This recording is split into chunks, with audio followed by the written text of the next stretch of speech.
over Kill Tony. This is our shit, and we're super into it. We look forward to this shit every Monday. I love it. This is our shit. And you moved from Tacoma to here. We did, yeah. How recently?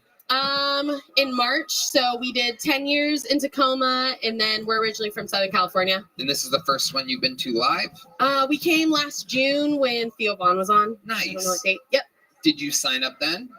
No, my husband was a little too chicken to sign up with me, so... Did he sign up tonight? He absolutely did. What's his name? His name is Giovanni Martinez. Why don't you stay up here? Okay. Put the mic in the mic stand. Ladies and gentlemen, I think it's only right. An American hero, an Army Ranger, most importantly, a Kill Tony fan. Make some noise for the debut of Giovanni Martinez.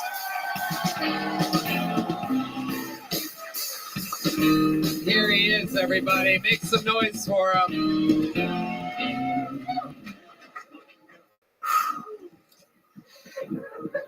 One more time for Giovanni Martinez.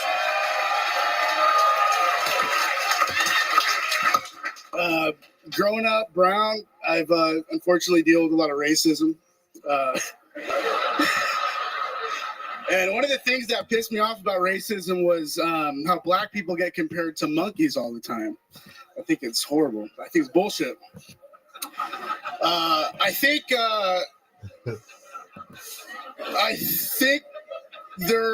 think they're more like dogs. Hear me out. And not in every way. For instance, if you get a bunch of them together, the dogs won't try killing each other. You can't count on a black man for emotional support. But in ways that they're alike, you can't understand them when they're trying to talk. The female ones are bitches.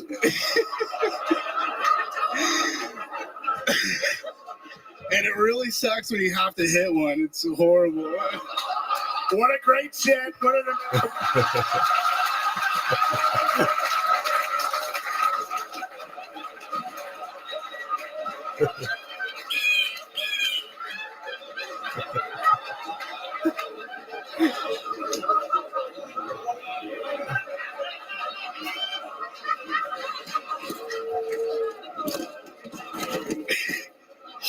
Absolutely perfect.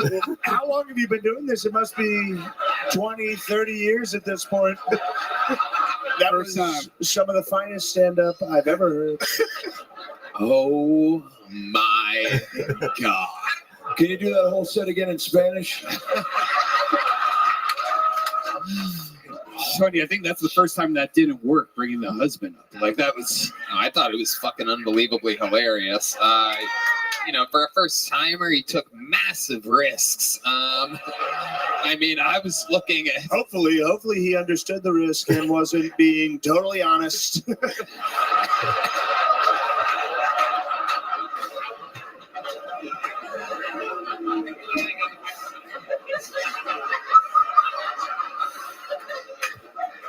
This might be the first episode where I literally pass out in the middle of the show. So the blood rushing to my head. Welcome to my world. Welcome. I should be in bed right now with a melatonin and a book.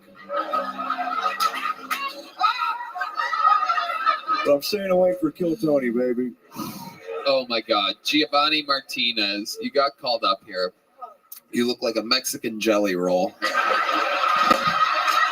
Like a jelly taquito or something like that. This is absolutely... I've never seen a man make a big belt buckle look small like you do. That is incredible.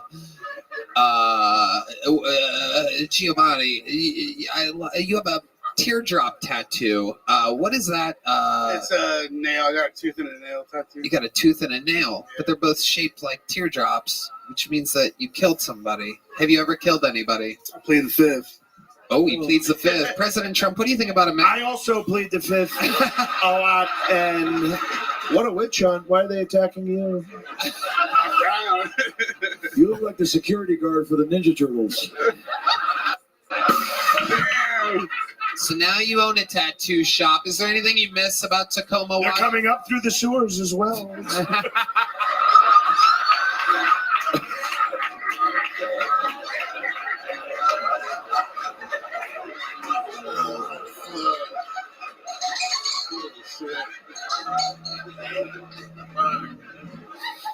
Oh my God. I'm gonna take a nap, Tony.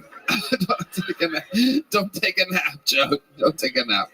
Okay, so the black people not being like monkeys, but more like dogs. Where were you when this idea came into your head? What is your writing process, Giovanni Martinez? Were you sitting at a desk?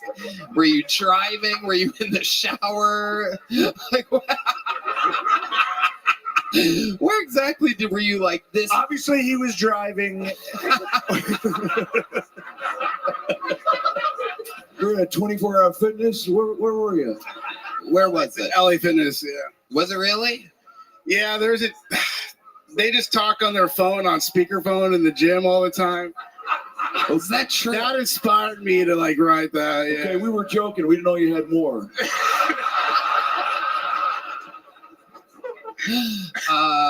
Giovanni, would you say that black people are your least favorite race?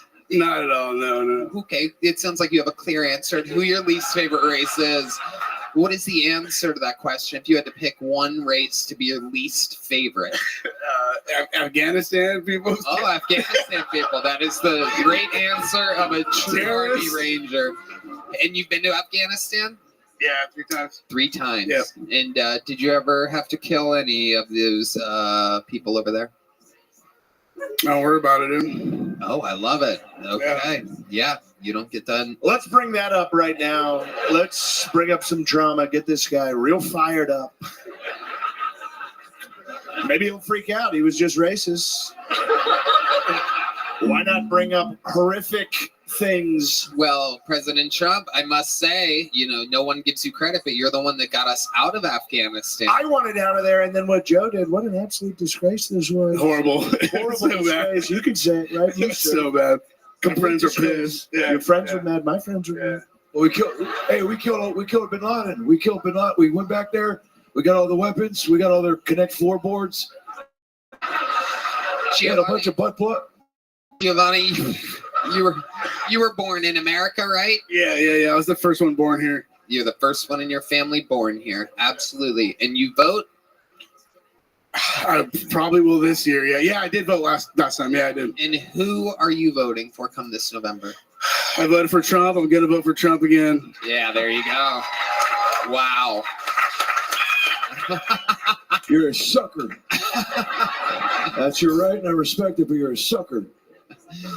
He's a good American guy, President Biden. Relax.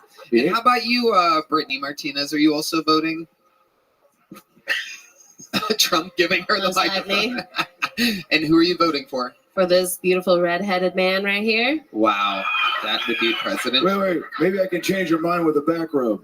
Oh. Joe, watch out. This guy will fucking kill you. He's aiming an imaginary gun. Suck my dick, Pedro.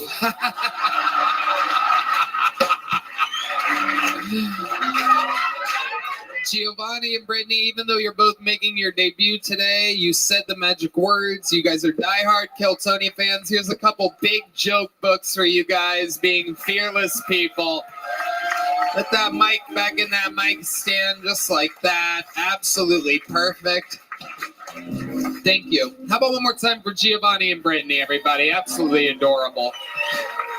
And now it is that moment that you just absolutely gotta love, ladies and gentlemen. One of the elite regulars in the history of the show. Here with a brand new minute. Let's see how loud this place can get for the great and powerful Cam Patterson.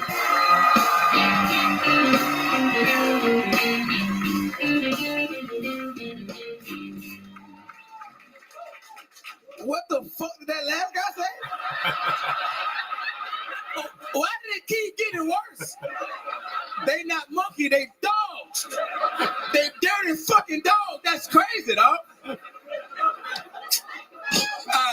to the minute. What the fuck? That's crazy.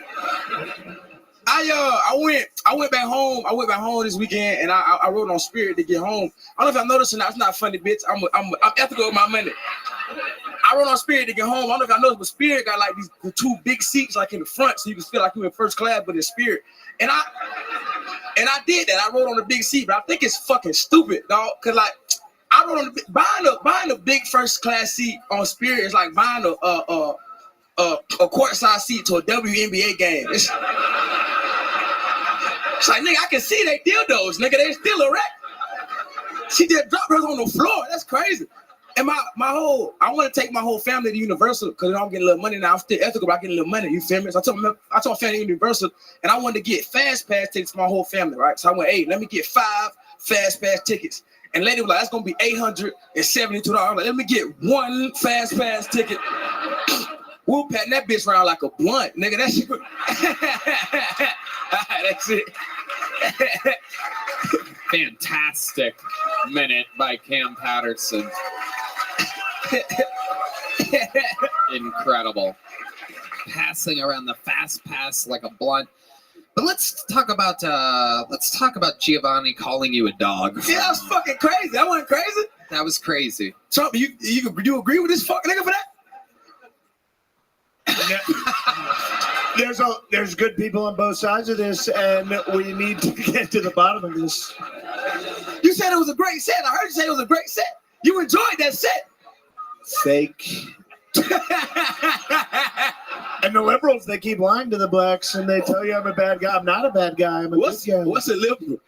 A liberal? Yeah. Gays. The gays are people too, okay? Gay chicken's gonna be the Olympics next year. You just wait. Hit me, Rabbi. Thank you. Okay.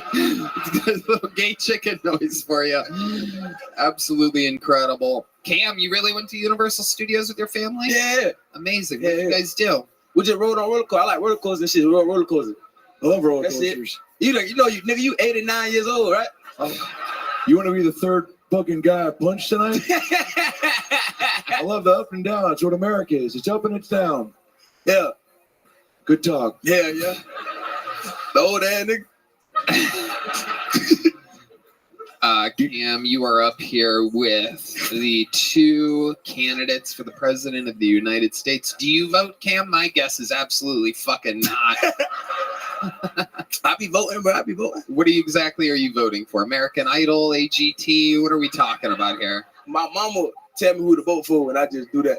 Cam, can I tell you something? I'm good friends with Kodak Black, and he comes to Mar-a-Lago. He has a great time. And what do you think of that? Oh, yeah, nigga, you free Kodak. Free Kodak, free ASAP. I'm over Trump, nigga. Wait. Hey. I know the guy who plays Steve Urkel. Come on, give me some. Come on.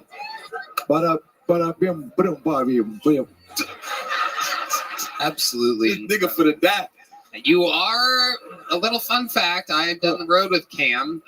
We've been all around the country together, and I know for a fact that you are a huge Kodak Black fan. That's my dog. Yeah, I love Kodak. He the president of Florida. You what? He the president of Florida. That is my nephew. That is my Gemini twin. Gemini twins. Shout out to Snipe. A huge shout out to young Snipe. Absolutely incredible references being thrown around by... Can you do some shit like that, fuck nigga? Old ass fuck nigga. Then my dog, then my twin right here. My slime. Why are you tougher to understand than me? You for the guy up here, old ass nigga. Didn't get that either. Absolutely incredible showdown here. Cam Patterson, one of the... I like your energy. Where do you get all that youthful energy, huh? You came up here.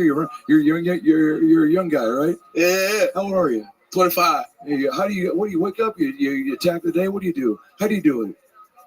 Fuck, we talking about, nigga? You love life. Yeah. What do you do? You wake up. You go. Here we go. What do you do? How do you do it? I think he wants you to teach him how to be awake. Thanks, Tony. How do you get so much energy for the day? No, I have to wake up, be excited. You feel me? I do feel you. Yeah. Didn't even start drinking coffee until this year. Nah, I didn't. Y'all got me on coffee, bro. Yeah. That'd be hard. I like coffee a lot. It's cool. I be shitting a lot, dude. Yeah. I be shitting a lot.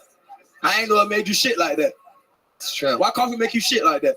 Yeah, I don't. It's a Great shits. Some of the biggest shits. Some of the best.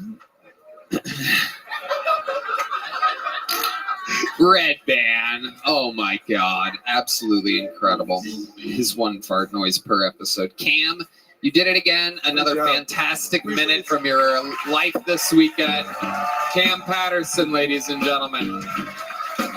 We're flying through it tonight. This looks like a new name. I love new names. Make some noise for your next comedian out of the bucket. J.K. Spindler. J.K. Spindler. Here he is. Howdy, what's up, guys? What's up? I've had terrible luck lately. My car is recently stolen. Cops didn't do shit. It's crazy now. I'm calling 911 nowadays. It's just a dude showing up an hour later going, damn, that's wild, and just leaves. As a good news, though, I am down 50 pounds this year. Yeah. Don't clap. I just took an Adderall. That's all I did. Yo, so it's all your problems. I always say Adderall. You still get it done today. You make today 36 hours long. Turns out, also great for your finances.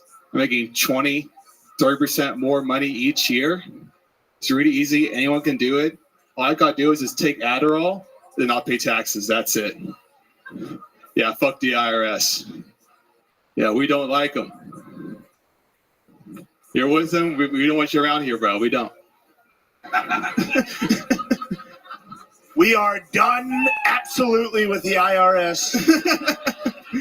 No more income tax, dude. No more income tax. That was a minute from J.K. Spindler. Hi, J.K. How What's are up? you? I'm doing good, bro. Why do you look like that? Are you one of the kids from the Nickelodeon documentary? Clarissa explains it all, huh? You look like the Kleenex box, and your face looks like the tissue that's hanging out of the top of it. It's incredible. The shirt says Kleenex box, and the face says crumbled up tissue. Where are you from, JK? I'm from Spring. It's a suburb in the North Houston area. North Houston. So I'm from Texas. I'm one of the cool ones. What relatives? Very cool. What relatives fucked to make you, JK? I do have some losing an occasion in me as far as that part. Uh-huh. And you did lose 50 pounds recently. I can tell because your pants are bundled up. You have the old pants on. When you lean over, it makes your shirt droop. But if you lift up that shirt a little bit, yeah, you see that? The belt is holding on for dear life. That's so the button is below the belt. Because those are fat man's pants. That's true. You still have your fat pants. Yeah, well, clothes are expensive now, bro. Well, they are now, aren't they? They certainly are. Yes, sir. Dude. President Biden, would you like to talk about how Black clothes... Friday used to mean something, man. What? Black Friday used to mean something. Now it's just... What does it mean now, presidents? What does Black Friday mean to you? Oh, it's a great holiday. It's a time when black people can buy TVs and printers. We can cut this out.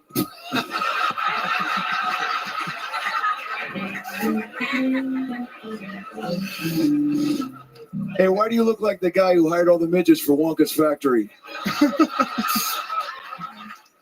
JK, All right. hey, what do you do for Like a your living, shirt. JK? I'm a video guy. I do video editing, all sorts of people, all sorts of types of videos. All sorts of people. What types of videos are we talking about out there? I do for the school district, construction, real estate. I do a lot of video for stand-up. I do a lot of promos for shows, for Big Laugh Comedy, shows around Austin. It's been a lot of fun. Like, I only started shooting video for stand-up like a year ago, and I want to do it forever, dude. I love it so much. Wow, incredible. Looks like you found a passion in life. What's your, you have any special skills or talents, JK? Anything other than editing and stand-up comedy? You seem like you have some interesting hobbies. The onstage Hobbies, I like to shoot guns. I'm big on guns. Yeah. Yeah, dude. I got arse. Where do you shoot them? Yeah, I just go to rifle range. I really like getting a sniper rifle and try to go as long as possible. Yeah. That's what Austin needs is another great sniper. Yeah, dude. We've got a tower here. You're not going to believe how wonderful the tower is. You could get dozens of people before the authorities. J.K. Spindler. I feel like there's something we're not finding out about you. What are you hiding? What's a secret? Tell us a secret, JK. Tell us a secret, JK. Hey, only thing I'm guilty of not paying taxes. The only thing I'm guilty of. So, are you making money? I made more money this year than video I can possibly imagine. Like I only graduated college like a year and a half ago. That's crazy. I thought you were 75 years old. Yeah, dude. But yeah, I'm still a dumbass 22-year-old, bro. JK, do you think anyone that works for the IRS listens to the show? Yes. That is correct. Yes, I do. You are correct. I once met some Secret Service members. I won't say under whose presidency because I don't want to get anybody in trouble. So, it's not Biden's. Okay. But they told me that they listen to every episode of Kill Tony in their little earpieces. And they probably report to the IRS. And you're going to get charged with tax evasion. Donald Trump, can you pardon me if they lock me up? No. JK, I'm going to give you a little joke book. Congratulations. You got pulled out of the bucket. Drop the book. He dropped the book. Adderall affects your hand-eye coordination. I don't recommend Adderall at all. Get a haircut. Get a job. Believe in yourself. Learn the trumpet. It looks like he manages the animals in the Chuck E. Cheese band. Make some noise if you think JK just bombed.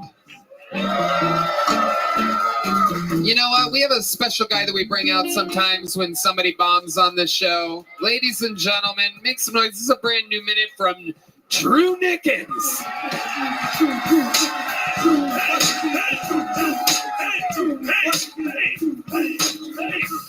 All right. So I got sober 3 years ago when I walked into a Dollar General and I saw these white chocolate macadamia nuts. When I tasted them, it felt like a Yu-Gi-Oh card I got pulled was the best one, and I fucking tasted Rebel. It was amazing.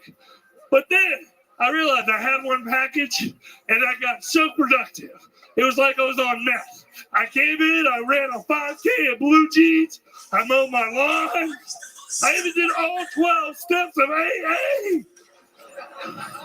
Now I was feeding when I came back. Came back to the Dollar General, I was ready. And then $15 Generals and $6 trees later, I couldn't find them. It was like they were my Quaaludes. And then I looked on Google. And when I looked on Google, I found out this. The company had been out of business for 3 years. Well, Doug, I found a really good way to meet people.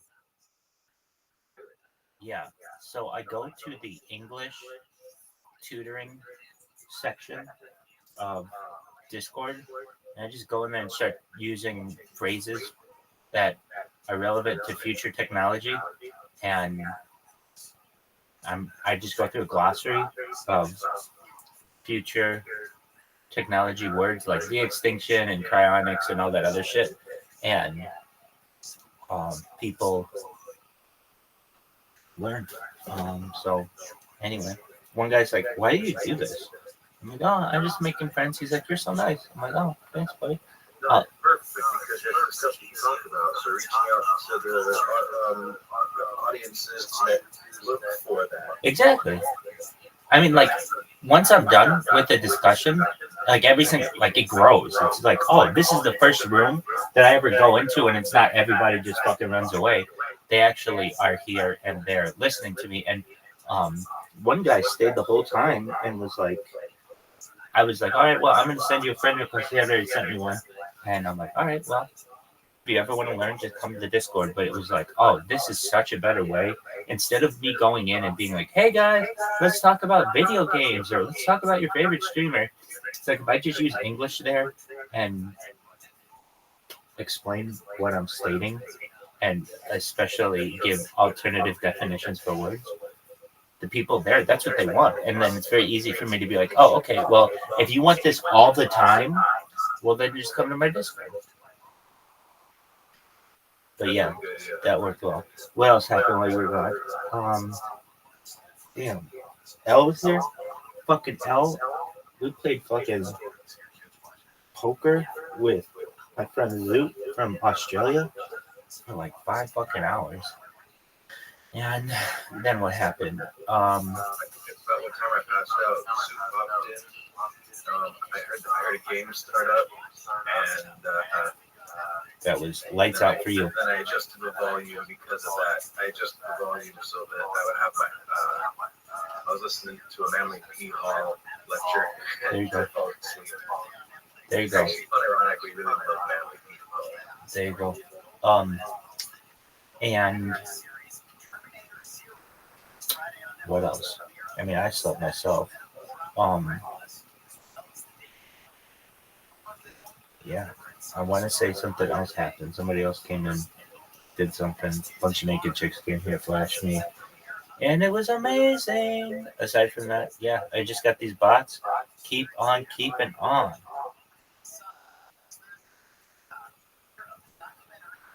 It's got to be absolutely like, what's the word? Just almost like insanity inducing how many fucking spams these people get. And like, it's just these poor people. I feel badly for them. They just get spammed all the fucking time, 24/7. I am relentless. People say that too. They're like, you are absolutely relentless. Like, you don't take a day off. Fuck no. Got to make sure to get out the word. Mockingbird. I can see how many people have checked out my blog. Not as impressed as I would like it to be. It's currently at 46 views. And that's fine. I mean, if you want to learn about new words and future technology, that's where to go. If you want to talk with me, you've got my Discord. Now all I have to do is just blast that fucking message out. And eventually, Caspian sees some motherfucker's going to be like, look, this asshole spams me all goddamn day, every day. What is this about? What is this? You do this every fucking day. People do that all the time. They come in here. Hey, dude, every single day you spam my friend. Why is it? What's your deal? It's going to just happen to the right person who's got a big Twitter account, and they're going to be like, all right, so all you want is fucking promotion? Be like, yep. Be like, okay, you'll stop spamming me if I promote you or retweet you? Be like, dog, if you can get me some viewers, I will stop these fucking robots today. I'll stop them right now. And then be like, all right, so what do you want?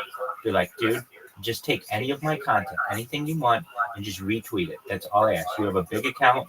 I just need you to say, there is this rabbi who streams their life 24/7. Here's some of their content. Just check it out with me. Just that's all you have to basically say. If you say that and you get it out to your whatever amount of people, those people are going to be like, who the fuck is this guy? And it's going to spread like wildfire. Oh, I know who comes in here. These 2 guys are mean, or 3 guys are mean, but I let them in here because they're getting nicer and nicer. Though we may just come to the point where I have to ban them, but they get nicer. And what did they do?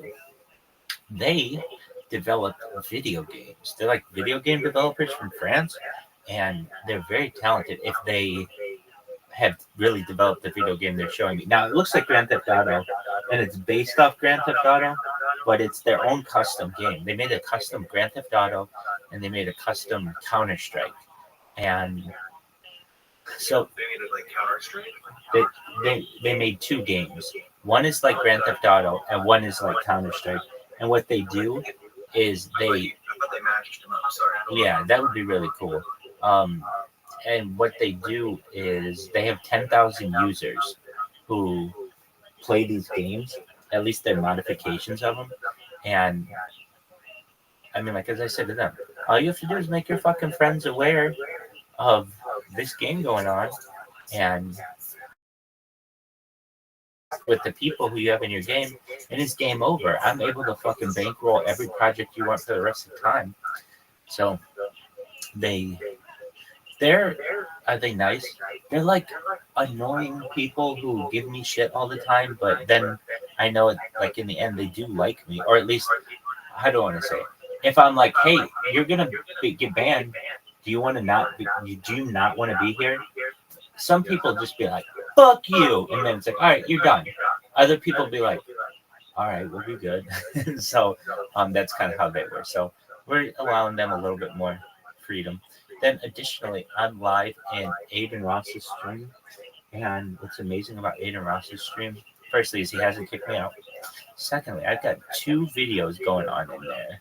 And we get random ass motherfuckers who come in here who know me from Aiden Ross's stream. And the one stream that I have going in there right now is fucking wild. Why? There's a ceiling cam. There's a straight on cam. I have another account that has another camera on that's a straight on cam. It's got like all these gifts going on, all kinds of shit going on that one. And I really thought, oh, these fuckers from Aiden Ross's stream, they're gonna come in and they're gonna say that's too much advertising or self-promotion. But the thing is, I've been self-promoting myself in there already for 3 months, that they're already used to me being in there. So it's like, okay, so he's got another account. So long as he isn't sitting in here saying, come to my stream, then we'll let him do it. At least that's how it's been for the last 5 days or so. So who has come in here from there? It's like 5 or 6 people. They randomly come in. And then, of course, we get the random motherfuckers who just join for a second. And I understand the link that I send out to have people join, it's that 18 and over link. So firstly, they don't know what they're getting into. So they click in and then they tap in here and they realize, oh, this is a VC. I don't want to get into a VC right away. I just want to see what this is like. So then they exit right away. Either that or they never even make it in because they see that you must be 18 years old and they're just like, no, I don't want to have anything to do with that. And I understand.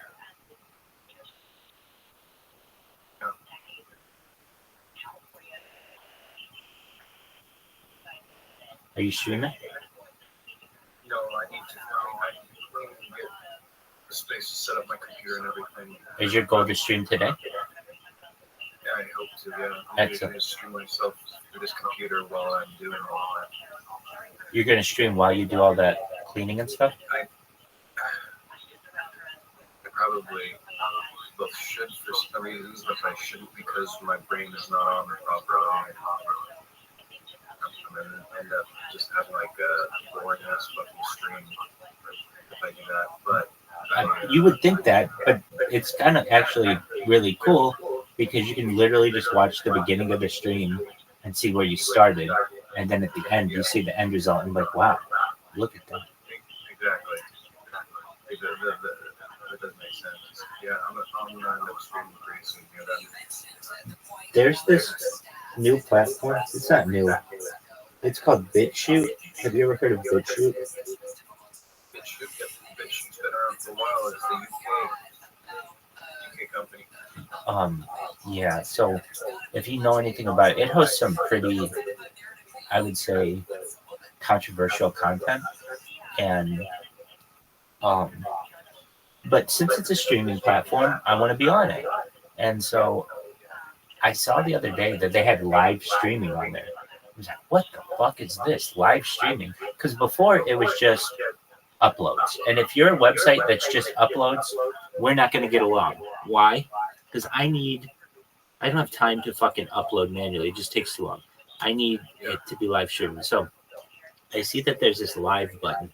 I press it and it takes me to this page that's like, thank you for your interest in live. Currently, we are in the trials of a test program. If you'd like to participate, please send an email to this address and we'll get back to you. So I'm like, okay, well, if that's what it's going to be, I'll send your fucking email because I want to be able to stream. So I send that fucking email. I get an email back the next day. It says, "Thank you for your email. Will you please send along any kind of social media that you have?"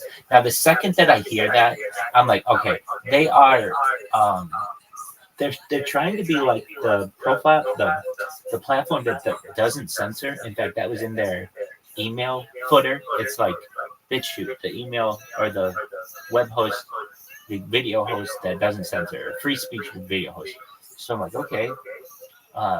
And fortunately, I have some social media that I can send her that isn't just like random shit that I have. I had my podcast. So this is on Spotify and it's on iHeart and it's on Apple Music and Amazon and it's also on YouTube.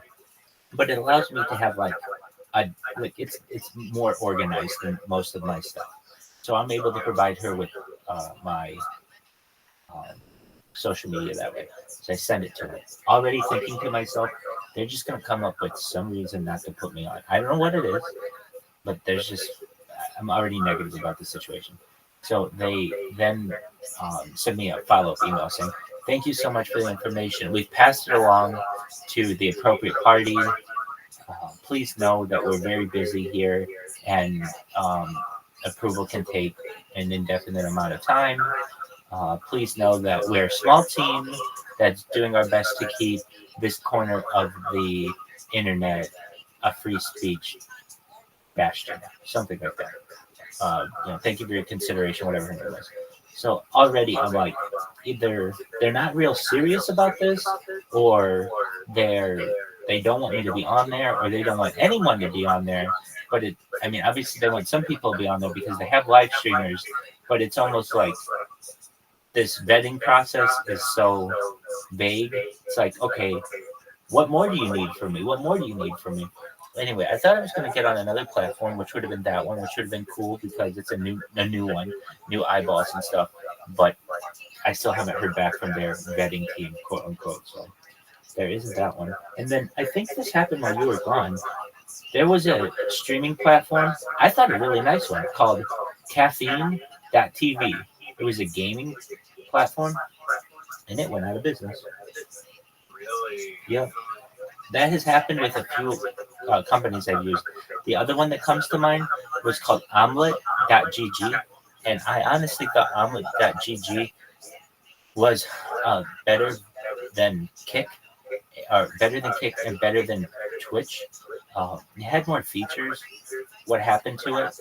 It operated for like 3 years. I actually bought the premium version of it, which was like 1 year annual payment for like $80. So it was expensive, but it gave me the opportunity to multi-stream. There was the one time I paid for a premium account to multi-stream, and it didn't work that well. And so what ended up happening? I think I used the entire year, so I didn't get screwed out of any money. But then when I went to like renew, I noticed that there was a message that said, "We're so sorry. Just due to operational costs, Omelette is going to have to shut down on whatever it was, June 29, 2022, at 11:59 Greenwich Mean Time. And we appreciate everything that you've done for our community. If you have paid for a premium subscription, unfortunately, we cannot refund any further funds at this time," something like that. But please know that in the future, you may be able to transition your premium account on another platform. Some other bullshit like that. That was like, wait, so you're just straight up taking people's money and you have no more money in this business. So either you're going bankrupt and just running away or whatever. Anyway, I thought, so I've seen these platforms come and go. One other quick story I want to tell you about these fucking platforms. Oh my God, there's one called Vimeo. Is it Vimeo? Vimeo. You know Vimeo? Yeah, Vimeo's like YouTube or Daily Motion or whatever. Because there aren't many of these fucking companies left. There used to be a lot more. There used to be like 20 web hosting companies, but a lot of them have gone the wayside have been purchased, so there aren't that many more. All right, so I was getting censored on YouTube, mostly because I was like naked on YouTube, just living my life like an ape, like on like in the zoo. And I realized you can't do that. Even if you mark it 18 plus, you can't do that. Okay, fine. So then what was I doing? I went to Vimeo or whatever, Vimeo, and I saw that they offered some kind of special service. It was like really, actually, it wasn't that special. It was just live stream availability. That's what it was. Live stream availability on Vimeo. Guess how much it costs for live stream availability on Vimeo? Let's just say a year. Just to do what you do on like YouTube.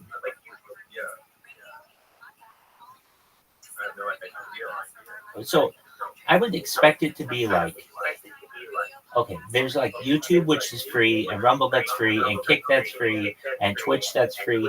So it's like, okay, you want somebody to pay to have this premium service. Okay, how much is it going to be a month? $5? $10? It ended up being $800 a year, which is like an incredibly high price to request that your customer base spend in order to just live stream. That's it. So did I pay $800 a year? Fuck no. I would have been sick to my stomach if I would have paid that. I paid, I think like I did a first month of like $40 or something just to see what it was like. And it was like, wait, so basically this is the same thing as YouTube, but you have to pay for it. And on top of that, they'll take your shit down just as easily as YouTube. Well, why the fuck do I want to do this? So I did not do the full 12 months of that. I just did 1 month like trial. Anyway, I know it's expensive to have these companies because of the hosting pricing. So we're kind of stuck on a handful of them. But the ones that we have, if you can stream there for free, I'm all for it.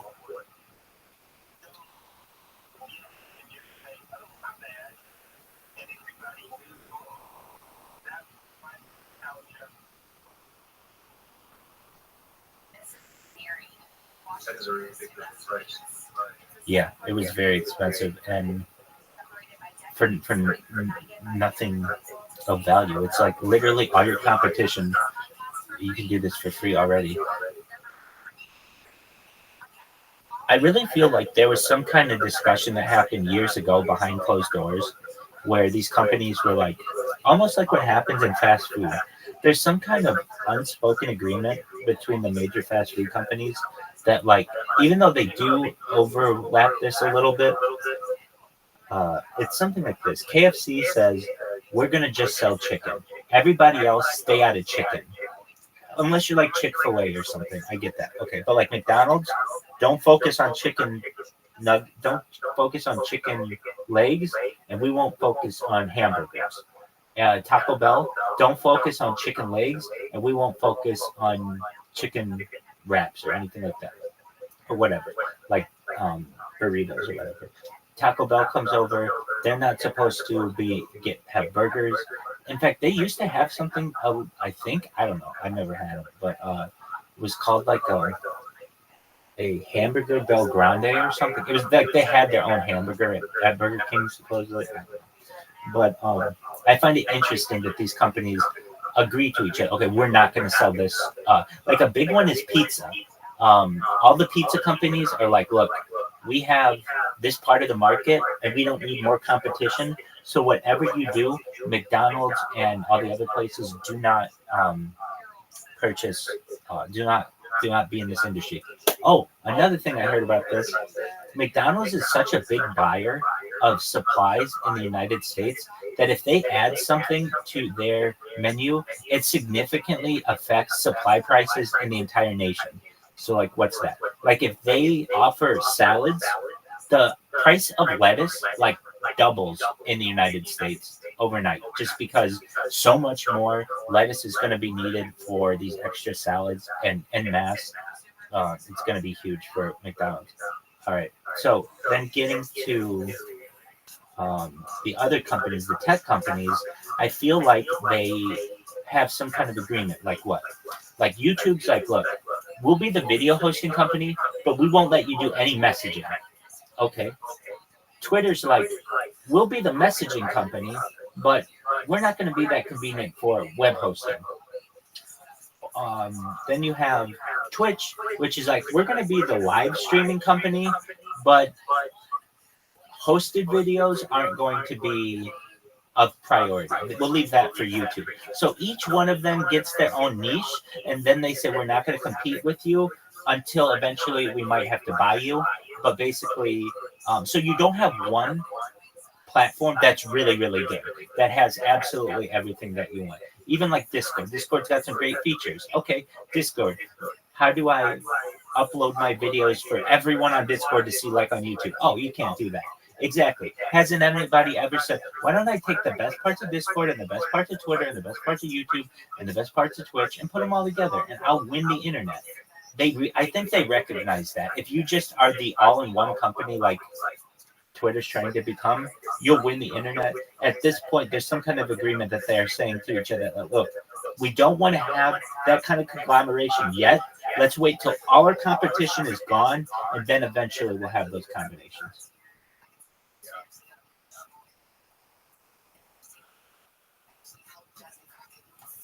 Dude, did I tell you about these crypto wallets? Or these crypto, it's called a crypto faucet. So I had this friend of mine, I told you about him yesterday, Michael, and he told me about, he's really into cryptocurrency. He bought his first Bitcoin at like $18, which, you know, that's pretty low. Yeah. Yeah. So, well, he wasn't able to save it all, but he's doing okay. He's does well enough that he doesn't have to work. So that's kind of the goal. Anyway, he and I were talking, and fuck, what were we saying? Something about these platforms and how they can ban you and all that other shit. It's escaping me exactly what we were talking about. Oh, what was it? No, it escapes me. Anyway, I'm glad that he came back into the Rabbi verse, so to speak. He'll be in more often. What the fuck did we say? He said something that was like, oh, that's fucking brilliant. I forget what it was. Anyway, oh, it had to do with the live streaming. I don't know. I'll think about it. Another guy who came in here, I think you know him, Orion. Orion comes in yesterday and he's like, yeah, Rabbi, I wanted you to know that your loco.tv stream went down. I'm like, what? He's like, yeah, your loco.tv stream went down. I'm like, okay. I mean, I appreciate you letting me know that. I didn't even know that you followed that. I don't even follow it. Like, I know that it's like in my RTMP stream list, but like it's not something that I pay attention to. How are you paying attention to it? And apparently he just, you know, randomly follows me on different platforms, and that was one of them that alerts him when I'm online, and it told him that I was down. So I thought that was funny though, because it's like you think that people are only following you on a certain amount of platforms, but you never know. They could be following you from all ends of the earth. Yeah. No, I mean, that's true. Do you do Twitter Spaces? Yeah, I have that linked into my Windows. So when I Not anymore, you don't. Well, you can try it if you want. Have you had it work? Yeah, it's worked every time. Did it work in the last, like, 10 days? No. Okay. Twitter did something, I think, starting, like, we'll say right around when you left, they implemented some kind of system where if you want to live stream on Twitter, it's premium only. I'm gonna shop there because Do it. Alex is hosting. Yeah, Alex Jones is hosting space. He's a Singing gas playing in propaganda the first night of the DNC. he's a premium host though. Oh, yeah, no, he is a premium. So, like in my case, I'd have to have $8 for each account, or however how much it is for like, 8 different accounts. That's $64 a month just for Twitter. It's not worth it for me. But it was nice while it lasted, when you could just do whatever you wanted on the fucking platform. I gotta say this though, the amount of eyeballs that Twitter gets for its live streams is ridiculously low, considering how long it has been a platform and how many daily users they have.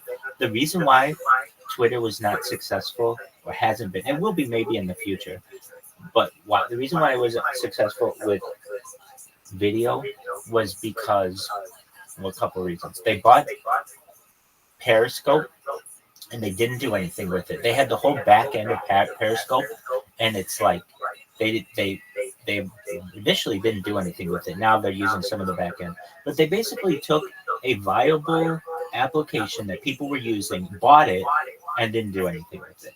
All right, and then what? They with Twitter Spaces, they don't have a way to just view videos, or not Twitter Spaces, but like Twitter live video. They just need a section that's live video, so you can just swipe through the different people who have live video going. But they don't want that offering. What they're offering is this: you have to be following the person, and then it'll show them at the top of your page. But it's like you're never going to find anybody new that way. I think it's really unfortunate. The really minor changes, truthfully, in like the search results, or like how a platform finds things, makes such a huge difference, and people don't realize it. Like Twitter's losing billions of dollars, perhaps, or now they're saying that they're becoming more profitable, but whatever. They could be making billions of dollars if they just had a tab that said live video. Like, that's all they need, is just live video. That would make them billions of dollars in revenue a year. What's another thing that is similar like this? Kick, the streaming platform, when you use their search bar, it's ridiculous. If I want to find Caspian Sea in the search, I have to type out Kaspians,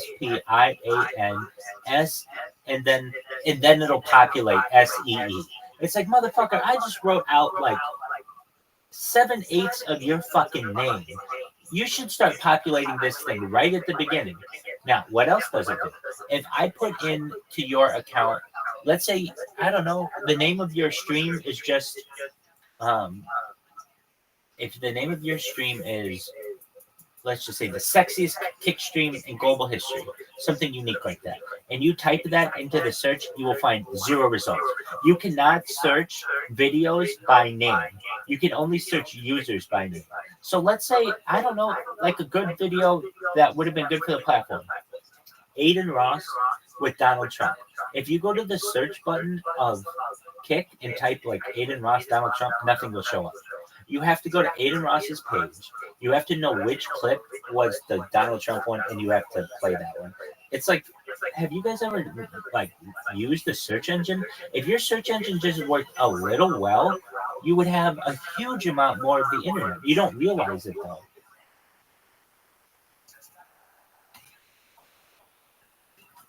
I use this one all the time. Like something was on the other day.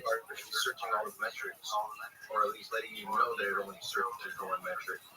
Oh, 2 other things.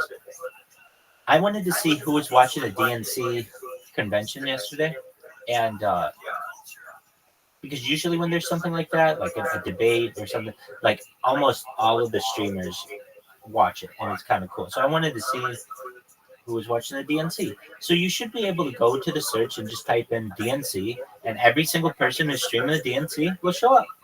Oh, no. Oh, no. It would only show you any account that had DNC. So if you want to find anything DNC related, you literally have to go through their front page and like manually search it all, which is a pain in the ass. The other thing I was going to say about this system, if I can recall, and I might have just forgot it. That's search functionality. What else is there about it? I don't know. I'm a huge proponent though of quality user experience, quality user interface, and both of these are pretty. Oh, I remember what it was. Are not are lacking from a kick perspective. Oh, fuck! I forgot it again. I remember it. Let's do kick.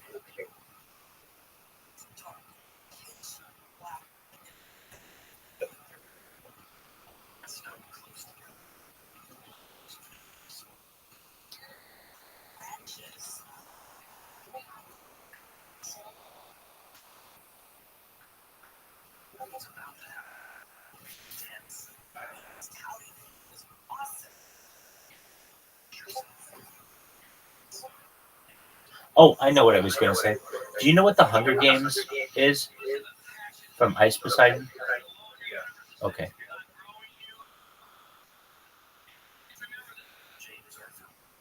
That's kind of a cool thing. I kind of don't like it though. It's cool that like you have all these streamers in one place. That's great, but it just didn't seem like it's the fairest competition. And when the prize is $100,000, people are gonna cheat, and I don't like that about it. Yeah, no, I haven't watched it, but I know that it's like, well, this is his second one, right? Yeah, to my knowledge. And the other thing I don't like about, well, I've never liked this about paint. It's like a paintball competition kind of. I've never liked this about paintball. Is it's an integrity game, or generally, like if somebody shoots you from far away and nobody's watching, you just wipe off the paint. And if $100,000 is on the line, you're goddamn right you're gonna wipe off the paint. I'm gonna oil my clothes so that it drips right off. 100%, man. You know what I mean? 100%. I'll bathe in Crisco and lard myself up if I need to, so that this paint doesn't stick. And also, that way you can't catch me on camera wiping anything off. It fucking beat it off. Exactly. You know what I mean? There you go. Get some kind of hydrophobic coating, and then it doesn't stick. But you know, people be like, "Oh, nobody's gonna do that, dog. If there's $100,000 on the line, I'm gonna get every fucking advantage I can. I'm gonna have a gun that shoots a little bit faster than yours. I'm gonna have a couple more paintballs in my gun. I'm gonna have a little bit better camouflage. I'm gonna just do everything I can to get every piece of advantage that I can." Oh, dude, here's another thing that pisses me off. I'm just sorry to just hate you with all this shit, but as you know, a lot of shit in the world pisses me off. All right, Zuckerberg, you fucking cunt, dude. I would say in the last, okay, normally I have this thing that streams on Instagram for me 24/7. It's like a robot that automatically uploads for me. All right. Well, just recently, I have been unable to upload just about anything to Instagram. What do I think happened? One of two things. I mean, I've been doing this now for years. I literally have years of content on Instagram. I think of anyone who knows what's permitted on Instagram. It's everybody's favorite Rabbi here. And I can tell you this, they changed something in the Instagram algorithm. It will not let me post anything from, like, I'm not saying I won't let me post anything, but anything political related, even if I'm watching Kill Tony and they've got the Shane Gillis doing Donald Trump, and like you can't even have that. Every single thing has been blocked. So what do I think happened? In all honesty, I think it's one of those things where Zuckerberg knows that there's an upcoming election, and he just says, you know, like anything 6 months before the election or 3 months before the election, we're going to just turn up the censors a little bit on our platform and make it much. I mean, that's all you have to do. You don't have to control Facebook's political stance every 4 years for all 4 years. You just have to do it right before the fucking election. And do I know for a fact this is what's happening to me? I don't. But I know something happened recently because literally I was posting every single day, 24/7 for years, and now whenever I post anything, it says that um it's like the vaguest fucking message you'll ever read. It's like something in your stream may have offended someone somewhere on our platform, and we've had to delete the content. It's so vague. It's like, wait, did you receive a complaint? Oh no, we just think. Oh, okay. Well, go fuck yourself. Yeah. Yeah, that's like some kind of almost shadow banner or something, you know? Right. And at least what Zuckerberg said about these companies, they like the FBI went to Mark Zuckerberg over the Hunter Biden topic and was just like, kill this topic. And so he said he was pressured by the FBI. Dude, I don't believe that. I think Facebook is more powerful than the FBI now, so perhaps he's just saying that's what happened. But in reality, if his company is manipulating the algorithm on behalf of government entities, it's very easy for them to say, hey, instead of burying the laptop story, just bury any kind of anti-government feelings, whether it's stand-up comedy, whether it's a documentary. You don't have to do it forever. Just do it until November. That's it.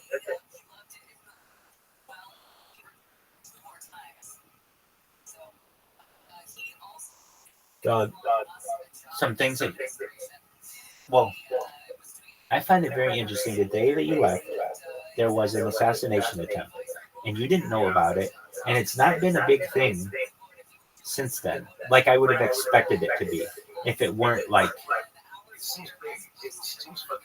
oh, it's super big. It's super big. Under normal conditions, it would still be news right now, but you can tell this thing's just trying to get buried, or they're trying to bury it very, very hard. But you should know, like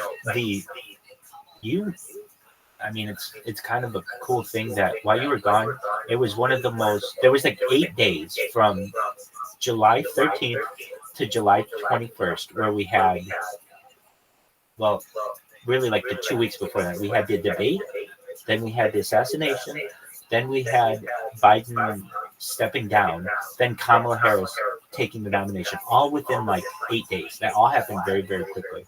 It was like the world changing. Anyway, with that, they're not. I know what I'm going to say. So there's some other weird things. Whether it's true or not, I don't know. But it's some things that I have suspected. Apparently, I don't know. I could be wrong. If this is true, I hope they get the help that they need, because it looks like they will be the leader of the free world. It seems like Kamala Harris might be an alcoholic. She has this issue with slurring her words and like this cackly laughing that she does that people have just attributed to that. The other thing that I think is interesting is the World Health Organization, for I think only the second time ever, has issued a global pandemic for the mpox, monkeypox, which might be the next round of. It always happens right around the fucking. Of course, it happens right now. That's all it says. Yeah, exactly. 4 years ago, exactly, there was something coming out of China that they were calling coronavirus. Right. Well, I know. And what's special about this? There's something about when they plan these things. The first one wasn't just because of this, but it was like the perfect opportunity to do it is right after the Super Bowl. Why? Because you still get all the hoopla for the Super Bowl, and then everybody gets into that next mode. Same shit here with the Olympics. The Olympics is done, and now it's like, oh, that's a super spreader event. If I say to you right now that the Kenyan synchronized swimming team had an mpox breakout on the team bus you'll believe it. You'll be like, oh, okay, well, that sounds like something that could happen. Not knowing that Kenya doesn't have a fucking synchronized swimming team. They weren't even at the fucking Olympics for that sport. But nevertheless, if you tell the people, they'd be like, oh, okay, well, that was a super spreader event. I'll give you a super spreader event.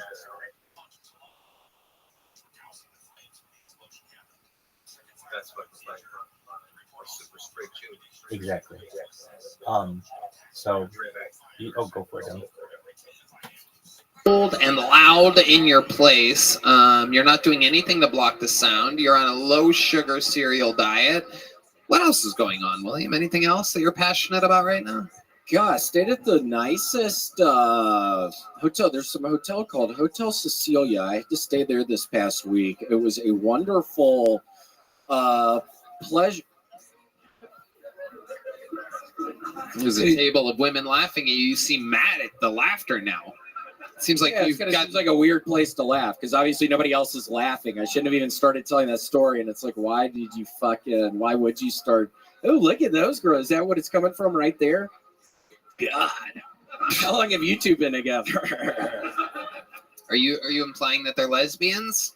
Yeah, it looks like it. Or y'all not both dykes? Is that what's going on there? It looks like a couple dykes at that fucking table. Tony, I can't even sleep at night. It's so loud in the fucking apartment, dude. I'm really horribly on edge right now. I swear to God. And it's been a long episode. I'm just not feeling it. And it's like, we got a couple fucking dykes. Fucking look at those fucking. If you need help sleeping, perhaps Joe Biden can give you some good advice. Joe? Sure, anytime I have a tough. How you doing? Kicking ass, taking names. Did you watch Kill Tony last night? No. Okay. How's life? I'm messing with my wife. You're messing with your wife? Up in here, I was like, hey, baby. You're looking good today. Thanks, baby. You could have been talking to me. I wouldn't have been surprised. I know I'm looking good today. I look good every day, dog. Yeah, that's right, you do. Thanks, big man. How's life? So I was just, I was just on chat and talking with this lady for a little bit. Alright. It was chill. She was drinking already in the morning. I felt kind of bad for her, right? She seemed really emotional. Said her mom just got her boyfriend arrested and all that shit. So I was just listening, right? Was she hot? I cannot look at her like that. Okay. She was just going through some tough things. Yeah.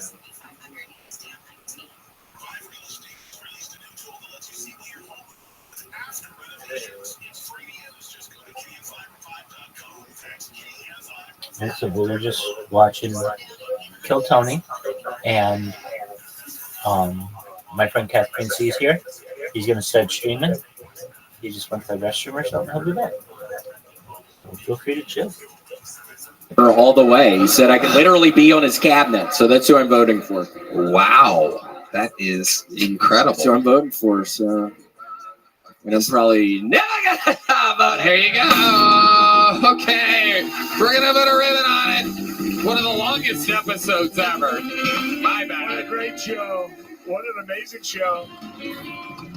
A lot of people say this is one of the best shows that's ever happened. Probably the best show. I'm not tired or have to piss incredibly bad. I'll tell you what, when you have to pee and that guy's fucking screaming, it really hurts. So wrap it up, please. Yeah. We grew. How about a hand for the President of the United States, Donald Trump, everybody.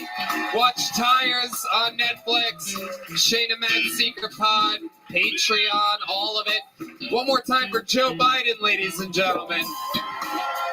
For the record, I can hold my pee for another 15 minutes. The new special. And my cum. The new special on YouTube, Adam Ray's YouTube. It's called Like and Subscribe. Speaking of which, like and subscribe this show right now on this YouTube. Our views outweigh our subscribers, so why not subscribe to the show? Are you okay? Are you joking? Are you actually joking? That's not a character move. He's actually joking right now. The drawing from Ryan J. Ebelt is in. Let's see the drawing from local artist Chris Rogers. Oh, that is indeed Shane Trump. That is Shane Gillis as Donald Trump. Surprise, surprise. It was Adam Ray and Shane Gillis tonight. How about a hand for them? One more time for the best stand band in the land. That's Matt Mueling, John Bees, D Madness, Charles Reed on the drums tonight. We love you guys. Red Band? Love you guys. Thank you so much. Thank you, everybody. Good night, everyone. See you soon. Bye.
The Sunset Strip Comedy Club in Austin, Texas is now open.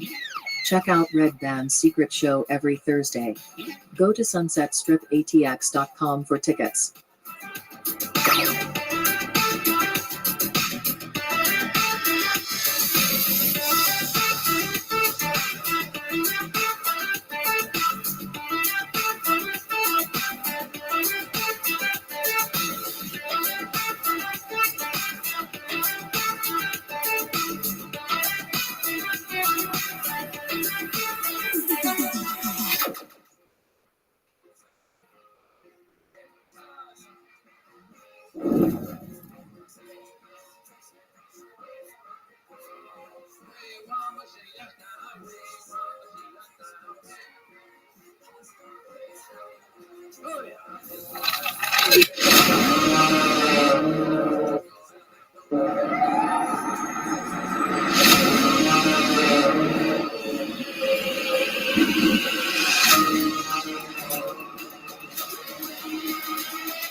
Hey y'all, the new Kill merch store is up and running at 1,000 miles an hour. It is our official Kill Tony online shop, killmerch.com. T-shirts, hoodies, bonsai made real Texas leather joke books, Kill Tony hats, Kill Tony knit winter hats, beer koozies, bandanas, trucker hats, McVader made posters, some Ryan J. Ebelt art coming in soon, and Kill Tony stickers come with a lot of the purchases that you make.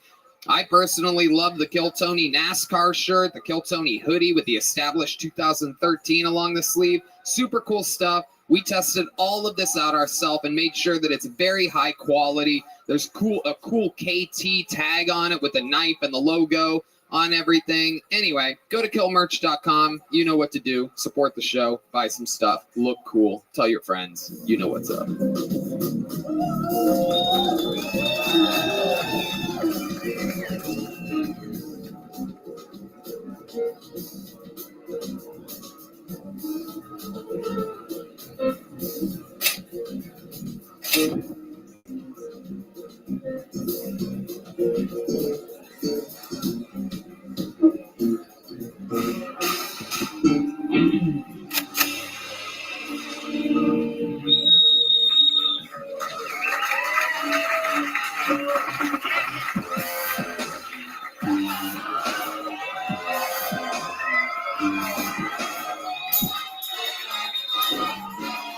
Hey, this is Redman coming to you live from the Comedy Mothership here in Austin, Texas, for a brand new episode of Kill Tony. Give it up for Tony Hinchcliffe!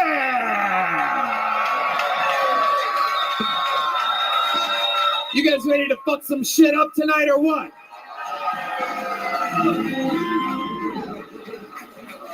Woo! Make some noise for Red Band, everybody. Hey, We've been doing everybody! this together for 9 years and 11 months. How exciting. We are 5 weeks away from the 10-year anniversary. This is the #1 live podcast in the world, everybody, and you're at it right now. Brought to you by the Red Rose, the Yellow Rose, Austin Security Guard Service, Gel Blaster, and Screwball Peanut Butter Whiskey, which presents the Kill Tony Band, everybody. Paul Deemer on the horns. Michael Gonzalez on the drums. That's the great Matt Mueling on the electric with a fresh haircut. Eli Menezes on the guitar as well.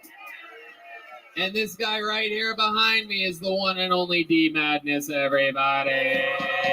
Oh my goodness, are we going to have fun here tonight? But before we do, here's a little bit more from the amazing sponsors that made tonight's episode available for you here right now. Hey, y'all, it's official. It's announced. It's out there. My largest stand-up tour of my entire life. All the biggest theaters in all my favorite cities. Toronto, Canada, Royal Oak, Michigan, San Antonio, Texas, Chicago, Illinois, Charlotte, North Carolina, Atlanta, Georgia, Columbus, Ohio, Kansas City, Missouri, Indianapolis, Indiana, Philadelphia, Pennsylvania, Tysons, Virginia, just outside of D.C., Milwaukee, Wisconsin, Minneapolis, Minnesota, Youngstown, Ohio, Cincinnati, Ohio, San Francisco, California, Sacramento, California, San Diego, California, Phoenix, Arizona, New York, Clearwater, Florida, and Jacksonville, Florida. Tickets available at TonyHinchcliffe.com. Come see the crazy Texas fucking stand-up that I've been working on. You're not going to believe it. Let's have some fun.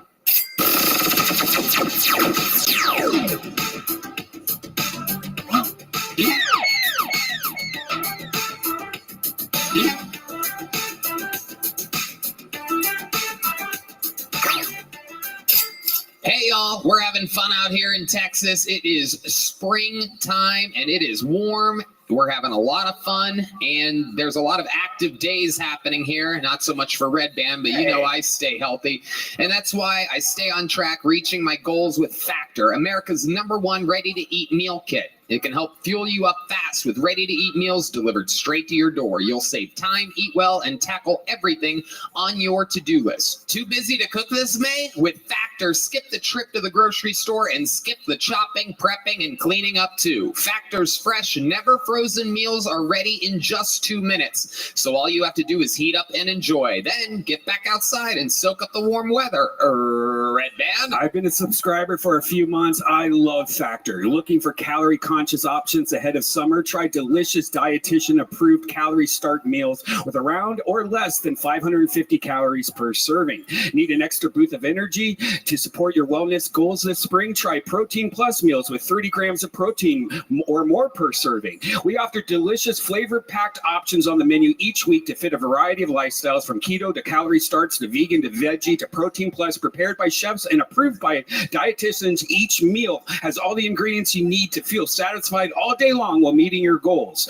Want to budget this month by cutting back on takeout? Get Factor instead. Not only is Factor cheaper than takeout, but meals are ready faster than restaurant delivery in just 2 minutes. That's right. This may get Factor and enjoy clean eating without the hassle. Simply choose your meals and enjoy fresh, flavor-packed meals delivered straight to your door, ready in 2 minutes, no prep, no mess. Head to factormeals.com/KillTony50 and use the code KillTony50 to get 50% off your first box. That's code KillTony50 at factormeals.com/KillTony50 to get 50% off your first box.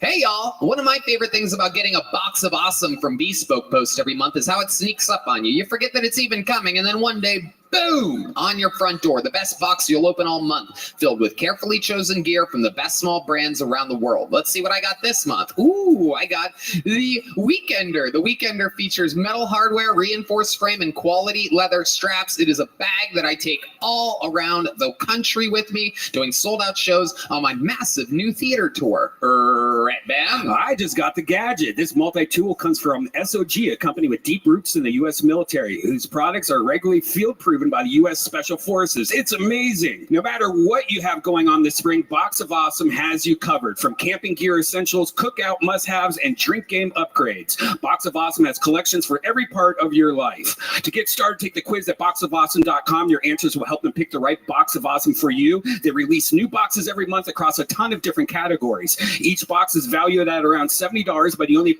pay a fraction of the price. Plus, with each Box of Awesome, you're supporting small businesses. 90% of everything that comes in your Box of Awesome is from a small up-and-coming brand. It's free to sign up, and you can skip a month or cancel anytime. Get 20% off your first monthly box when you sign up at boxofawesome.com and enter the code KillTony at checkout. That's boxofawesome.com, code KillTony for 20% off your first box. Boxofawesome.com, code KillTony. Hey y'all, today's episode is brought to you by sheathunderwear.com, and I love this sponsor. Look, let me be honest here. We say that about all the ads that we read. We say that we love it. We say this and that. These things, these sheath underwear have literally been connected to my butt, Red Band's butt, our genitals, everybody who we work with closely's genitals and butts. Every single episode that you've ever listened to, once sheath underwear came into our lives, we literally threw away all our fancy brands and all these popular things and this and that, because there is no doubt they are literally the most comfortable materials you could possibly have next to your precious, precious, precious genitalia. Red Band? Yeah, they're as boxers or briefs. They have that moisture wicking, for my big thighs, and it keeps everything cool and separated. Fly a lot, hate nuts stuck to your legs? I do. Well, they're great for working out also, and it's comfortable. So for 2023, step up your underwear game. Graduate from holes, loose fabrics, cheap cotton, or overpriced designer brands, and buy the greatest underwear that has ever graced the balls of men. Sheath underwear, the underwear of legends. That is correct. Sheath can be worn as regular boxer briefs, or you can use the incredibly high-tech sheath pouch to keep everything separated. I believe it was Offspring in the 1990s that said, you gotta keep them separated.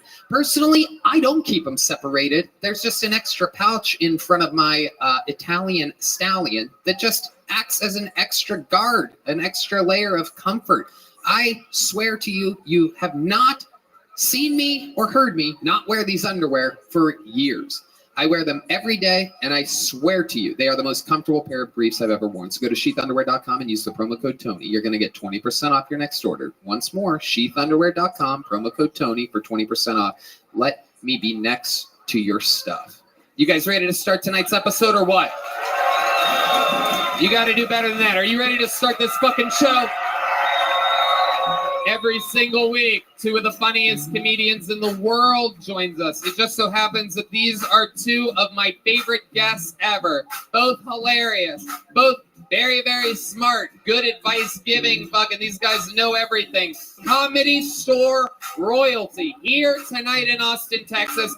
Make some noise for Pauly Shore and Eric Griffin.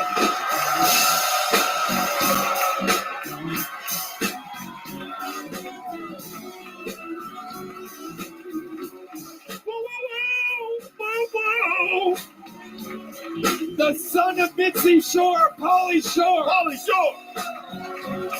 Encino Man. Guest House with Eric Griffin. Pauly Shore and the Crusties. Available now. Griffin with Griffin, one of the best podcasts out there. And they're both in the movie Guest House, which was directed by Pauly Shore. Yeah, are we allowed to take these home? Yes, you can. Are they allowed to take it? Because you guys take a picture of these and put on your Instagram and tag everyone. Tell them we'll be here the whole week. Thank you. Okay.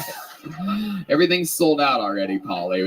We don't plug shows here. You're not in LA anymore. But they can scaffold the side and come in through the roof. There's like an air raid upstairs. Okay. I guess I need to take an edible. Sorry, my timing's a little off right It's okay. We'll ease into it. It'll get easier as it goes on. Eric motherfucking Griffin. Yeah. One of the legendary guests. Literally. Had a fantastic weekend, and thanks for everybody that came out. Hell yeah. And this has been a beautiful experience, and now I'm back at one of my favorite things to do. Yep. Kill Tony. Right next to me, too. Don't you like me, too, right? Well, you know what I mean. Okay, Pauly, just relax a little bit. You need have some water or something. Pauly Shore and the Crusties available now. He's doing shows here Wednesday, but they're already sold out. Riffin with Griffin is Eric Griffin's podcast. But most importantly, these two guys are two of the most utilized guests in the history of Kill Tony. You guys know how it works. Over 200 souls are in the alleyway right now, plus some people in this audience who signed up for the chance to get 60 seconds on this stage. Uninterrupted. You know their time is up and you hear the sound of a kitten. They have to wrap it up then or else they bring out the angry West Hollywood bear, which just interrupts them. And then I interview them. We have some fun. We find out more about them. They're literally a guest on a podcast live in front of all of us at the same time. It's all improvised. You guys ready to start tonight's motherfucking show or what? Let's do it! I'm going to pre-pull here because we have to take people's phones and pat them down. Mike Shields is going to be the first comedian after our real first comedian, which is one of the regulars here on Kill Tony. We've seen this guy go from broke to making it to having serious drug addictions, a broken heart, back again. Now he's in love with a girl that's way hotter than him. Just trying to keep you updated. We tape a couple weeks ahead. Ladies and gentlemen, sing it if you know the words. This is Hans Kim. This is Hans Kim.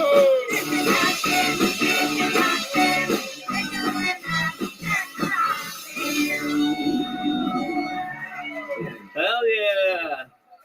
It's good to be here. Happy Asian American and Pacific Islander Heritage Month. I owe this month my entire career.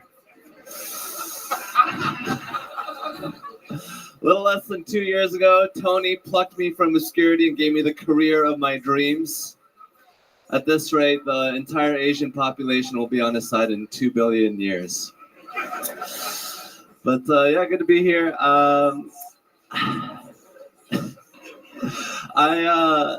Yes, the whole economy is doing great. I think that's amazing.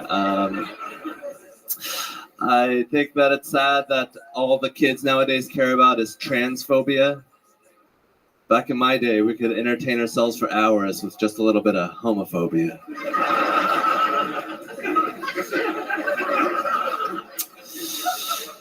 I like how all these millennials are trying to call Trump a sex offender. It's like, yeah, he did it, but that wasn't his main thing. It's like calling Michael Jordan a baseball player. Thank you. Hell yeah. Brought it together there at the end. Look at you sneaky devil. Thank you. You're good at like filling time when you can't think of the jokes for a second. There was a moment there about 20 seconds in where you took a moment to tell us all that the economy is doing great. You sneaky little devil, Hans. What's going on in your head when you're saying things like that? When you say, well, it's good to be here after you've already done some jokes. Normally people say it's good to be here before. Are you like forgetting? Or are you trying to think? Yeah, I'm just like, you only have a minute to do. How could you forget a joke already, you idiot? Right. That's what I was thinking too. No, I'm kidding. Hans, my sweet boy. You just reminded me, indeed, that this is the first day of Asian Heritage Month. This is a big, big month for me. It really is. Thank you, Tony. Can we ask him what it actually means? Yes. What does Asian Heritage Month mean? It means Everyone's watching right now. I mean, do you know what it means? Yeah, it means respect and honor. It's like we're in a kung fu movie. Yeah. Is this kind of like Rosh Hashanah for Jews? What's up? Yeah, it's like It's Rice Hashanah. That should have gotten a bigger laugh. Checking on you guys. Rice Hashanah. Oh, they don't know Jewish. They don't even know what Rosh Hashanah is. These Texas people are like, "What's a Jew? What the hell?" Hans, what is your relationship with Jews? I love them. We're very similar. We're very mathematically minded. Yeah. We both aren't very sexually powerful. Oh, I didn't know that was a Jewish stereotype. Sexually powerful. I've always. No one's like, oh, go get fucked by the Jew. He'll fuck your brains out. Right. Normally, when you get fucked by a Jew, it's at the bank or something like that. Oh, there you are. No Rice Hashanah, but you know the bank. Okay. Yeah, they're like Asians, but those Jews. Yeah.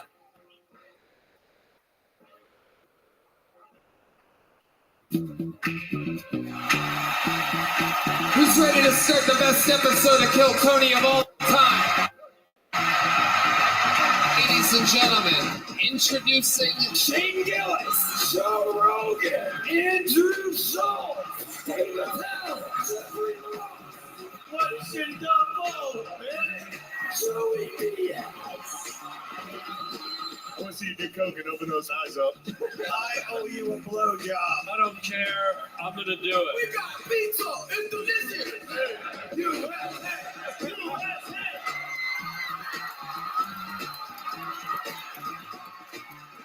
Is it possible to eat it with our butt?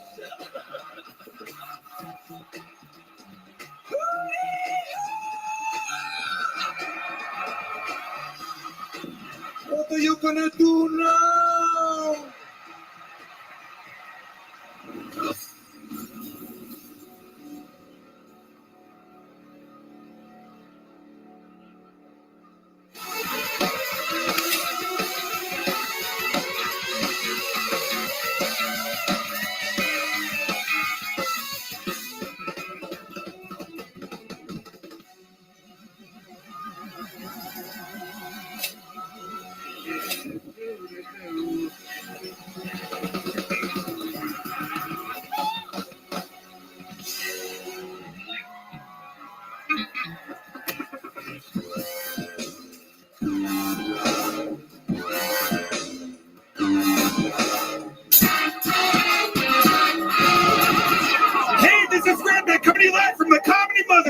Here in Austin, Texas, for a brand new episode of Kill Tony. Give it up for Tony. Let's go!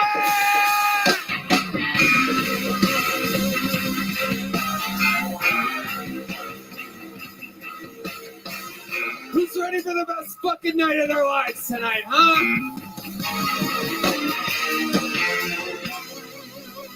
Yippee! And here we go. It is indeed the #1 live podcast in the world. How you guys doing tonight? This is Kill Tony, brought to you by ExpressVPN and Shopify. How about a hand for Red Band, everybody? And how about one more time for the best damn band in the land? Wow. Joining us on the violin, that's Christina Steele, ladies and gentlemen. Nick Rothhouse on extra percussions. That's the great Michael Gonzalez. Matt Muelling on the electric guitar. As always, John Dees on the keys. And of course, D Madness on the bass guitar tonight. Huge show planned for you. Before we get started, here's a little bit more from the amazing sponsors that made it all possible. The Sunset Strip Comedy Club in Austin, Texas is now open. Check out Red Band's secret show every Thursday.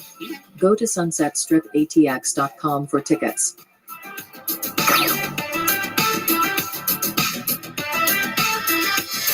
You guys ready to start tonight's episode? You know, I just love this show because you never know what kind of a melting pot of guests you're going to get. Tonight is just a perfect little stew. 3 unbelievably entertaining human beings. Ladies and gentlemen, your guests tonight are Jordan Peterson, Tyler Fisher, and Kim Congdon. Oh my God, Jordan Peterson.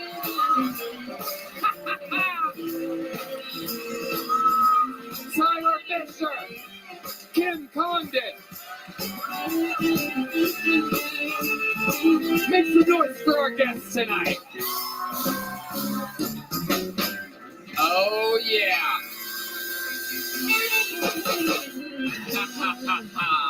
We're gonna watch some damn stand-up comedy tonight with Jordan Peterson, Tyler Fisher, and Kim Congdon. Kim started on the show 11 years ago, the first regular, writing and performing a new minute 11 goddamn years ago. How about a hand for Kim, everybody? Thank you. She just moved to Austin, Texas this week. We got another one. Another Austinite, ladies and gentlemen. Was in New York for a long time. Brand new special, the election special, out on YouTube right now. Also just moved to Austin, Texas. Another one of the funniest human beings in the world. You guys are going to know all about it real soon. This is the great Tyler Fisher, everybody. And one of the great minds of our time, absolute genius, starting his own university. You can't even make this up. First guest we've ever had on this show in 11 years that has a university coming out. The Peterson Academy. Yes, the Peterson Academy is coming soon. It's like out now. And his book, November 12th. We Who Wrestle with God. Jordan Peterson is here, ladies and gentlemen. So, you know, we're going to talk to some comedians tonight. We're going to figure out a lot. This is going to be both a smart episode and a stupid episode of Kill Tony, guaranteed. I'm pumped about it. Over 250 comedians signed up for the chance to get 60 seconds on this stage. If I pull their name out of the bucket, you know their time is up when you hear the sound of a kitten.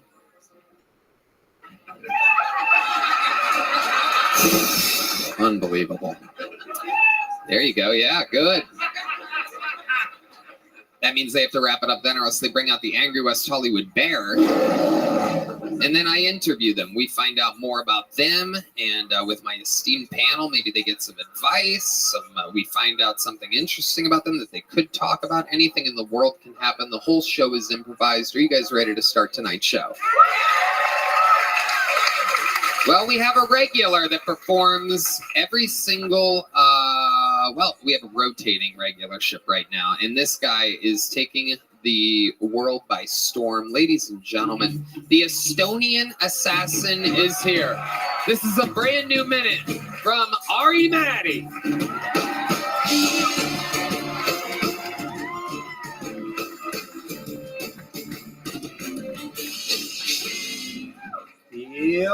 Yo, what's crack-a-lackin'? I recently went to Canada, as I like to call it, gay America. Canada and America, super similar. I kind of feel like you guys had the same parents, but in the divorce, Canada went to stay with mom. You know what I'm saying? She hugged them way too much. Kept telling him affirmations. Of course, you can wear a skirt at school. Gender is a constant. As you see the world sees you. But then you guys obviously stayed with Dad. He gave you a beer and a gun and was like, you don't listen to nobody.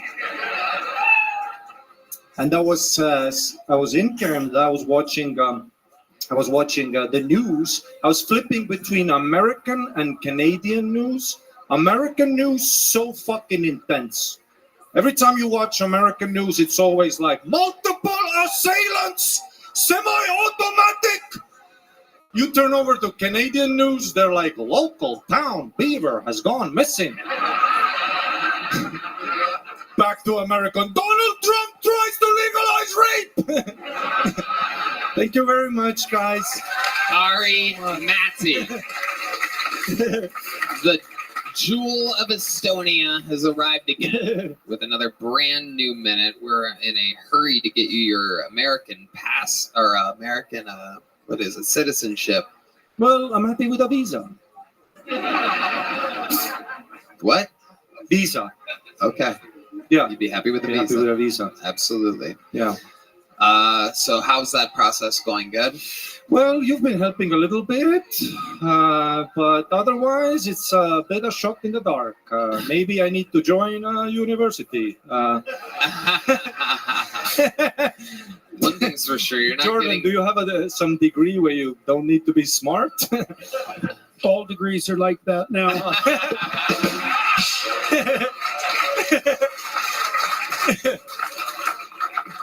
Ari Matty. Tyler, what do you think about Ari? I love Ari. I love your style. He's like an Estonian Sebastian Maniscalco. I got in the Uber. I go, you don't take the Euro? What's going on?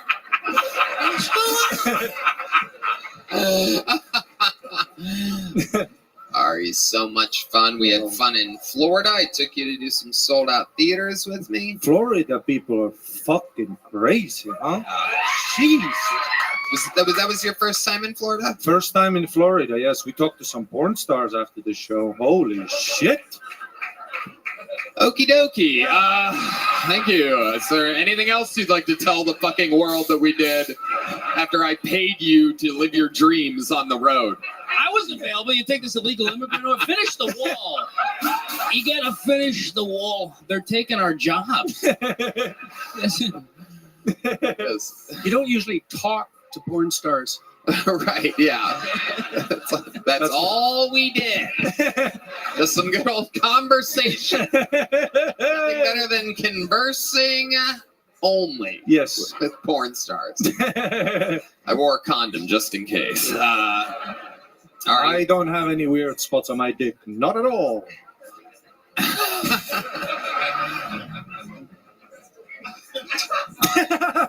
Ari, so much fun. What else is going on in your life? Anything else crazy?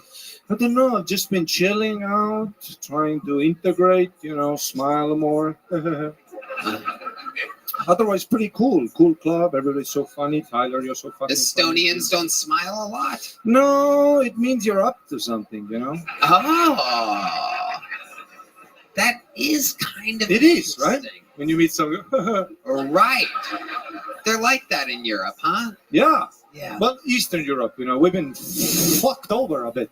Right. Whoa. Yeah. You're kind of like Jordan, me. you went to Estonia. You could be the pedophile and the kid. You kind of. That's kind of. We both have that vibe in a way. I catch pedophiles on the weekend. I just hang out at the playground. He's an auto pedophile? Auto pedophile. Oh, you have. That's a Carl Jung quote, I think, right? Oh, Tyler, I didn't know you have such beautiful blue eyes, Oh, thank you. Dominant features. He's trying to get a visa. You're pretty too, Kim. No, thank you. I don't like foreigners. Ari Matty, an amazing way to start the show. So funny, as always. Thank you so love much. Make some noise I for love Ari it. Matty, everybody. Good night, guys. And now things get crazy, ladies and gentlemen. This is where we meet people. I mean, these people perhaps waited for hours, hoping that their name gets pulled out of the bucket. Anything can happen. It could be a crazy person, could be the future of the show. Could be a genius, could be a moron. Anything can happen. Make some noise for your first bucket pool. We're going to meet them all together. It is Clemente Villegas, everybody. Clemente.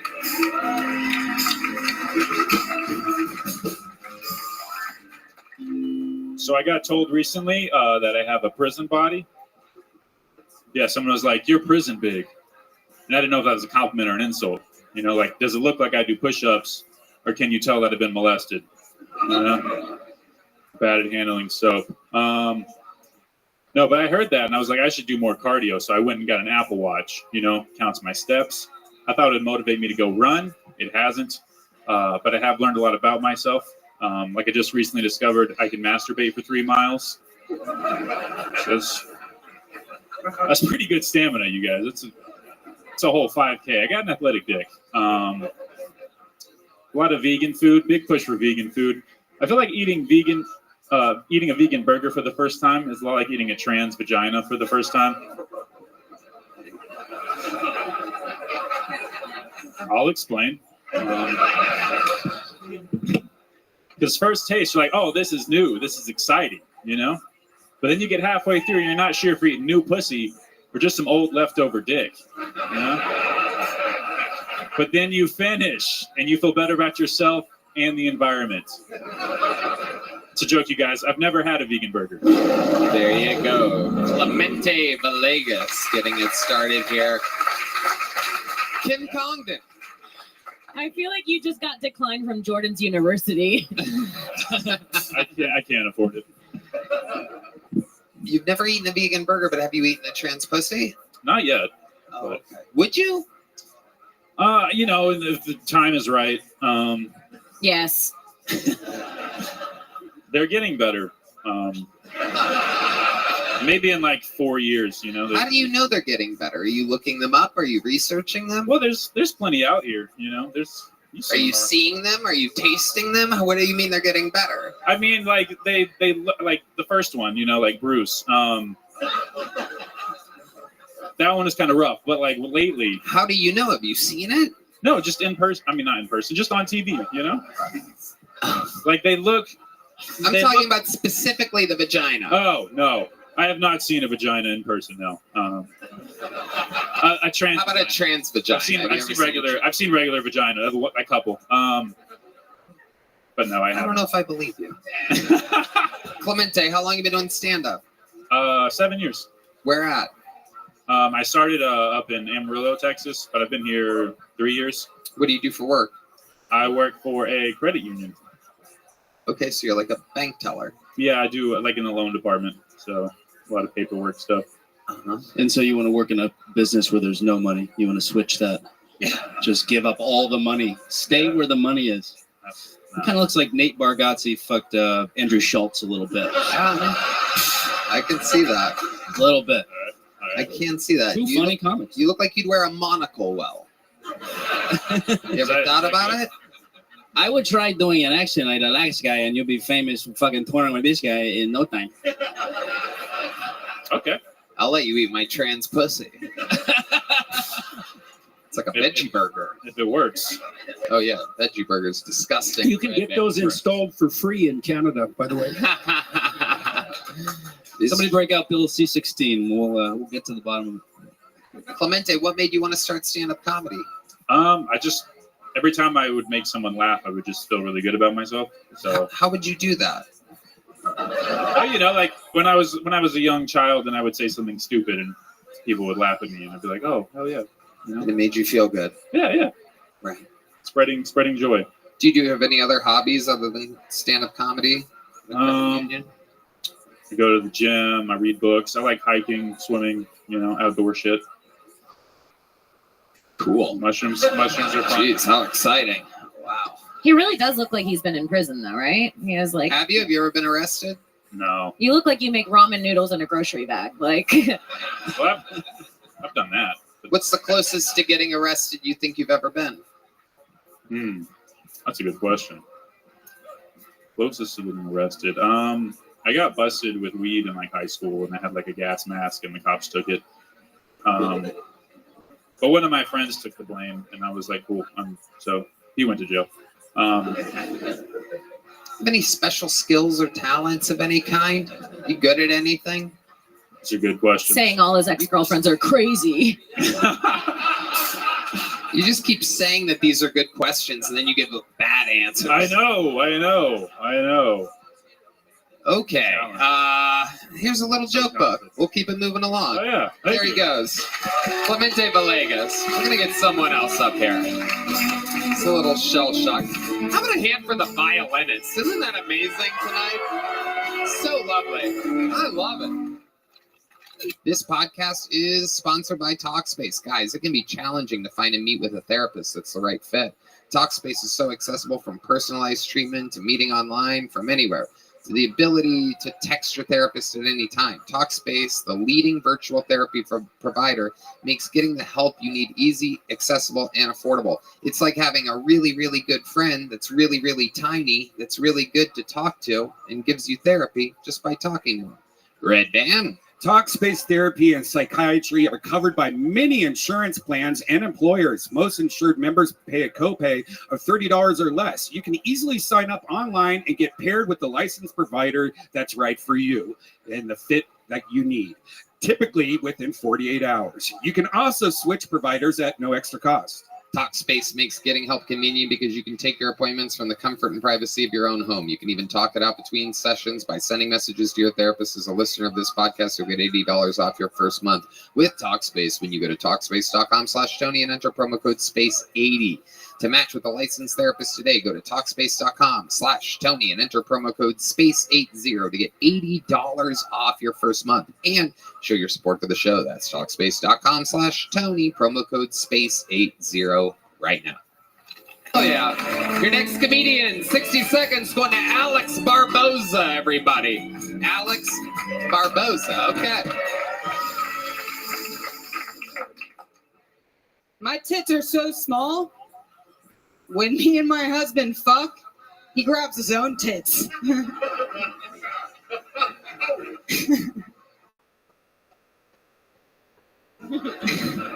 We just had to put my grandma in hospice.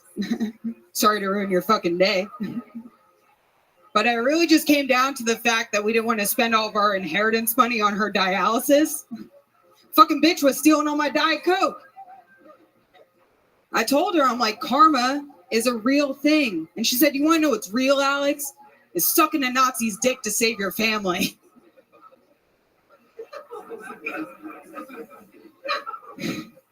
She likes the schnitzel, what can I say? My mom's dating a black guy. I find it kind of suspicious that she keeps a separate Brita water filter in the fridge for him. I'm like, Mom, you can't filter Hennessy. Thank you all. Alex Barboza, welcome to the show. This is your first time here, right? Yes, sir. I love it. How long have you been doing stand-up? 8 months exactly today. Where at? Melbourne, Florida. Okay. Yes, you are. I know. Oh my goodness. That's where Kim Condon's from. Very good. I will have to tell you, can I give her a piece of advice? Of course. No one gives a fuck when old people die. When you're like, sorry to ruin your day, my grandma's old, everyone's like, cool, you know? It's gotta be like someone younger to make it more exciting, I think. Well, that would have killed during COVID, actually. 'Cause we suddenly gave a shit about old people. Yeah. For 3 years. We don't anymore. No one gives a fuck anymore. It's true. Yeah, we're back to not. I didn't get the vaccine. My pediatrician said I was too tiny, so I'm still a little caught up on it. What do you do for work, Alex? I work at supply chain at Blue Origin. What is that? I'm a supply chain analyst, so I enter data to procurement for them to process orders for... Wow. And you're here in Austin for how long? Until Thursday. Okay. Just coming out, doing stand-up, trying to get spots? Yes, sir. Right. And when did you get here? I got here last Thursday. What have you done for fun since you've been in Austin, Texas? I've done 13 open mics and shows together, yeah. That's pretty much all I've done. So you're getting it done. Yes, sir. A lot more fun than Melbourne, Florida. Fuck yeah. Absolutely. Is this what straight women look like in Melbourne, Florida? Well... You said you're married? People do say I come off a little gay. Yeah, when you came out, I was like, JoJo Siwa's doing stand-up? No, I am married to a man, yes. Oh. How long have you been married? We've been together for 10 years, married for 3. How long has he been trans? What does he do? He works at the same company, but he paints the rockets. Paints the rockets. Yeah, he sounds gay. What do you do for fun, Alex? Anything in particular other than stand-up? I do drifting. In a car? Yes. Like the Middle Eastern art form of... Yeah. Just without the brown skin. Right. Same chest, different skin. Yeah. I love it. You drift over to the pussy at all? Are you sure you're not a lesbian? This is the stock we're dealing with. It's hard to date, Jordan. Imagine getting lectured about the patriarchy by a drifter. She's like, I'm out of here. Closest you've come to a lesbian experience, anything? I ate some Middle Eastern pussy, actually. Whoa. Oh my goodness. Wow. I think she's the bluntest comedian I've heard for a long time. Yeah, no, it's good. It's good. What was the eating Middle Eastern pussy like? Tell the people. How did you get the sand out of your teeth? White sauce or red sauce?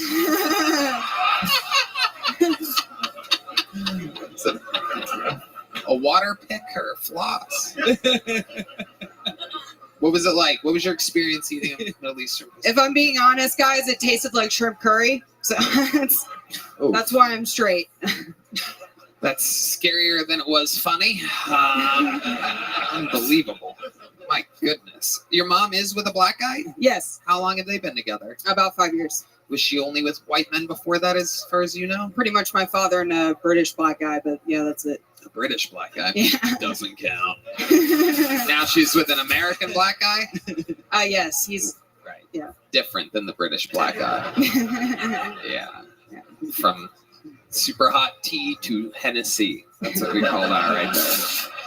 Amazing. And so that's basically your stepdad. Yeah. When you say nah, yeah, what do you mean? He's a piece of garbage. Whoa, that's racist.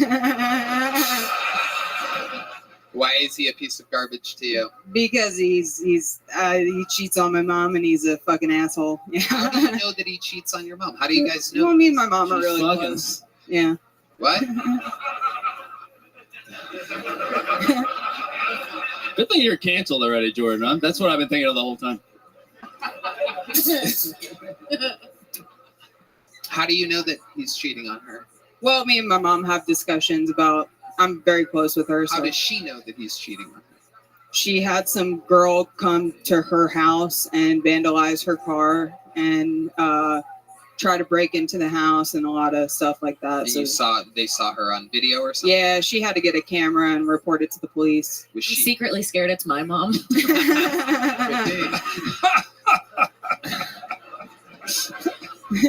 She just broke up with her black boyfriend, you guys. Was this was it a white woman, black woman? It was a white woman. A little bit thick? Yes. Is your mom a little bit thick? Yes. Yeah. It's Florida, Tony. Oh well, it's also a black stepdad. So that's how it goes. So why stand up for you? So I've tried a lot of hobbies in my life, and I've never really found anything that I'm good at. And the first time I tried stand up, it honestly changed my life. It's what I imagine doing heroin is like. So, what do you like about it? I like the rush that I feel after and the attention I get from people. Oh, very honest answer. Unbelievably. I don't think we've ever actually had that answer. It's like the correct answer. That's actually the right answer. It took 11 years plus for us to have You should run for office. You could probably win the Democratic nomination, actually, right now. Yeah, anyone could. If only I was black. Sorry. Whoa. Whip it through the Oh, glass. okay. All right. We really need new That's for you, stepdad. Yeah. I love it. Well, Alex, a very, very fun, honest, real interview. I can't remember how the minute was, to be honest with you, but I liked your interview so much that I'm giving you a big joke book. Thank you, sir. Congratulations, made by the great Bonsai, Alex Barboza.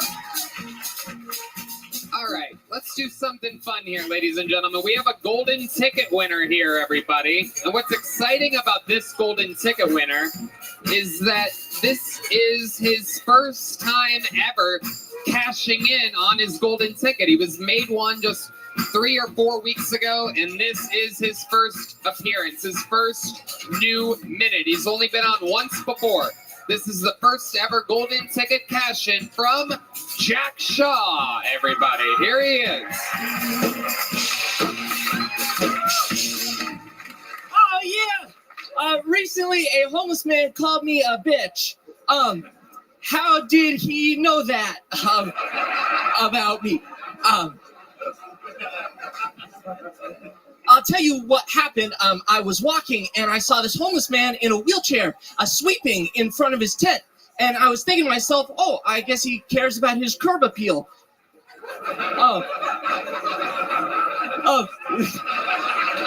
So I was looking at him because it was interesting, and apparently I was looking too long because all of a sudden he turned and he locked eyes with me, and I smiled because I was afraid. And then the homeless man stood up from the wheelchair. I couldn't believe it. It was a fucking miracle. And he points at me and he says, "You're a fucking bitch, McLovin." This homeless piece of shit decided to make fun of me, and he was smoking crack out of a Lego, everybody. Thank you so much. I'm Jack Shaw. Jack Shaw. Very entertaining. Attacking a homeless man for 60 seconds. You got your revenge. Jordan, what do you think of the great Jack Shaw? Who's the character you're playing, or is that actually you? It's me. That's me. When did you discover that and decide to capitalize on it? The last time I was on this show. Yep. Nervous, neurotic. What were you going to say there, Jim? Are you a comedian? What are you?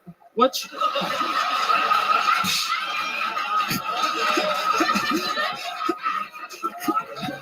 Occasionally. Occasionally. Oh God. Okay. Jack, you're so weird. You are such a weird dude. I love it. It's unbelievable. You make Larry David look like Michael Jordan. It's incredible. It's incredible. What is this? Is this like a vaccine gone wrong, or what's going on? That's what they said last time. It is that. I didn't mean that aggressively. Okay. I don't think you could ever be aggressive. No. Yeah. You look like if you had a movie, it'd be called Honey, I Shrunk the Charisma. Yeah, you bitch. Disney brings you non-binary Harry Potter. Hairless Potter. I'm starring in Harry Potter and the Missing Chromosome next year. I love it. Jack Shaw. It's like Rick Glassman's cum. So, Jack, you're how old again? 25. 25 years old. And how long you been doing stand-up? About 3.5 years. 3.5 years. I love it. And what do you do for work? Well, I used to teach traffic safety to kids, but then I quit that job. You quit? I did. Wow. Did you lose any kids? So many kids.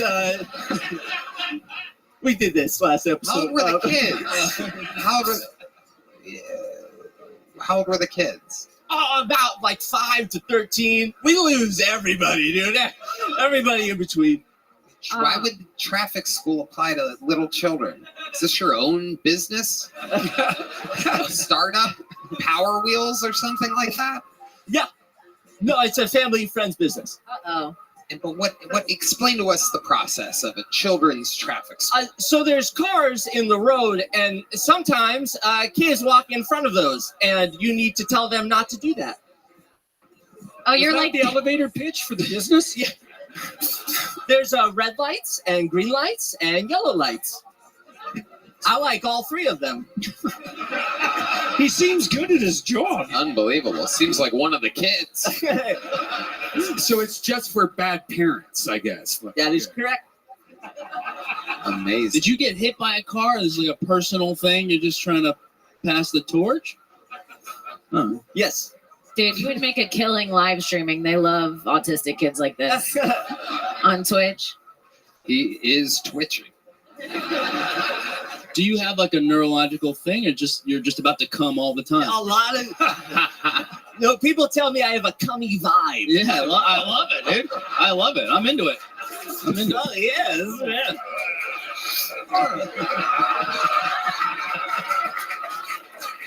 You want a little bit of this? Jack, what else are you into? What do we not know about you? Don't ask that. You're like if Woody Allen couldn't get any pussy ever. Woody Allen would have loved to run his own children's traffic school, by the way. You stay right here. It'd be all Asians though, so make a lot of money on that. Who needs traffic school more than Asian children? Am I right?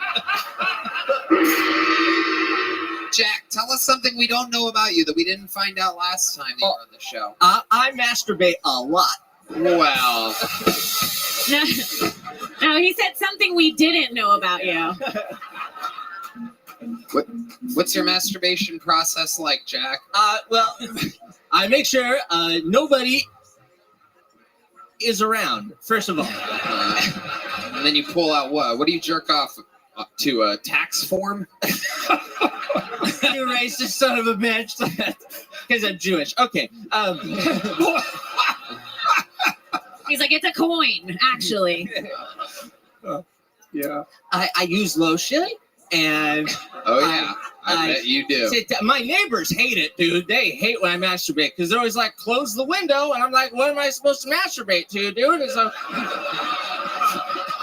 Did you take the lotion from a hotel? What? God. You went there. Oh my God. Oh yeah, no, I know. I gotta send to this. But what do you masturbate to in real life, Jack? Oh, people on screen. Okay. Is there a specific thing that you've been typing in lately? Is there a fad that you're into right now specifically? I like porn stars because I like to know who I'm masturbating to. It's sort of a personal connection. That is frightening. Somehow that's the scariest thing you've said all night. Amazing. Do you have a favorite porn star out there? They might be watching. Right now. Yes. Hiding. They're hiding. You do? Oh, yeah. Uh-huh. Who would it be, Jack? Name some names. Drop some names. I like Sky Bree. I like... I feel like I'm like show and tell for porn stars. I like Sky Bree, and I like Lisa Ann, and I like Mariah Mills, and I like... My girlfriend's gonna hate this, dude. She hate this so much. Yeah, these are kind of MILFs that you're naming. Yes. Ah, very interesting. There is something specific that you're into, and it is the love of your mother. Well, what does that mean, Jordan? Do you have an analysis on why a guy would be into MILFs specifically? Why someone would be into older women? Like, is there like a psychological reason for that? I don't know. I mean, maybe it's. Do you smoke weed? Yeah. A lot. Yeah. Yep.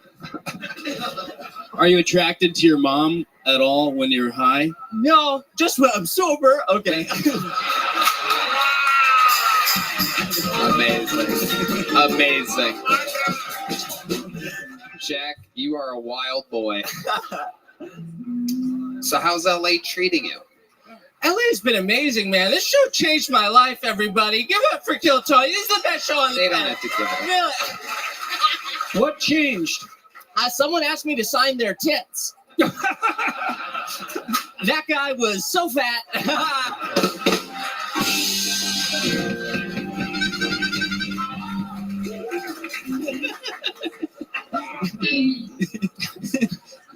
You sound like Kamala Harris, like talking about the war in Ukraine. That's your speech pattern. I like this. I like that. I like tits. I like butt. He looks like he's going to try to snipe her in a few months. Then we will truly be, if that happens, we will be unburdened by what has been. That is for sure. Jack, congratulations. Your first time cashing in on your golden ticket. A fantastic setup, fantastic interview. Thank you so much, everybody. This is the beginning of the saga of the young Jack Shaw. Back to the bucket we go. I do believe this is a famous character from our past. Ladies and gentlemen, this is a new minute from Karen Jones, everybody. Karen Jones. It is indeed that Karen Jones.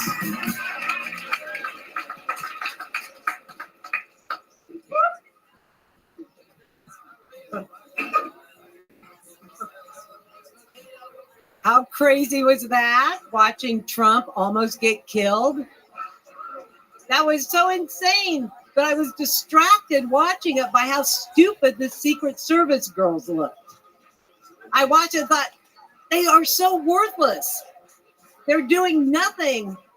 And then I thought, if only Trump would just grab them by the pussy and then hold them up and use them as human shields. They could have looked so cool. They could have shown us their girl power.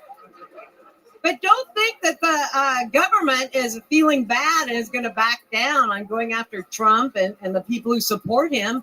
They're still going after P. Diddy hard. You know, they raided his house for being at the Capitol on January 6th. They did.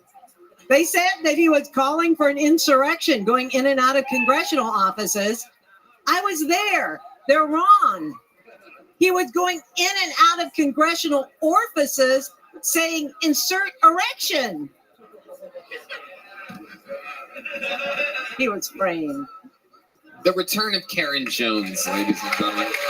One of the wildest women in the history of the show, famously stormed the Capitol. She did indeed. Actually, she's been on multiple times before. She ended up, by her appearance on Kill Tony, talking about storming the Capitol. Her local government came after her. Right, yes, allegedly. On video and proven over and over again. Her local government came after her because of the Kill Tony episode. So you actually sacrificed some stuff, sharing your story on the show. And, you know, what I love about the show is there's always different shapes and sizes of people. Karen Jones, clearly the type of lady that Jack Shaw would jerk off to. That's what I was thinking, listening. I thought, oh no, he likes older women. He's going to jerk off to me. It makes me very uncomfortable. Yeah, I was kidding. No one's jerking off you, Karen. No one in the world's jerking off you. And once again, just to be clear, I was being arrested and I was trying to come on the show because people that watch our show don't have a political bias for the most part. And I wanted to tell them some things. Red Band fact-checked me on my first deal when I said no policemen were killed. So this was a way for me to, A, get some truth out, and B, get a new career as a stand-up comedian. It's a pretty fun thing to do. Jordan. It's a very unique crossover that you have happening there. You Americans are really quite deranged. We are. No, seriously. That scares me coming from a psychologist. I mean, people call me crazy, but when you say it, it seems clinical. You have your upside, I would say. A fair bit of courage. But anyway, yeah, it's been wild, and I've really been having to thread a needle here because my husband and I pled guilty on the day Trump was convicted. You and Trump were both found guilty on the same day? Yes, and that's like, my family thinks that's wild. I just thought it was just another kind of crazy coincidence of the last 66 years. This bitch is nuts. Yeah. I am not nuts. I can count backward by 7. Try that, Joe Biden. Amazing. But Karen, you are definitely very political, one of the more political people in the history of the show here. So tell us, what do you think about Kamala Harris being the supposed new Democratic candidate for the United States of America? Well, remember, I'm from California, so I was there as she first penetrated politics, or was penetrated, I should say. Willie Brown was our Speaker of the House, and she's very good at knowing who to sleep with. She is excellent, and that's a certain kind of smart, but she has screwed her way into maybe the presidency, and hats off.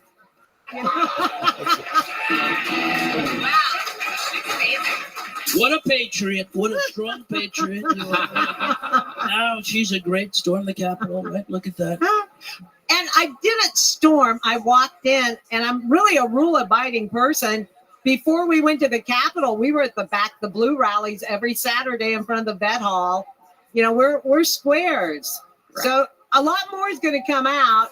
The truth will be known someday. Like what? What kind of truth? Tell us more. Well, this is it's tricky because I had to swear under penalty of perjury that I knowingly entered the Capitol illegally because it's against the law to air your grievances at the Capitol, apparently. And I now know that. I didn't know that at the time, but apparently you can't go to a permitted event at a Capitol at a public building to air your grievances. But I do understand that now. But as part of the plea deal, I also had to say that I knew Mike Pence was in the building.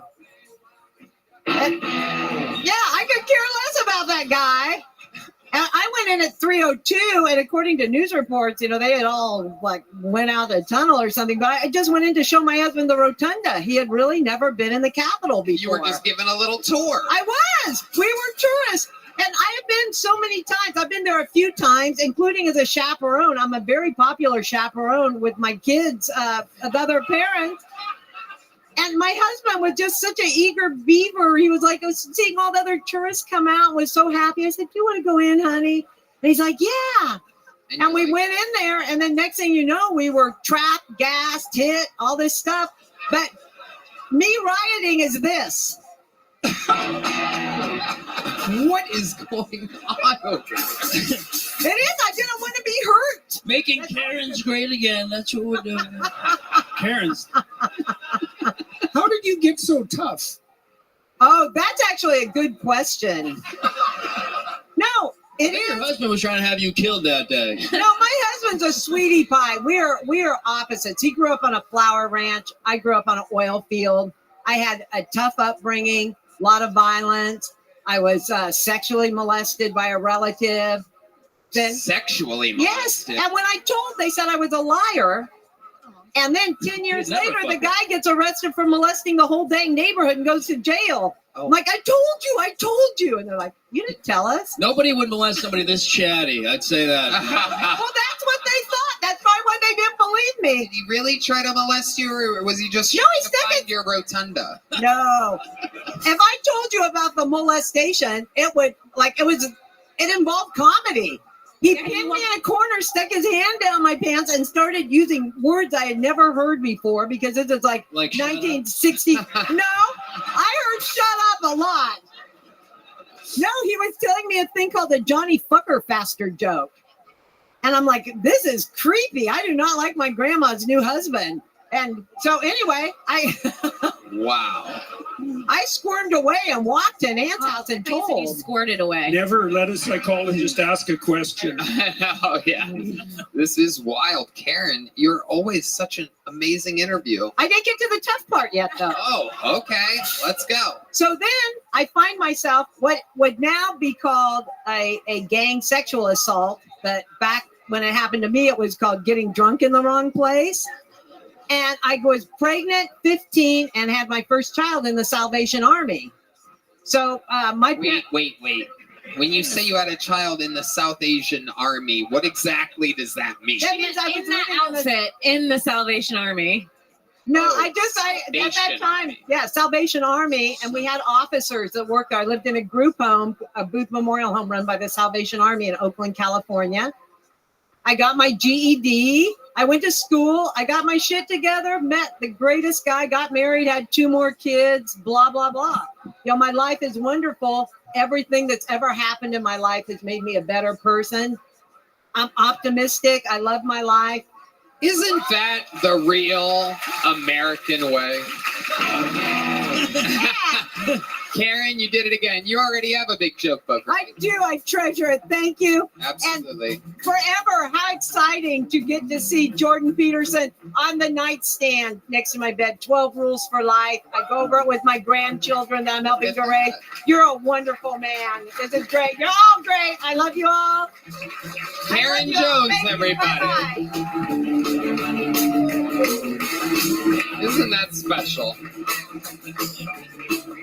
Isn't that fun? Well, hello, my little friends. This podcast is sponsored by Game Time. Guys, live events are my life. I love concerts, sporting events, theater, you name it, performing in arenas. That's why I'm excited to partner up with Game Time. Game Time makes getting tickets for concerts and events faster and easier. Even if you don't buy tickets right away, prices on the Game Time app usually go down the closer it gets to show start time. With killer last-minute deals, all-in prices, views from your seat, and their lowest price guarantee, Game Time takes the guesswork out of buying concert tickets. Red Band. Tony, I love Game Time app. There are so many great shows coming to Austin. Some of our favorite comedians, like Sebastian's in town, Santana, and even my favorite, Barry Manilow. You know me. I personally love the app's last-minute tickets, flash deals, and zone deals. You get views from all the seats in the venue, and Game Time offers the lowest price, guaranteed event cancellation protection, and job loss protection. Get a panoramic view from your seat in the Game Time app before you buy. Game Time even offers ticket coverage, meaning your purchase is covered with the most flexible customer service policy in the ticketing industry. So take the guesswork out of buying concert tickets with Game Time. Download the Game Time app, create an account, use code KILL20 for $20 off your first purchase. Terms apply. Again, create an account, redeem code KILLTONY for $20 off. That's why. Download Game Time today. Last minute tickets, lowest price, guaranteed. All right. I pulled another name out of the bucket. 60 seconds uninterrupted going to David Donick, everybody. We're going to meet David all together. Here we go. David Donick, it's nice to meet you all, man. I'm a teacher right now. It's a good time. I hate these bitch-ass kids, so let's dial it back. I taught a senior seminar class this year where we help kids figure out where they want to go when they graduate. I'm teaching one day, a girl has a question. I go over to her. She's like, I have a question. And I'm like, what's up, big pimp? I don't remember their names all the time. I go up to her and she's like, Mr. Donick, I'm trying to go to a music school. Any suggestions? Yes. My girlfriend went to a music school. She studied classical saxophone. You could go here or here.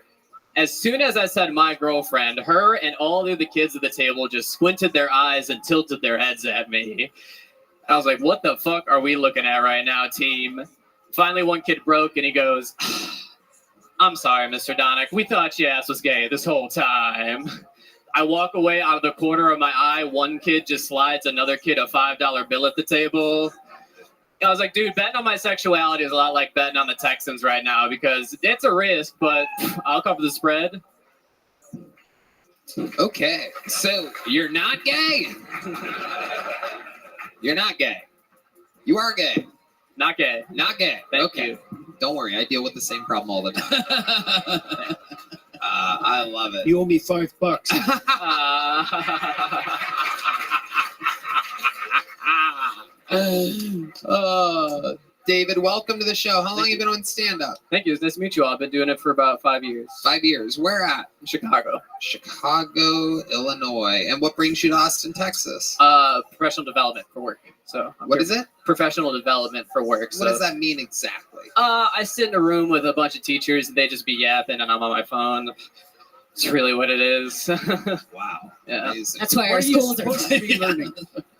We are learning how to be a better international baccalaureate school. So basically how to kind of align everything and what we teach and how we teach it. And why aren't the courses any good? A lot of teacher turnover. People don't want to work. You know what I'm saying? Yeah. All right. They're on their phones. Yeah. Yeah, exactly. Teacher turnover. All right. Storing that up for a little fantasy later. Yeah. I mean, you know what I jerk off to. So, David, Chicago, doing teacher. What exactly are you teaching? I teach English. Yeah. English. High school English. Okay. Is it in Chicago? Is it the South Side? It is. Yeah, it is the South Side. So that's a tough subject to teach. It's a fun time. Yeah, Shakespeare is hard to teach, but we make it work, you know? Right. So it's mostly black students? Mm-hmm. That's not, we have like one M&M, but, you know, we don't talk about it until the album drops. That's the candy they all split. Yeah, he sells me the candy, man. It's good. Actually, we have a lot of Venezuelan migrants now, too, because thanks Abbott, or what's his name here? I don't know. The governor? Yeah, we sent some buses up there, huh? Yeah, it really pushes the boundaries of my basic white guy Spanish. Right. Yeah. So, what's it like dealing with these types of kids? Brother, No, they're good kids. I'm very humbled. I won coolest teacher of the year this year at the end of the year. Whoa. It was dope. I know. Thank you, man. I won. Imagine how uncool the other teachers are. Well, I only won because I joined every gang in the building. So I'm now a King Crip disciple. Amazing. What else do you do with your life, David? Stand up. I Uber. Ubering is pretty not fun. I don't know. Your Ubers are weird here, man. They don't talk as much as they do in Chicago. They don't speak English. No, yeah, it's weird. But yeah, I Uber. I teach. I do comedy. Play a lot of video games. Been playing Fortnite recently. That's a time suck. Ugh, I'm so bad. Do you play video games? No. But good question.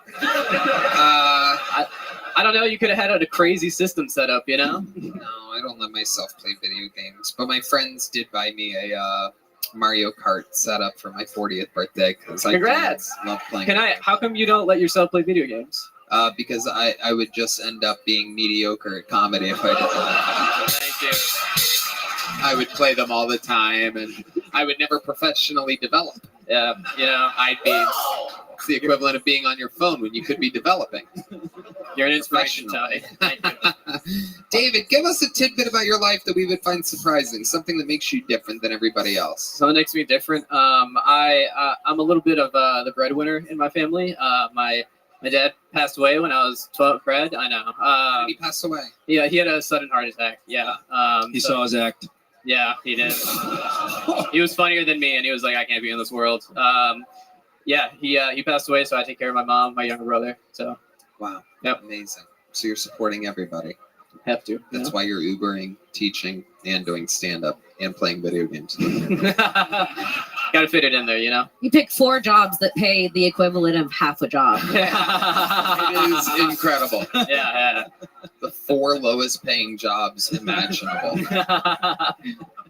Amazing. What's your love life like, David? You have a girlfriend? I do, yes. Love her very much. Been together for 2 years now. Nice. What does she do? She is also a teacher. She teaches middle school music. She teaches like kids how to, play music. Basically, yeah. She's a really talented saxophonist too. So really talented what? Saxophonist. Oh, that is not what saxophonist. That's what I thought too.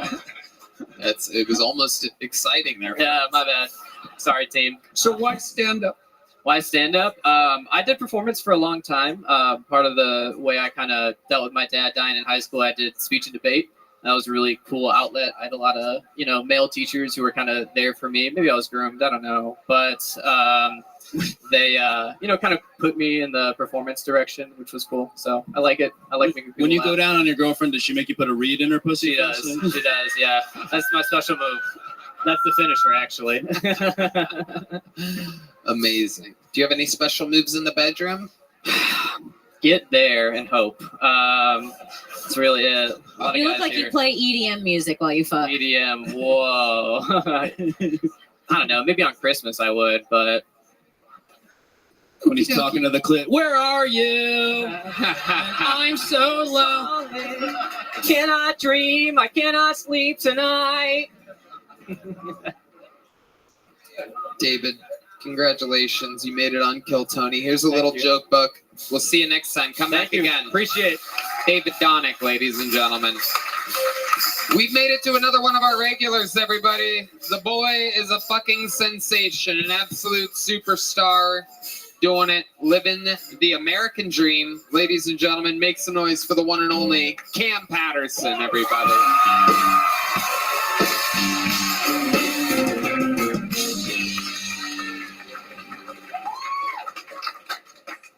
I like immigrants. Y'all see how fast our claps changed? Y'all didn't like that at all.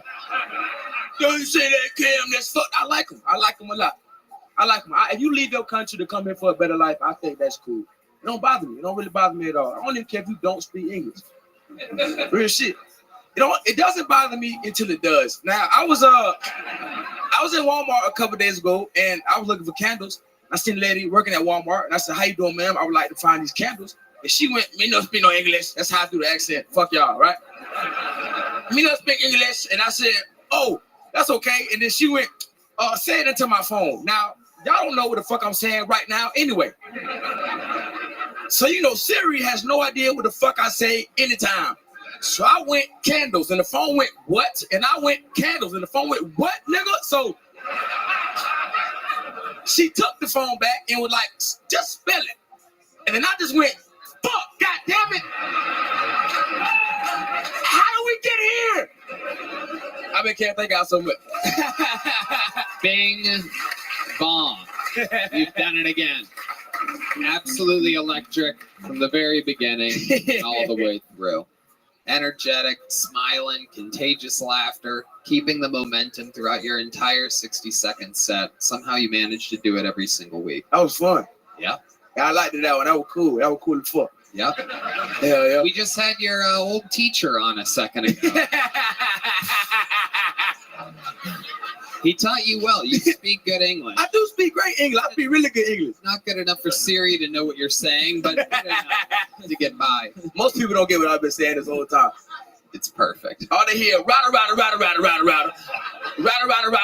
the fuck does his hat stay on? That's all they think this whole time. That was my next question. How the hell does he do it? How did you know that was my next question? Is it like Madonna or something? Nah, it's Like a black man's yarmulke. Man. How do you think that? Black Ben Shapiro. I'm magic, nigga. I'm magic. I'm magic as fuck, dog. That is truly. What's up, therapist nigga? You good? Yeah. Good to meet you, soldier. Locked in. I'm wondering about the hat, though. It is amazing. It is a work of art. This is a new thing, the hat hanging off the back of the head. Nah, I've been doing this. Well, my hair growing this shit, so I've just, you know what I'm saying? Just growing around it. I go to sleep with it on. Yeah. Real shit. Sleep. Get a good night's sleep. I've been sleeping real good. Yeah, go ahead. Well, I think Kamala Harris would make you VP because you're the only person I can understand less than her when you talk, man.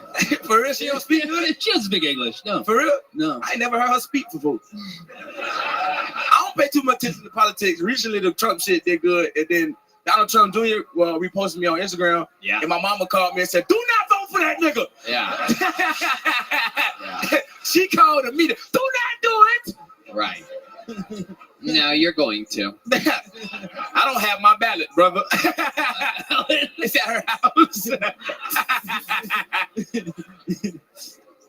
I love it. Cam, were you on the road this weekend? Yeah, I was in Nashville. Okay. Yeah. It was fucking great. I love Nashville. That's why I had nothing to shit on it. I usually shit on every city I go to. Yep. Nashville is pretty fucking dope. No doubt about it. One of I like my it a lot. favorite cities. Yeah.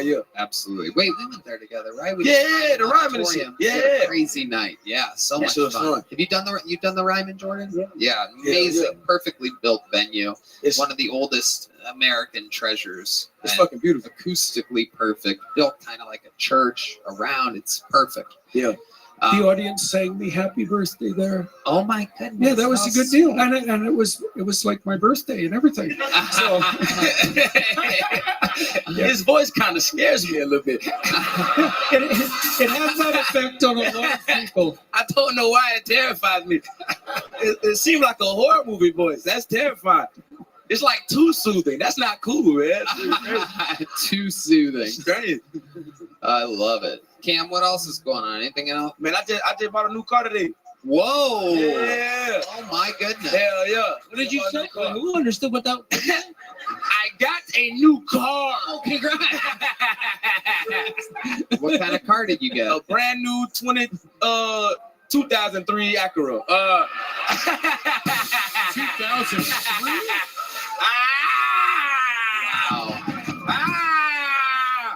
It's got an actual key and everything. Real shit. My last vehicle was a bike, so I'm happy.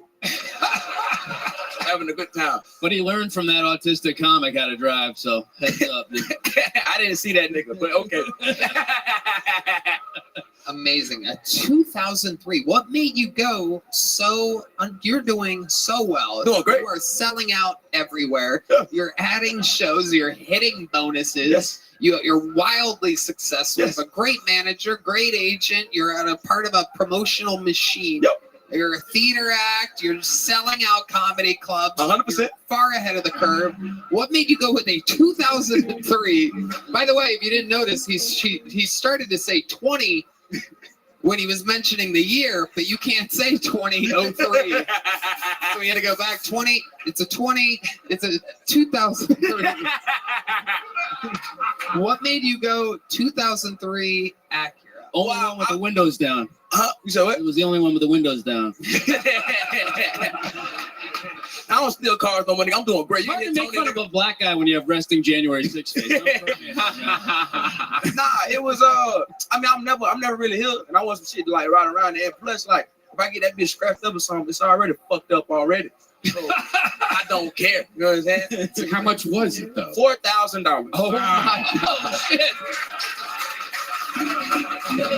You got nothing to lose. Huh? You got nothing to lose. Nothing to lose. I can blow that bitch up right now. Yeah. He'll be happy. Yeah. I'm cool, man. Wow. That's incredible. Amazing stuff. Hell yeah. When did you find out you were funny? I don't know. I was small. I was young. I was real little. I used to bite people all the time. People would laugh. Yeah.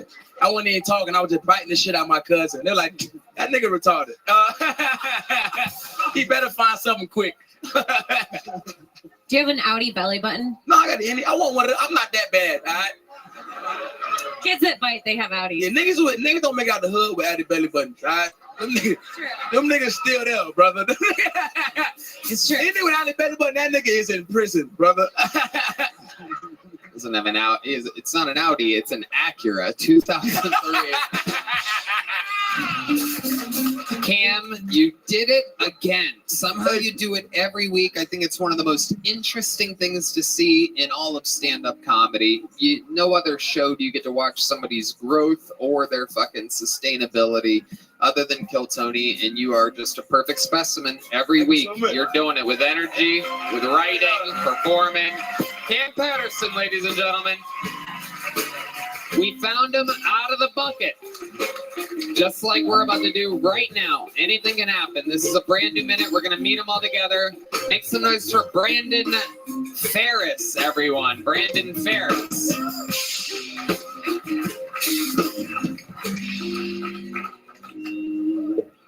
Clearly, I'm going through a midlife crisis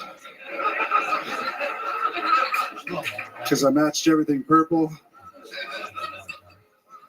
I recently shaved my beard because I got tired of being called Fred Durst. On a steady diet of hot dog water. Now I look like a Nickelodeon producer. Yeah.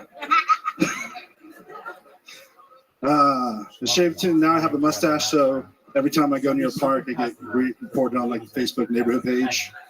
It's okay, I'm with my kids. I'm a dad. Hopefully it's if you have multiple kids, it's kind of like having a backup plan in case one of them's dumb. Give you an example. We asked my oldest what the capital of Texas was. She goes, Dallas. Dumb. So then we asked my youngest, she's 7, and go, hey, Michaela, what's the capital of Texas? She goes, T. It's actually pretty smart, and those who don't get it, you're the dumb one in your family. I hate to point out to you. Thank you. My name is Brandon Ferris. Brandon Ferris. Welcome to the show, Brandon. How long have you been doing stand-up? This month is a year. A year? And today's my birthday. And happy birthday. Amazing. Unbelievable. I'm a big fan of the show, and I envisioned this today. I told my friend I'm going to be on today. And wait, are you really crying? Oh my God, you're adorable. I thought you were kidding for a second. Oh, this is so sweet. Oh my goodness. This is the most adorable thing. Face that way, Brandon. Let him see you. This is amazing. Somehow this turned into a Jelly Roll acceptance speech. This is unbelievable. Wow. Why does it mean so much to you? Why does it mean so much to you? I lost my dad to Alzheimer's a couple years ago. Wow. Amazing. Yes, please keep that violin going. Amazing. And tell us what else. Why else is this important to you? You lost your dad to Alzheimer's. I just really love comedy, and I've been afraid to do it, and I've been at it for a year. This month it actually marks a year on the 31st, and was a fan of the show. I saw you at the Vulcan doing a thing with Friends of Rogan, and that was the first time I saw you, and I was like, I am stupid for not watching you sooner. Right. But man, and then Kim, and this is a lot of and cool me. You guys. The guy that looks like Zach Galifianakis, fuck Macaulay Culkin, whoever he is. We could be like a Chris Farley, David Spade. We can team up. Yeah. Damn it, Tyler. It's terrible when you have to like someone so much. Eh? And then you're so likable, Brandon. It is incredible. You came up for only a year of experience, the midlife crisis thing from the beginning, self-deprecation to get laughs instead of coming out and trying to be cool or anything like that. Like you kind of get it already, it seems. Where have you been doing this year of stand-up comedy? Just all in Austin area. This is where you live? Yeah. I love it. Where are you originally from? California, unfortunately. California. What part? Fresno. Oh, that is unfortunate indeed. And when did you move to Austin? Once I knew Kevin Federline set the bar for fame, so I was like, I got a shot. Wait, what? No, sorry, Kevin. That's terrible. Kevin Federline moved? Kevin Federline's like the most famous person that people know from Fresno. Unfortunately. Nobody knows that. Exactly. So in the world, you just made that famous. You're like right now. Sorry about that. Amazing. You're more like Fetterman, the politician. You look like Barney in Human Face. It's true. And I love you, and you love me, and we're a happy family. I thought George W. Bush got fat for a second. George W. Tush over here, am I right? So, Brandon, what do you do for a living? I work at Apple. Apple? Yeah. The company? Mm-hmm. Wow. Not anymore, probably. Yeah, it seems like it. I would have guessed. No. Yeah. So what do you do at Apple? I actually can't talk about it, unfortunately. That makes sense. He watches you. Yeah. It's a new program we rolled out. Sorry, the new beta. The AI part. Amazing. No. What do you do for fun in Austin, Texas? Tell us about it. I have my kids, stay busy with that, the movie stuff usually. How many kids? 2. How old are they? 10 and 7. 10 and 7. Yeah, she my oldest has actually done comedy too, which is kind of cool. So from this, Really? Has she done it? Yeah. Like open mic? She I brought her to 6th Street like a good dad should, but and she did a mic that was like right over here and wrote her own jokes and roasted me. So she's gonna be a roast comic like you. Aw, that's adorable. A 10-year-old girl. That's fantastic. You got to teach them young. Yeah. Amazing. And fuck, what the fuck was I just gonna ask you? It was good too. Shit. Hell yeah. Other than so you still with the baby mama? Yeah. My wife and I we've been married for 14 years. Lovely. What does she do? She works at a bank. She works at a bank. Yeah. Just a boring family, unfortunately. I'm sorry. No, it's fine. But yeah, Y'all got money. try to. Was your dad a funny guy? I mean, not at the end, obviously. Well, that's when it gets funny, actually. Look at Biden, man. It gets funny. Yeah. It gets funny. Yeah. So we'd go to like Applebee's and we'd play a game called the Penis Game. We're not Catholic, not like that, but it was. He would just like see who yells penis the loudest, stuff like that. Wait, what? Don't. Penis game. Do that? No. No, wait, you go to Applebee's and would do what? He'd yell penis, and just to embarrass us, he would just try and yell it loudest. So it's like someone just would start it and it gets progressively louder while you're in like a Applebee's, preferably. Wow. And how long ago did he pass away? How long did he go to the great Applebee's upstairs? I'm watching Jordan notice how dark my sense of humor is all at once here. I'm thinking about moving to a different chair.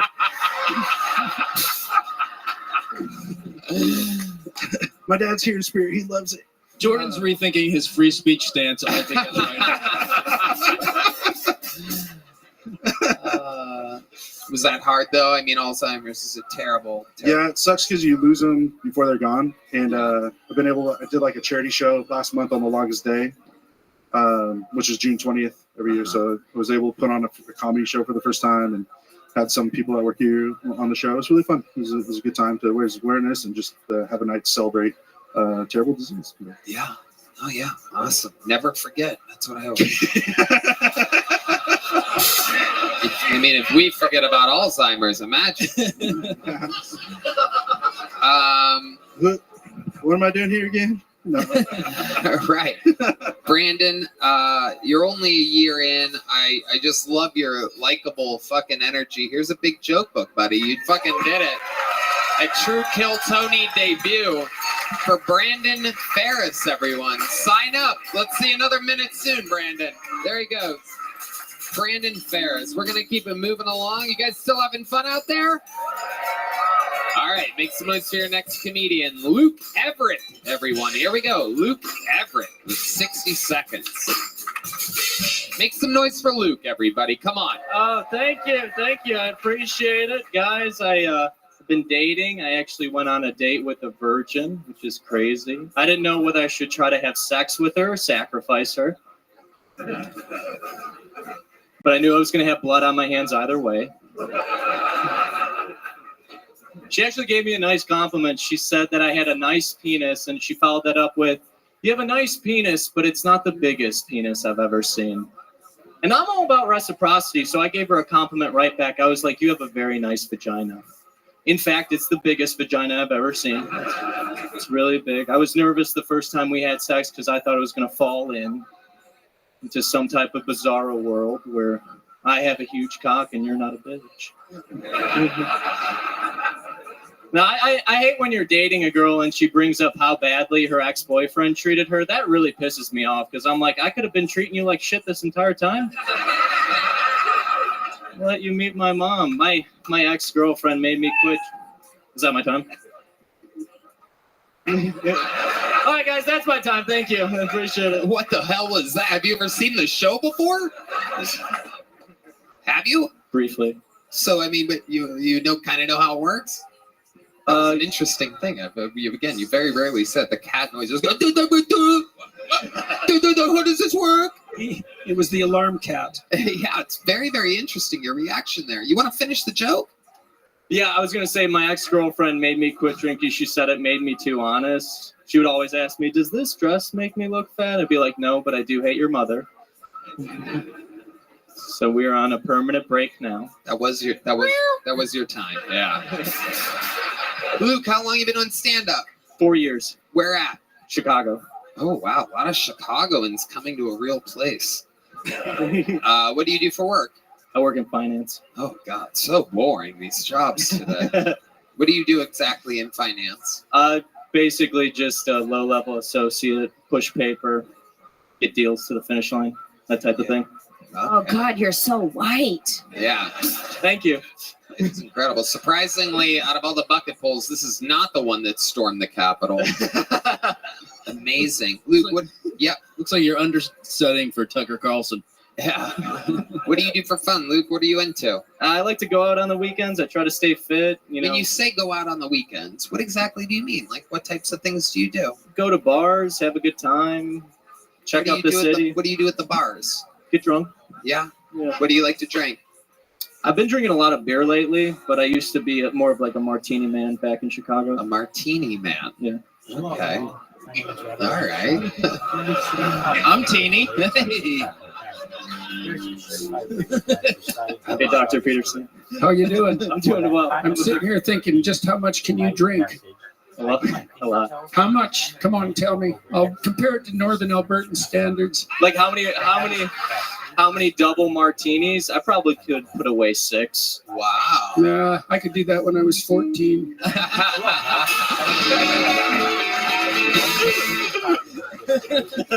What's the craziest thing you've ever done after a night of pounding martinis in Chicago? What's like a wild night in the eyes of Luke Everett? I was in a fraternity. I went to a conference once, and after a night of tequila, it wasn't martinis, but it was tequila, I woke up in a bush in Lincoln Park. Wow. That's amazing. It was next to a dumpster where he just fingered a girl.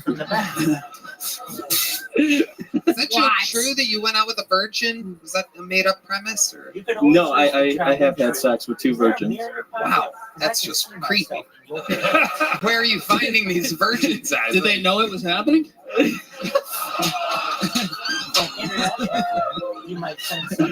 That's why they had a bush. That's why he woke up in a bush. They probably think they were having sex with a virgin too. In one occasion, yes. Uh-huh. Lost my number. Can I have yours? Okay, you have a girlfriend now? I do. Where'd you meet her? Chicago, actually on a trip out here. If you admire We're looking for places to live. Said 2 places at once just then. Well, we met out here, brought our love back to Chicago. She lived in Chicago? Yeah. And you met her out here? Yeah, we met on a trip out How here. did you meet out here? Well, she is the sister of my buddy's girlfriend, and him and I were coming out here. His girlfriend came out. She came out too. We met. Wow. When are you going to come out? Yeah. Why don't you just cut out the middleman and start fucking your buddy? That's what it sounds like. It seems like this is where this is going. Luke, what's something that would surprise us about your life? You seem like a very, very, very white guy, as Kim said. What do you think's the most black thing about you? Like in an African American sense, or like dark? Let's go African Americans. Yeah, let's do both. Yeah. He looks like he says the N-word more than Cam Patterson. Only on Fridays. Only on Fridays. I'm kidding. I'm kidding. What's the most African American thing about you, Luke? I have a decent size penis. Wow, that's amazing. Terrible for a guy that loves fucking virgins, but good for you. Pushing deals across the line. Okay, what's the most Asian thing about you, Luke? My math skills. Oh, absolutely incredibly racist. Do you measure your dick in millimeters? Is that why it's so big? The European 200 millimeters. I love it. What does your girlfriend do? She works in marketing. Man, everybody tonight. It's just finance, marketing, boring ass shit. It is incredible. What about your parents? My parents are doctors. Ooh, what kind of doctors? Psychologist and a physicist. Wow. There it is. Amazing. Are they proud of you? No. No? How about when they see that sweet cock swinging around? All right. Well, Luke, congratulations. You got pulled out of the bucket. Fun times. When you go back to Chicago? I live here. Oh, you live here. Yeah. Congratulations. Here's a little joke book. Thank you. Thanks, guys. There Appreciate goes it. Luke Everett, everybody. Now. All right. We're getting there. This looks like a fun name. Looks like a new name. Make some noise for Frank Trandacosta. Trandacosta.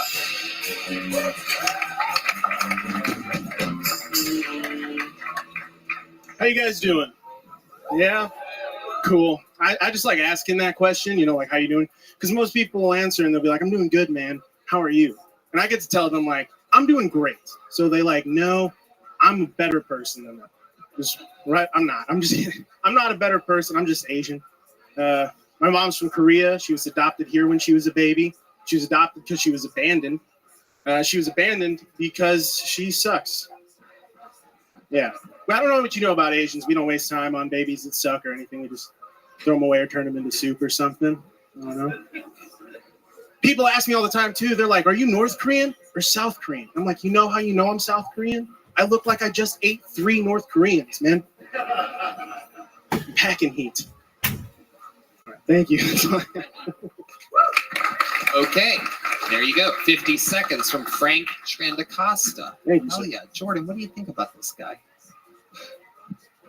I think he dresses from the shop in my hometown in northern Alberta. Thank you. It is. What ethnicity are you? I cannot wrap my head around it. So it's Korean, South Korean. South Korean, yeah. And then my dad was Sicilian. Sicilian. I think he's Mexican with a concussion. That's what it seems like. Do you eat spaghetti with chopsticks? No, I just. Oh, yes, sorry. Totally. You said your dad was Sicilian. Yeah, he was a junkie, so he's sober now. He's gone. Okay, he's sober and gone. Yeah. 4 years. Yeah. 4 years what? Sober and gone. Sober and gone. Yes, sir. So, was he a better father when he was on drugs? He was a cooler dad for sure. He was very cool. So he was in your life on drugs, and then he got sober. He's like, I gotta get my shit together. Get away from this son of mine. Nah, he was never not on drugs. He actually was the first person to give me heroin, so that was pretty. He told me it was coke in his defense. Oh hell no! Sorry, don't want to misrepresent the guy. Are you taking clients, Jordan? All the time. How old were you when he gave you heroin? I was 19. Wow. Yes, sir. And you said that you thought it was coke. How old were you when he was giving you cocaine? He never gave me cocaine. He just gave me heroin. Did he know that it was heroin and told you it was cocaine? Oh yeah, that Why man. do you think he would catfish you like that? He was just so good at disappointing everybody, including me. So he was like, "You want to feel great?" And I felt, thank you. How did you feel? I was throwing up, but I felt amazing. Right. For how long? Like 30. So like if you can do heroin and not ruin your life, it's awesome. Try it. It's pretty great. Sorry. Was that it? Did you do it? You just did it once? I did it for like a few weeks on and off, and then I got off the street and picked myself up on my bootstraps, Jordan. Got off them drugs. No, it's just boring. What? I don't do heroin anymore. No, I understand. Why'd you stop? You said it was great. Why'd you stop? Because it's not worth living in a van and losing everything else to feel good for 30 minutes. So yes, thank you. Yes, definitely. Yeah. Why stand up? I love stand up. I grew up in a household where it was very clear that comedy and humor were like really accepted and celebrated. Well, heroin was accepted. Yeah, that too. So it was like heroin or comedy. Open the door a little. I figured this probably has a little bit more longevity. Can you imagine them shooting up and like, no Louis C.K.? Put on Hannah Gatsby. What do you do for a living? Right now I work at Chili's on 45th and Lamar. Wow. Yeah, look at that. Very thank you. specific. Thank What you. exactly are you doing at the Chili's? I'm a server. I'm a server there, so I just run people their food. How long you been doing that? Since I moved here in February. So, wow. Yeah. Do you charm your customers? No, it's hard to do that looking like me. I look like Gangnam Style got out of prison, so I don't try or anything. Okay. And what's your love life like? I mean, not fantastic now. When you say now, what does that mean? That it once was? Yeah, I had a girlfriend before I moved here, and now I don't. What happened with her? I lived in Illinois at the time, and she was from San Francisco. People tonight. And she wanted to move, or San Diego, and she wanted to move back home, so we split up. Wow. When's the last time you talked to her? Like last year. And then that's when you broke up? Yeah.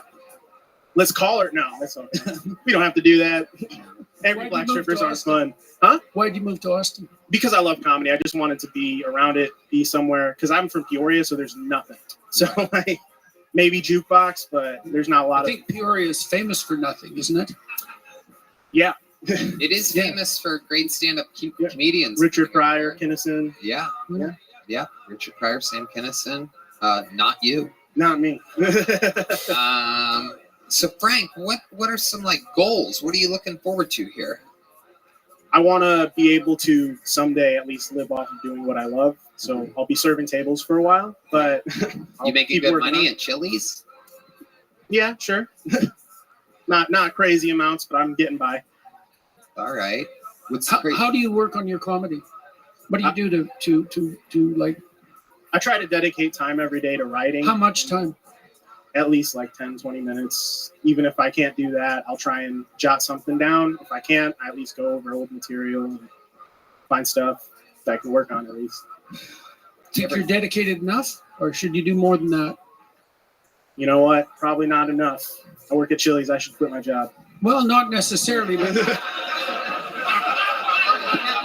I mean, there's a lot of greats that that worked at Chili's and focused on their dreams for 10 to 20 minutes a day. I believe that's how Kobe got so good at basketball. To talk about that, 10 to 20 minutes a day.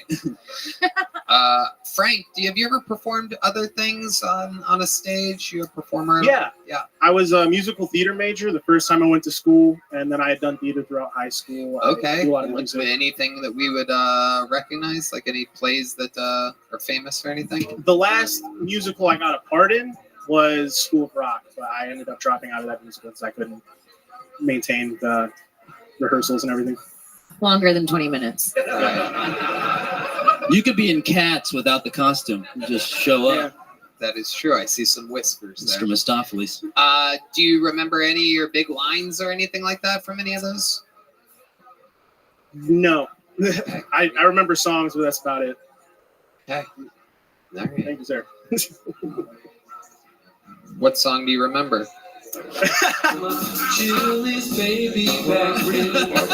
Redman has been trying to get this Chili song on the show for 4.5 minutes, by the way. Just waiting with his hand over the fucking button. It is incredible.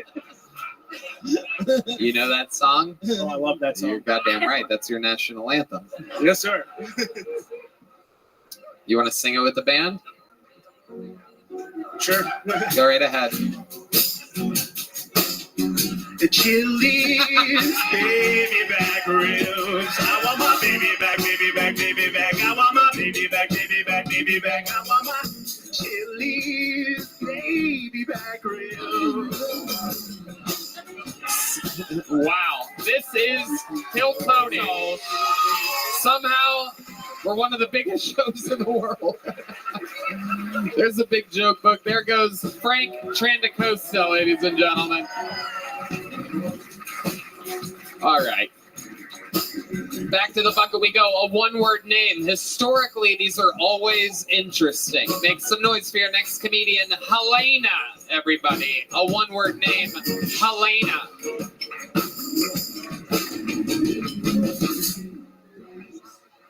Man, who the hell greenlit a rape whistle? Bitch, you need a gun. You're getting swooped up at the park and you're tooting a little fucking jig about it? Like, you're gonna get raped and then you're gonna play yourself out like the Titanic band.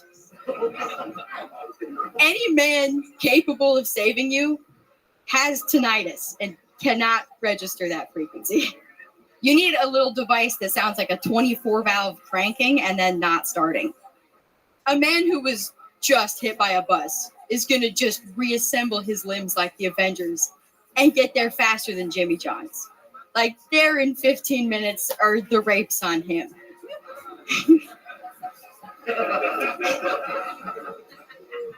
Man, that was my full minute. All right, well, Cody Hinchcliffe looks like the first wooden puppet to come to life on puberty blockers. It's not his fault. They told him he could be a real boy. All right, there you go. A real life crack rock, everybody. Thank you.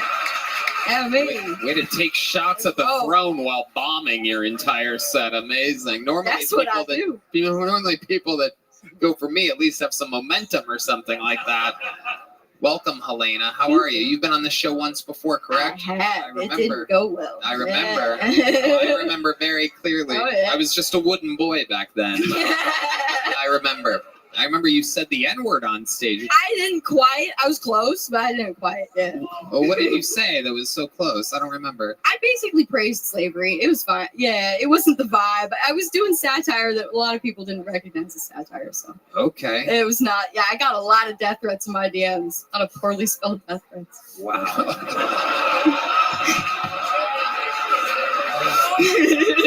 There you go. There you go. Helena. Where are you from? I am from the very tip top of Northern California on the coast and from the Redwoods. Okay. Yeah. Absolutely. How long have you been in Austin, Texas? Like 3 months. Okay. How do you like it? Oh, I love it. It's my favorite place I've lived. What do you love about it? The people are great. I like the gun laws and the gas prices. I mean, mine's gas prices, not quite, but I've heard they can be good here. But so, the people, barbecue's fantastic. And The rape? yeah, I've lived in Austin for 3 months and I haven't been raped by a homeless guy yet. And I'm surprised because, I didn't know Austin was a city of empty promises, one guy did kind of try, but he ran off with some Asian kid yelling, "You don't know me, I'm not Red Band." Bring me into this shit. Yeah. Exactly. Yeah. Yeah, that's just weird. Helena, what do you do? I'm an electrician. Oh, wow. Really? Mm-hmm. You work? You get work? Yeah. She looks like she's been shocked. I had a couple times, yeah.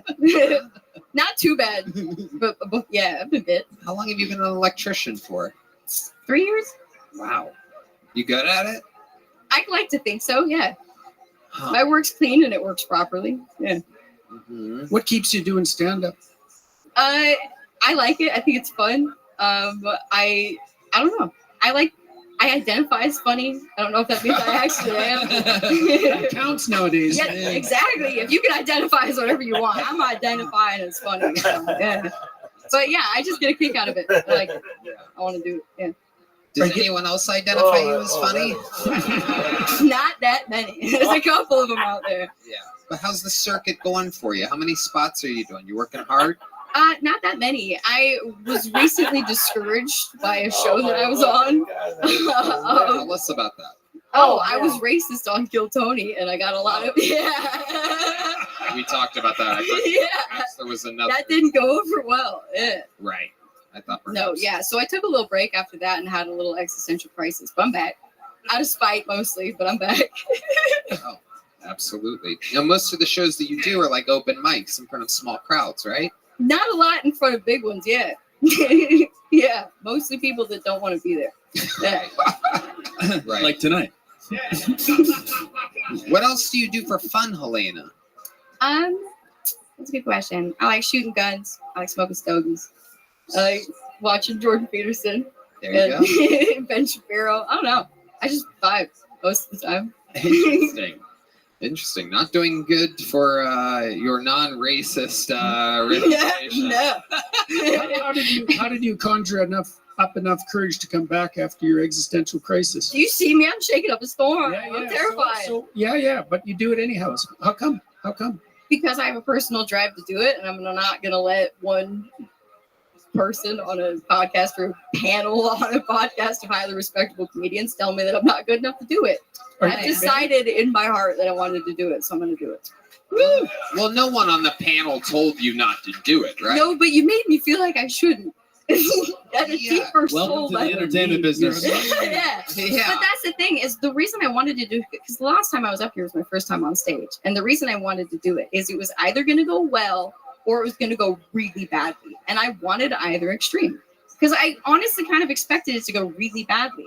And I wanted to start from there so that no matter how many other places I've bombed, I'm like, man, it's not as bad as bombing and getting roasted on Kill Tony. Well, there you go. So now any other, I keep bombing and it's not stopping me. Do you think tonight went better than last time? I think it went a little bit better. There was a couple chuckles out there. Last time there was like one guy who got my 3 Fists reference. So yeah. Right. And he was wearing shout out to that guy. hood. Thanks, dude. Yeah. And then Borat liked it. I don't know. He was funny. Yeah. What? Ian Fidance looks like Borat. Yeah. Okay. No, he doesn't. But okay. Literally doesn't look like it. Minor resemblance. What's your living situation like? Why do I feel like you have like a shed? You have shed energies. It's well lit in the shed. That's yeah, it's a very well lit shed. The outlets are on point in there. No, I live out in like a little 1-bedroom out in the middle of New Sweden. It's in the middle of like 100 acres. It's nice. It's not a shed, all right? It's not. Listen, it's not a shed. Sounds like a shed. It's nice in there. It's not a shed. If you look at it at a distance, it looks vaguely shed-like. It's not a shed. It's a nice spot. It's got a 2-car garage. It's nice. Wait, is the garage bigger than the dwelling? No. Honestly, it's about the same size. It's one big shed-like rectangle, and then the upstairs is a living space, and then the downstairs is the 2-car garage. What do you put in the 2-car garage? You have 1 car? I have a car and a motorcycle. Whoa, look at you. Electricians pay well, right? You make good money. They're decent. It's a hit or miss. Some places are like 12 an hour, and you're going to be doing shit work, and then some places are like 24, and you can hang out on your phone. So. Do you need a roommate? We could have hot hobbit sex in your little shed. I'm happily taken, but that's an offer I'll have to keep on the back burner. All right. Are you dating a guy or a girl? Huh? Guy or girl? Why does everyone think I'm a lesbian, man? You're an electrician who rides a motorcycle. And smokes cigars.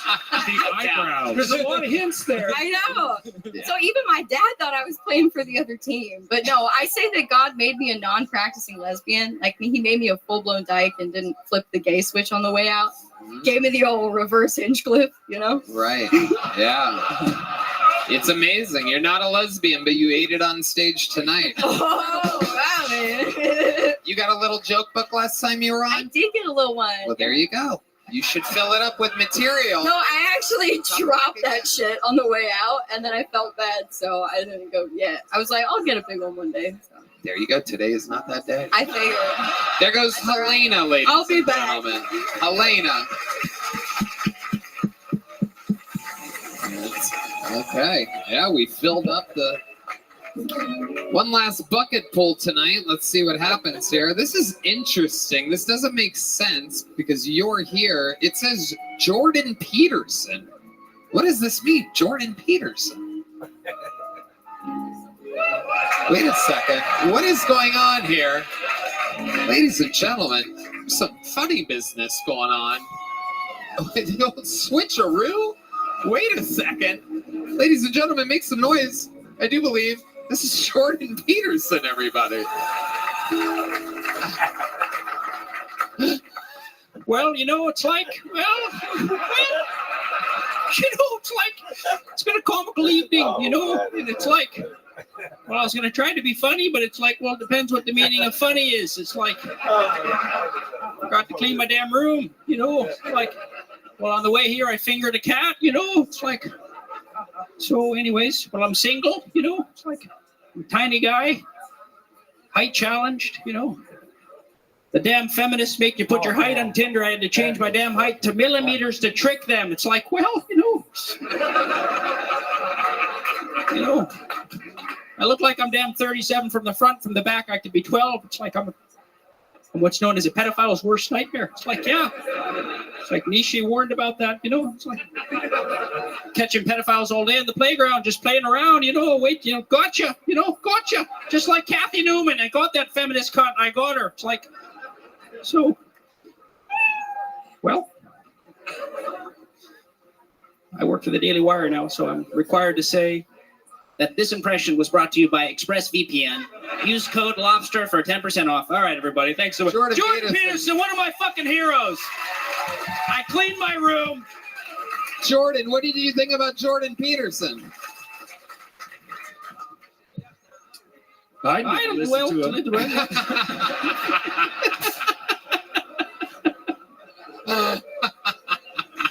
He's got a great tailor. I'll tell him that. I need help, man. You got to help me. That is an amazing jacket. Where do you get a jacket like that from? Well, this insane Russian character named Dmitri sent me a suit list a year or 2 years ago and told me to make me a suit for each of my rules. So that's 12, damn it, you know? Yeah. And I realized if you want to look smart, just look like you're getting gum off your fingers, you know?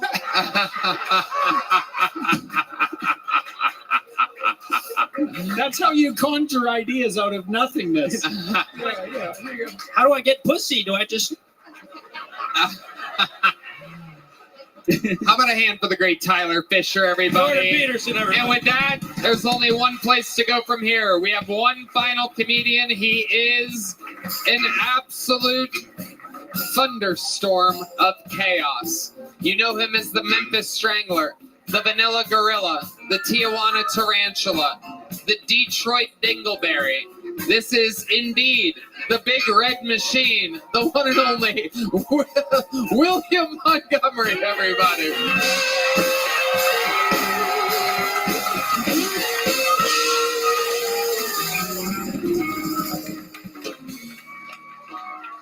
So I've got some good news and I've got some bad news. The bad news is Kamala Harris is now running for president. The good news, Maya Rudolph about to be back on SNL, y'all. For the visually impaired, Kamala Harris looks like an Indian woman who got her hair did.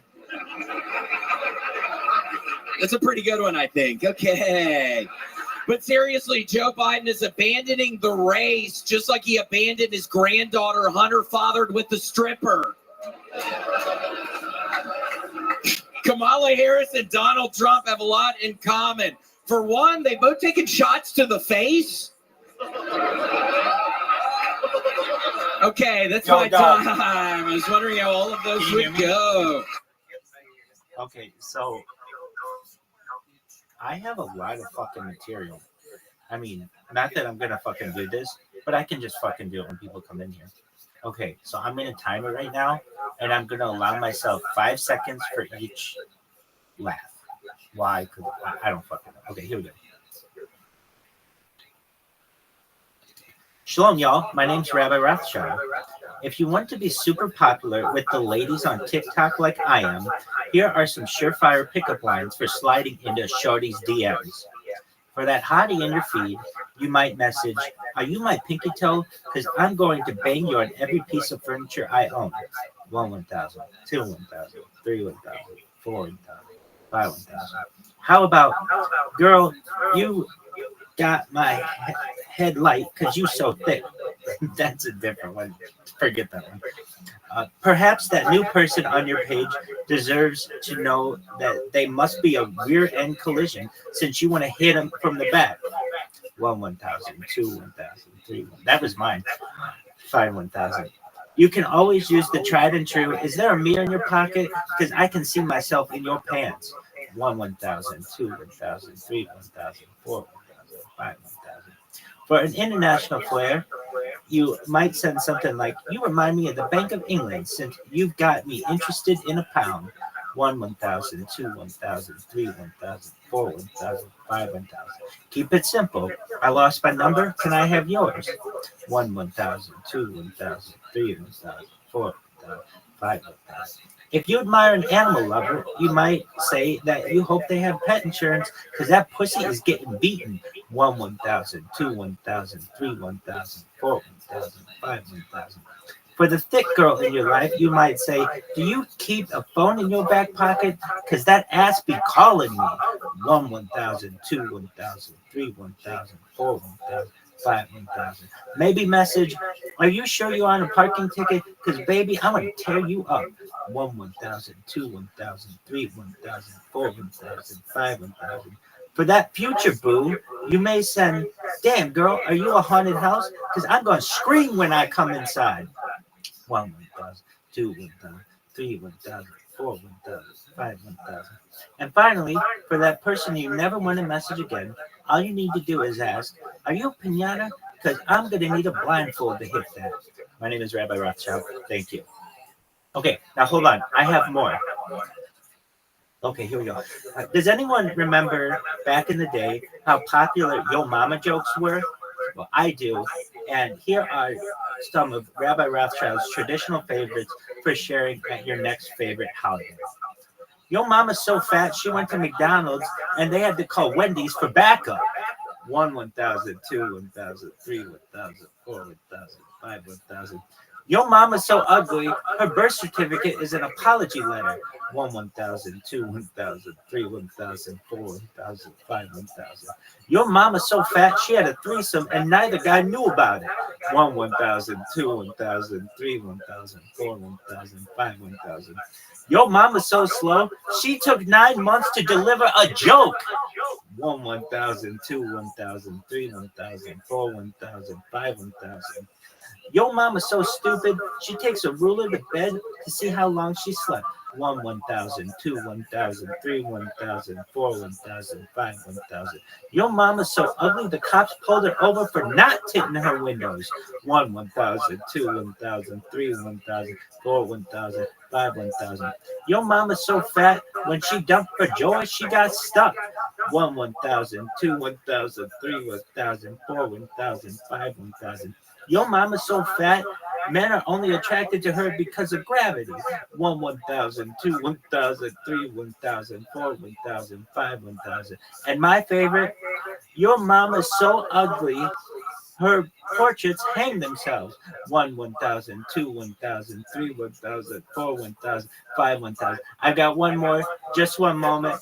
This one is the absolute killer. This is the funniest fucking Yo Mama joke of all time. And what is it? Dun, dun, dun, dun. Yo mama's so ugly, her blowjob counts as anal. Rabbi Rothschild, thank you so much for your time, everybody. Isn't that good? Dude.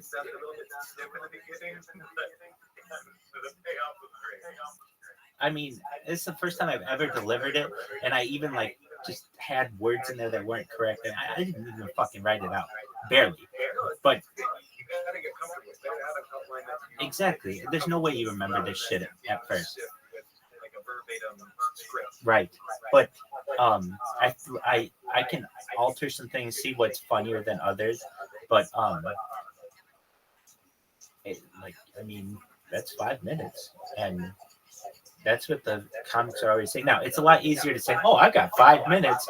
That's never been tried out on an audience. Like, that's totally different. But it's just the little shtick that I have that's cute. Now we have to really get into Tony. I know.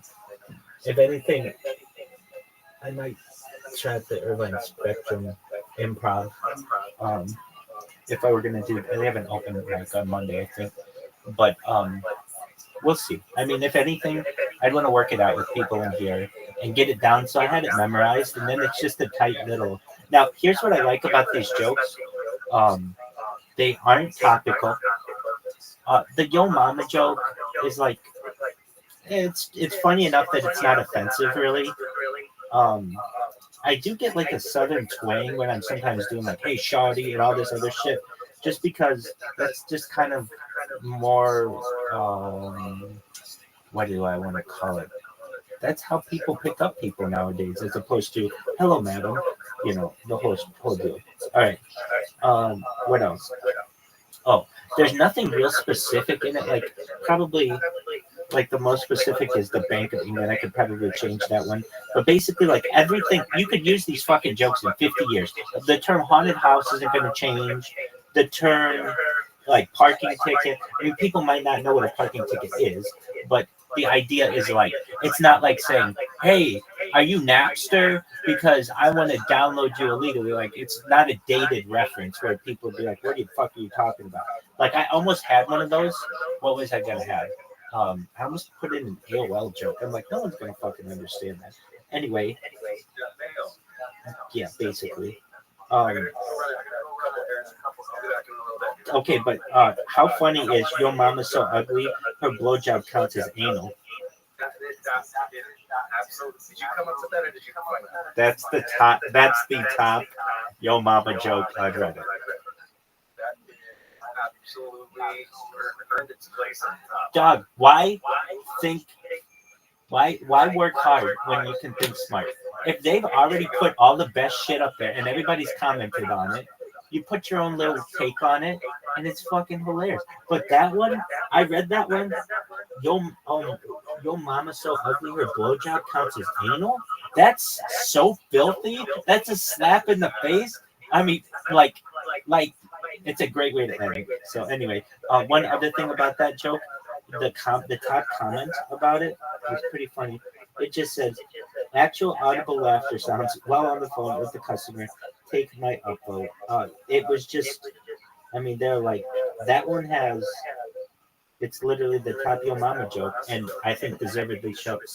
That's the funniest fucking Yo Mama joke I've ever heard. There you go. All right, enjoy. Take care.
Kim Congdon Takeover, the new podcast by Kill Tony legend Kim Congdon, everybody. Thank you to ExpressVPN and Shopify. The drawing from Ryan J.E. belt is in. It is amazing. Red Band? Check out the secret show over at the Sunset Strip ATX.com. Thank you, guys. We love you guys. The stream for Madison Square Garden is available now, and we love you guys. We'll see you super soon. Have a good night, everybody. Oh, tickets for Las Vegas now for sale. A huge pop-up Kill Tony the week of Skankfest, the Wednesday night at Resorts World in Las Vegas. So that's the very rare Kill Tony on the road, one of the only ones that we're doing this year. We love you guys. Thank you. Good night, everybody.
The Sunset Strip Comedy Club in Austin, Texas is now open. Check out Red Band's secret show every Thursday. Go to sunsetstripatx.com for tickets.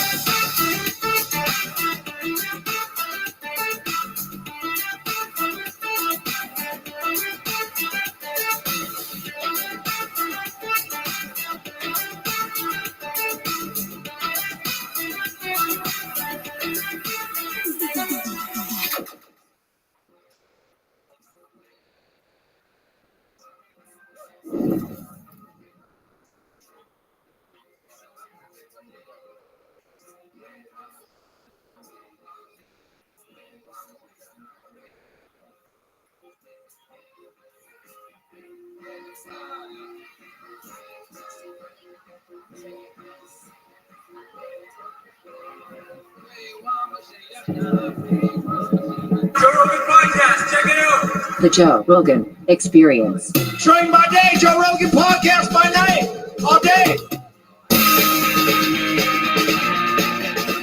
Hello, Andrew Santino. Hello, Mr. Joseph Rogan. How are you, sir?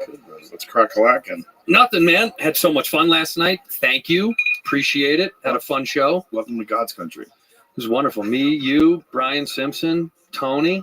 Fun times. So fun, dude. Cheers, brother. Cheers. Cheers to you. Hans Kim. Yeah, Hans Kim. That's the first time I've seen him live. It's a funny motherfucker. Dude, I thought when he walked in there, What is that? a little bit of balcones. When he walked in the room, he took off his helmet and he had a jacket on, and I was like, this dude bought a bike, huh? I was like, what kind of bike do you have? He's like, it's a scooter. I was like, oh. He goes, but he's very fuel efficient. That's how he thinks. Dude, he's got the getup though. He has the helmet, the jacket, matched his shoes.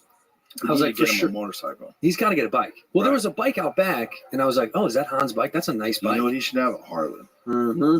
Hans should have a Harley. Big handlebars. So many. No, those are stupid. You can't steer. Why would you drive around in a bike that's like very important to get the fuck out of the way of stuff, and your arms are up like this? Like you do not have good leverage. Although if you're lanky, it looks cool. Like lanky dudes, it's kind of like a vibe for them to. You know what I mean? It's like a style choice. I have a real problem with those handlebars. Yeah. Well, you're not the bikes. tallest guy. That's true that's too. tough. That's but tough. even if I was, I mean, even if you made it to my body, like here. Yeah. Yeah, it's still stupid. It still looks dumb.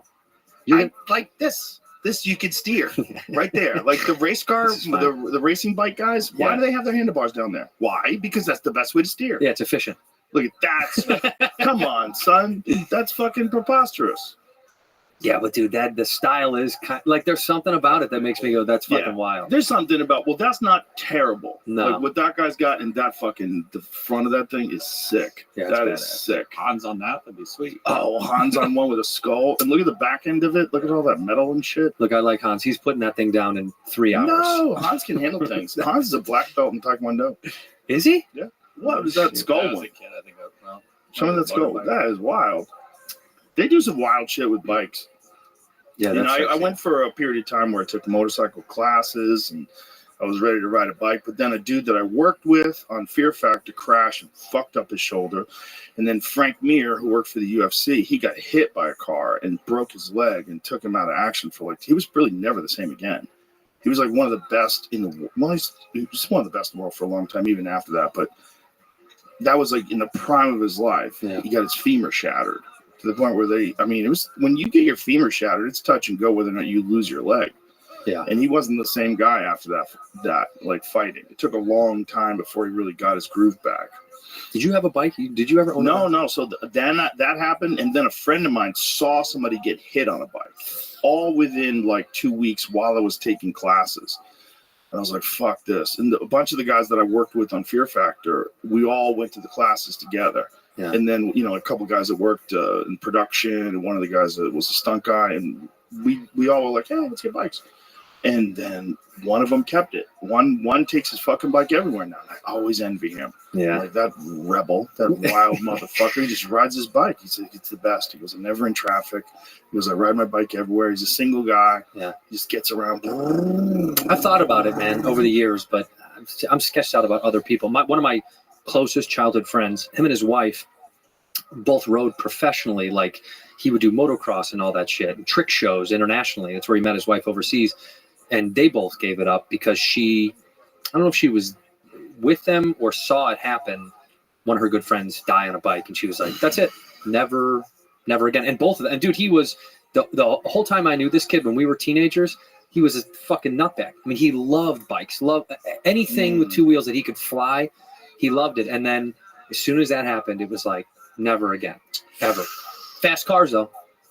Fast cars, you have a little more protection. Well, a lot more protection. Yeah, you can get in an accident and not get hurt at all. I was telling you, somebody rear-ended my Porsche back in LA. And didn't get hurt. That was like fascinating time because I was doing a lot of yoga. I was doing yoga like 3 times a week. And I did it that day. And when the guy hit my car, I was like, well, what are you going to do? Like, literally it was wild. I was like, this is fascinating. I'm not mad at this dude. The guy didn't have a license. He was illegal. And I go, what are you doing, man? And he goes, how to work. I'm like, It's a good answer. It's a fucking solid answer. The guy has to work, and I'm putting myself in his shoes. I'm like, the fuck would I do if I snuck over here? Yeah, fuck it. I'd fucking drive too, man. He just, unfortunately, he was on his phone, and there was, they'd stopped the lanes to move everybody into one lane. He didn't see it in time, and he slammed on his brakes and just fucking plowed into me. I got hit in my neighborhood. The woman, it was like, this is my first like car accident.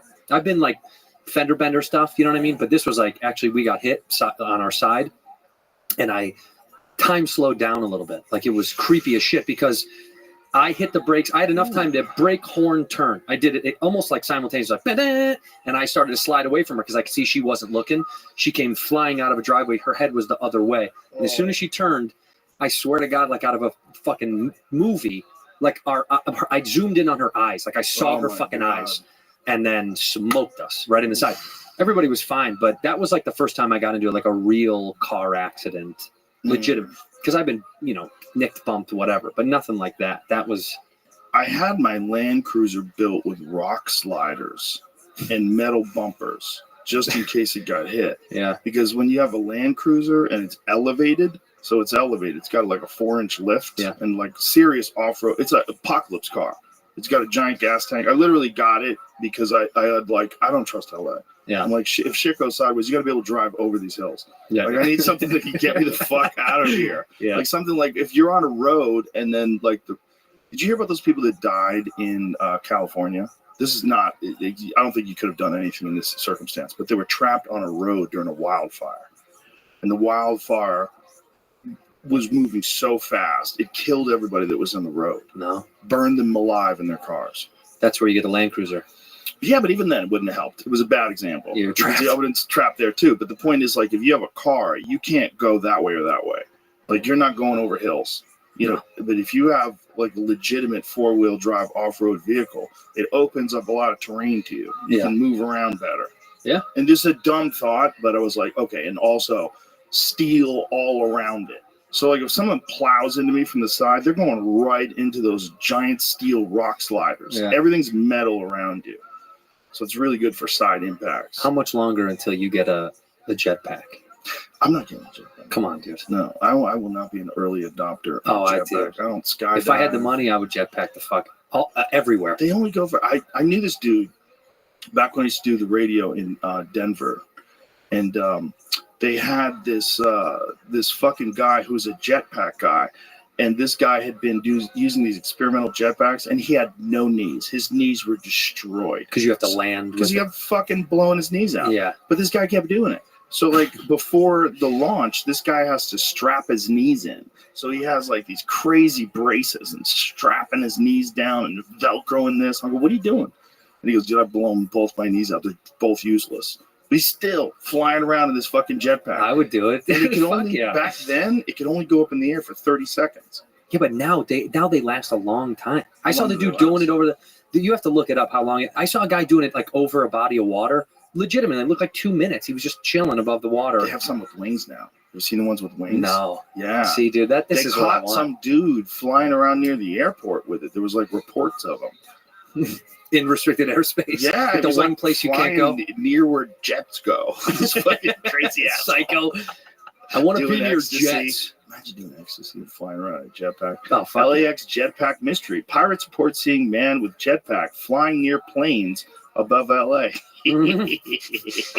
That's so wild. See, that's awesome. Remember I used to have a joke about it. Where the fuck are the jetpacks? Like, this was in like 2005. Well, we're here. I thought we'd have jetpacks and robot fuck dolls. That's what I thought we'd have by now. Well, you were 2 for 2, man. This car. What? Air car. What is this? It shows at CES. Oh my It god. says it works, and I don't know how we're gonna use it, but it's a 4-seater air car.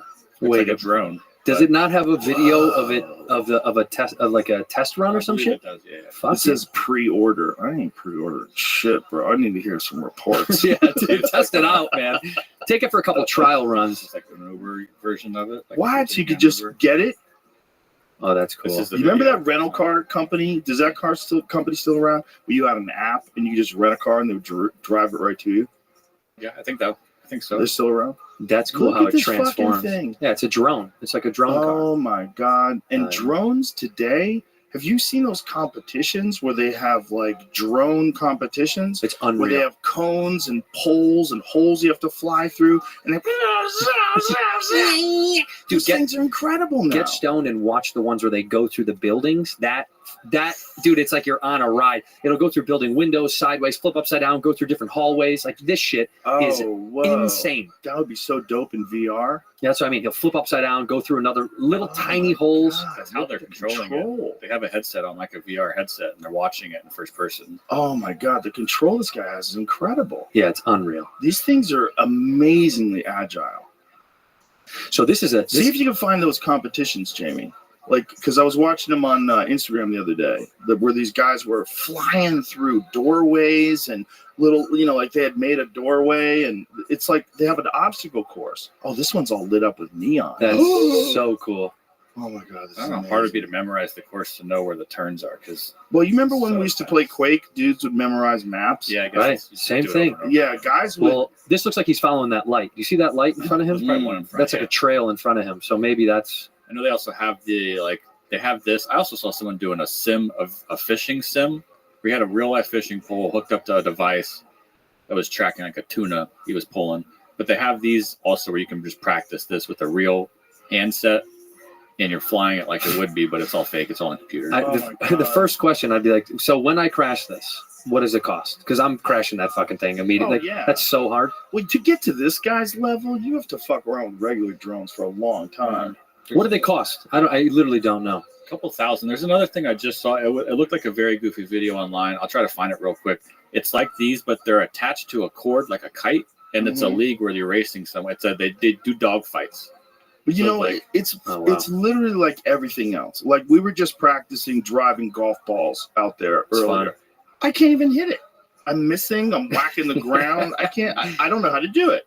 And you guys are giving me pointers and shit, but I don't. I've never done it. I've done it. Went to Top Golf a couple of times, just whack the ball. I don't know what I'm doing.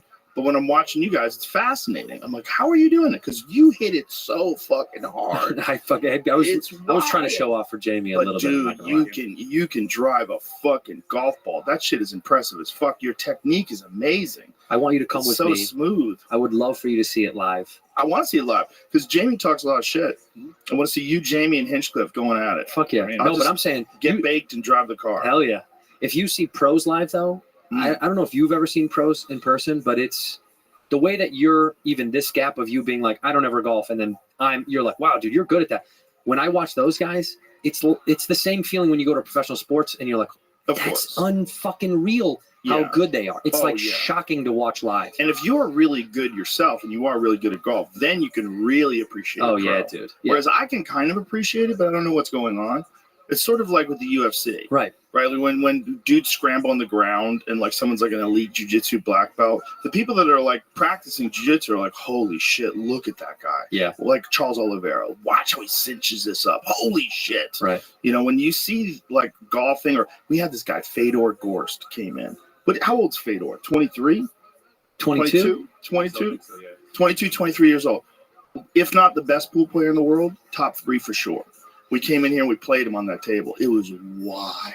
Did you stand a little bit of a chance? I won the first 2 games. Oh, I really? ran out the first game and I won the second game. Take that, Fedor. I got lucky. Well, he gave me a shot in the first game. Like, I think he broke and didn't have a shot on the object ball. He pushed out and I ran out. Where's he from? Something like that. Or he missed, I ran out. I forget. He's from Russia originally. And he's got a green card playing pool in the United States. But, dude, he is incredible. Like the level between me and him was like, I'm like a B player, probably like you are in golf. I'm like a B player. Yeah. And then watching him play, like, holy fuck, man. It's a different world. It's humiliating. He's so good, and his cue ball position is so perfect. Like when he's moving the ball around, it's so effortless and smooth, and that ball just slides right where it's supposed to go, and then knocks that ball in. The ball slides right where it's supposed to go, and it's all the same speed. It's just this smooth, effortless stroke. Oh my god, it's amazing. But that's what you do. That's the difference. That's what I was like. I'm mediocre at best at pool, but it's because I don't have my fluidity is off with that. I'm not good at it. Where like yours is like that. That's the same thing with golf. It's like it's all fluidity. I could play, if I played every day for like a year, I could be a shitty pro. At Like, pool. Yeah. Yeah. Like I'd go to tournaments and, get knocked out and I'd be in like the top 32 of a 50-man tournament. But you do good enough to Yeah, keep but up. like I could never keep up with those guys. To keep up with guys like Fedor, first of all, you have to be practicing 8 hours a day for years. Yeah. It's not just that I could pick up and go 8 hours a day and be as good as he is. It's not going to happen. The gap is so far. Yeah. I would have to be like fully dedicated to being a professional pool player because all those guys, they're the top of the top, they play 8-10 hours a day. Shane Van Boening, who is one of the best, if not the best in the world, is right there with Fedor. I want to have a challenge match with him and Fedor here on that table and just stream it.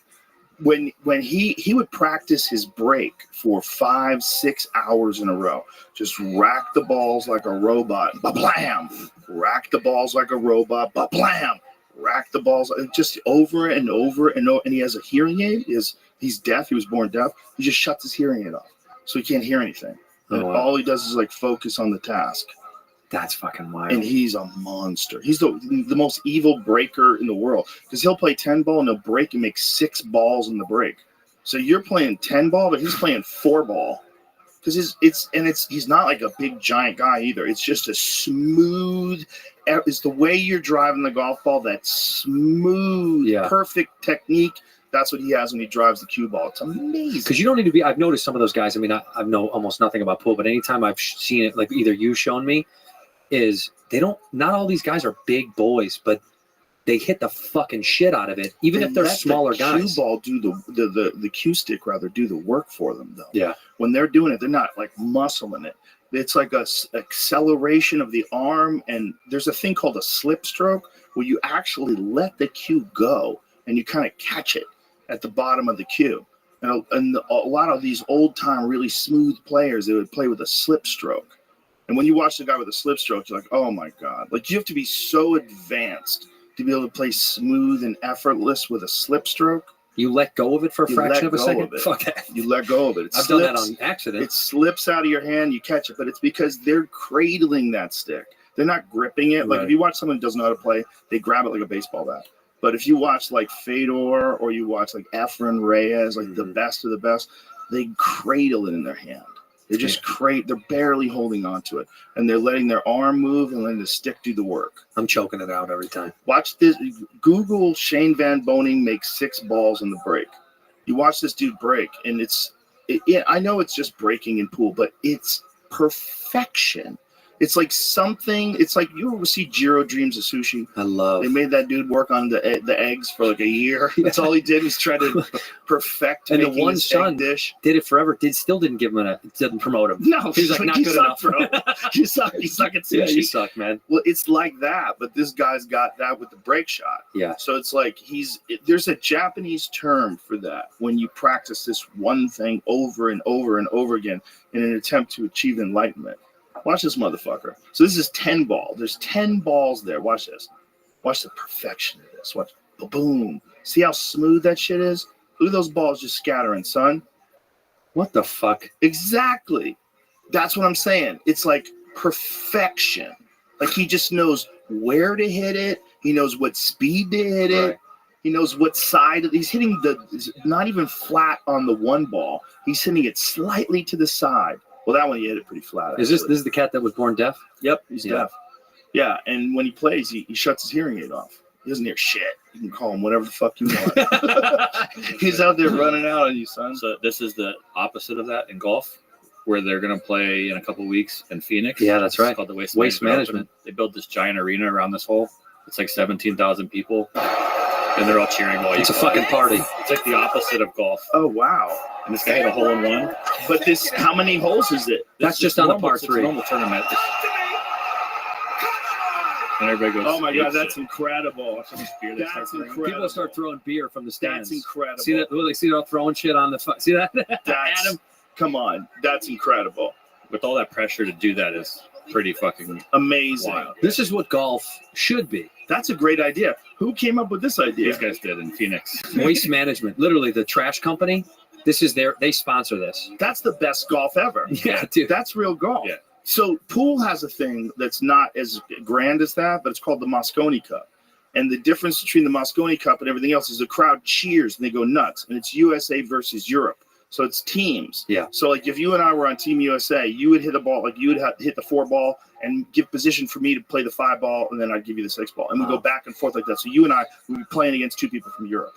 And everyone's screaming and cheering, Europe, Europe, USA, USA. It gets wild, but then they all quiet down when the guy's about to shoot. And then it's loud again. It's loud again. Oh, see, he I makes love the that. ball. Yeah! That's just like. See if you can find Moscone Cup highlights. Yeah.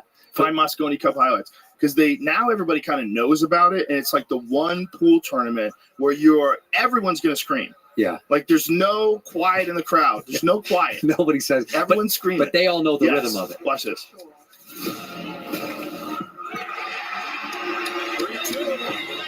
Dude, that's awesome.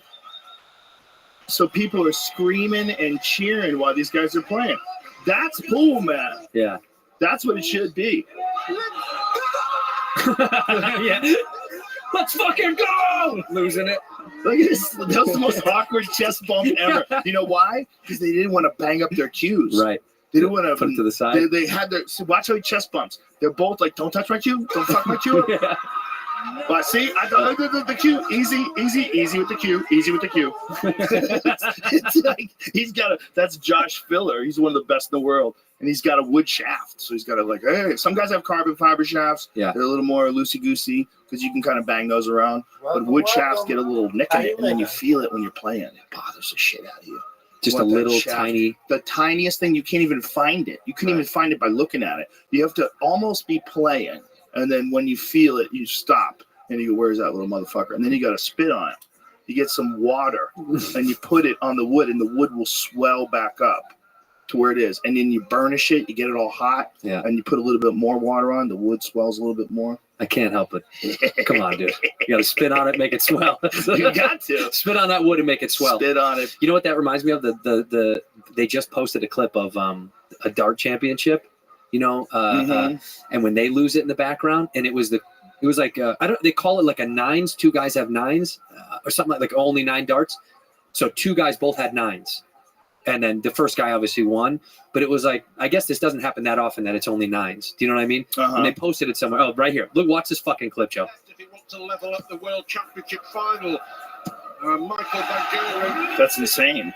180. I love these announcers. Look at the rhythm. Oh my god, that's so accurate. That's so crazy. You can tell by the way they're scoring. This is insanity. They may both be on 9s. That's insanity. Michael may hit. They're both on 9s. Look how casual too. It's like dude, they fucking lose. You know what's funny? I know that dude probably has an English accent, but he totally looks like he'd be from Kentucky. Yeah. That guy looks. Oh, he fucked up. Son. First miss. That guy looks English, but this dude looks like he's straight out of Kansas. Yeah. Look at him. That's a corn-fed Englishman. Yeah, it's a big boy. Look at him. That dude could be at a Luke Combs concert. Yes, Double 12. So sick. Suck it. Suck it. You gotta have a crowd.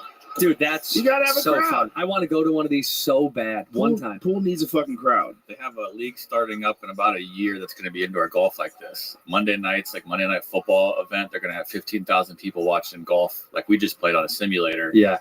And it's going to be like Tiger Woods, Rory McIlroy, the best golfers in the world doing it. Wow. I wonder, as I was thinking, I was like, can you do a pool that way?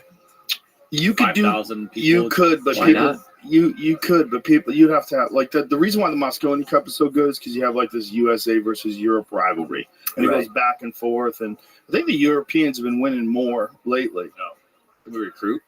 Yeah, can we draft? Well, the best Catholic we school? have the best people already. The thing, it's like you couldn't get better people. Like the people that are already competing. Like if you wanted to start your own team, you could recruit. Yeah. But I mean, like Team USA already has the best players in the United States, and Team Europe has the best players in Europe. I meant like in sometimes the Olympics. I an American might end up playing in Italy because they have some traced grandfather. Or Yeah, something like yeah, that. you can So say. maybe Yeah, Olympics, maybe like, we can get some Filipino cats. You know, come over here. We'll sneak in Filipino. some ties. There's couple of Filipino ties. guys that you never even heard of that will fucking beat anybody in the world. It's crazy how good they are. Yeah, why the Philippines? Is there's a lot of dudes out of the Philippines. It's that play. really popular over there. Efren Reyes, who's a legend, he's like the Babe Ruth of pool. Like when he goes to the Philippines, that guy gets fucking mobbed. Yeah. There's all these matches where him playing, he gambles still. He's old as fuck. He can't play as good as he used to. So guys have to actually give him handicaps to give him spots. Like if we're playing 10 ball, like say he would have to make like the 7 and out.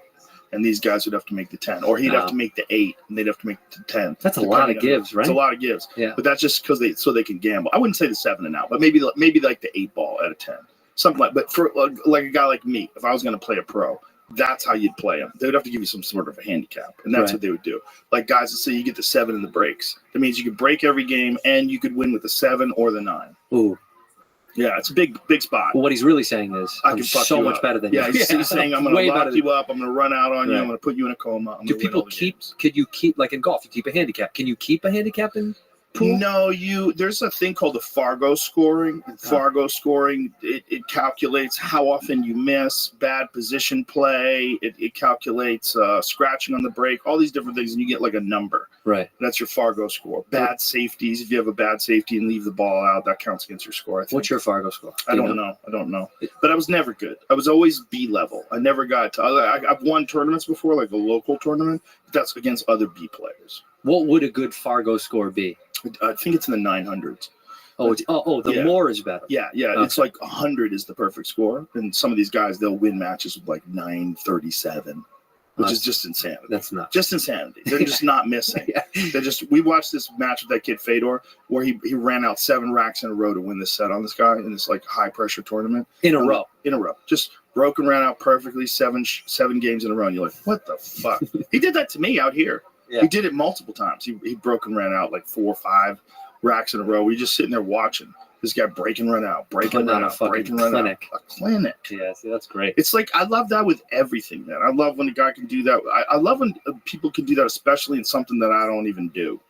Then because this way, like I don't have to get obsessed and run home and try to practice. I can just enjoy it. Yeah. You know, like when I watch Gary Clark Jr. play guitar, I get obsessed watching someone who's so good do something I have zero. I don't understand what's happening. Right. I know you're doing this, and the fingers move. I don't know what's happening other than that. I just love that I can just watch it.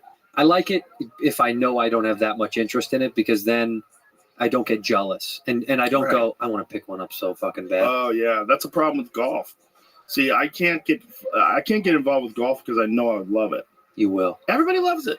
So it doesn't. fun. Nobody takes up golf and goes, "This sucks." Everybody's like, "Dude, I'm so obsessed." Like Tony became a fucking straight up junkie. Jamie became a straight up junkie. I know. I see just him from moving here. fiending in the garage with the TrackMan. The guys out there, first of all, he starts out normal, right? He started out with just like a little piece of grass and this little computer setup. Now he's got a net around it and a new fucking radar system to tell how fast the ball's going. That's right. He's filming himself to make sure his technique is right. Are you checking your technique against something or no? You just No, just a feel. You know. Oh, you running shit through a program? Well, that's the next level. Yeah, that is the next level up. I can hook up 3 high-speed cameras to that. I can my coach, if I had one, it goes right to his phone, basically. Why don't you have a coach? You need a coach, Jamie. I've talked to a few people. Shout out Chris Coma. You do need a coach. Coaching is I haven't giant. actually been fully coached yet. I played pool for a long time before I got coached. I got coached a couple of times, or a few lessons when I was starting out in the beginning, in the early days. But then I met this dude, Max Eberly, who's like a professional instructor and also like a top flight pro. And he coached me. Like he gave me actual lessons. Yeah. And when he gives you, like, you learn so much. You learn what you're doing wrong. You learn why he's doing it this way. You learn like position play. What's the right way to move the ball to another ball? Is everybody, but like in golf, like, everyone's stroke can be different. Mm-hmm. So like, is there a single like perfect stroke that everyone's trying to emulate? No. So it's the same thing. Yeah, it's the same thing. Right. Everything's all weird. Like there was a guy named Keith McCready, and he had like the greatest stroke of all time, and his arm was like totally sideways. It was totally fucked up. Like it's supposed to be like 90 degrees from your elbow down. Yeah, If someone was teaching you, like if you watch a snooker player, for example, they call it snooker. Snooker. They're playing on a giant ass table with little tiny balls. So they have to have perfect technique. The way they hit the ball is so straight and so smooth. And they make really good pool players. A lot of those guys come over and start playing pool and dominate because they're so accurate. Because they're used to these little tiny balls and they're used to having this perfect stroke. But pool players, they do all kinds of different shit. Like some guys, you got like guys who like have that slip stroke thing going on. You got guys who are like Keith McCready, who's the rarest of the rarest, totally sideways with his arm. Like his arm would be like this while he's playing. He wouldn't be playing like this. But it's out here. It's out on the side. But it works. Because he learned how to play when he was a little kid. He couldn't reach the table. Oh, wow. So he had to have his arm up there like this. Oh, so he's, because his, the table's where his chin is. Yeah. So he's learning how to play with his arm sideways. That's like the guy, Jamie, what's a Korean guy that swings out of his shoes? You know, little Korean guy who like flies out of his shoes? Dude, you should see this guy. It's the funniest shit you've ever seen. He is a pro golfer who has a swing like a guy who started a month ago. And he literally will swing so hard his body will turn, he'll drop shit. Watch this guy. That's an easy one. This is But is he good? Yeah, he's good. Look at that. Dude. Oh my Look God, at he falls down after he fucking... That's hilarious. That's hilarious. Look at on the right, Joe. Straight down the middle. Oh my God. 300 yards. Yeah, as long as it's repeatable. I mean, that's the thing with pool. It's repeatable. That's the thing with archery. That's the thing with a lot of things. A lot of people have goofy archery stances, but if it's repeatable. Yeah. The question is it repeatable under pressure? Because pressure is a fascinating thing because you just want it to be over. You have anxiety, you rush things, you fuck things up. And you've got to learn how to stay inside your technique, inside your mindset, and inside like your pre-shot routine, even under pressure. So that's got to be the same with everything. So that's why it's really important to learn like great technique. If you have your own flair, you should learn how to do it right first. Like there's thousands and millions of people have been doing this. Yeah. They figured out how to do it right. You could have variations and deviations of that, but there's certain things like with Taekwondo, when I was teaching, it was very hard to teach someone who had already taken bad classes. So if someone had went to like a karate school and they were kicking with their knee down and they had no power, it was all in the legs and not in the hips. And you would try to like teach these people under pressure, they would always revert back to their earlier form. Under sparring pressure, under fighting, when they were fighting in competitions, they always, when shit would get wild, they'd always revert. And they would lose power, they'd lose speed, you lose a direct linear line to the attack point. You're deviating. You have too much wit. Like when you see people throwing looping punches, sometimes they work. Yeah. Sometimes they work. But most of the time, you're better off if you have that as an option, but you straight punch most of the time. Right. You like your hooks are clean, your straight punch is clean, but every now and then you can do some wild shit and get away with it. But you have to learn how to do everything else first. Otherwise, you leave too many openings. Yeah. That's got to be the same with golf. Like if somebody had lessons before, the trick is what he knows is like sometimes they have to untangle like a fucking phone wire what someone else has done to you. Because you can keep changing as you get older, your body will change. Like Tiger goes through it, his back. So he changed the way he swings. Like that's the same thing. And your techniques have to change with time and your body and with your limits. You know what I mean? And guys will pick a style, kind of stick to it, and then tweak it over time. Because it just you got to find the thing that like literally I equate it to like when I started snowboarding, learning how to go to your toe side. Everyone can heel side. Everyone can stop like this with their back to the mountain, but face of the mountain is always so scary at first because you feel like you're gonna catch an edge and hit your fucking head, which you do when you're starting. But once you learn your version of how to shift your weight, it's like it's riding a bike, cliche, but you immediately go, I know exactly how my body does that. Like you feel the moment you learn it, you go, oh. Do you remember those hoverboards we had at the old studio? Oh yeah, little wheelie things. Yeah. The first time I got on that thing, I could not fucking stand still. Yeah. My friend Tate had to hold my arm. Like, it was like falling. Like you see the video of Mike Tyson falling. Yeah. Mike Tyson. Yeah. Mike Tyson. Yeah. Who's a fucking better athlete than Mike Tyson? falls on his ass riding one of those things. But then once I got the hang of it, dude, I could just cruise around. Yeah. It's like my body knew exactly what it did. It just goes, oh, we got a program for that. Yeah. They plug it in. And then all of a sudden I could just, Jamie and I were doing it all the time. But Jamie fell and broke his ass bone. Like literally broke his ass bone. He's gonna say he was fucking around, but he wasn't. He was cruising. Oh, he was definitely fucking around. What were you doing? He was I was always trying to film and do his different stuff. I just took my eye off the prize for. Did you break your tailbone for real? No, I don't think so. I got hurt though for sure. Bro, you were hurt for a year. That's probably still. All right, you broke your tailbone. Right, trying to cover it up. I know people that have broken their tailbone. It's real similar in all the. I mean, I'm not a doctor, but I think it's real similar. I fell on my side. You gotta say it. Technically, so it would have been something in my hip. No, you can break your hip bone, your tailbone by falling on your hip. If you hit, look, anytime you're putting that kind of pressure on your hip, where you're falling and all your weight is going down to concrete, which is what it was. We have polished concrete floors. Yeah. It's immovable, and you're hitting bone, and all kinds of stuff goes crack. Yeah, it's gonna fucking hurt. Stuff up here goes crack. There goes crack.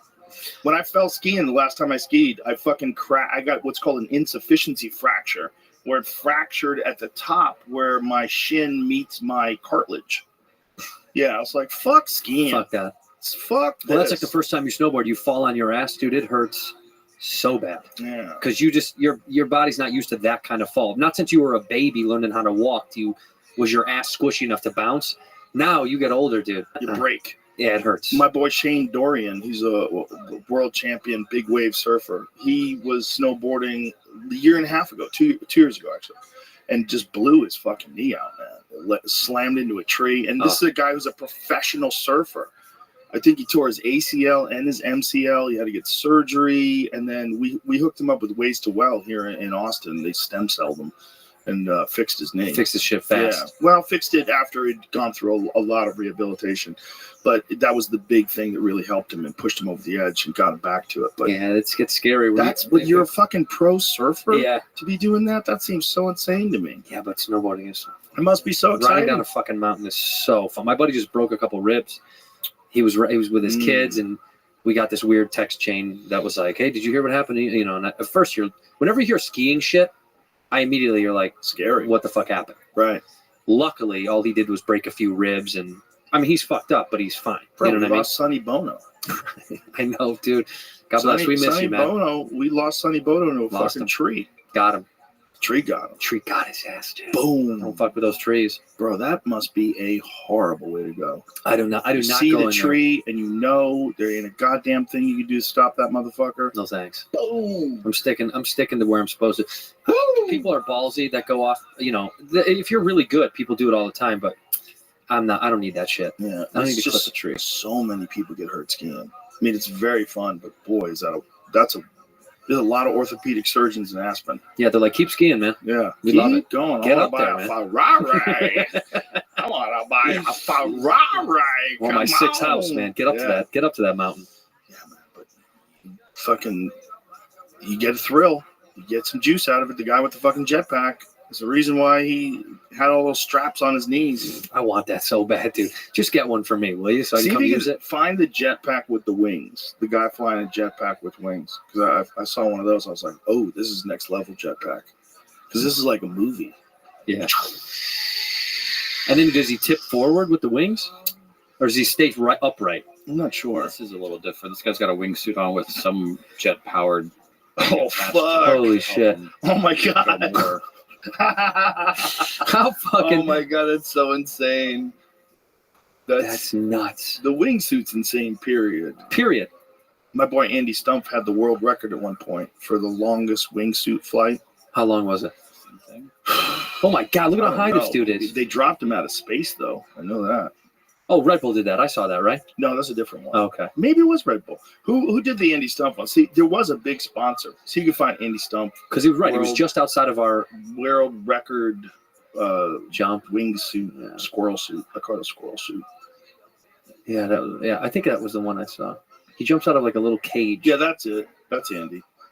So. Oh, this wasn't the one I saw. Yeah, I saw the one from space. He hops out this fucking thing, and look how high he is. That's so ridiculous. He's got oxygen on. It's so high up there. Andy's such a psycho. He loves that shit. 17.5 miles. Jeez. Wait, what? He flew 17.5 miles in that squirrel suit. Look at this. Literally has oxygen on. There's no air up there. 35,000 feet. 35,000 feet. He's up there with a plane. That is so crazy. Oh my God, he's going 141 miles an hour. That's as fast as you drive a golf ball. Yeah, dude, that's insane. No, you were driving. What was your top one today? 164. Yeah, What is the fastest you've ever done? I think the fastest on the track, man, was about 170, right around there. Wow. Like, what's top of the food chain? Like pro. Look up what I think Berkshire 225. 25, I think so. He's a long drive guy though. What the fuck? Have you seen these guys? Well, I've seen those guys that do that thing where they step and they drive into it. You know those. That's him. Is that him? Yeah, he's a long drive dude, and show him in a long drive competition. See, no, my God. Go to a competition, Jamie, where he's outside, where you can see him hit it outside, because it's like this, Joe. Watch this ball flight. Look at that. Putting those videos up my channel. I love the dude's hair. Yeah. 390 yards, Joe. That's so ridiculous. That's so far. But this guy's swing speed is, look, you see it right there, 217. Oh my God. Ball speed. Club is 150. Yeah, they send him to Mesquite, Nevada, and they go down this range. Oh my God. And this Justin James cat, he got 390? 390. Yeah, so he's going to beat it. He's got 8 chances to beat it. Oh my God. But you only get 8 balls. That's it. Like, he has to beat it within this, otherwise he's out. So that's why he'll take his time for a second and set up. He's on a clock, but Bro, you gotta love the hair. Oh, he just cut it though, sadly. No. Yeah, why would he do that? I don't fucking know. Look at that mane. 460-yard drives here. 460. What? Yeah. Watch this. Watch how he. You can do this. And it's got to be, Joe, inside these lines too. So you can't just hit it anywhere. It's got to be within this field. Look at that. That was just a cold 415. Oh my God, that's amazing. And that's warming up. He's just getting fucking started. Now I understand why Tiger would blow his back out doing this. Well, yeah. Yeah. That's exactly why. Now I get it. So much torsion. Yeah. The best golfers in the world, you'll see, like guys like Ricky Fowler, size-wise, I mean, like they're skinny guys. They're tiny guys, some of these guys, but they can pipe it because it's all torque down. It's all below. Right. A lot of guys think it's all upstairs. Everybody wants it to be like like you want to fucking hit. Mm-hmm. You have a hammer, dude. Everybody wants to go this way. Yeah. But the problem is it has so much to do with your lower body snapping you into the ball. Probably the best. Tiger says he's got the best swing. Roy has the best swing. And see how much torsion is in his lower body? See that? How it snaps his lower body through?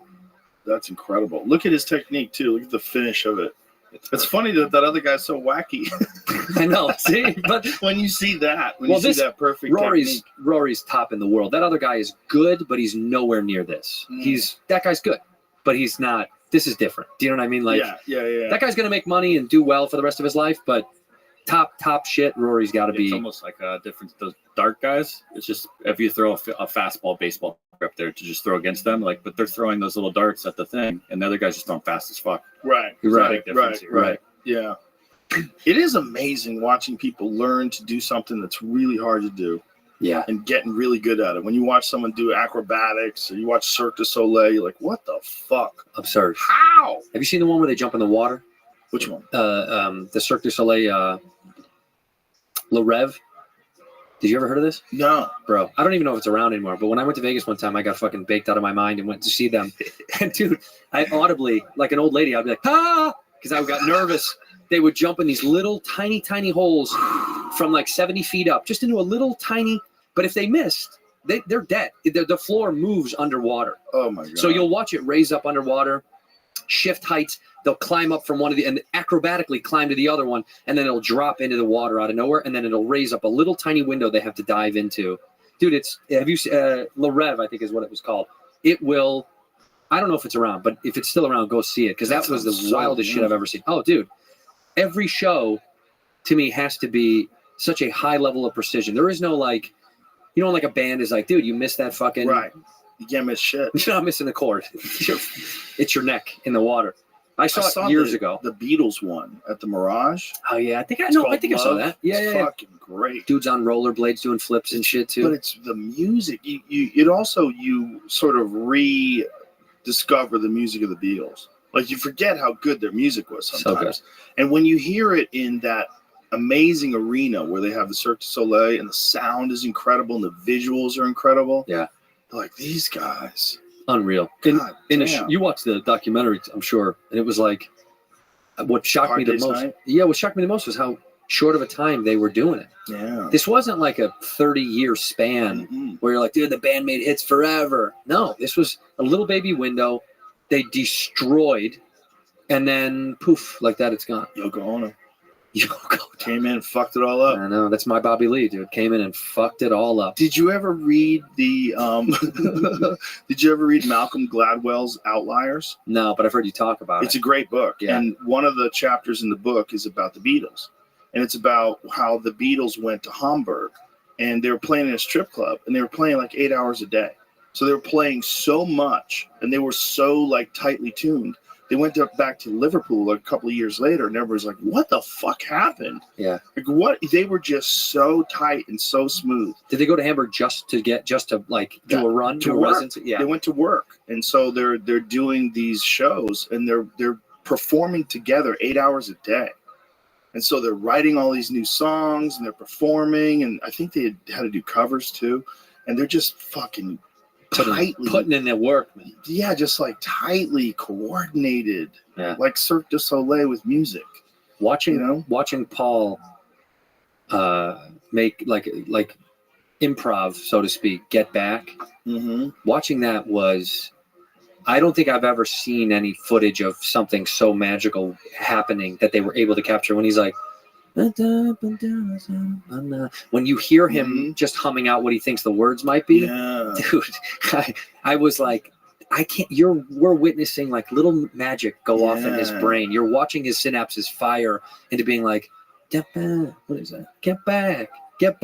And you see, once he finds it, everything else kind of like, it's almost like when you're tripping and you see one thing and then it exposes all this other stuff and you're like, I see all of it now. That's exactly what that looked like to me, that he found Get Back and was like, get back to where you once belong. I was like, holy shit. A lot of those guys do that. Yeah. Rick Rubin talked about that on the Humming podcast. it out. They sort of like make up words and shit. And then they start putting words where the sound is. Yeah, that's wild. Yeah, they just sort of like feel it. They feel it. Whatever the beat is, they start just talking over it and shit. But then in my stony brain, I think, did their brain already know the words and they were just trying to find it? Do you know what I mean? Maybe. Like I always wondered that pop about brain is Jay-Z. there. Jay-Z's so impressive. Like the way he can like ad-lib lyrics. Oh. Like Rick Rubin was talking about how they'll play a beat and he'll go in, listen to the beat and just flow with the beat. Like it's stuff that he wrote for weeks and weeks. But he never wrote anything down. No. That always blew my mind. Wild. Like I sadly want him to have written one thing down, even though that ability is incredible. But then there's guys like Nas, who I think is the best lyricist ever. And Nas writes things down, and you can tell he writes things down. Oh, yeah. Because he'll do a rap backwards. Like he'll do the whole, you remember that song Reverse? I love that song. That song's incredible. Yeah. That is like one of the most lyrically complicated and beautiful songs ever in the history of hip hop. And it also has the ability to just toss in there, he's getting a blowjob and throws up. That's also my favorite. He's a poet. And she's like, he spits the nut back into my dick. The drink goes back into my cup. I throw up. Dude, it's so cool how he was able to tell that story backwards, but also still keep it in his vibe. Do you know what I mean? Like it didn't break character. It was still Nas telling a story like Nas would. It didn't get corny at any point or like change shape. His new shit is great too. I love new Nas. shit. He stays fantastic. He stays relevant.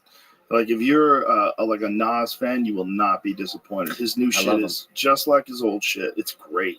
That was the hip hop that I like. Jamie and I talk sometimes about hip hop, but the new stuff, some new shit I like a lot. But stuff like Illmatic and Hip Hop Is Dead. Yeah. Come on, son. That song comes So on. good. That song comes on, you're like, oh shit. Yeah. There's a few songs when they come on, I'm like, oh shit. Gravel Pit by Wu-Tang Clan. Love. When that song comes on, check out my gravel pit. As soon as that comes on, that's like one of them songs that you just start moving. Well, I had Pharoah Monch on tour. I would come out to Pharoah Monch, Simon Says. Do you know that song? No. Dun dun dun dun dun dun dun dun. You know it, don't you? Let me hear it. Dun dun dun dun. It's dude. Oh, I'm sure I know. Simon Says. I come out to this song because I loved it so much. But the crowd would lose their fucking mind. This is from 13 years ago. Yeah. Trippy ass music video. I miss music videos. Dude, this is MTV.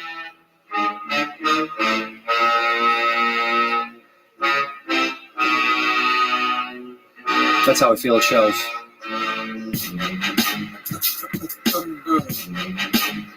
Oh, yeah.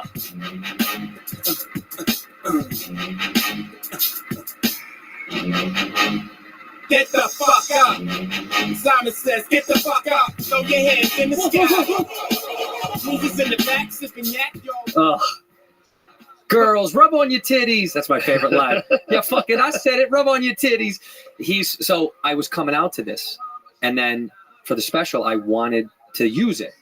And DJ Premier, who is a fan of comedy and knows, like, he knows Segura, and I reached out to him out of the blue. I was like, hey, man, I hope I'm not crossing lines here. Would it be cool if you reached out to Pharaoh about me licensing that song for the special? And it's widely known in the hip hop world. Most like old hip hop heads, they love that song. And I was like, I don't know if I can afford it or whatever, but would you mind? And shout out to him, because within seconds, Premier was like, yo, reach out to him. Here's the deal. That intro is from Godzilla 1, like the original. Dun, dun, dun, dun, dun, dun, dun. Yeah. And he never cleared it. 13, 15 years ago. So the deal was, like, he's got the mechanics to the song, but can't license it out for stuff like Let this. me hear that. Have Godzilla walk out. I want to see Godzilla anyway. We're gonna look at I want to. who sampled. You can see all the samples. That are Right, you can see every single who sampled it in their music. Yeah, I love that they sample in hip hop. it's the best. I love it. It's cool. But the problem is, stuff like that didn't clear. Yeah, Because it so doesn't long get ago, it didn't clear. So what ended up? Yeah, there it is. Can you show me it though? Can you show me it when it happens? It's right at the beginning. You mean find the stop? this is it, Pause. this is it. No, Jamie. Can you show me Godzilla coming out to that sound? Dun, dun, dun. I want to see actual Godzilla because it was so dumb. The actual Godzilla. If you go back and try to watch that, like the idea that that's a monster movie, Right. it's so goofy. But it was crazy scary for people at the time. People were It like, was "Oh shit!" amazing for people in 1960 or whenever Yeah. Godzilla came out. It's like, what am I seeing? Yeah. This is incredible. Fire came out. I was like, Yeah, it was so Dude. cool. Yeah, and that sound was so like memorable, and so he didn't clear it, and then, you know, and Premier was like, whatever I can do to help, you know, moving forward. And there's this other guy, RJD2, who I loved, and ironically enough, I had wanted a song from him, and he was like, I didn't clear that song, like, and I was like, dude, the same shit. So then he sent me a folder of unused like beats. He was like, he's like, I have stuff that I've made that I don't have and no one has, you know, that I still have. He's like, do you want to hear someone? He sent me one, and that's one of the ones I chose. And shout out to those guys for helping me out. But it was so funny because he said the same thing. He goes, dude, I was young when I did that. We didn't Right. clear shit. of course. We were making dope shit, Yeah. putting it out to the world. And then They don't have sometimes lawyers to clear fuck shit. no.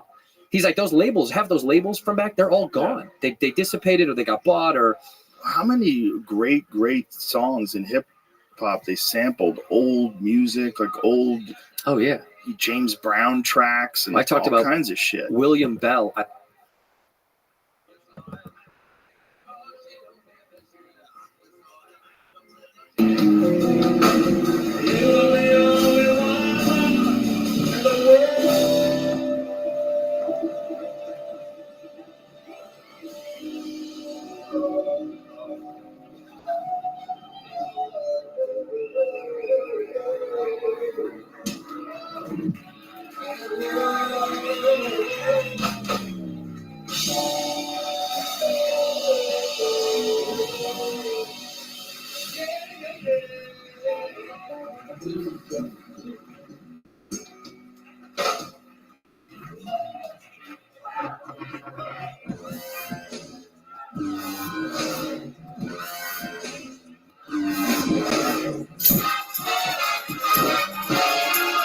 Hey, this is Rabbi coming to you live from fucking gas company here in Austin, Texas. For a brand new episode of Kill Tony, get up my Tony! Let's go!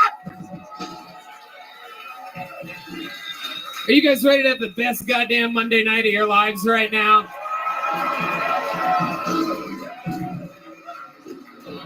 Yeah, we're here, everybody. Make some noise for my friend Brian Redband. Hey, everybody. This is Kill Tony, brought to you by the Red Rose and the Yellow Rose. How about a hand for that goddamn band? Am I right, people? We are here in Austin, Texas, with some unbelievable local musicians. Of course, that's the great Michael Gonzalez on the drums over there. This is our friend Matt Muehling on the electric tonight. And, of course, the great D Madness right here on the bass guitar. With a gigantic mic stand that I almost knocked over into him awkwardly starting the episode. Very close call there. You son of a bitch. Son of a bitch. That is the Screwball Peanut Butter Whiskey Kill Tony band. Also Kill Tony, brought to you by local legends here, Deep Eddy Vodka, which we absolutely love. I mix all their different flavored vodkas with a bunch of different things because I can admit that I like a good feminine beverage. And Deep Eddy is delicious. Sometimes I mix it with Screwball Peanut Butter Whiskey, have a little whiskey vodka. Just fucking support our sponsors. You know what I mean? Wake up the next morning, drink a little liquid IV for the hangover, hire some people on ZipRecruiter, and it's a fucking day. How many of you flew from somewhere else to be here tonight? See, this is a regular thing here that we don't talk about very often. People are like, oh, you're going to move to Austin Hall. There's going to be the same audience every night. It's fucking idiots. Now they're all in hell. All our favorite places are closing in LA and fucking... Anyway, who gives a fuck? It doesn't matter. We made the right decision. It's good to be here in beautiful Texas on a 135-degree day. Here's a little bit more about the amazing other sponsors that made tonight's episode available for you here right now. Hey, y'all. Indeed, it is Tony Hinchcliffe here, telling you that I am back out on tour with my stand-up comedy, lugging a bunch of my funniest friends with me all around the country. We're back at it. Tampa, Florida, July 15th and 16th. Houston, Texas, July 28th, 29th, and the 30th. Dallas, Texas, the 12th and 13th of August, and August 26th and 27th. San Antonio, Texas. Nashville, Tennessee, making my long-awaited return September 29th, 30th, and October 1st. That's tickets available, TonyHinchcliffe.com, and we'll see you out there. Are you guys ready to start tonight's episode or what?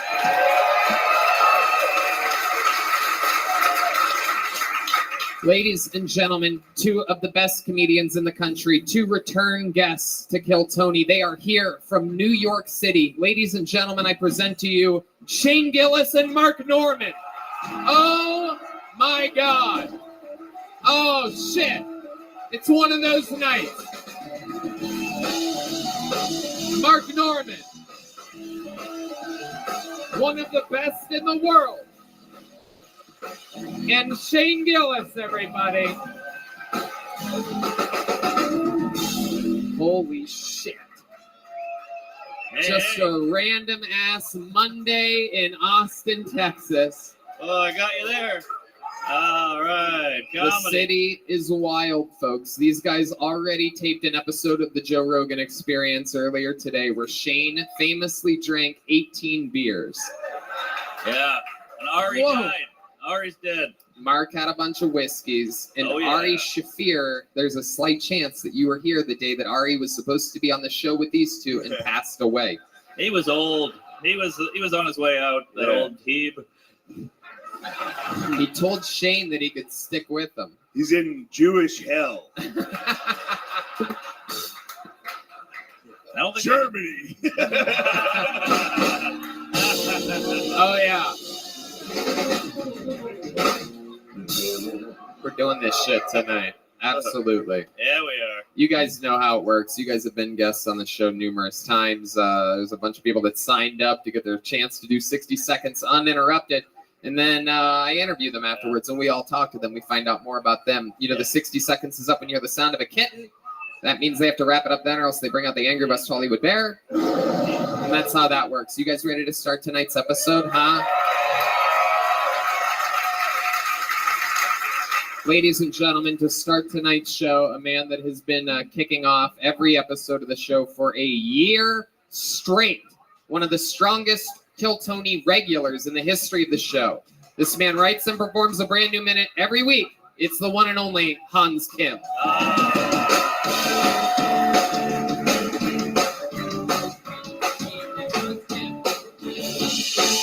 Hey, what's up? I love talking to chicks, but I was talking to this one chick, and she kept talking about her PTSD, and I had to walk away from her because she was triggering my PTSD of listening to people with PTSD tell boring stories. Holy shit, cut to the chase. Sometimes shitty things happen to shitty storytellers. I don't know what to tell you. But gonna be here in Texas, very hot. You know, I like how there's two temperatures. There's like feels like temperature and whatever the other temperature is, which I don't get the point of that because the only way I interact with temperature is by feeling it. The fuck is this other number doing? Feels like 72, but sounds like 45 and smells like 12. But good to be here. I think that if guns are legal, then traps should be legal. You should be able to trap a motherfucker. You know, if you bend down to pick up a Supreme hat, you should go up in a net. You know? All right, thank you. Hans Kim. All right. Hans really saving it there at the end. That was I getting know. close. We were in treacherous territories there. Yeah, they weren't feeling the temperature joke. No, they were not. What do you mean it smells like 12 degrees? What do you even mean by that? Exactly. Yeah. Exactly. What do I mean? That's the sign of a true comic. Exactly. I give that a Kim Jong.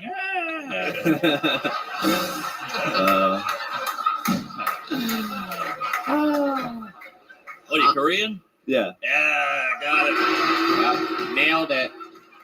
Pretty good. That's I know pretty my good. Asians. Not as good as Shane, but I know my Asians. My man can point him out, dude. That's a pretty powerful weapon for a white dude. Yes. Hans, we see each other here on this show in front of a live audience, sold out to the gills every single week. I must say, I would say that is one of the sets in which you've got the least amount of laughter. And my question is, why do you think that is this week and not any other week? What do you think happened in your life this week that has you a little bit softer than usual here tonight? Is it because you're starting to dress cool? couple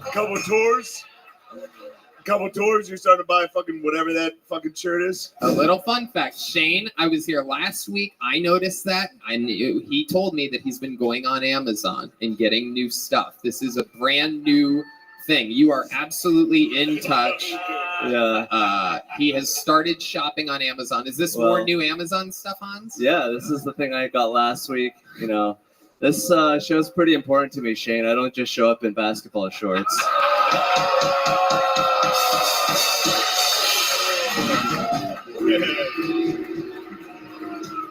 That was for SNL. Man. Sweet, Hans. What's been going on in life? Tell us more about this past week. I did 2 sold-out shows in Dallas. Who'd you open for? I did it myself. You were headlining? Yeah. Yeah. Yeah, a lot of. Thank you. That's a big deal, folks. Little baby boys growing up, right? That's crazy. That's definitely deserving. Thank you. Yeah, the audience felt me more than they did here tonight. Yeah. Because of Uvalde. Yeah. They needed a laugh. So 2 sold-out shows, so we can expect to see some more Amazon clothes coming in the near future. How's your love life, Hans? You still with that girl? We broke up recently. Ooh, okay. Now we're starting to get to some real answers here. What caused this breakup? We got into a fight. There was a homeless lady sitting in the street, and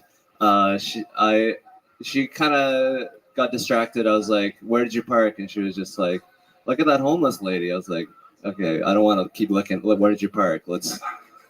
Oh shit! This was like a real "you had to be there" argument that happened. So you guys ended up just going back and forth about where'd you park? Did she forget where she parked? Is that what you're saying? Yeah, she's sort of forgetful, and she's like, "Sorry, I was just stressed out. I was overwhelmed by the moment." And I was like, "It's And good you're to like, know." we're done. Yeah. Yeah, it was a sad day. We got back together, had sex a couple times, and I don't think that she likes me anymore. Probably shouldn't have had sex with her again. But you know, I have her parking pass. I'm gonna drop it off. Okay, and that's we all know that that's the final goodbye parking pass. Now, can you see yourself perhaps making the mistake of having sex with her again when dropping off the parking pass? Get some of that sweet, sweet parking ass. You know what I'm saying? I mean, I'll do anything for the bit, you know. Okay, Hans. What is this? Kill Tony, the reality show? Well, Tony, if you have the cameras following me, I'll fuck the shit out of her. Jesus, Hans. All right, well, we love you, Hans. Thank you for always. It takes more courage than anyone else in the world has to write and perform a new minute every week at the top of this show. He normally makes it look easy. Tonight he made it look pretty hard, actually. Stand-up comedy is no joke. And now I reach into a bucket. This is where shit usually goes straight off the rails because any normal human could sign up for this show. Maybe you signed up for this show. Your first comedian out of the bucket getting an uninterrupted 60 seconds tonight goes by the name of Eric Edlund, everybody. Eric Edlund. Here we go. Eric Edlund. Here he comes. Oh, shit. Make some noise for Eric, everybody. Oh yes, my name is Eric. I'm a drummer from Sweden who obviously let himself go during the pandemic. And when I didn't think my life could get any worse, my brother gave me a course in stand-up comedy. Yo, dog. So I didn't know where to start, so I watched some documentaries. There they are. And one there they stuck with are. me. How you living, pimps? The one about John Belushi. I thought maybe physical comedy could be my thing. And this is the first time I try it out, but back then, at least my girlfriend laughed at me. Play your game. I want to watch. No, I just kidding. Sorry. My next joke was when we have sex was supposed to be the joke. But I was actually kidding there. I don't have a girlfriend, but I take it as a compliment that you believe me. Maybe. I'm actually so single. My band's name should be Blue Ball Group. The hackiest set ever on Kill Tony. Eric Edlund, ladies and gentlemen. I'm gonna fucking end it there for you. Thank you so much. You're way too kind. How much do I owe you? Jesus, shut up, Eric. Shut the fuck up. Ooh, I came down from mountain for this. Shut the fuck up, Eric. I got questions for you, sir. Are you ready for this? First of all, how did you get dislodged from that chocolate tube in the Wonka factory 35 years ago? Oh my God. I love chocolate, Tony. What up, him? I'm watching. Sorry, I'm not used to the heat here. So here comes a big one. Yeah. So Whoa, what does the heat make you feel like, Eric? What'd you say, Pim? Oh, tight. Let me look at it.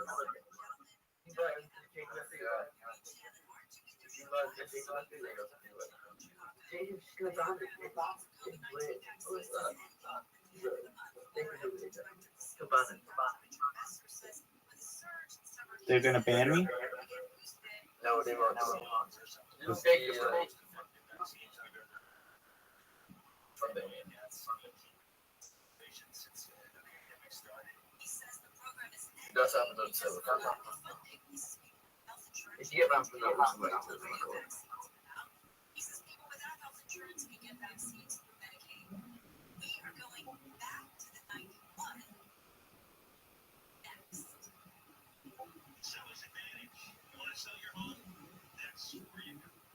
Wait, Jacob's back.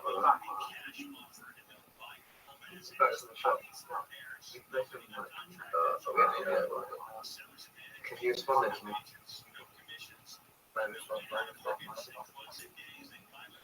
Why would you respond to this thing? Get Rabbi John. There it is. Hey, send it to whose server is it? Mikhail or Jacob? Okay. It's Jacob, but we call it. All right. Mikhail, if I send you a message, will you send me the link to that account? I just sent you a message. Perfect. I'm joining it right now. I'm in. You can't try calling them. What up, pimp? How you living, baby? Yo, dog. What's good? How you living? What's good? How you living, baby? That's good. Jacob, he's going to be a permanent member, okay? Oh, hell yeah. Hey, do you mind if I just stream in here with the camera all the time? Yeah, you can. Excellent. I'll do so right now. I'm going to get that set up. Yay! Excellent. So you'll always have somebody live in here. It'll be a little portal into my life. Yay. I love that. Excellent. I'm going to make a call just like you make a contest. Yeah, let's make a Rabbi call. Excellent. If you do, I'll keep an account in there. Orlando Jet has done that. If you know who Orlando Jet is. King Rabbi, yay! Excellent. I'm going to join it right now.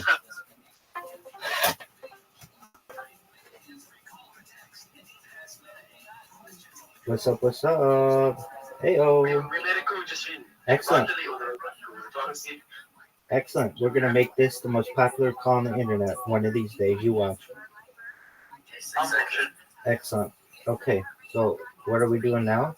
I'm going to this account on my other device. I have my other device here right now. And I'm going to add this account to this device. All right. Here we go. Thank you. Thank you again, Mikhail, for the invite. Yeah, I do appreciate that. All right.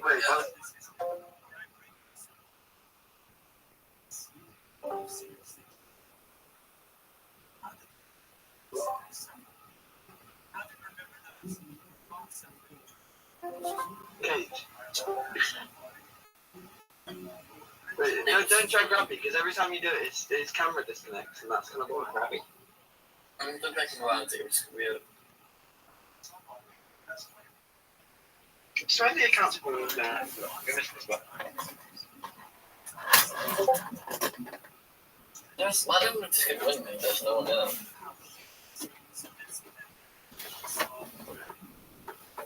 Look for that. Yo, dog, can you hear me? Oh, they both left off the first round, which is yeah. Actually, the round is not so sorry. Stop what? Nice. What? Oh, like, look at him, he's so cute. I like to kiss Rabbi in the fucking face. Wow. Sorry, I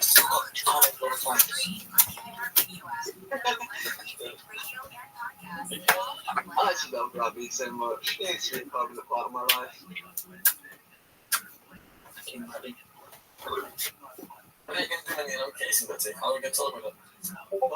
I'll join call on my phone when I'm on vacation just to speak to Rabbi.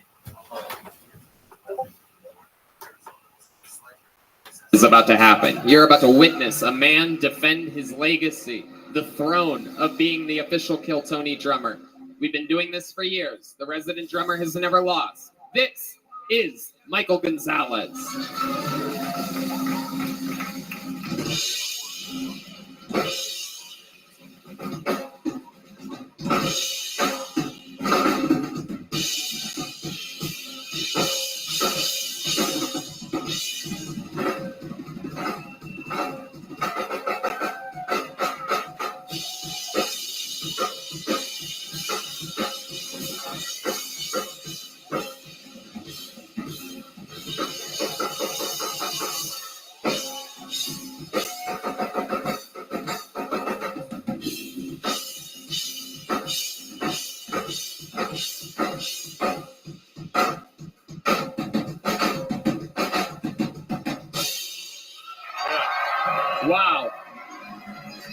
Wow. USA, Yeah. USA, Eric. USA, USA, USA. Eric, come up here real quick. In your face, you fucking European idiot. European? That's where Sweden is, dumbass. Oh, shit. I thought it was Scandinavia. That's Europe. Ah, fuck. How many of you think Eric Udland just won the Mexican drum off? Make some noise if you think Eric won. How many of you in the audience have Michael Gonzalez winning the Mexican drum off? There you go. So the record stays the same. Meanwhile, they're out there. Perhaps one day there might be somebody. How did you feel that went for you, Eric? Was that a good performance for you? You are the best drummer that's also a Cabbage Patch Kid I've ever... You are, I mean, look at your just jolly head. I've never even seen a head that is quite that wide. And it's almost like, was that Ernie or Bert? Which one has that? It does look like his hair comes off with his hat. Yeah, it does. Actually, yeah, that's unfortunately way too true. That's nice, dude. Who designed your outfit? Limp Too Many Biscuits? Come on, dude. That's why. Come on, I'm still going. Yeah. Fred Wurst. Yeah.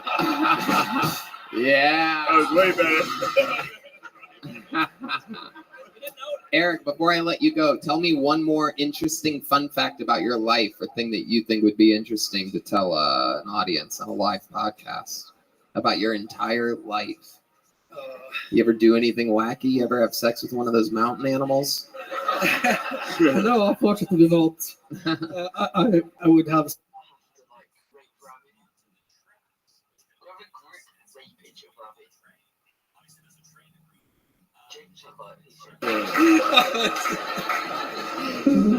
How long are you visiting Texas for, Eric?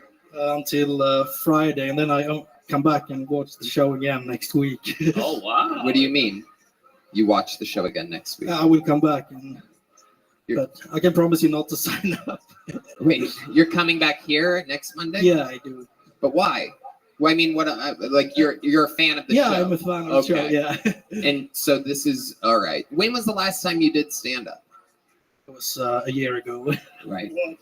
That weird laugh he does. It's so weird. I have had so many gigs. I haven't. So many gigs. I know, Eric. So many gigs. Oh shit.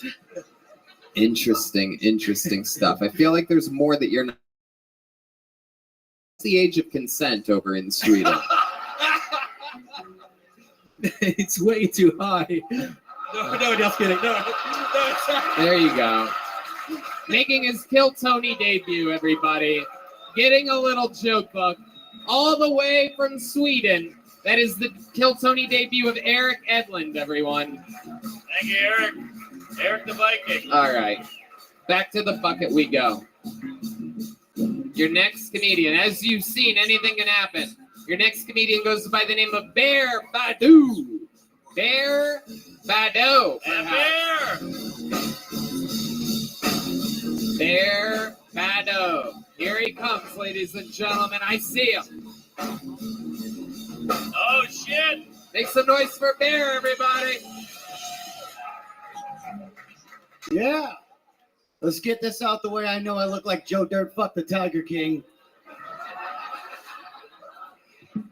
We got to be careful what we say, though. Tony knows that. PC culture, right? But luckily, white people, white rednecks were finally included. I don't know if you guys know that. Yeah. Can't make fun of us anymore, dude. First it was people of color. Then it was little people. Now you can't even make fun of white rednecks.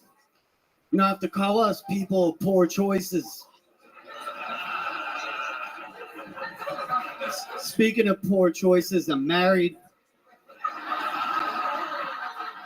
She's in a wheelchair. I love her. Don't get weirded out by the fact she's in a wheelchair. It's okay.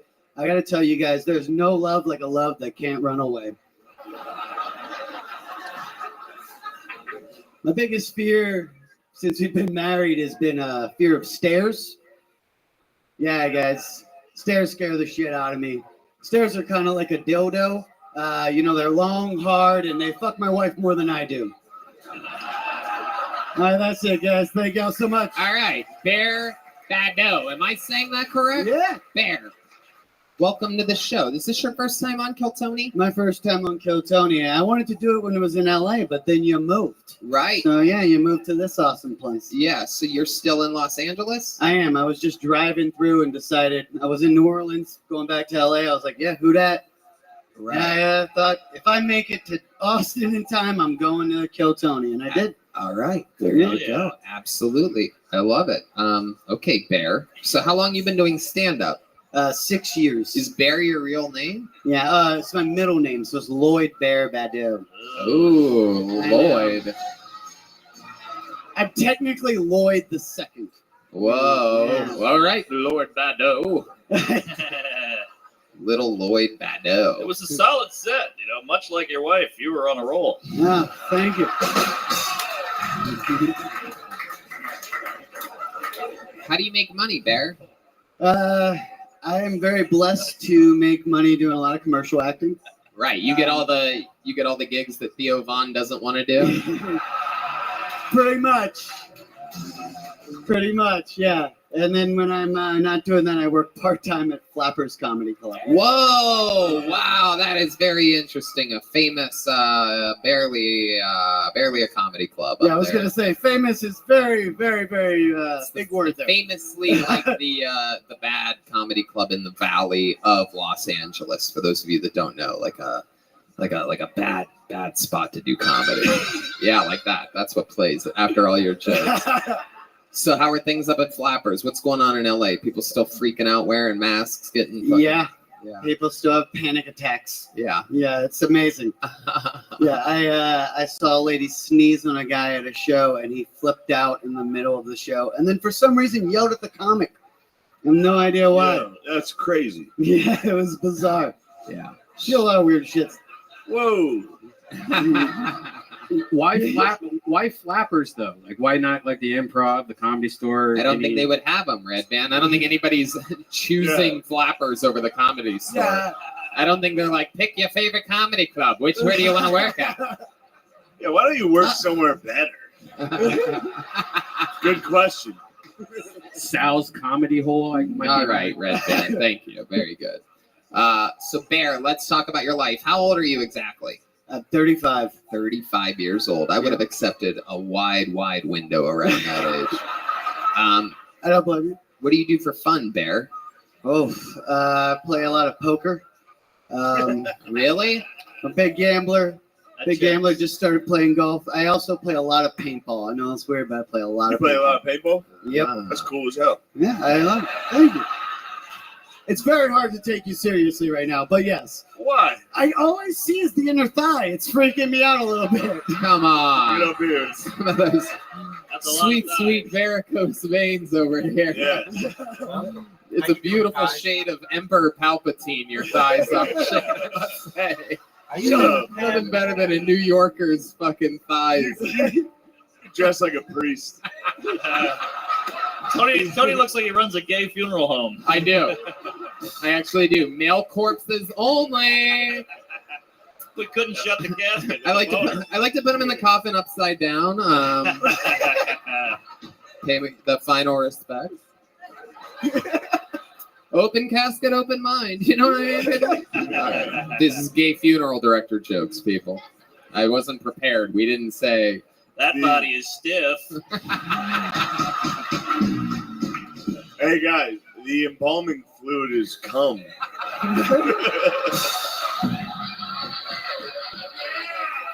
That's not even funny. Oh, You guys are fun. That's so good. This is Great literally the best. Yo, so your outfit stinks, dude. What are you doing? What are you gonna do about it, dude? That shit sucks. The whole thing sucks. I know, it's pretty cool to me. It matches the mullet pretty well, so I just say it. I'll be honest with you, dude. That shit sucks. What are you gonna do? What am I supposed to do? I mean, I feel like I'm getting yelled at by a high school football coach. You are. You're exactly You right. are. You are, Bear. You're exactly right. So Bear, what else? For fun, you paintballing, that's your answer. You ever get hurt doing that? How long have you? Let me ask you the question that everybody really wants to know. All right. All right. Let's talk about the fucking mullet. Okay. Hell yeah. Do you ask for that? Is that like your thing on work? Like when you go in on these commercial auditions, are you All right. mullet guy? Did you have a personality before that?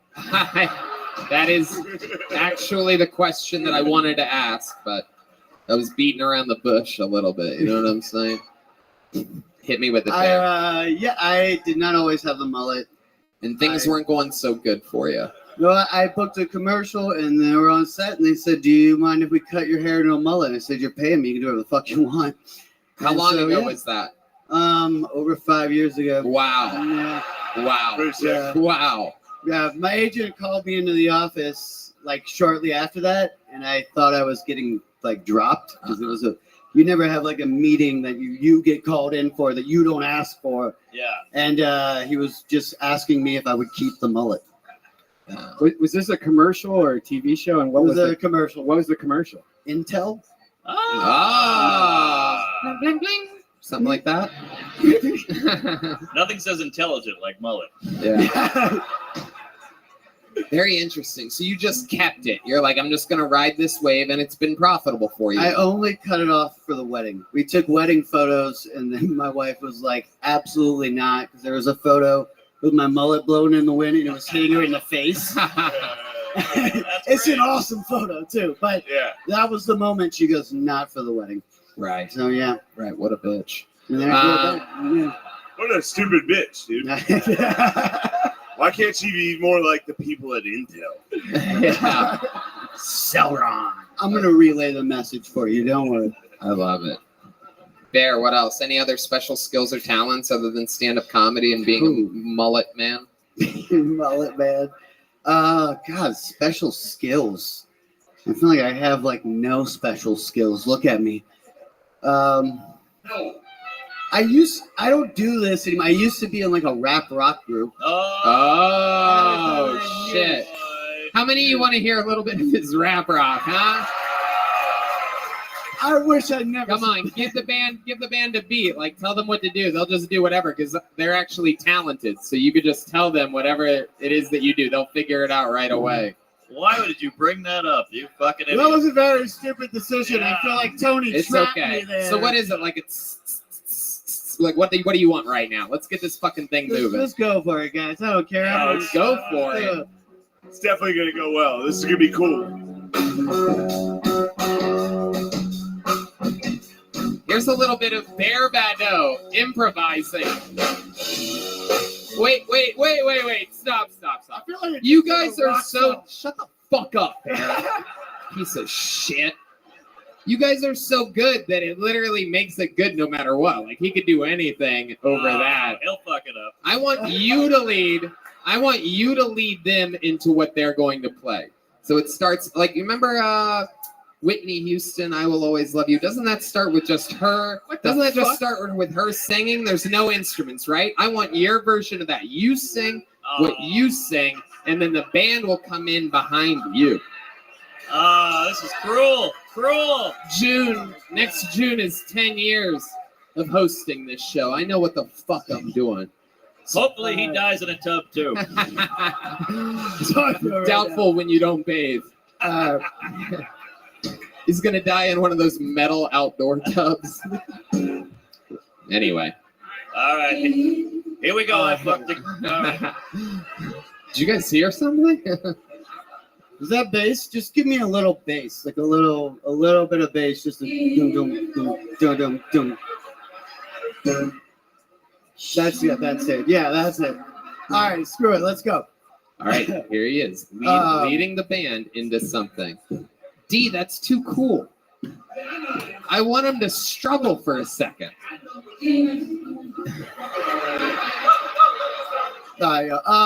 Yo, I sit here, head spinning and confused, abused and used with a pipe to smoke and a bottle of booze. Alcohol moves like an ocean, a potion to which I give my devotion. Sit here, head spinning and confused, abused and used with a pipe to smoke and a bottle of booze. Alcohol moves like an ocean, a potion to which I give my devotion. Yo, I'm irresistible, sexually irresistible. My bonds grow like a fucking mystical. Don't give a shit when I fuck with this bullet flow. Magic Vegas, everybody knows I go. Make sure that you're burying with layers. I fuck my wife like she's fucking Michael Layer. I do that shit bowling on the wheels. Everybody here knows how I feel. But with shit, don't give a shit, cause I'm rocking this shit with Tony Hinchcliffe. Whoa! How did... Wow. Incredible. Wow. You did it. Wow. God damn it, you took the ball and you ran with it there, Bear. I fucked a Kid Rock. Yeah.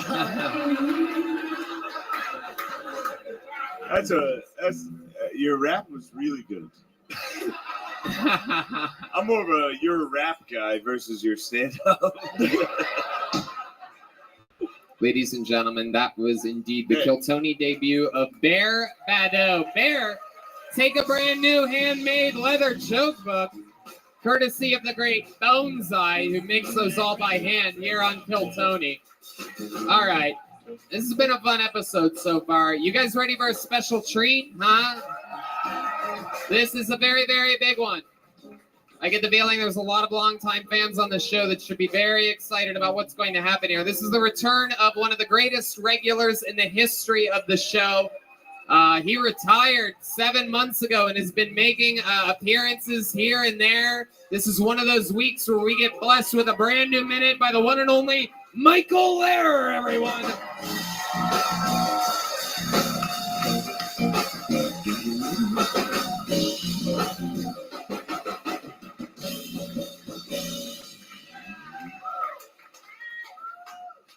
I think we know who got Hans Kim's. One more time for Michael Lehrer, everybody. Come on, people.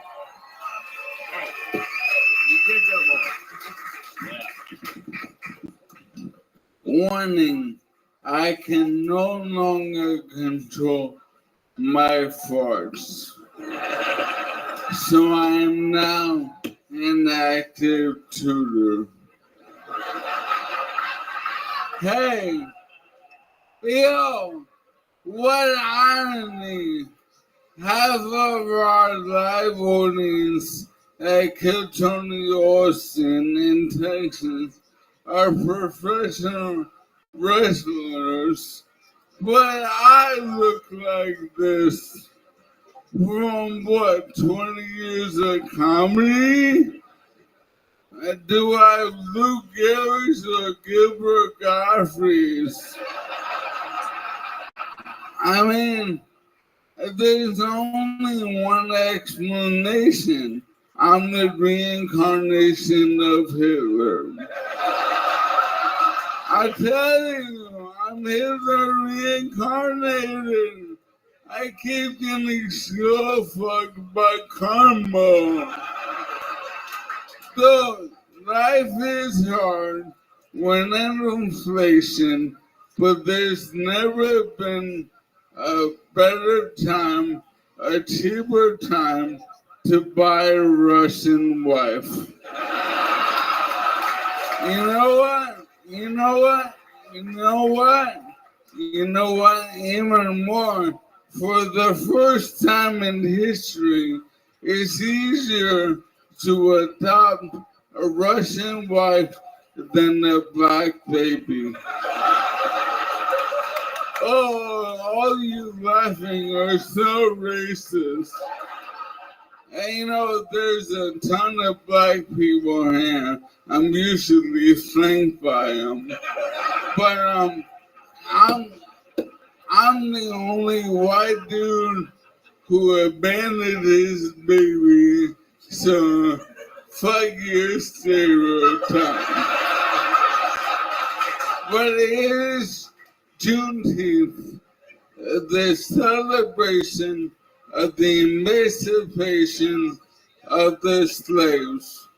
Unlike yesterday, which was Father's Day, which is the celebration by Black fathers being emancipated from fatherhood.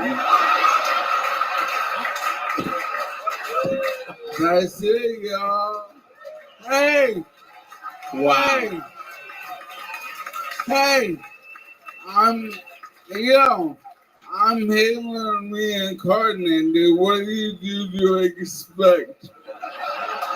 Ladies and gentlemen, doing 3 fucking minutes of brand new, never heard before material, Michael Lair is back on Kill Tony. A legend of the show. Hundreds of new minutes we've seen. The man almost single-handedly kept us afloat during the lockdown pandemic in Los Angeles, where we had 0 live audience. He was putting in major effort, doing full-time sketches. How you living, pimp? Family when you can't walk. It is incredible. And you donate so much of that time and energy into the show, Michael.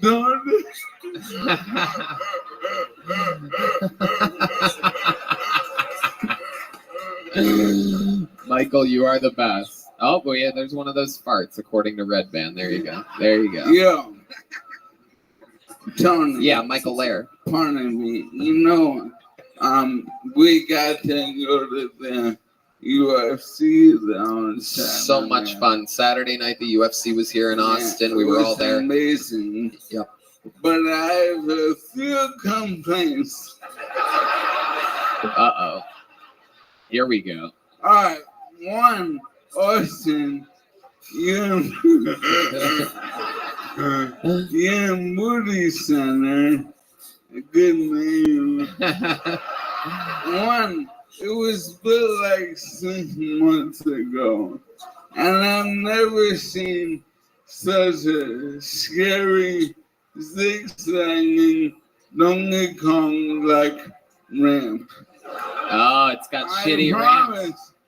Everyone here, next time you're at the Moody Center, you're gonna walk down it and freak out and think of me.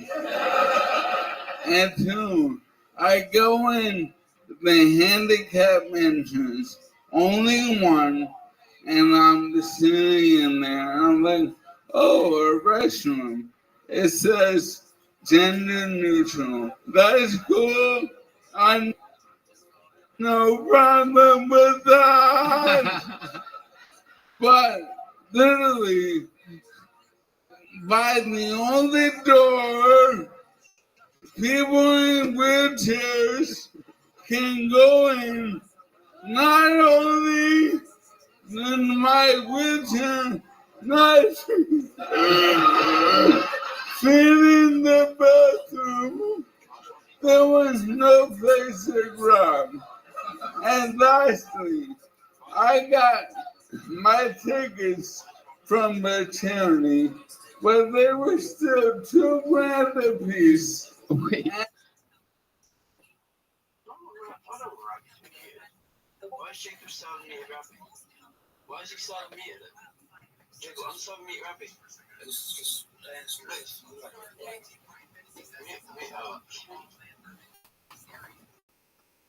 They put me in the aisle.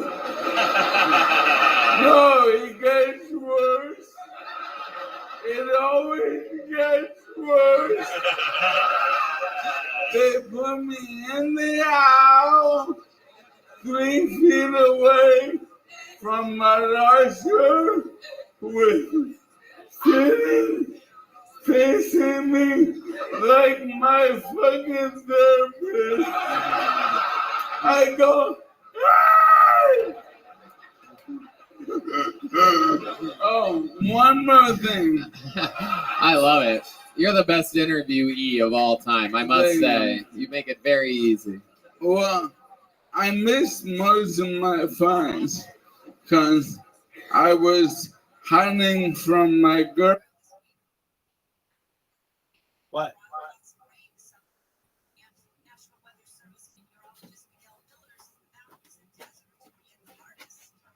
Yo, can you hear me now? Hey, can you hear me?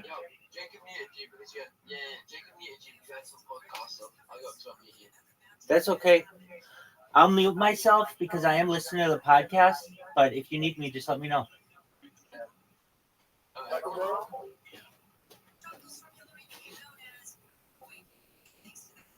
Shout out What to the guy a that spent fucking $50 on a guy with an irreversible disease. Yeah, you mother. This guy's essentially paving a ramp to heaven right now. I want to put in some blast. People young should know better, but keep giving me smoke them on and sniff them both running. So Michael, very, very interesting. I wish I could go back and respond to each one of your amazing things. You're like, Tony, I have seven more things I need to talk about real quick.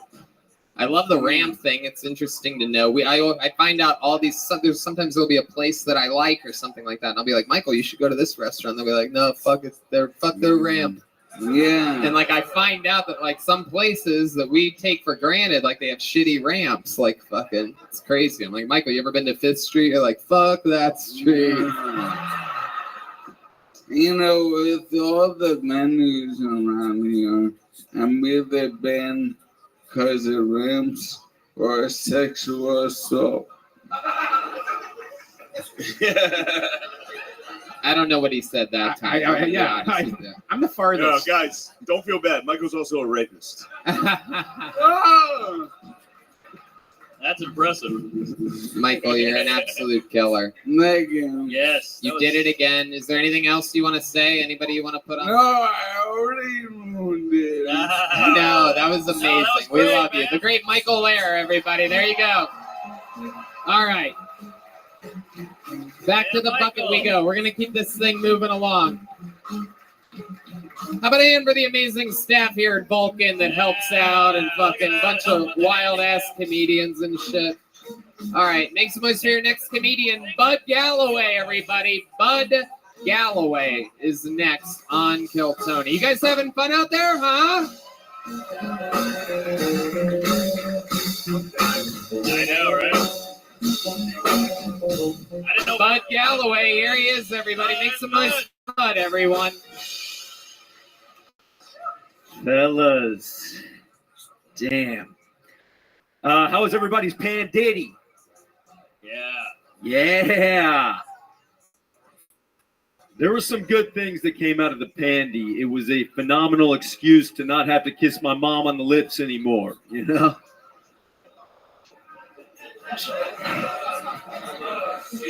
She always insists, you know? Fuck that, man. I live in LA and no talent goes to waste in Hollywood, you know? You're good at vaping, you're talented. You got HPV, you can be on a national commercial with residuals, 50 G's in the bank, HPV money. Got a small dick? You can be on a non-union extends commercial, $300 buyout, bro, small dick money.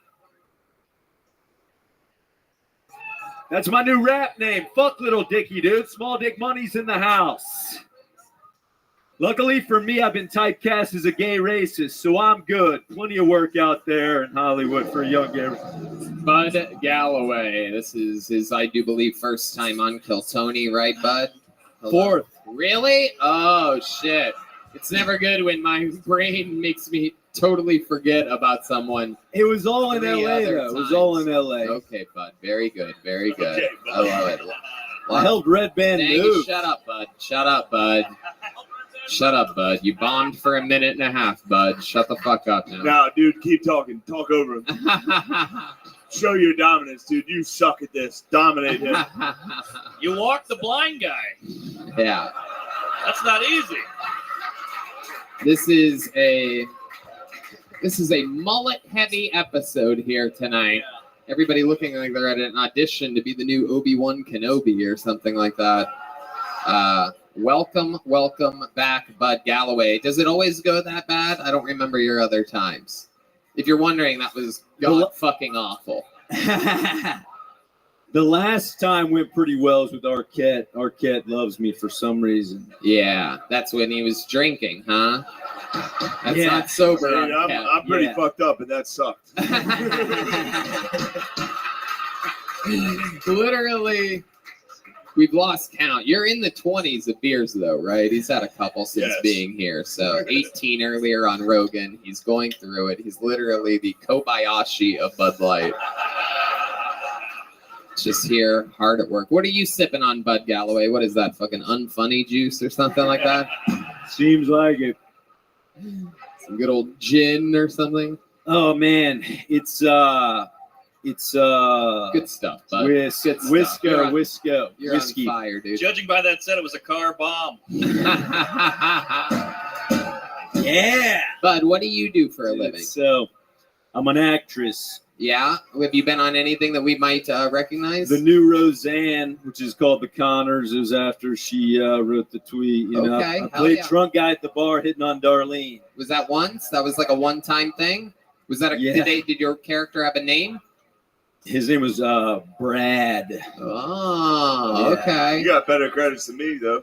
Like, for real.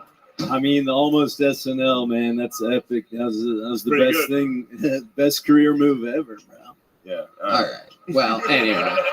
Bud Galloway. So that was a one-time thing. One-day shoot, right? I'll take it from you, killer.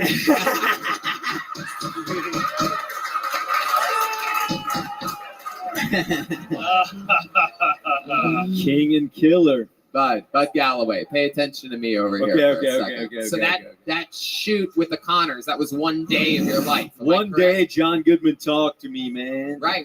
Okay, Yeah. so what about all the other days of your life? What do you do for work?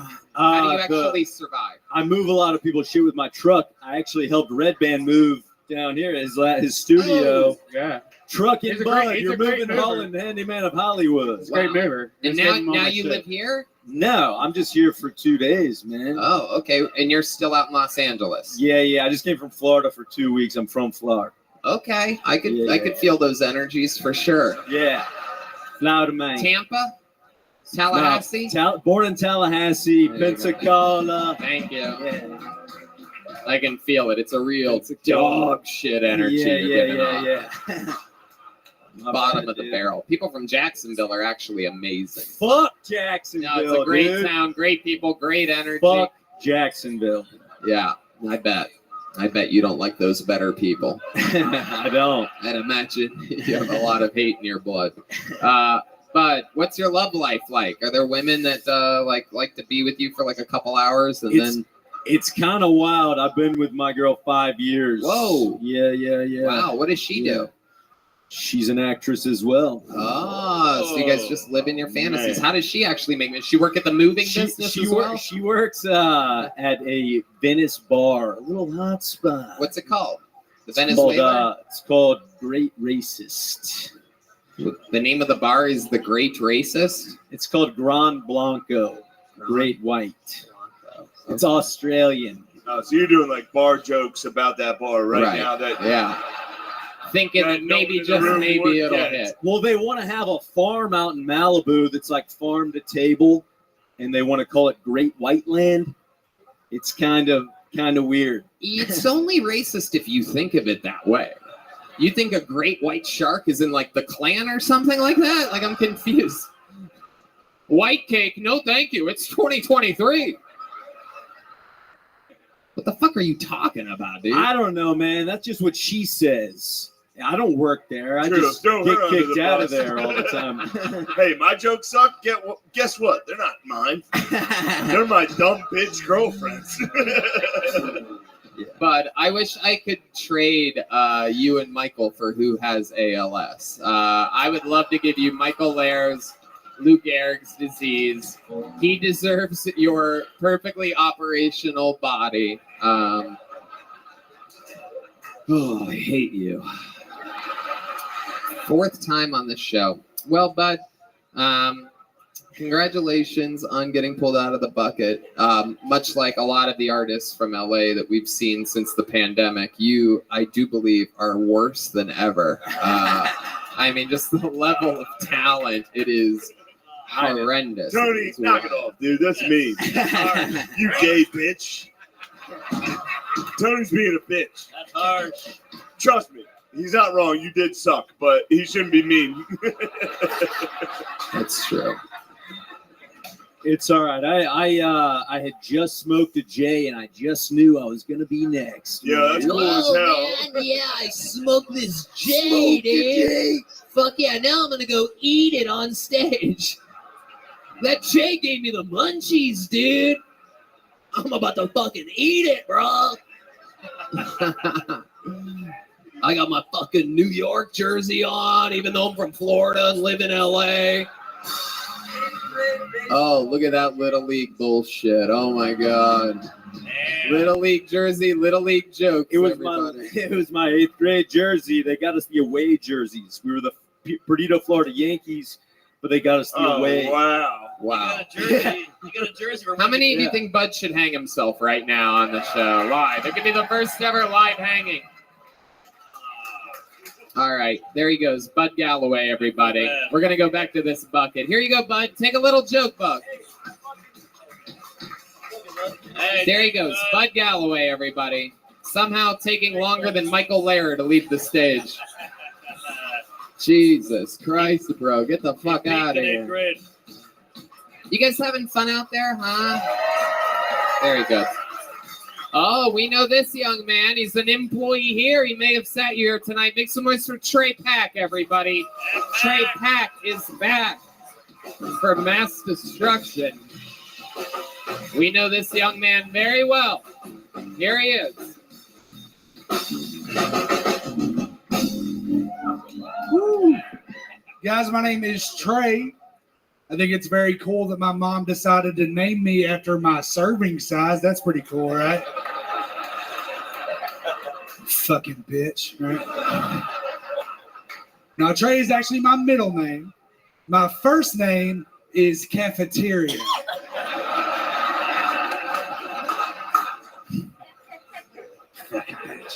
Now, Trey is actually just short for entree.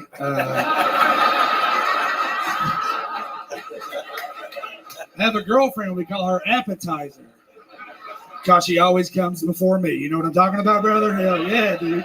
Hell yeah, man. This guy. I don't have a girlfriend. I'm actually very lonely. I got so lonely this week I got back on the apps. Are you guys on the apps? Hell yeah.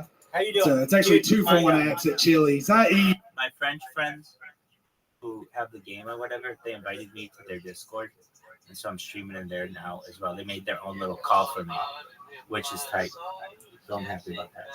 They'll probably come in here and shit on me, so just get ready for that.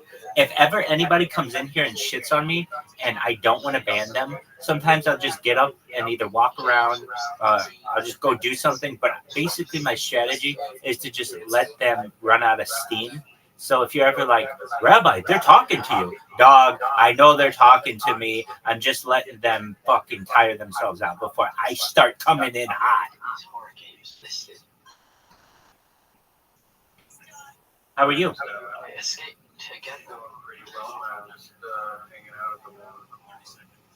All right.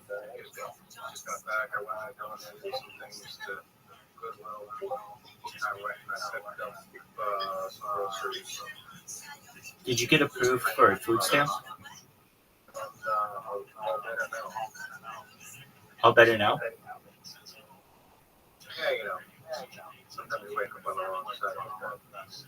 Okay, did you get approved for the things? Yes. Oh, perfect. Okay. Well, then you got that going for you, which is nice. Yeah. Can I tell you the best fucking advice I can give you with that? What's that? Get Walmart Premium if you can, or Walmart Plus, because then they just deliver everything to your house, and you don't have to worry about, you know, getting a bus there or an Uber or something. It's a fucking genius move. Then you don't have to go anywhere. You don't have to have anybody give you, you know, it's all included. So it's just my opinion. All right. So I'm gonna start being a complete huge douche to you, just incredibly huge. So here's my first. Oh no, I'm not. No, I'm not. Dog, you want to hear my stand-up? It's even better now. I improved it. It's really long, dude. It's fucking. I think I have a solid like almost fucking 5 minutes at least. Okay, so we went through the Yo Mama ones. Okay, so we left off on that. All right, so then what's the next one? These aren't all winners, but they're funny.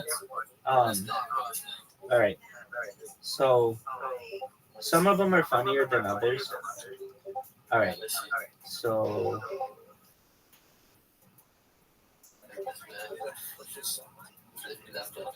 What do I say? I even say a thing like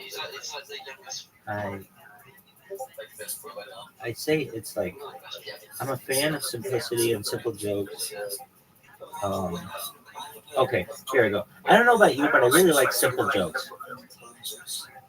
The adjective for metal is metallic, but not so for iron, which is ironic. Do not touch must be one of the most terrifying things to read in Braille. I don't like people who take drugs. For example, airport security.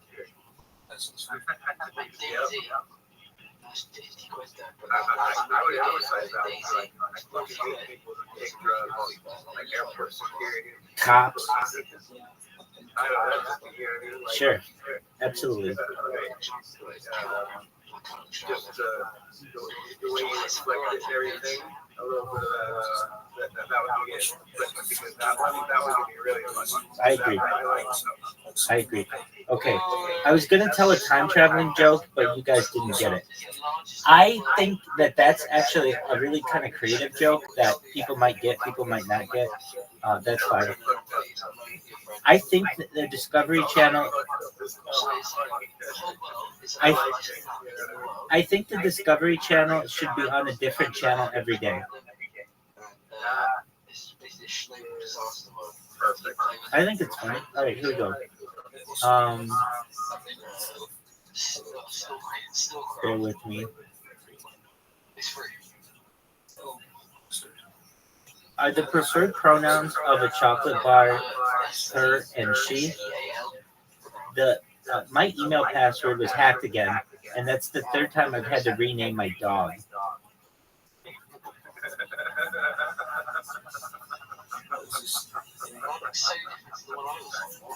Mountains aren't just hilly. Oh, I fucked up. Mountains aren't just funny. They're hill areas. There we go. What has 4 letters, always has 6 letters, and never has 5 letters? That's the joke. The word what has 4 letters, always has 6 letters.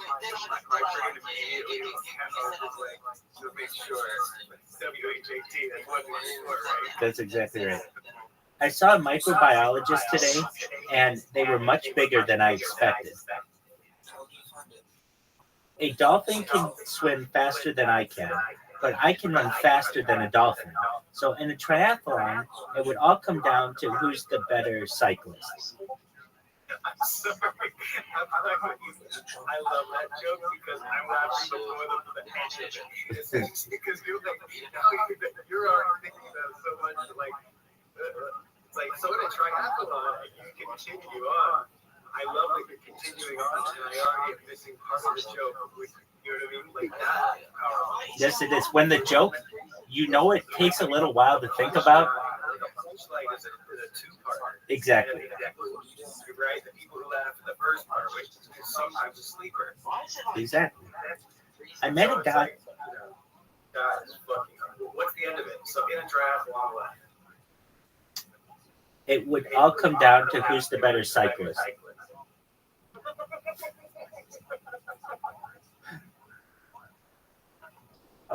Some of these are better than others. I met a guy who.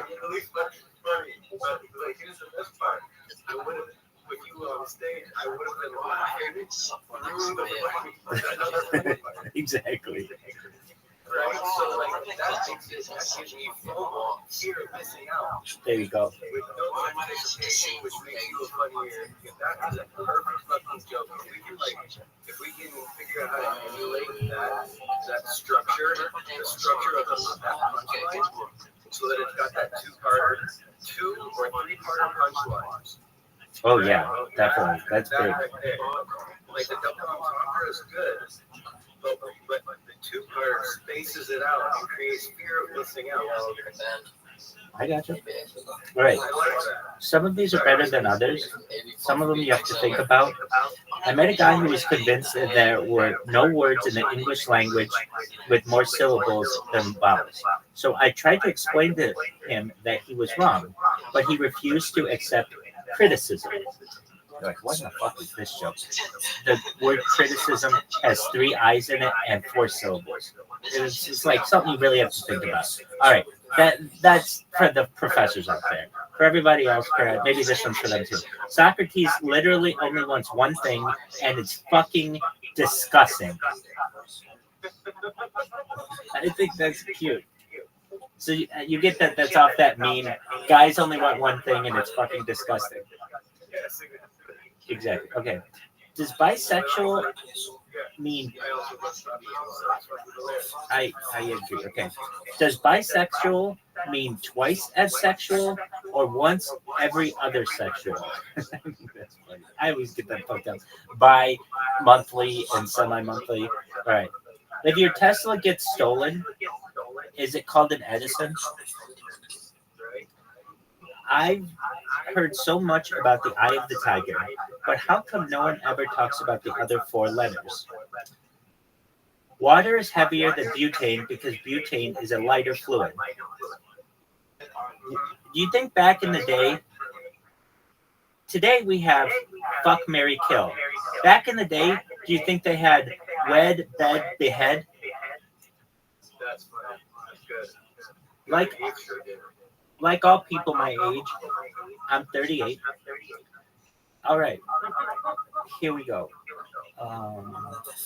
This is another pretty good mama joke. Your mama's so fat, she stepped on a Lego and it broke. Let's see here. What else do we have?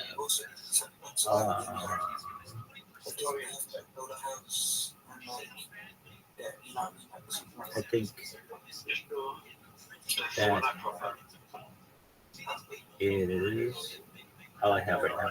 But honestly, if I put the first thing together, which are the pickup lines, and the second thing, which are the yo mama jokes, and the third thing, which are the non sequiturs or like the one-liners, I've got like 10 minutes of fucking solid. I mean, if I could memorize it, which I could, you could fucking perform this. I mean, I think you could go on the road with it. It's fucking very funny. It's like, look, if you didn't like that fucking joke, we got another one for you. This isn't one of those things where I'm going to tell this really long, complicated story and have this punchline and maybe 50% of people get it, 50% don't, whatever. I'm going to hit you with 1, 2, 3, 4, 5, 6. You're going to be thinking about these things. You're going to be thinking about 3 jokes back, and we're going to be continuing. And it's like, you can either continue to think about that joke or get on board for this next one. But it's going to be rapid fire. I don't have time for bullshit. Exactly. I like that. That's a good way of doing it. I agree. All right. So we've got some good ones. I mean, they're not all winners.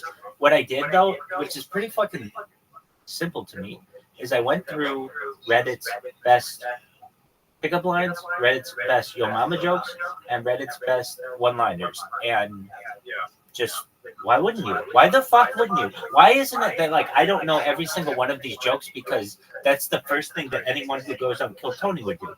The people on Kill Tony, I don't always feel like they're, like, I know some of them are chosen because they're eccentric, but, like, yo, do you really think that that joke is going to come off well?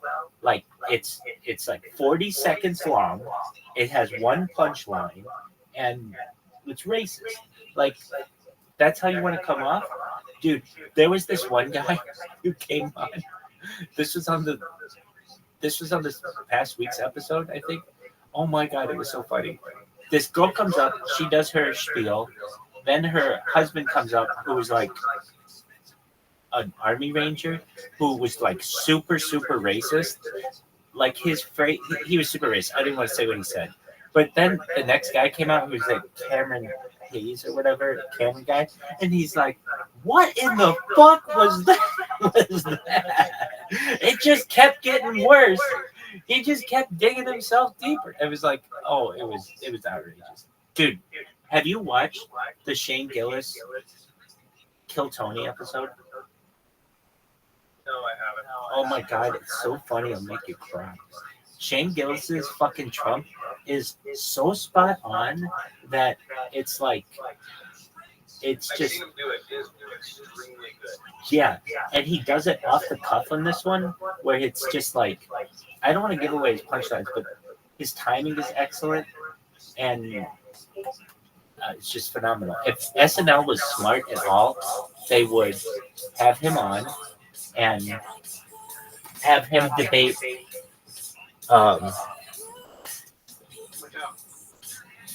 they'd have him debate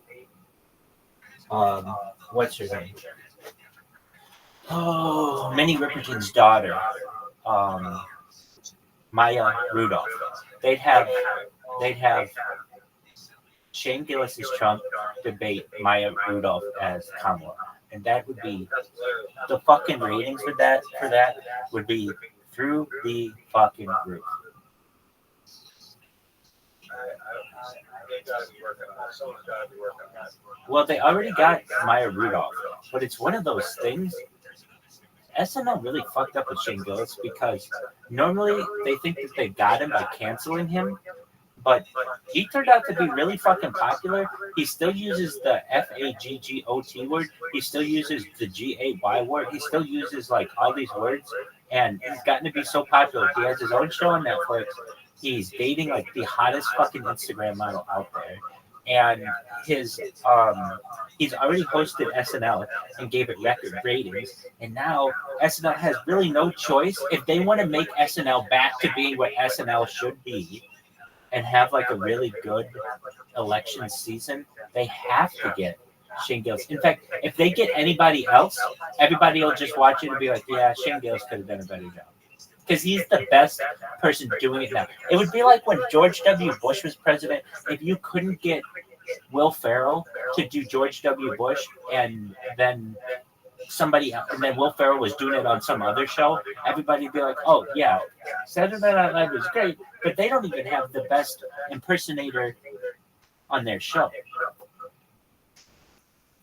Yeah, they need to at least get one to come in. I used to get time when like Alec Baldwin would come in. You have to look at those Steve Martin like Charlotte. Oh, that's right. That's who they would do. Yeah, exactly. There's a precedent for getting more than one special guest. Well, Alec Baldwin, I think we can both agree, is definitely not doing it this time around. And because of that Russ gun issue. But in my opinion, I don't know, I never really watched him, so I can't say he had a good or a bad impression, but it was never good enough to make it on my feed. When Shane Gillis is all over my feed with from random places.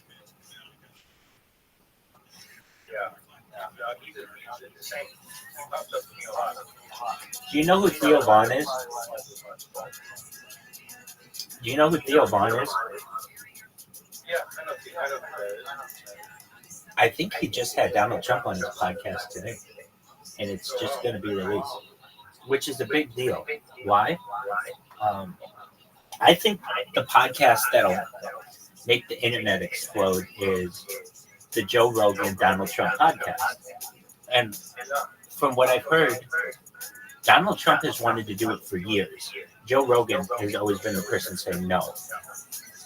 And it's kind of interesting to me that he always says no, because it's pretty obvious to me that he's like, deep down, like a pretty major supporter of Donald Trump.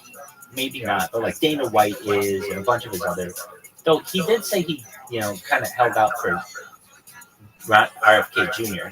But nevertheless, we have a situation where Theo Vaughn's podcast is not as big as Joe Rogan's, but it could be like a build-up for that one. Or Trump is never on.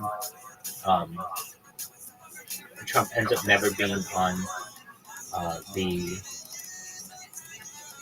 Joe Rogan Experience. But Theo Vaughn, if you know anything about him, Never ends up being on the what? on the Joe Rogan Experience. Yeah. If you know anything about Theo Vaughn, he's had a really fucked up life, and well, I can tell you all about him. He was born in Covington, Louisiana. His dad was 69 years old when he was born, but he says for comedic purposes that he was 70. His mom was like 31, so his dad was like 70 when he was a baby. And what did that mean? That meant that like when Theo was around like 12 years old, he would start driving his dad around because his dad was 82 years old and he was like too old to do anything. Anyway, he just had a fucked up life. He went to more colleges than I've ever heard of anyone ever who isn't like an academic. He has one degree, which shout out to him for getting it. He went to 6 different colleges, which is a shit ton. He went to University of New Orleans, which is where he eventually graduated. He went to Louisiana State University. He went to Loyola University, New Orleans. He went to College of Charleston. He might have gone to 7 schools. He went to, I think, Santa Monica College. He went to the University of Arizona and anywhere else. College of Charleston, I said. Anyway, he went to a shit ton of schools. Oh, he also did this thing called Semester at Sea, where you go around the world and travel. That's where he first did stand-up. Then he got on the show Road Rules, and while he was in college, do you remember the show Road Rules? Excellent. So Tom Segura's wife, Christina P., was also on Road Rules, and they kind of, there's always been this like rumor that Christina P. and Theo have a thing for each other because they were both on that show. Anyway, I think that Theo is a very simple-minded individual, meaning like he's a backwoods country dude, and so for Donald Trump to even like consider being on this podcast is a big fucking deal for Theo. And I mean, who's Theo's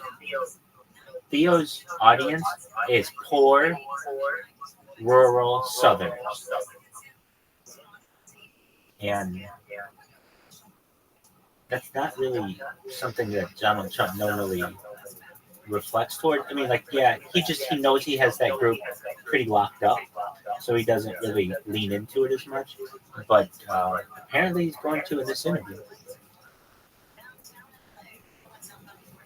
That can only be good. That can only work good for that.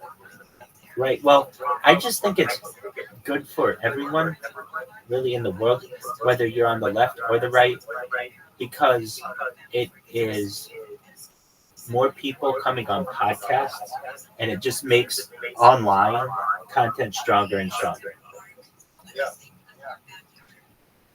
All right, I have a major question for you. When are you going to be streaming?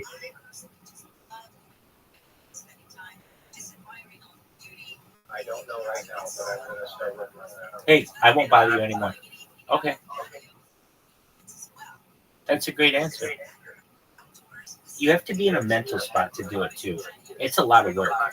You got to entertain that fucking chat, and, you know, I mean, it's different how I do it. I fucking have all the streams going, but I don't have to pay attention to them. Well, I should be, but, you know, it's overwhelming. But yours, it's like, if somebody types to me, I gotta be paying attention to what they're doing and all the other shit. So, but you are gonna experiment with your secondary camera, is that correct? Yeah, I'm gonna figure that out. I gotta figure out a good place to put like the computer, get it running, so I need to work on that. Dude, I actually gave 2 things. Okay. Remind me, vertical camera. That's one thing. But yesterday or earlier today, we were talking, and I was talking about my friend Michael and a crypto wallet. That's what it was. Okay, and then I lost track of what I was trying to say. But here's what happened. He told me a while ago about this idea of a crypto wallet, and I didn't really know what that was. But it's basically like a website where you can go and just press a button and it gives you a little bit of crypto every time you press a button. And like, maybe, okay, excellent. So, I talked to my friend Zoo, who's in Australia, and I showed him how to set up the auto clicker, and he used it on a crypto faucet, and he made $40 in one day, which is great. So it's like, if we can use these auto clickers to utilize that, that might be something that's really beneficial as well. Okay, so there's the auto clicker thing I wanted to say. And the other thing I wanted to tell you was the idea of the vertical stream. So I know you were very, very excited. Like, hey, you know you can stream vertically, and I personally, like, it's kind of like, on what side do you want to get? Do you want to be part of the horizontal team or part of the vertical team? And I personally am part of neither. I am a fan of squares. I think that that's how we should fucking, cameras should be squares. Movie theaters should be squares. Everything should be squares. It's much easier when all your proportions are the same. Nevertheless, people want to do their 9:6 and 16:9, all their other bullshit. Fine. 3/4, all that shit. You watch, in the future, nobody's going to be doing that shit because there's no right way. So the best way to do it is just in the square. So if you want to fucking cut it vertically, you can. If you want to cut it horizontally, you can. All right. With that said, what am I bitching about now? Oh, I was talking to a streamer the other day who does KCIP, and I was saying, so what are the rules with KCIP when it comes to multi-streaming? And they said, well, I said something like, you're not allowed to multi-stream with KCIP, right? And they said, no, not really, but you can in some ways. I'm like, okay, what do you mean? They're like, I'm like, can you stream on YouTube? They said, yes, but only if your stream is vertical. Yeah, you see, yeah, exactly. So I'm like, what in the fuck kind of policy is that? Because the aspect ratio means it's a different session entirely. It's not a duplicate session. It has to be a different session. That means that it's got different. That makes sense. That makes sense. That means that the data is different. So that's the other reason why I got so excited about that multi-stream, because I saw exactly what I figured you would. I figured you would. Yeah. Now, let me ask this. Yeah. I am someone who, if you tell me the limit is 10, I'm going to get to 9.999999999. That's just how I am. Okay, so if you can stream on Kick and you can't multi-stream your horizontal stream, that's fine. Is there anything from stopping you from just, and we talked about this, literally getting a secondary computer and putting it right next to it and then multi-streaming to every other platform so that you're getting paid from KCIP? I think, honestly, if you were to ask me, it's a legal loophole. It's a legal loophole. Exactly. What I would do with the widescreen, and this is it's funny that you bring it up because this is what I was getting ready. I think I'm going to do it this way by Rumble and every other. So like that way, like I'm going to design it for people to mostly watch it on their phone, but Kick is like the main place that has the widescreen, right? Yeah. So you can do it through OBS with just one computer, even my one computer. So you have the one instance of the vertical. That instance will be going to Rumble, which goes everywhere else, even TikTok if you want. You know what I mean? Yeah. Rumble Studio doesn't measure that metric. Right, I gotcha. I know. I know. But besides that, and then you have your normal OBS stream to there, and that's where you get this aspect ratio. And then Right. everything else goes for the other, like the aspect ratio of some of you got muted. Right. Right, the horizontal ones. And with that would be a loophole. You also, I'm going to have multiple cameras so I can get a different angle entirely. You know what I mean? Right. There were some loopholes that I was utilizing, and their terms and conditions aren't that thorough. It's still a young website, so and you can just tell. The last time I can tell you, I can't tell you anything about terms and conditions for basically any fucking company, but I can tell you the last date on which Kick updated their fucking terms and conditions. It was August 23rd, 2023, so almost a year. Why do I know that? Because I fucking see that terms and conditions page so often. Like, who else can tell you?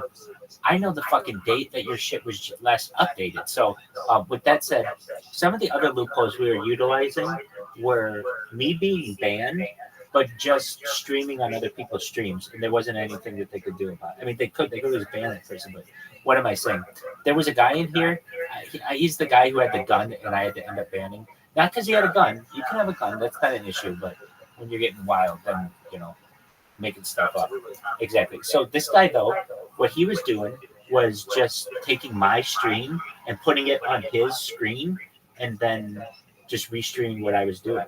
And he didn't get banned for it. Now, I'm not saying if he were like on the front page and like, Kick was really, really mad at me. I don't know if they would allow that, but I know other streamers. Shakti G told me, "Hey, I'm going to be on the front page, and when I am, I want to interview you." And I know in the Kick terms and conditions that I can do that. And I'm on quite a few different streamers' profiles or platforms, and none of them have been banned. So it's kind of like if you wanted to utilize some of these loopholes, you can. You don't come across like some weird spammers. That's exactly right, and that's the goal. That's what I do. Who you really are. Exactly. It's hard not to like you, Rabbi. Thank you, my man. Dude, who was it? Somebody was giving me shit. My man Taj is in China. He's a big deal, dog. He's into cryptocurrency. He's got like 10,000 Chinese people who are backing him. He's a really nice guy. There was somebody who I was talking to yesterday, I think it was, or something.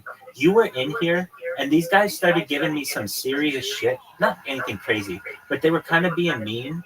And then I was able to calm them by like a discussion of de-extinction or something like that. You dropped. I remember you went. That's when you went to the store or something yesterday. You did something yesterday. Oh no, you went to go get your computers. That's what it was. When you went to go get your computers, I was in here basically alone, and there were some other people in here, and they were just. You can just tell when like hyenas are ready to start snapping at you, and you're like a lion, just waiting to defend yourself. How are these guys gonna come at me?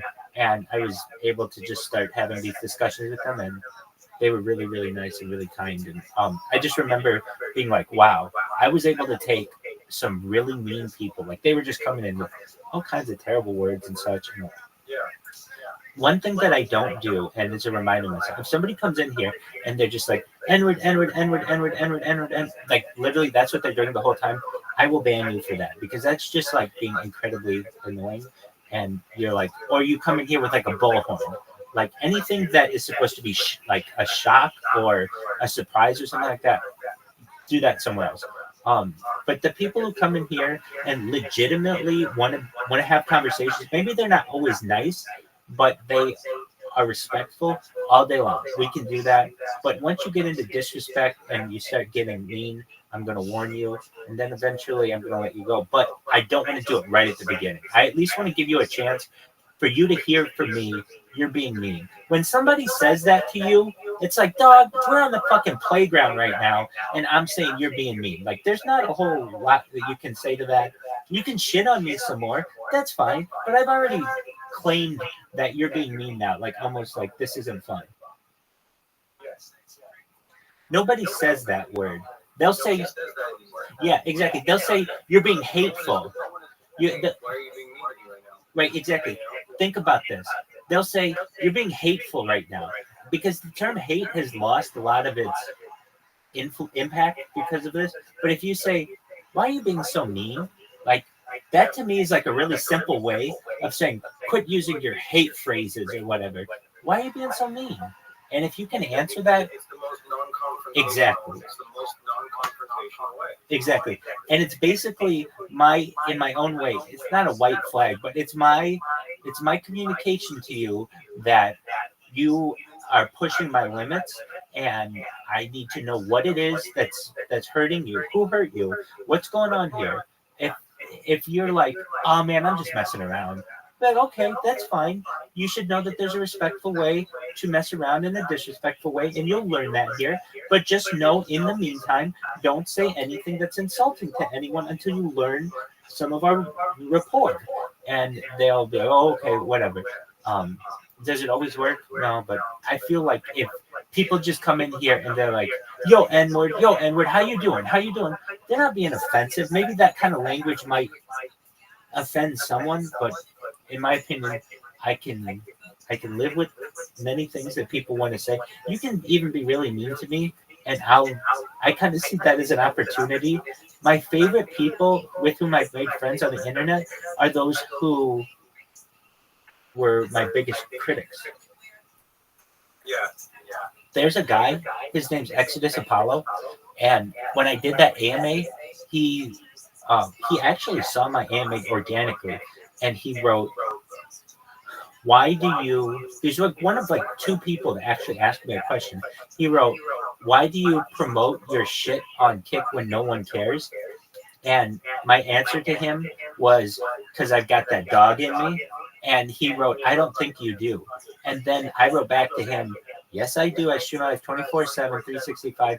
Come to my Discord and give me the opportunity to teach you who I am. He's like, come to mine. We exchange a few messages. I go to his Discord. There are like 10 people in there. I win them all over. And then he comes back to me on that Reddit stream and he says, it looks as if I was mistaken. You certainly do have that dog in you. That's the fucking best. When you're shitting on me in public and then within an hour or two, you're coming back as my ally. That is my fucking like that is the best. So if you're ever like, Rabbi, why do you give people so much fucking patient? Why are you so patient with people? Why do you give them so much fucking rope to hang themselves? Because I love changing minds. What up, babies? Hello, how are you? Excellent. We're happy you're here. How's your day going? Excellent. Welcome. I'm Rabbi Rothschild. I stream my life 24/7 for world peace. We've got my friend Caspian C here. Oh no, I know who you are. No, I know exactly who you are. You guys have created the two games, Grand Theft Auto and Counter-Strike. You're from France. I'm live in your Discord right now. Wave it to him.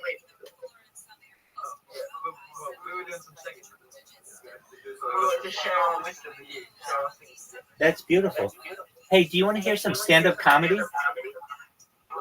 Excellent. All right, so these are my own bits. So I came up with these, and I'm not a professional. This is only the second time I'll ever have given it, but here we go. Shalom, y'all. My name is Rabbi Rothschild. If you want to be super popular with all the ladies on TikTok like I am, here are some surefire pickup lines for sliding into a shawty's DMs. For that hottie in your feed, you might message, are you my pinky toe? Because I'm going to bang you on every piece of furniture I own. How about, girl, you've got my, pardon me, perhaps you are, there's a new person on your page who deserves to know that they must be a rear end collision since you want to hit it from the back. You could always use the tried and true, is there a mirror in your pocket? Because I can see myself in your pants. For an international flair, you might say something like, you remind me of the Bank of England since you got me interested in a pound. What about, I lost my number, can I have yours? If you admire an animal lover, you might say to her that you hope she has pet insurance because that pussy is getting beaten. For the thick girl in your life, you might say, do you keep a cell phone in your back pocket? Because that ass be calling me. You might message, are you sure you aren't a parking ticket? Because baby, I'm going to tear you up. For that future boo, you may send, damn girl, are you a haunted house? Because I'm going to scream when I come inside. And finally, for that person you never want to message you again, all you need to do is ask, are you a piñata? Because I'm going to need a blindfold to hit that. My name is Rabbi Rothschild. Thank you.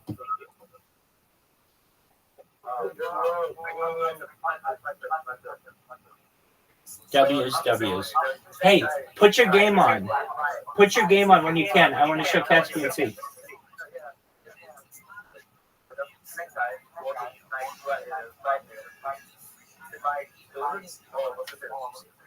Okay, in the meantime, I'm going to continue watching Kill Tony. I'm glad you guys are here. Let me guess, angel hair? Wait, who said that? That was me. You know it was me. What are you insinuating? I'm losing all of my hair. My No. hair that I do have looks like angel hair? No, why is that? That's a thicker noodle.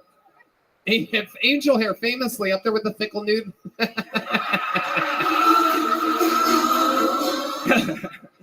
It's a thicker noodle. It's up there with the fettuccines and the Yeah, I went with the angel hair. I put some bell peppers in there, put some onions, put some tomato sauce, some tomato paste. Did some you do that chopped because tomato. did you do that exact recipe because that's what your parents told you to do? Yeah, that's what I followed my mom's recipe.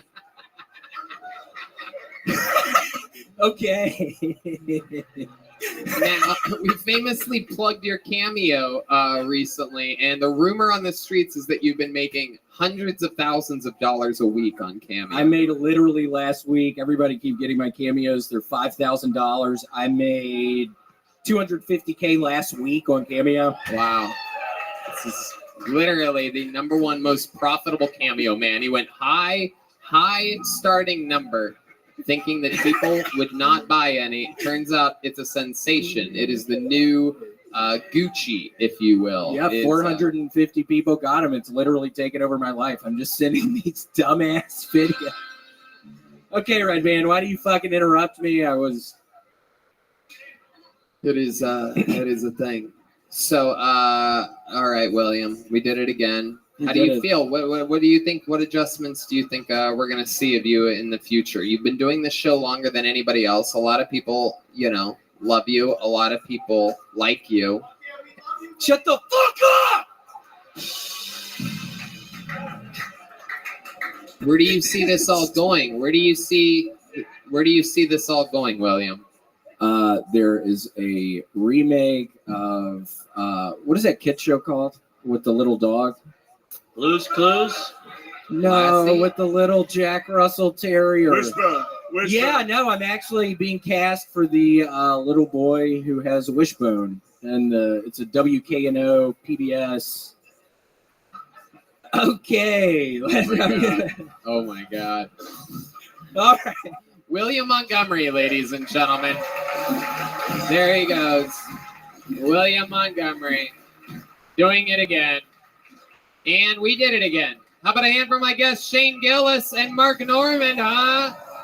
Matt and Shane's Secret Pod and his special live in Austin. Mark Norman's podcast, Tuesday with Stories and We Might Be Drunk, and his special on YouTube is Out to Lunch. The drawing from Ryan J. Ebelt is in. Ari Shafir is dead in it. Joe, I believe that's also the skull of Joe Rogan. Perhaps he's dead in that as well. But these guys made it. The survivors of today's Rogan episode. Shane Gillis and Mark Norman, everybody. Thank you to the Red Rose, the Yellow Rose, Deep Eddy Vodka, the W Hotel, and Screwball Peanut Butter Whiskey, who presents the band. Hi, am I right, people? D Madness on the bass guitar, Matt Mueling on electric, and Michael Gonzalez on the drums. Some brand new exclusive Kill Tony merch is for sale back there in the corner. Hang out. The Kill Tony after party starts now. Thank you so much, everybody. Good night, everyone. Thanks, guys. Thank you.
Thank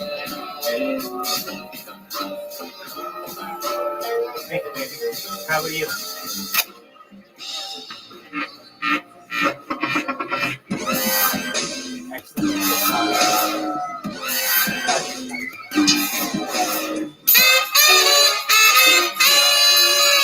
Hey, this is Rabbi coming to you live from the Comedy Mothership here in Austin, Texas for a brand new episode of Kill Tony. Get up for Tony Hinchcliffe!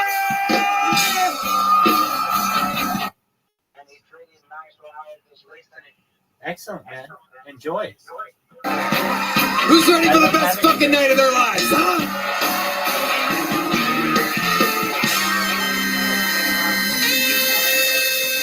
Fuck yeah. Pardon me?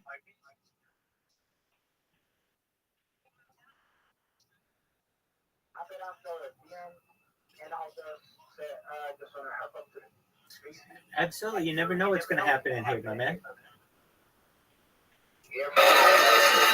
That's the great on the horns. Carlos Sosa, Raul Vallejo, Fernando Castillo. That's the great Michael Gonzalez on the drums.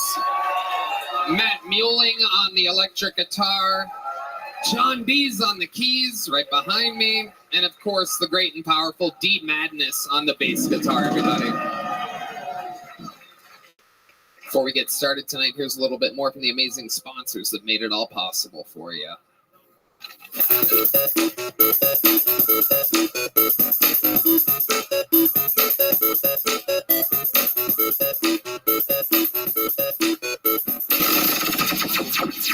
The Sunset Strip Comedy Club in Austin, Texas is now open. Check out Red Band's secret show every Thursday. Go to sunsetstripatx.com for tickets.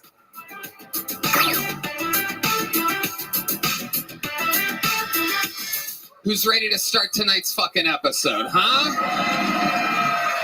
Well. As you may know, I book every single episode of this show. This one has been not months, but many years in the making to get our two guests at the same time. How lucky are we? Two of the all-time greats. Ladies and gentlemen, our guests tonight are Dave Attell and David Spade. Oh my God. Magical. The audience is on their goddamn feet. David Spade. Dave Attell. Oh shit. Yeah.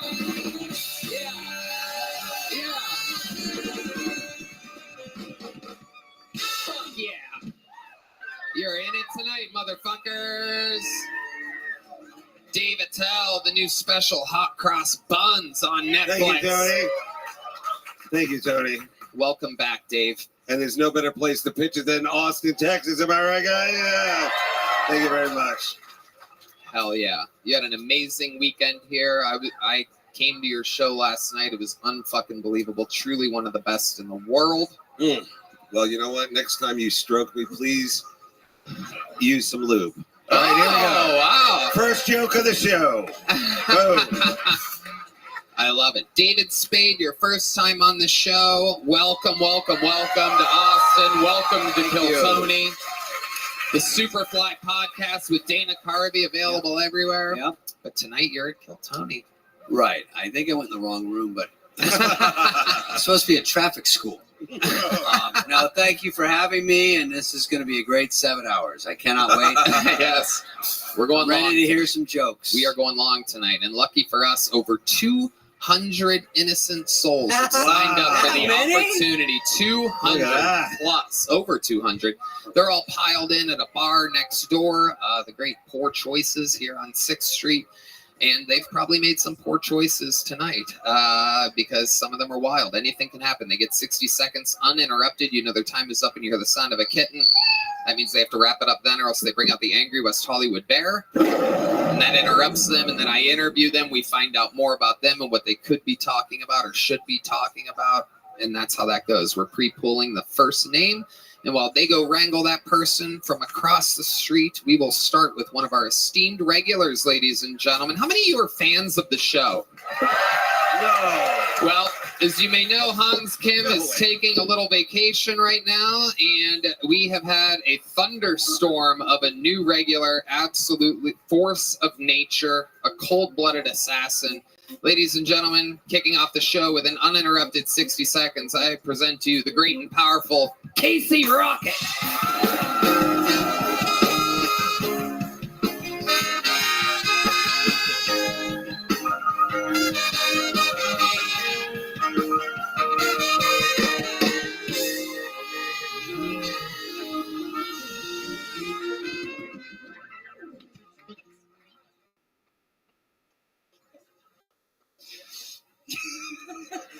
Tell me something, girl.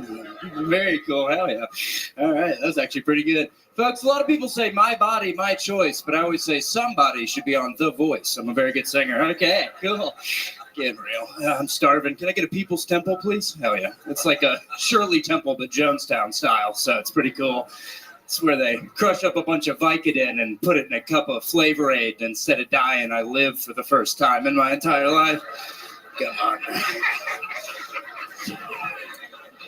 Tell me something cool. Hell yeah, get real. I used to swallow grapes whole until I was 12 years old. So like 3 times a week I would choke on grapes. And because that's how kings would eat grapes in cartoons. They'd have a big bushel of grapes. So 3 times a week, my mom would run in my room and be choking on grapes. And just like Don Vito on Viva La Bam. And she'd go, "You're not a king. We love you. You're not a king." And I was like, "Love means nothing when it seeps from the lips of a harlot." And I just, thank you, Casey Rocket. All right. Boom. 1 minute, 15 seconds from Casey Rocket. Another unbelievable performance, absolutely weird as hell. I love the entrance tonight. The old man turned into young man maneuver. It's like a Willy Wonka thing, is what I was trying to do. Like when Willy Wonka walks down the street and, "Oh, he can't walk, he's so scary." And I'm young. It was me. I'm young. Yeah, I didn't pick that up. It's all right.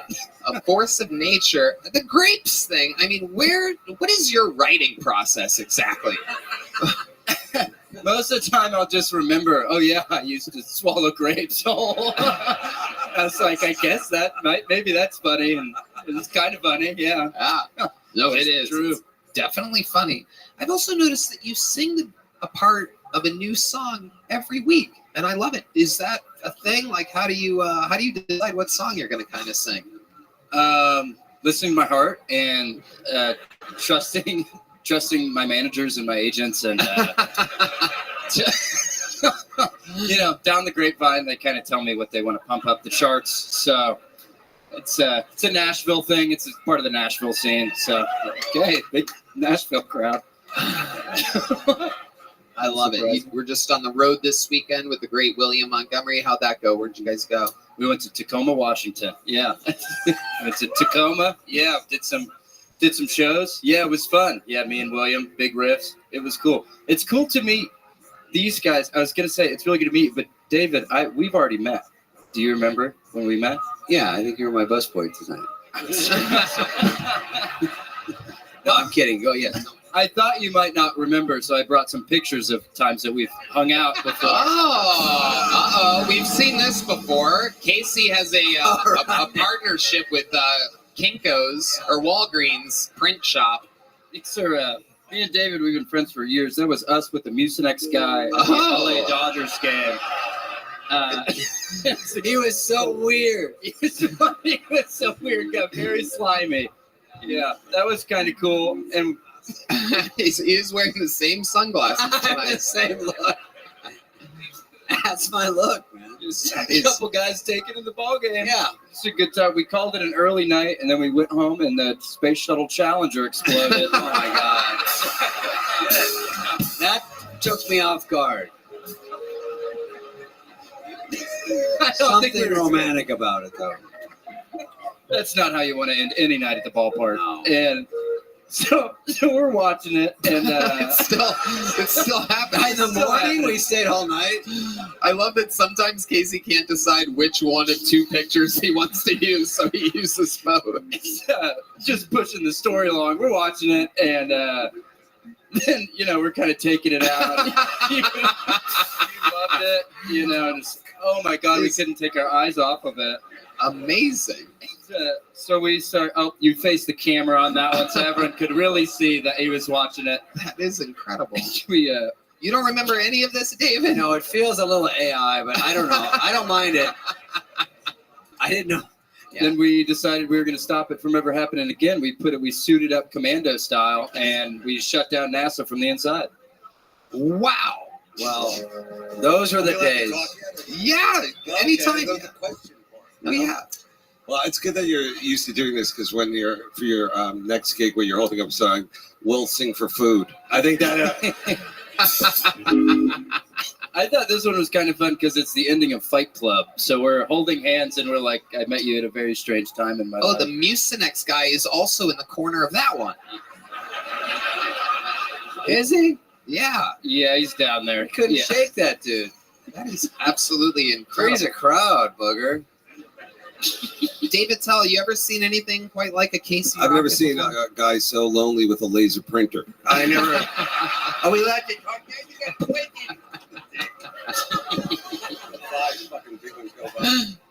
By the way, has anything good ever come out of an envelope like that? Can I say that? Now, how you doing now? Fucking summons. Wake up, David. I'm here. Casey, you're a goddamn superstar. We absolutely love you. Thanks for getting this show started again. That's how it's done, ladies and gentlemen. A new minute every week from the newest regular, Casey Rocket. Casey, let's do it again sometime. And we found that everybody, Casey, Cam, everyone oh, look, it's the lovely Heidi, everybody, with some liquid deaths and some American spirits. The whole kit and caboodle tonight. Unbelievable stuff. Our first bucket pool is behind the curtain and ready to go. Ladies and gentlemen, anything can happen. Could be the next superstar of the show. Could be an insane person. Anything can happen. 60 seconds uninterrupted for Caleb Barge. We're going to meet them all together. Caleb Barge, everyone.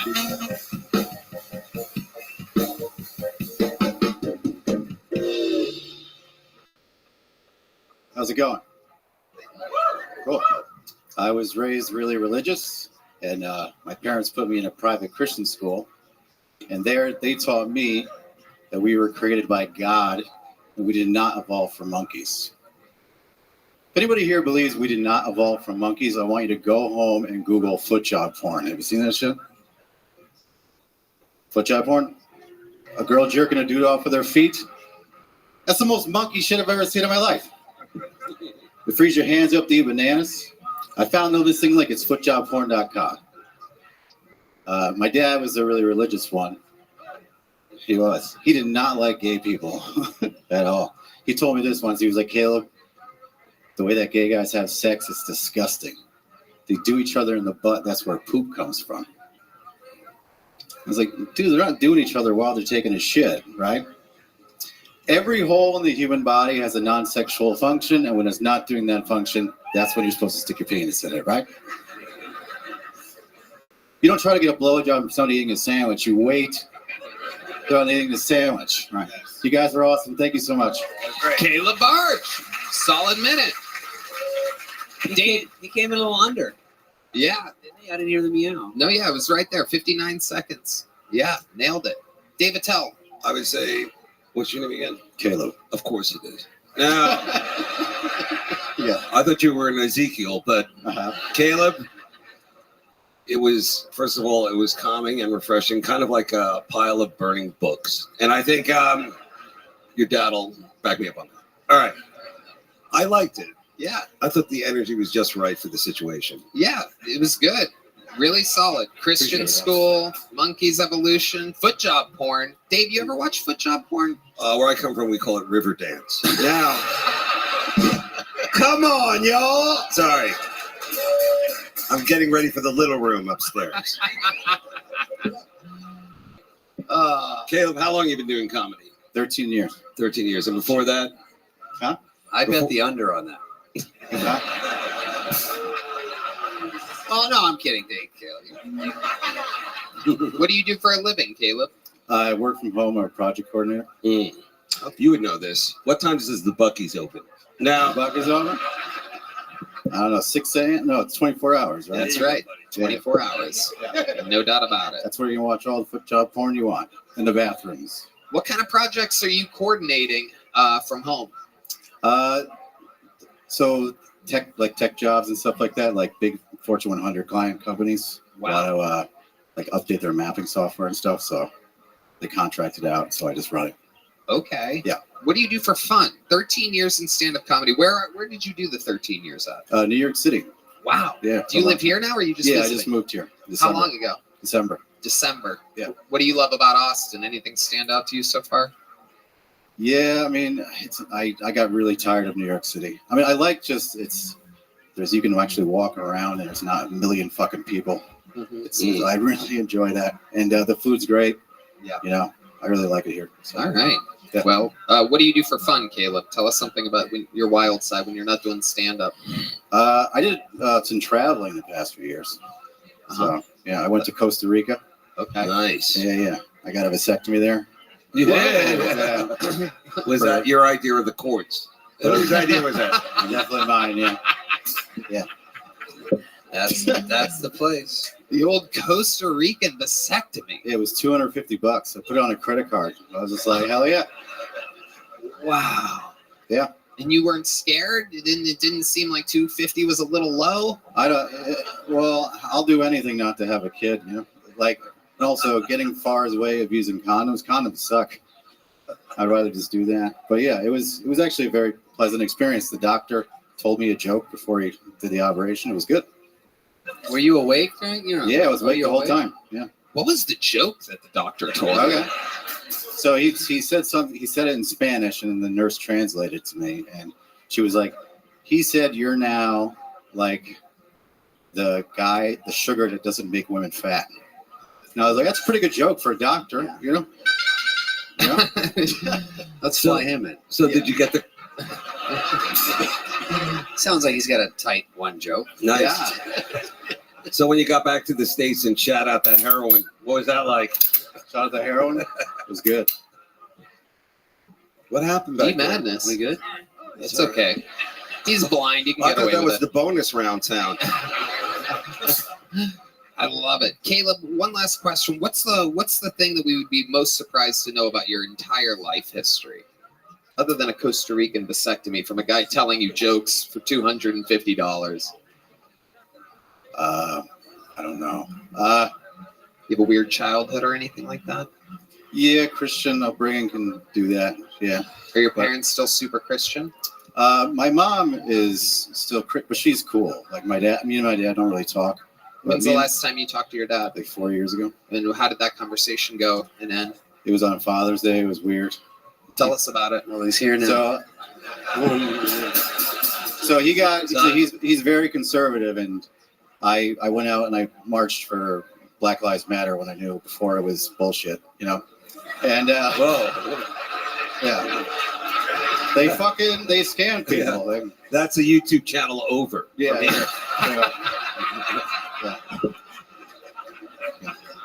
But he just like he judged me as soon as it was Father's Day. I called him up and he judged me immediately, and I just was like, I'm tired. What did he say exactly? Can you remember what he said? Yeah, he was like, this is fucking hilarious. He was just like, you were not marching, were you? I was like, yeah. It's the first thing he said to me, and I said, and he was like, this music's great, and he's like, oh, I didn't think you were smart. He basically said I was dumb for marching, and I was just like, all right, well, happy Father's Day, Dad. It's like, this is weird. Wow. Yeah.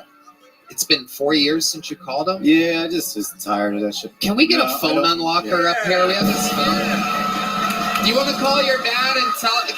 Can we call your dad and? Oh boy. How many of you think we should call his dad right now?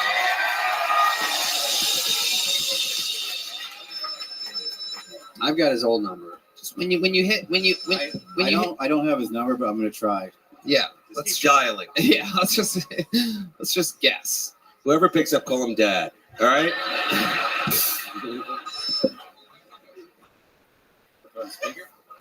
Okay, put it on speaker and put the butt of the phone up to the microphone. Speaker. The butt of the phone, the bottom. There you go. Right to the tip, not the side. Do you have a hard drive in there? What's hanging from the bottom of your phone? It's not even ringing. It's ringing. Are you out of data? You have daddy and data issues? Is it on speakerphone? Yeah. Tony, It's not. you've taken the show to a new level, buddy. Watching a guy make a phone call. Awesome. It's incredible. It's live. Okay, no, don't put the voicemail up there.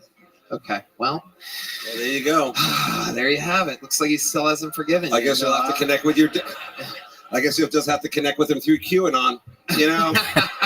Yeah, I think he's into that shit, actually. Yeah. I love it. Well, we tried, Caleb. Sign up again. Solid minute. Congratulations. Appreciate it. Here's a little joke book. Actually, you know what? Here's a big joke book. There you go. It's good. It's good. Caleb Barge, ladies and gentlemen. And that's how it starts. Congrats, Caleb. All right. We got another bucket full. We're going to keep it moving. Make some noise for your next comedian. 60 seconds uninterrupted for JP Lambiase, everybody. JP Lambiase. Here comes JP. Fuck yeah.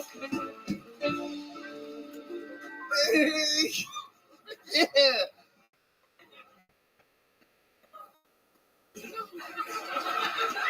I don't know if you guys can tell from the lights, but I'm Italian. Truth is, I was bought by a couple of Italians. Okay, and that's the thing, though. I see a lot of white people buying Asian babies. Okay, it's true. My parents bought 3, but I don't see a lot of Asians buying white babies. Like, that doesn't make any sense, right? Like, why would Asians spend money on a C student? My girlfriend actually, she cheated on me with another Asian. Yeah, it's cool. It's not her fault. She said she thought it was me. Turns out it was Hans Kim. I didn't see it coming. Is that a minute? That's good. All right. Nice. Wow. Whoa. He gets extra points for doing his time. Yeah. Exactly a minute. Welcome to the show, JP Lambiase. Is that how you say that last name? You do not look like a Lambiase. Yeah. It was a French. It was Italian name. They made it French, so it's Lambiase. Because they wanted to get over here good. So I guess. Which coast did they arrive from? New York. Well, you're really Italian? I'm a New Yorker. Yeah, I was actually raised very Italian. Hey, what up? Huh? Whoa, get a test. Now. So your parents are what? The mom is Asian? Calabrese. Uh-huh. Dad's Sicilian. The grandparents are racist. Okay, but seriously, what kind of Asian are you? I'm South Korean. I'm not the other part. Right. Good. Great. Great. So JP, how long have you been on stand-up? I started in 2010. Okay. Wow. Another veteran of the game. 2 people, 26 years of experience between the first 2 bucket pulls. It's incredible. 13. It's funny that 13 years and they lean at the tape at a minute. Yeah. You know what I mean? They I'm not good. No, I didn't. No, come you on. did pretty good. You're also You did not good. Italian, so there's a lot of not things happening I'll with hustle you. my way through it. You know what I'm saying? No, you did good. You did good. Wait, you're not Asian, or you are? I was like 2 weeks old. I was adopted. Like 2 weeks old. I don't know. I don't know stuff. Evidently, you don't know how to do laundry. So I really. Come on, it was just sitting there. I thought that would be you, buddy. I know. It's okay. It's okay. Those are something else, those pants. I don't know how you got into my stockpile of pants today. That's about weird. that. Got them from your laundry. That's the joke I just made, Red Band. Very good. I mean, you do have some awesome calves. I mean, the crowd will back me up on it. Those are dynamite calves. It's a cultural thing, I assume. I think we found the guy that kills people at the lake because he doesn't want to get his pants wet. Yeah. It is incredible. Is it true that your girlfriend really cheated on you? I'm in a legal battle. She's suing me, and the lawyer said None of that's true. Do you just lie about everything? Because it's like it fucks up an interview. You're not helping the case though. Uh-huh. Because like she's calling me a liar, and now like Tony, you're calling me a liar. Uh-oh. And this is not live, right? You're not live. Yeah, 3 weeks or 2 weeks. Okay. I just gotta call him. What's going on, JP? Yeah. You signed up for the show. I didn't realize You're not that gonna do we had anything law issues with you. Don't But do I don't know anything- what to avoid. I don't know do anything you. crazy, buddy. You need to wear less tight pants that help blood flow. I mean, you're kind of like a Hulk below the waist. I mean, I could see getting angry. I've never gotten as much validation in one night. What happened was we did YouTube together, and we separated, and then I didn't want to work on the channel anymore, and she sued me. So I decided to just drive from Orlando to Austin, Texas, for the only reason to be here. Like, this is why I'm here, guys. Like, this is why I'm here. Wow.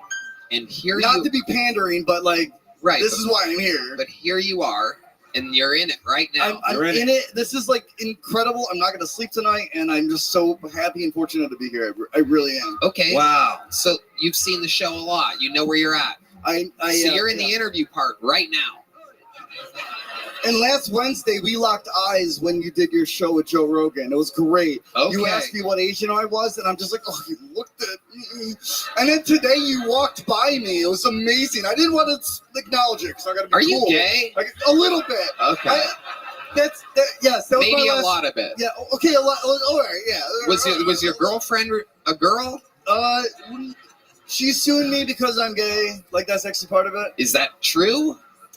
I mean, doesn't matter. JP, guys, right? JP, stick with me over here. Okay, sorry. Are you really being sued by a girl? I'm being sued by a female. Right.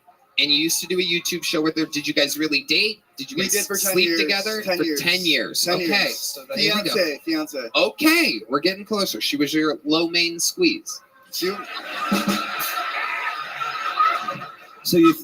put the low main and low maintenance. Yeah. So you said, heck, I'll just take her pants and get out of town. Is that really? These are mine. I paid for them. Another YouTube-related breakup. Lululemon, baby. Incredible. So what was your YouTube show about? Food. We healthy junk food. No, actually, I shouldn't actually advertise it. I actually remember you from that. I Oh, thought dude. you were on the show before. I'm like, I know this guy. Yeah, but I don't do that anymore, and I don't legal.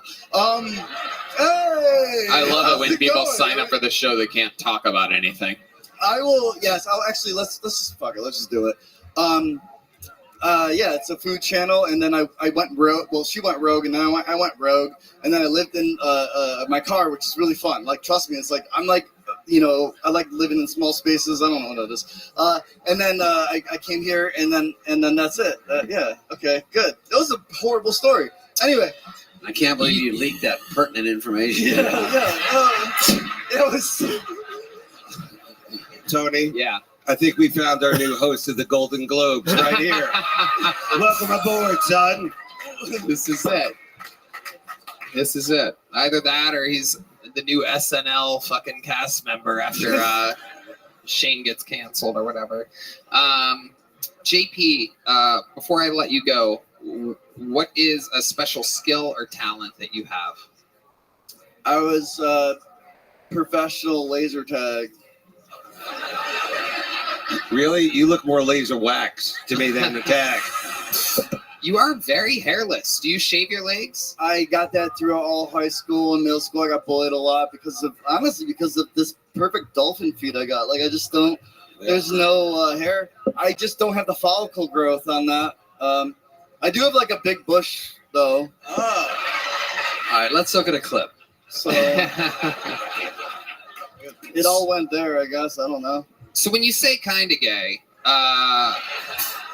like, are you hooking up with dudes and chicks right now, or what's the? Oh no! After what I went through for 10 years, I'm completely just doing my own thing. I'm not with anyone. I would do, like, I admitted it. Like, I saw this trans comic. She's really pretty. I'm like, dude, I would do that. Like, you made a good choice. What would you do? What would you do with the trans comic? Describe exactly what you would do.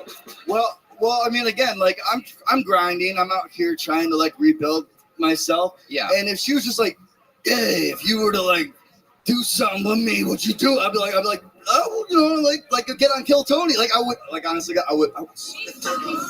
Okay, there you go. Here's a little joke book. There you go. JP Lambiase, ladies and gentlemen.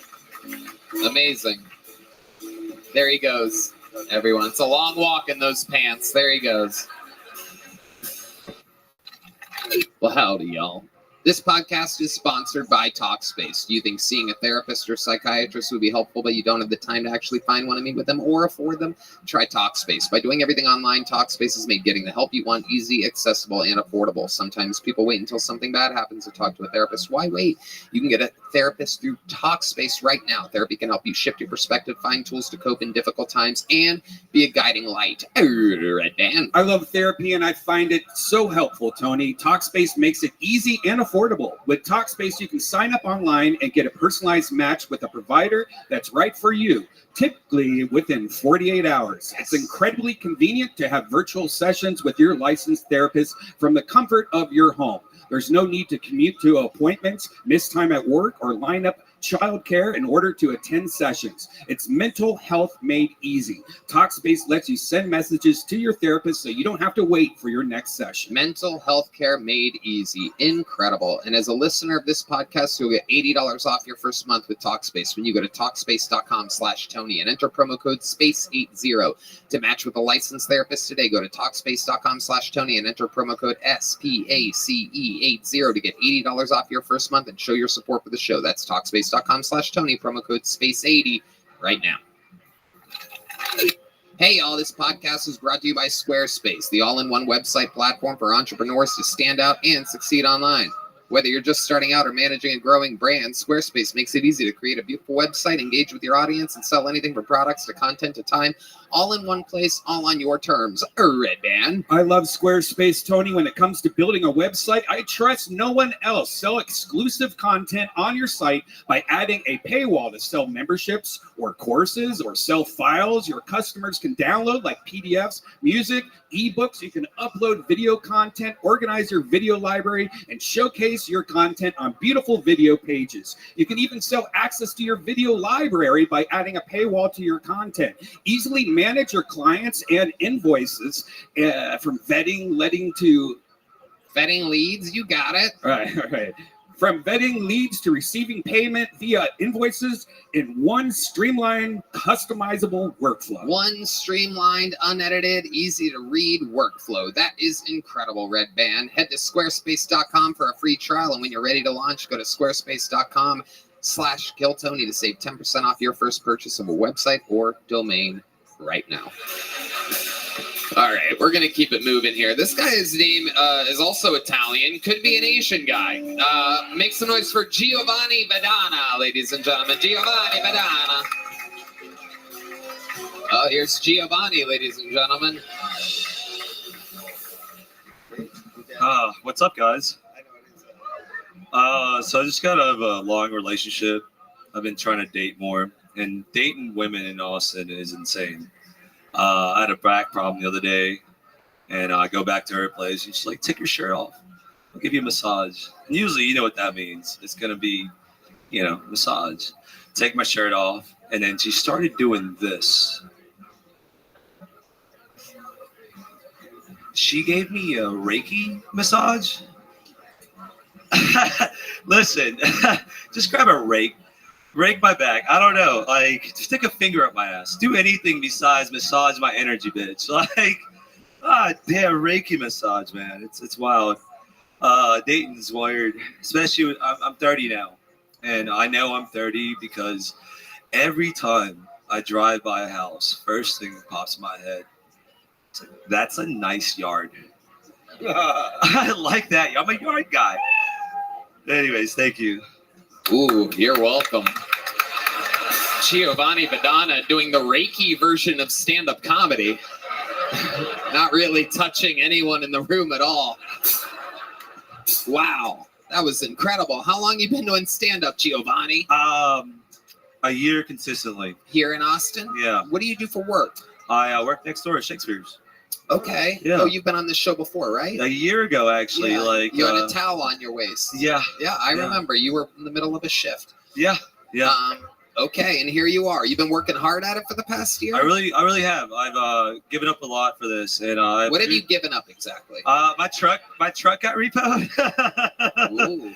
I call my mom once a month. I stopped talking to my mom, so that's part of it. Why did you stop talking to your mom? Disappointment mainly. She was disappointed. No, in I'm you? disappointed in in my comedy career. Okay, interesting. But your mom loves you. Oh yeah, I'm the favorite for sure. How My many mom. kids does she have? 3. What did the other 2 do? They're You're the successful. favorite. Yeah. Where the bar back, unfunny comedian is her Yeah, favorite. it's all right. I eat ass, so that's all that matters. Okay. I feel like it's important. People You're talking should about know. your set tonight? No. A little bit. All right, Giovanni, tell us more about you. What do you do for fun? What do you do when you're not doing stand-up? I snowboard. I was a snowboard instructor for a while. That was interesting. We were so bored during your set. Yeah. Well, dude, Reiki massages, but no, I'm undocumented. I'm a DACA recipient. That shit's tough. A what? DACA. What's that? A dreamer. Yeah. Oh, I dream. What does that mean, Dave? He's dreaming for real stage time. I think right now, but I loved it, buddy. That was straight up full tilt regular stand up. Thank you, man. I appreciate it. And the hat took some of the mean out of it. I love that. I like a guy who's here, but also can run a miniature golf course. I think that's great. So so basically you're an illegal immigrant? Yeah, Am I need to get married. So if anybody wants to give me a green card, that'd be great. Yeah. Are they? Yeah. Dave's Dave's ask him where he's originally from and all that. Yeah. I'm from Mexico. No. Yeah, Mexico. Yeah. From Bama. Grew up young at 6 years old. Didn't know that you need to be born in a certain location to get paperwork. I grew up thinking I was white. I was fucked up when I found out I wasn't. And then the worst part is I want to get my motorcycle license at 14. They're like, no, get out. Whoa. You beat the rush. Yeah. Yeah, you seem white. You have no accent whatsoever. I know. That's why I'm still here. What's the most Mexican thing about you?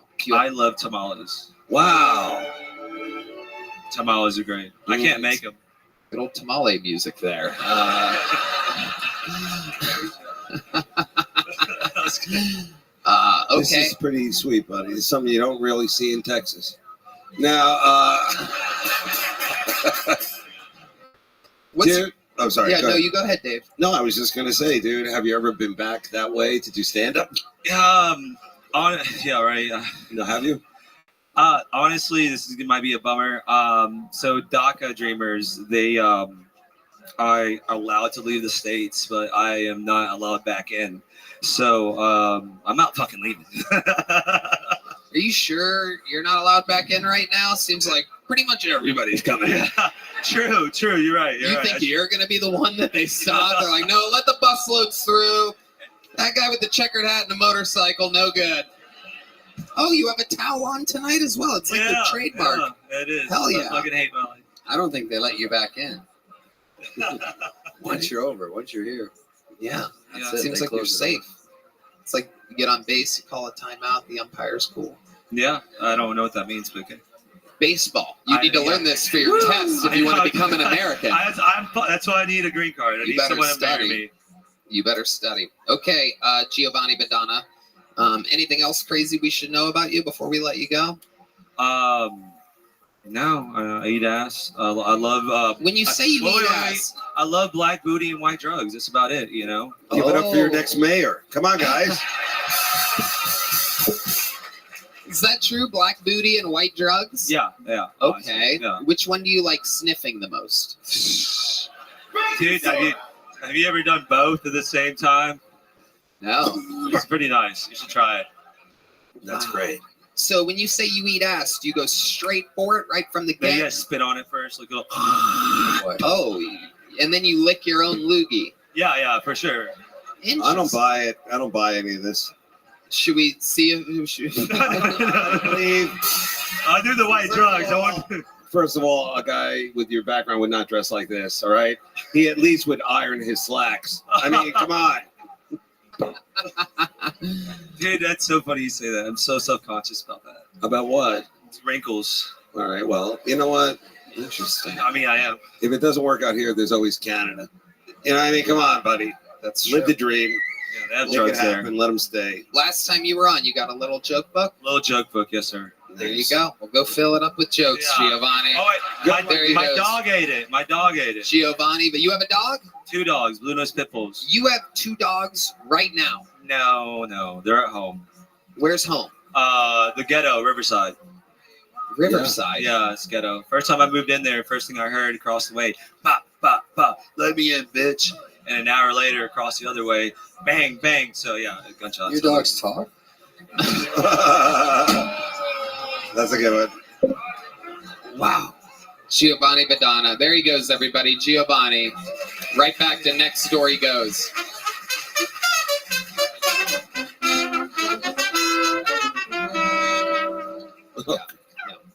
Okay, ladies and gentlemen, your next comedian, 60 seconds, goes to Corey Smith, everyone. Corey Smith. Here we go.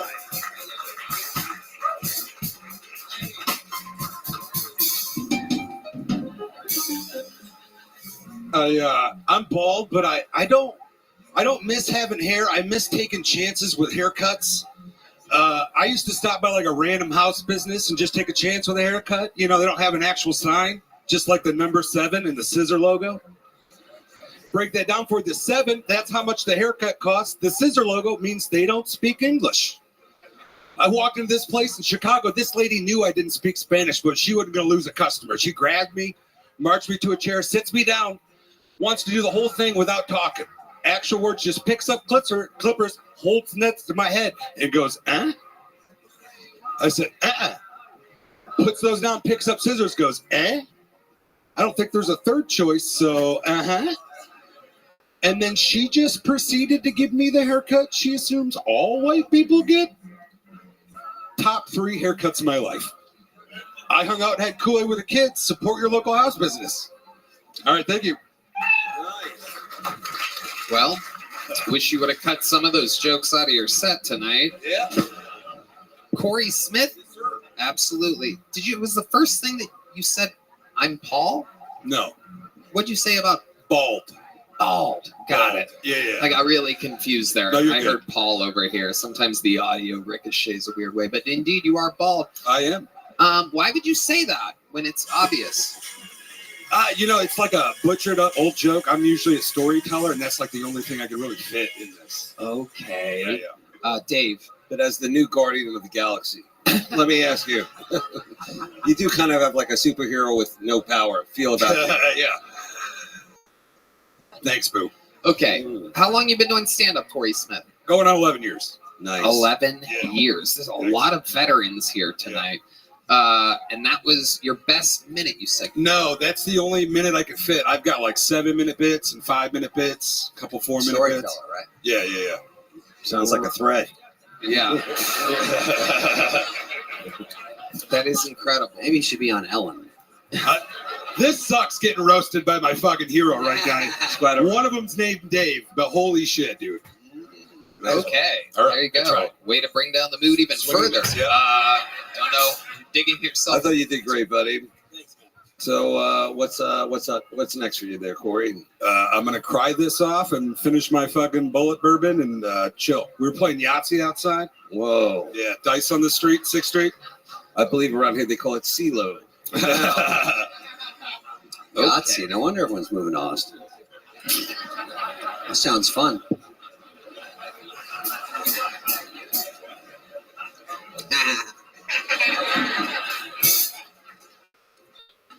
I'm just waiting for the air conditioner to freeze me again. What do you do for a living? Collect unemployment professionally, yeah. Nice. You're what? I collect unemployment. I thought you said you're a cuck unemployment. Close enough. Yeah. Close enough. What was the last job that you had? I managed a Ninja Nation. What's that? It's like an obstacle course for kids. Really? Yeah. Is that more with your bracelet? Yeah.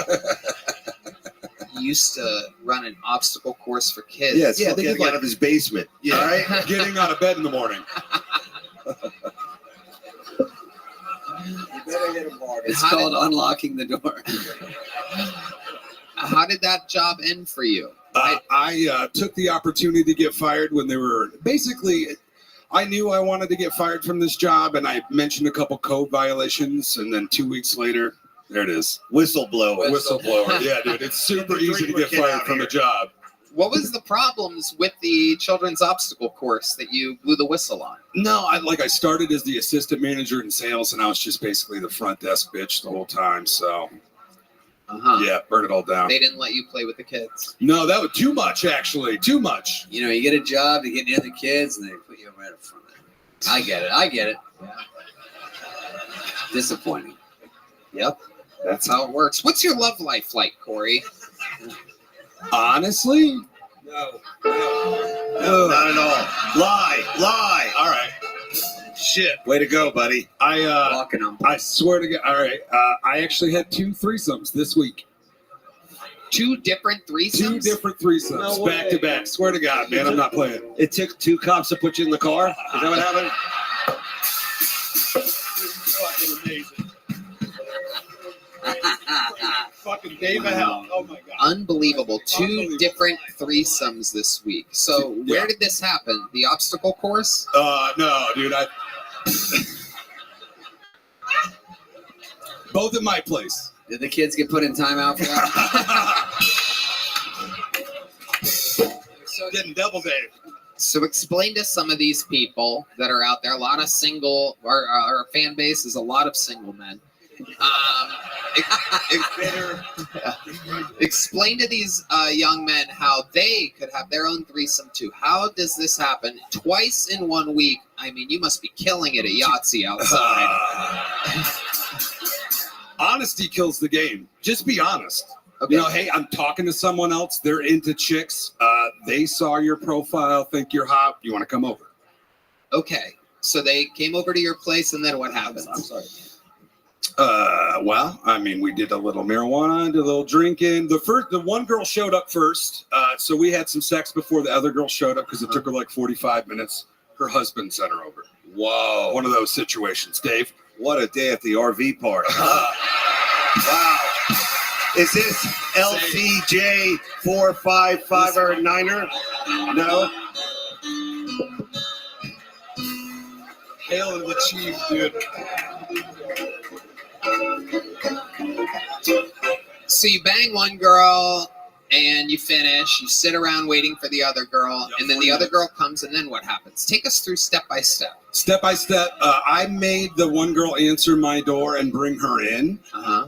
So I'm already sitting in the bedroom, and then the other girl told her to start sucking my dick, and I had both of them eat my ass. I did the whole arch your back backwards, the rusty trombone whole situation. Back there, get back. Wow. I bidet, so it's clean. Wow. Even Tony, I've never seen you like this. I am. Even your spray-on tan is blushing. I mean, really. I'm very excited right now. This is incredible. So you had 2 girls eat your ass. Correct. And you had never met them before this? I met one before this, yeah. Okay. Yep, and then the other one was a hinge date, supposedly. Right. Yeah. Right. Okay. I'm sorry, by the way. In No. 3 weeks, whenever you see this is my bad. No, don't apologize. Yeah, This no, is the well, best it's- interview of the night so far. All right, well, there you go. Yeah, you'll get some DMs, don't you? When you talk to the police, I take out parts like, I made her do this. I made her do that. Made her open the door. Hell yeah. So from the front door to the back door, they eat your ass, and then what happens? Let's keep going in order here, step by step.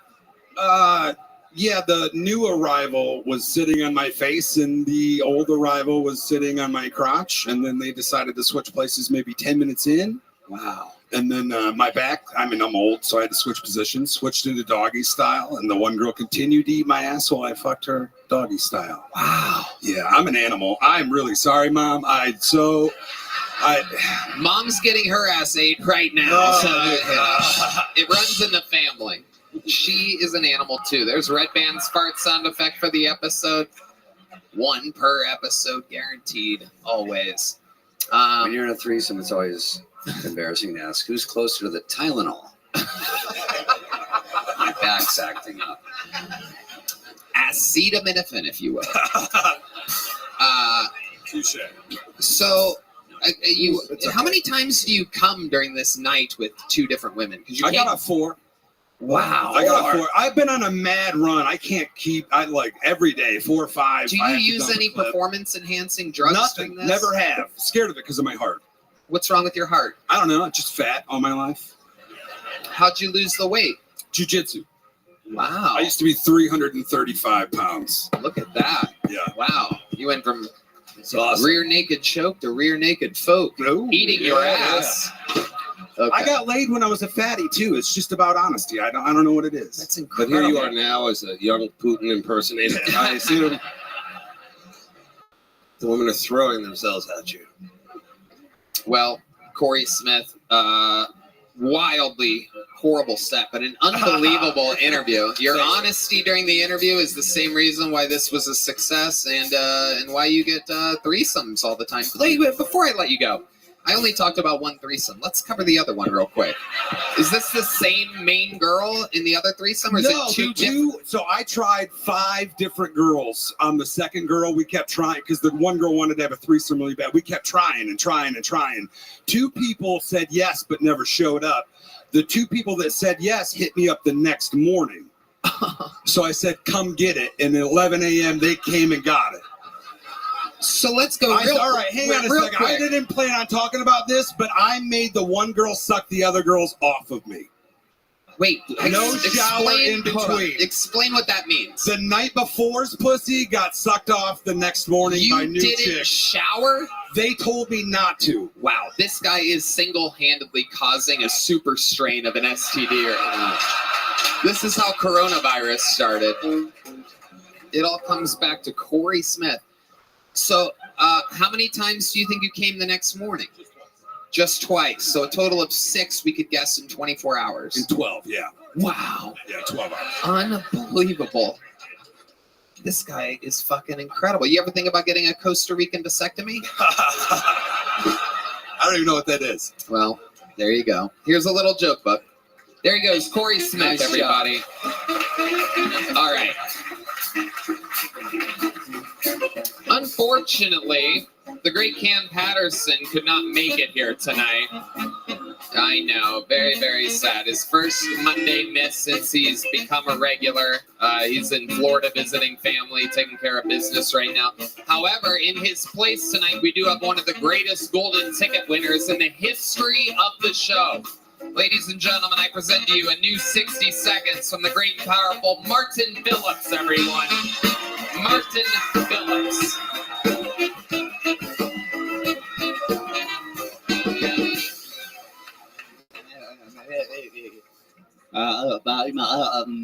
I'm starting a true crime podcast. I just have to kill the people first. The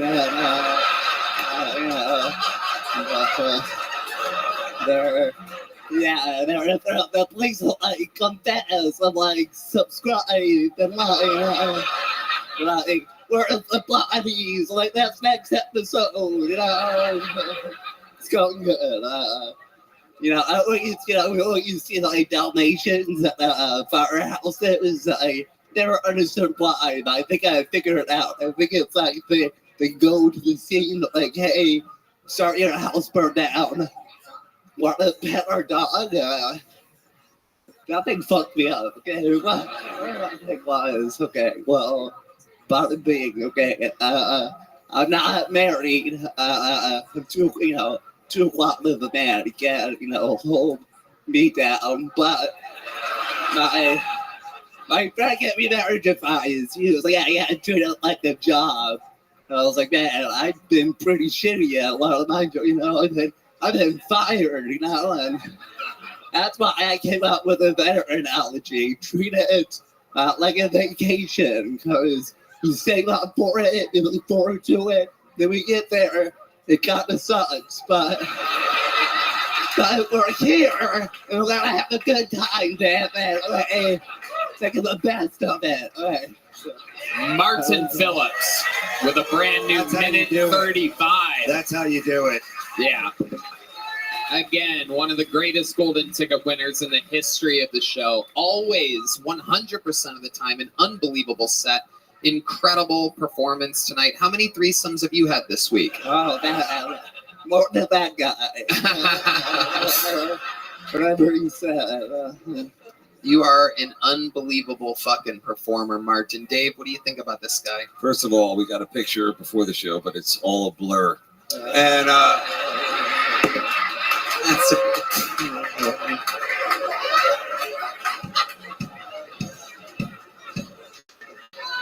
The tech joke. All right. Fine. Hell yeah. What do I think? Yeah. Awesome joke writing. Oh, thanks. How long you been doing it, buddy? Oh, wow, like a decade or so. It's actually, believe it, 10 years. 10 years. 10. Believe it or not, that's less than most of the bucket pools tonight. We had 2 13 and 11 years, and a bar back from next door. But so far, the performance of the night. How's life been going for you, Martin?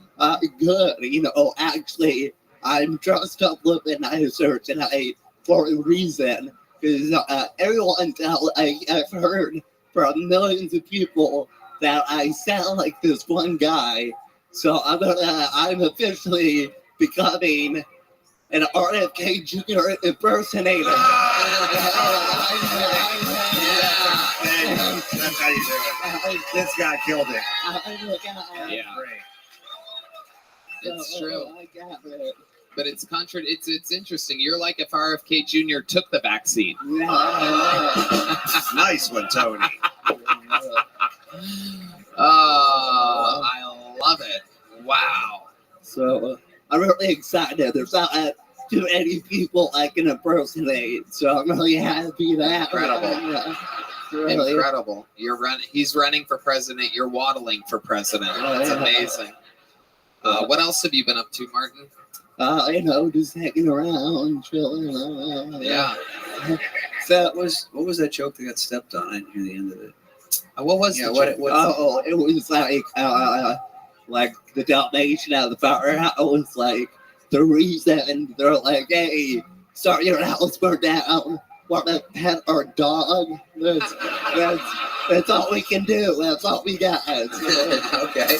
Okay, good. The cat laughs. Okay, good. Okay, good. Cool. Do you ever get girls hitting you up, fans of the show, trying to hang out with you or something like Well, that? here's this is a crazy story. It's like, it's not even signed in my DMs. I got an actual email. It's just like spam, you know? And she hit me up and it was another message. But then at the end, she wrote, P.S. I'll sign an NDA.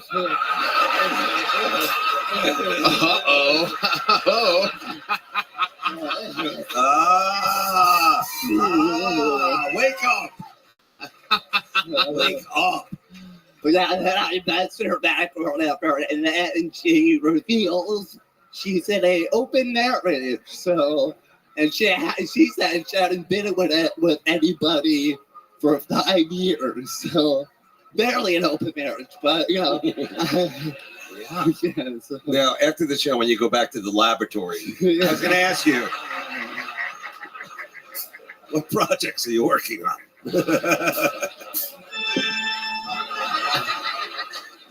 Unbelievable, Martin. What else you been doing around Austin, Texas? How's Texas been treating you? You moved here. It's all right. Yeah, it's simple and stuff.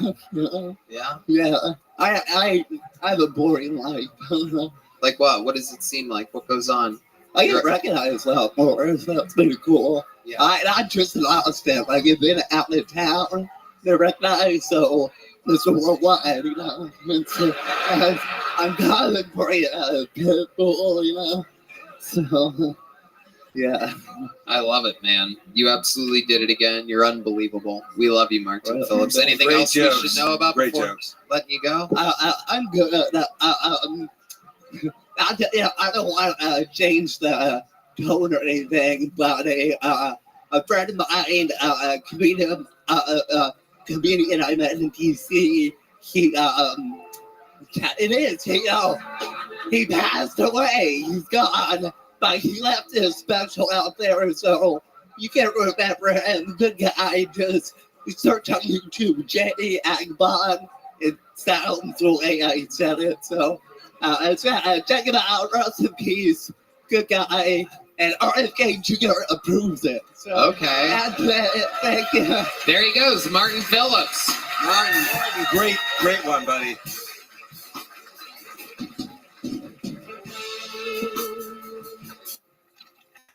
Yes, indeed. Hello there yet again. This podcast is sponsored by Freeze Pipe. Are you ready for 420? For the chillest cannabis smoking experience, you need a glass pipe from Freeze Pipe. Freeze Pipe makes an array of freezable pipes, bubblers, and bongs that are 80% colder than using ice cubes to chill smoke. The result is a deliciously smooth puff without the harshness, coughing, or water chugging.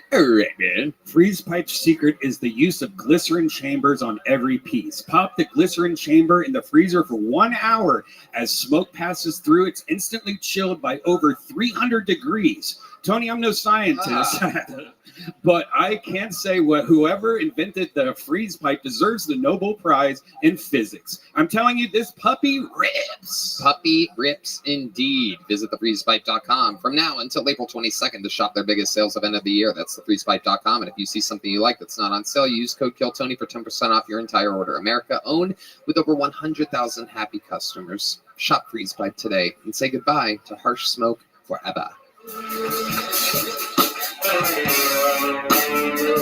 Okay. Ooh, thank you, Heidi. All right. Pull another name out of the bucket. This is an exciting one because this is one of our producers, a guy that fucking hustles around for the show, does a lot of work around here. Normally, this is the guy that goes and grabs everybody and brings them back. So he's very excited to perform. I think he signs up all the time. Rarely ever gets pulled. Make some noise for Colt, everybody. It's Colt. You know him. You love him. From back in the day.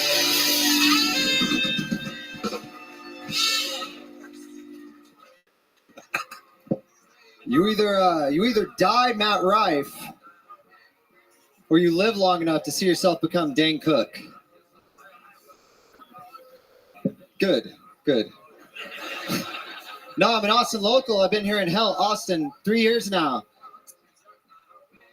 It's going great. You hear a lot of weird stuff on 6th Street. The other day, this guy walked up to me and he goes, "Hey, man, you know, albino people eat the best ass." I was like, "What? Right? What the fuck?" He goes, "Yeah, it's because they already have pink eye." My God, weird eyes, those folks. You guys like politics? Palestine? I don't think they're pals with any Steins.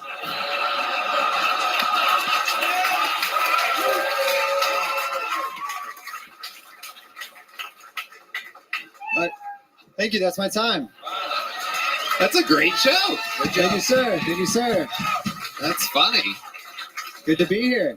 Hell yeah, Colt. You are. You're always here, but you're never there. Yes, sir. I know. Happy to be here now, though.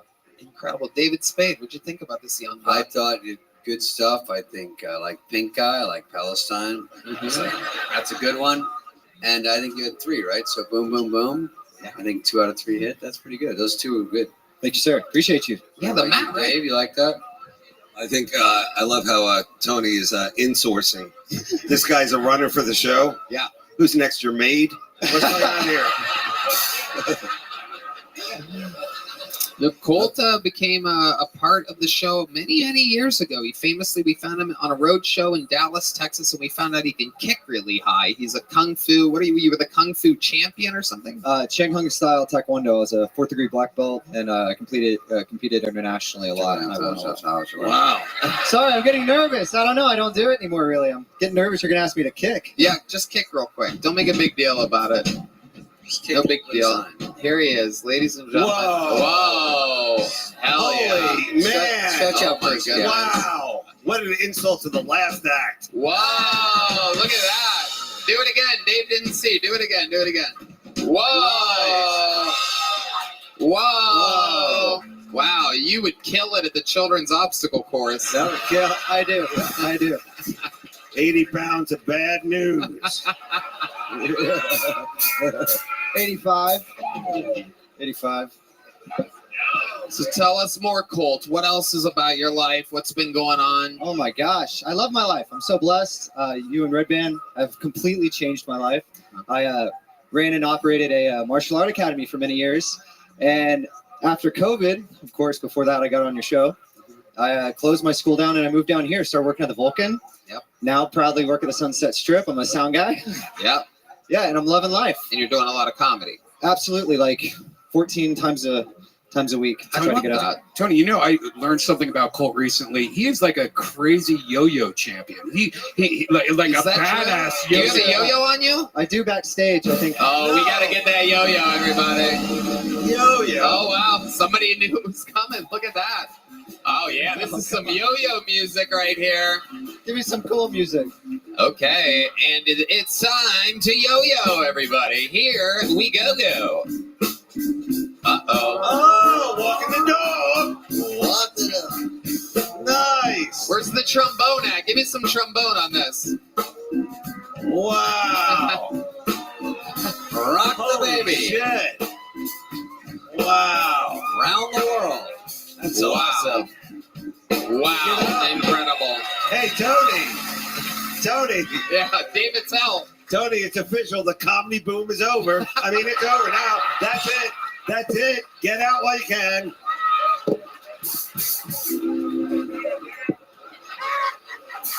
Yo-yo tricks. I heard you also do bird calls. Can you do bird calls, bro? I actually, I can spin plates on sticks as well.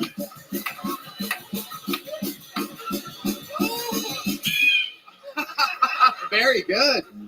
This guy is the complete package. Funny, flexible, and with that yo-yo thing available. I mean, really. This guy, you better hang on to him, Tony. Oh, this yeah. guy's going places. Oh, yeah. He's one of our hardest workers, one of our great people on the squad. Good for the morale, good for everything. What else, Colt? Okay. That's it. You already have access to any joke book you want, pretty much. You can. Oh, just do plot. I? Oh, shit. Well, I didn't know that. You've never gotten a big one? No, sir. That was before my that was, yeah. Really? Well, if you give him this now, what are you going to give him for Christmas? I mean, really. You cheap piece of shit. You cheap prick.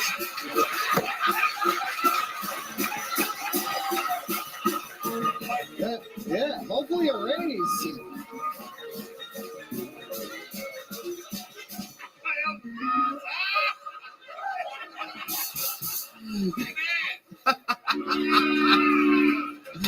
This is a big joke bug. Merry Christmas, Colt. Christmas came early. Oh my God, that is the funniest. Oh my God. How about another hand for David Tell, by the way, ladies and gentlemen? Absolutely. Truly killing Tony, as always. His new special Hot Cross Buns is out now, so make sure you go see it immediately. All right. I'm excited about this next bucket poll because it's a one-word name that I've never seen before, I don't believe. So those are always interesting. They tend to either be absolutely hysterical or crazier than shit. Let's see what happens with the comedy styling. 60 seconds of Zebulon, everybody. The Kill Tony debut of Zebulon. Okay, here we go.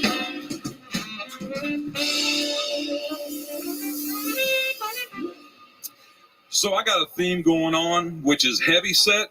It both describes my body type and the material I'm going to do. So let's start off in a good place, though. I'm celebrating 20 years of marriage. Some noise. I appreciate it. It's actually not that great. She's a really annoying bitch that's always on my back. No, I'm not married to a woman. I'm married to chronic pain. I've been in pain every day for the last 20 years with a spinal injury, so hip, hip, hooray, I guess. Despite all the pain, maybe because of it, drugs aren't that effective. I used to take 180 milligrams of morphine every day.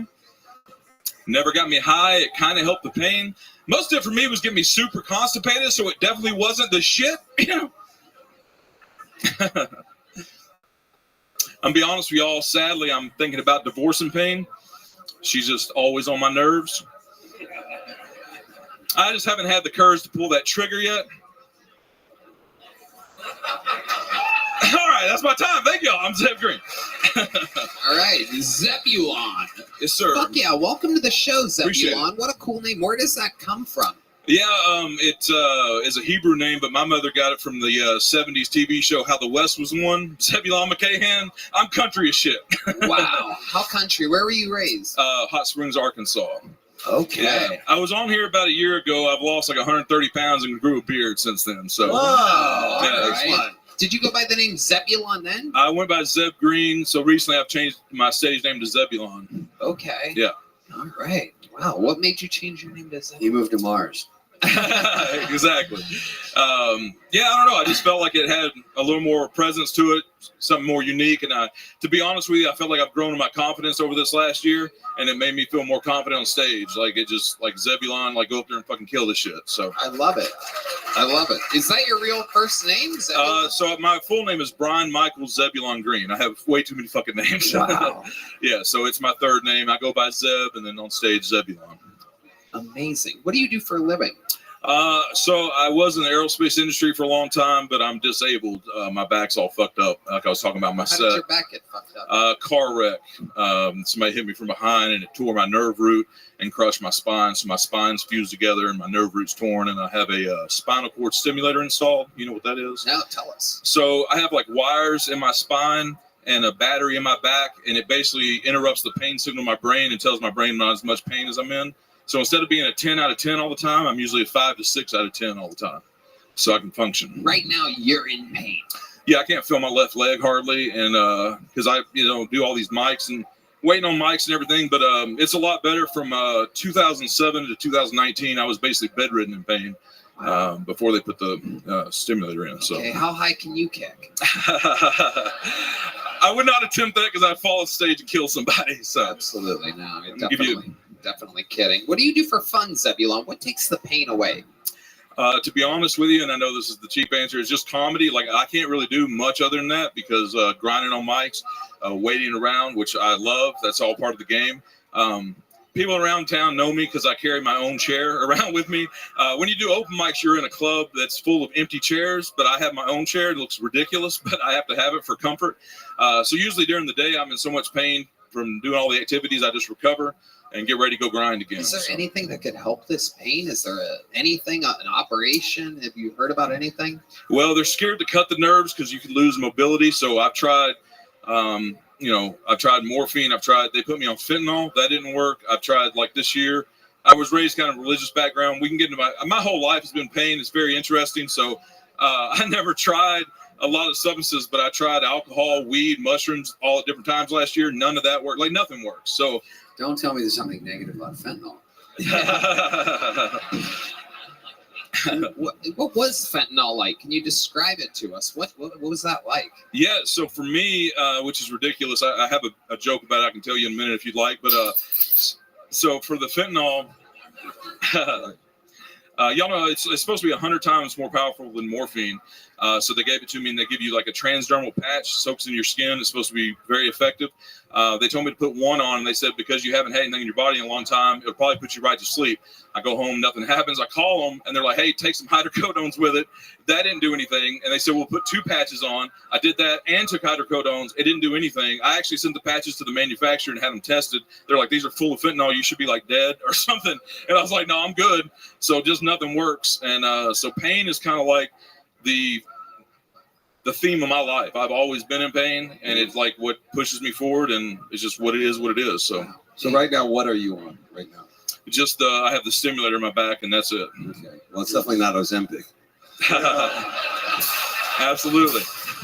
Have you ever thought about that? Have you ever thought about how did you lose the weight originally? So to be quite honest with you, when I came up here, it was February 13th of last year. Y'all were still at the Vulcan. It was the day I moved to Austin, and I got called on Kill Tony. Did comedy, and and so when I got home, I just thought about everything. And I was like, if I ever want to fit in the plane seat, if I'm ever lucky to travel enough, travel to go do comedy, I was like, better lose this weight. So I just quit eating. And I was suicidal and all kinds of things were going on when I did comedy. When I moved here, and comedy literally saved my life because fortunately people have been laughing. So yeah, so I was basically like, I don't need it. I need comedy. I don't need to eat. So wow, so you just stopped eating. Yeah. Wow, the fentanyl patches still didn't work. Well, I live over there. No, well, I haven't tried them. I tried the other substances; they didn't work. But I live in the same building that Celia Contreras lives in. Oh, okay. So my apartment's so bad that, for anyway, my apartment's so nasty I can't even cook in it. So that helped. I'm poor, and I was like, I can't cook in here because of the rats and the roaches. So I'll just not eat. Yeah. Incredible. Yeah. Okay. Shit. You got me stumped here, Zeb. Okay. I can tell you about the beginning of my life. It's even worse. So Amazing. So stand-up comedy is the only time when you're really not focused on the pain. pretty much, and even I have a resting pain face, so I'll have to remind myself late at night, depending on how many mics I've done, because obviously from just even sitting in a chair hurts me. The only thing that makes the pain even better is laying on my right hip and getting the pressure off of it. So sitting in the chair, waiting on mics, doing mics, standing up, all that, by the end of the night, I'm really in a lot of pain. And so when I get on stage, I can get it out of my mind because I know how to compartmentalize. But I'll realize sometimes my countenance won't be good, because I'm in pain. I'm like, oh, I need to fake this, because people will listen to me. They're like, well, this guy's not having fun. Why are we, And so I've learned how to, I'm having fun, but it's just the pain, you know what I mean? So I've just learned how to dictate that on my face. So I think I know how to cheer him up.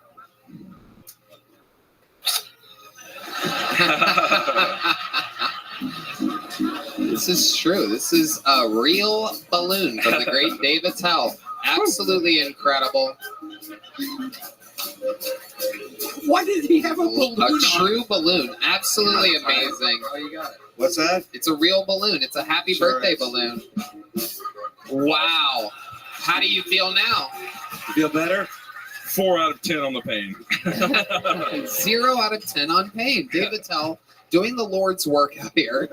Who would have guessed that all it took was a quarter-filled balloon to be able to... I'm winded, by the way.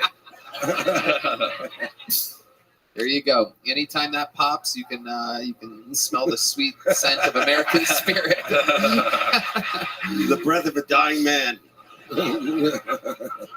Well, Zebulon, I was very, very intrigued by your tale and your story. Congrats on losing the weight and getting funnier and all this. How much time do you think you've acquired altogether? I was going to ask him.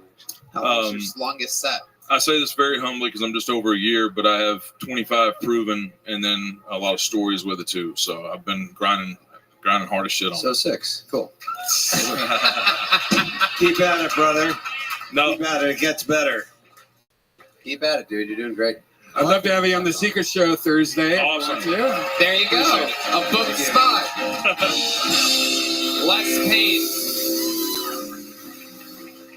Dave making some adjustments to the balloon here. You ever want to talk to me?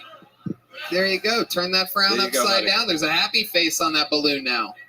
There he goes. Zebulon, everybody. He's got Thank a you. spot.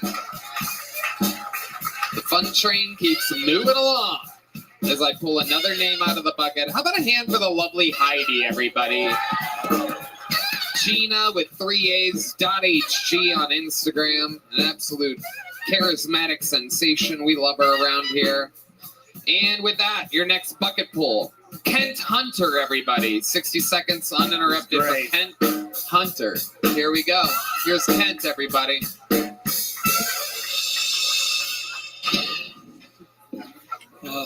Last time I got on the show, Tony had arranged a date for me, which was really cool because I got to live out my lifelong dream of appropriating Indian culture. Whenever I get nervous, my legs have a tendency to start shaking, and so my mom told me to help with the nerves to just imagine the audience naked. So if you guys see me start shaking tonight, I'm not nervous. I'm just really horny. Earlier this month, my sister was in a car accident, and she's all right, but the car's totaled. Personally, I would have chose to celebrate International Women's Day another way. Yeah, but what do I know? I have a penis and a car that works. Oh, there we go.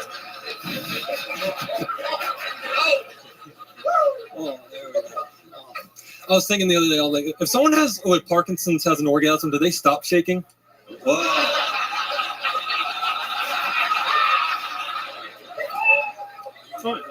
Nice. Thank you. There you go. A full minute from Kent Hunter. Very lucky man. You get pulled out of the bucket a lot. I know. This is your second time in just a few weeks, correct? Yes, sir. And last time you were on, we talked about how you were a virgin. We did. And I sent you on a date. We got you on a date. I gave, I think, a couple $100, sent you off to a nice restaurant. It was fantastic. Thank you very much for that. How did that go? Take us through it. The people want to know. It went really well. That was actually the second nicest restaurant I think I've ever been in my life. What was the first nicest restaurant? Calford's Chop House in Jacksonville. I don't know if you've ever been there. Very nice restaurant. Yeah, I think I've been there, actually. One of the best restaurants. Yeah. Okay. Yeah, I think it's like one of the only. Shout out to Calford. I think you got me there. I think you're right about that one. Rings the bell. Yeah. But it was really nice. It was cool. Me and her, we just talked comedy, most of it. We're both comedians, so we just had a good time. Just enjoyed some amazing food and got to talk. And then you guys got to do spots at the Secret Show. We did. That was fantastic. Thank you for that as well. Okay. And did you lose your virginity? I did not. Okay. I did not. So where do you think it went wrong? I don't know. I personally wasn't that attracted to her. Whoa. So and I know. Wow. Look at the little picky virgin over here. Yeah. Jesus Christ. It's like giving an Ethiopian a Big Mac and then being like, I'm good. I'm all right. I'm not that hungry. Tony, I actually heard from her after he left immediately after his spot, and she told me some things about what happened at the beginning of the day. Uh-oh. Okay. There's the gossip machine, Brian Redband. Here we go. Did you tell her certain things that that needed to happen at this date? Like you weren't out, this was just... Why don't you just say what you heard and... Well, I didn't message her because I appreciate what you were doing for me, but I was a little uncomfortable with the whole situation. So I let her know before. Like,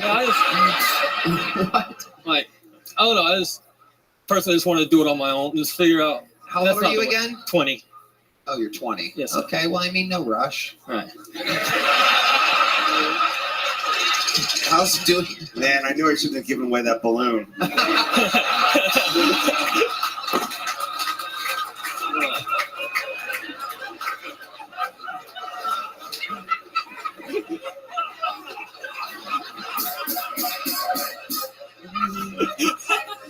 Oh my God. So how do you think you're going to do it on your own? If I can't help you, no one can help you. I don't know. Even when it naturally happens, like a buddy puts in a word, you know what I mean? Like, hey, Kent likes you. He's a good guy. Right. You know, like people get help. You don't want an assist at all. What are you, Kobe Bryant? Just fucking, you got to shoot the shot yourself. Yeah. See, Kobe jokes don't even work anymore. We can't even do a good ball hog joke anymore. That used to be what he was famous for. Now it's a helicopter crash. You know what I mean? No real ball hog. I guess I am like. What? I guess I am like Kobe though. I keep crashing and burning. Whoa! Look at that! Oh yeah! Oh my goodness gracious! Absolutely! Wow! A young man at a crossroads, 5 years away from renting a car. Look at that young guy at a second fancy restaurant. So what else is going on, Kent? You've been on the show a lot, so we've talked a lot. Is there anything about your life we haven't covered that might be interesting?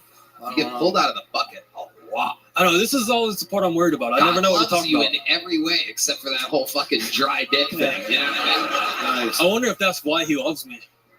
No, probably not. It's not real. None of it's real.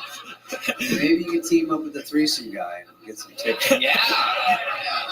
Have you ever thought about watching another man fuck two chicks at once? Well, Turns out his ass is the third best restaurant you've ever been to. Caspian Sea, can you hear me? Yes, I can. Oh, no fucking way. Oh, damn. Okay, I just made some fucking fettuccine Alfredo and Dude, I'm on fucking fire with this comedy thing, and I always knew I would be because ever since I was a little kid, people told me that I am hilarious and I should do stand up and shit. But Well, I mean, it's a frame of mind too. Once you put yourself in that frame of mind, you know what I mean? Like, you are absolutely, you're a funny guy, you're a witty guy. Heckler can't get under your skin because you've got 3 years of taking heckling from people who don't have to show their face. Hecklers in comedy clubs, they'll just be silent. You deal with people coming in here and playing Bob. exactly. No heckler is going to get under your skin. You've literally inoculated yourself against trolls. I do my best to. All right. So I have like different parts of this. This next part of my bit is very much like George Carlin, where it gets philosophical within the English language. But like, you can only make a Cardi B joke so much. Like that's just not what I'm gonna do. Okay. I mean, I can, but only if it's in a positive fashion. All right. So the first section is pickup line. It's not going to be like this. I'll probably never perform this, but since I'm watching so much of it, it inspired me. So what am I talking here? The first part is the pickup lines, but that doesn't necessarily mean this has to be the order in the end. But my goal is to really get like a good hour, like a fucking solid hour. And when I'm talking an hour, I'm probably like misjudging the laughing part of it because I'm giving like 5-6 seconds, but some of it might be a fucking lot longer, or who knows. So, why an hour? I don't know. I always hear people say like how important the first 5 minutes were, then the first 20 minutes are, and then when you have an hour, you could literally put out a special. And I fucking think I could have an hour within a week. I know it's not probably all that possible, but I really think it is if you use a teleprompter. Okay, anyway, and then you can do a bunch of fucking specials, but would they all be this funny? I mean, I'm basically taking all the funniest shit on Reddit and putting it in one special. Okay, well, here we go. What's the next thing that I would... Okay, so we have the... Oh my gosh, I got the name of your special. Rabbi Rothschild's Reddit ripoff. I know it sounds fucked up, but I don't mean it in a bad way, but it's really funny. I don't know. It just popped in my mind. I just wanted to let you know. No, that's good. But Reddit refinement. You refine a lot of jokes. You put your spin on it. You know what I mean? Most certainly. Delivery is a lot. Most certainly. The Reddit refinement. Yeah, if anything, I might even just cut, because like these people want it to be really fucking short if you were really going to publish something, so it might just be called Reddit Reject or something like that. But Rabbi Rothschild Reddit Reject. They banned me. Okay, but anyway, it is actually pretty funny. Reddit Reject. Exactly. Okay, so the next section. Okay, so there's the section on pickup, or like on seduction, or what pickup lines. Then there's a section on one-liners, and then, or no. I have a bunch of fucking sections. Okay. The first section is pickup. The second section is yo mama. The third section is one-liners.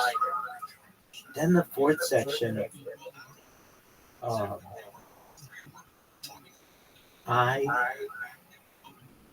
gets more philosophical, and so I'm going to talk it out with you how I want to do these, and they're not all arranged. I mean, I just kind of put this together really quickly. Okay, so what did I write? You're good. Okay, so this is what I wrote.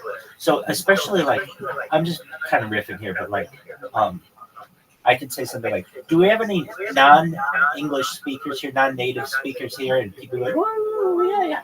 I'm going to say, you know what, English is really, really difficult. There's some phrases that are used in English that even confuse me as a native speaker.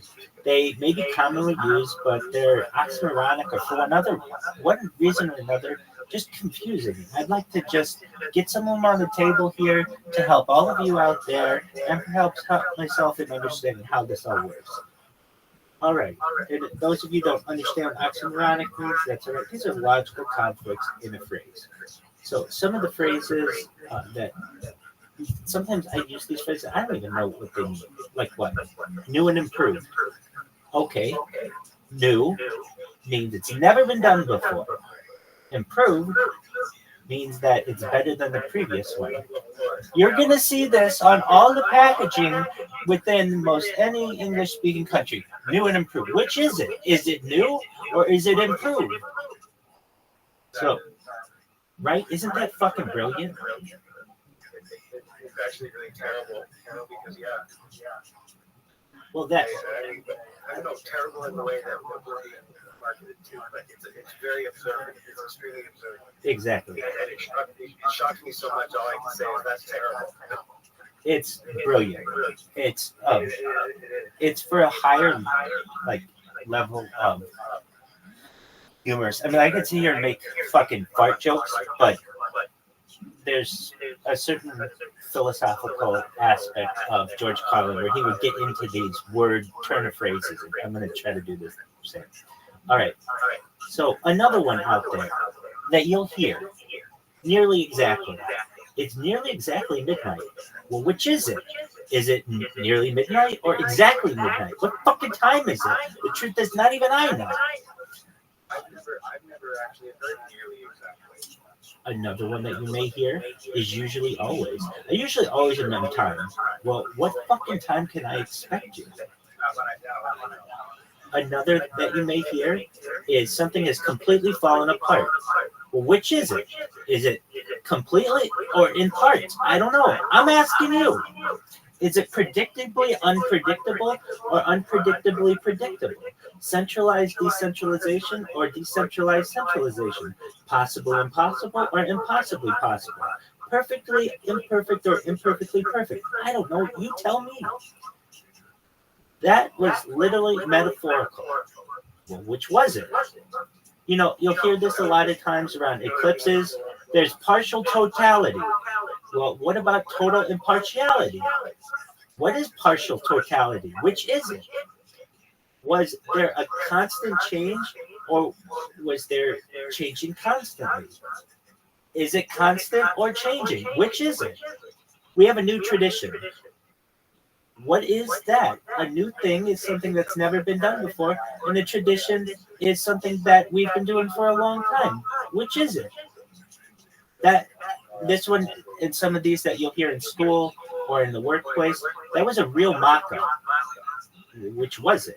Was it real or was it a mock-up? Especially in school, you might get a required elective. Do I have to take this fucking class or don't I? At work, your boss may request a detailed summary. Well, what do you want? Do you want it to be detailed or do you want it to be summarized? You tell me. An objective opinion. Do you want to know how I objectively feel about it or don't you?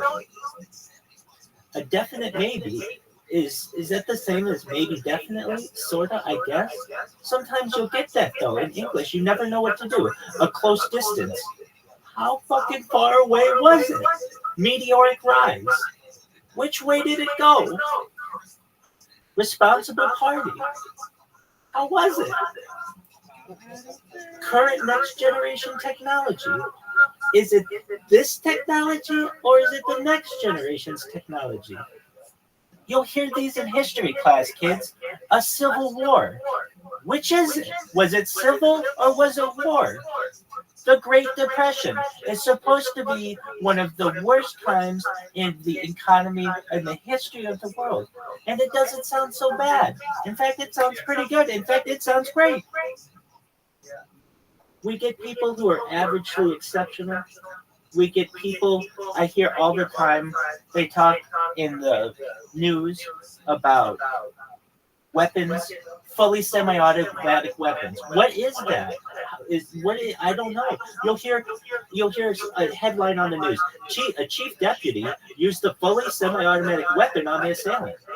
Well, firstly, who was it? The chief deputy? Were they the chief or were they the deputy? They're the chief deputy and they use the fully semi-audible weapon on the assailant. It's confusing. And so if you're not understanding English, get on board because I've been speaking it my whole life and I still don't know what some of these things mean. You'll hear this many times. Adult children. Who are these people? Similarly unique or uniquely similar?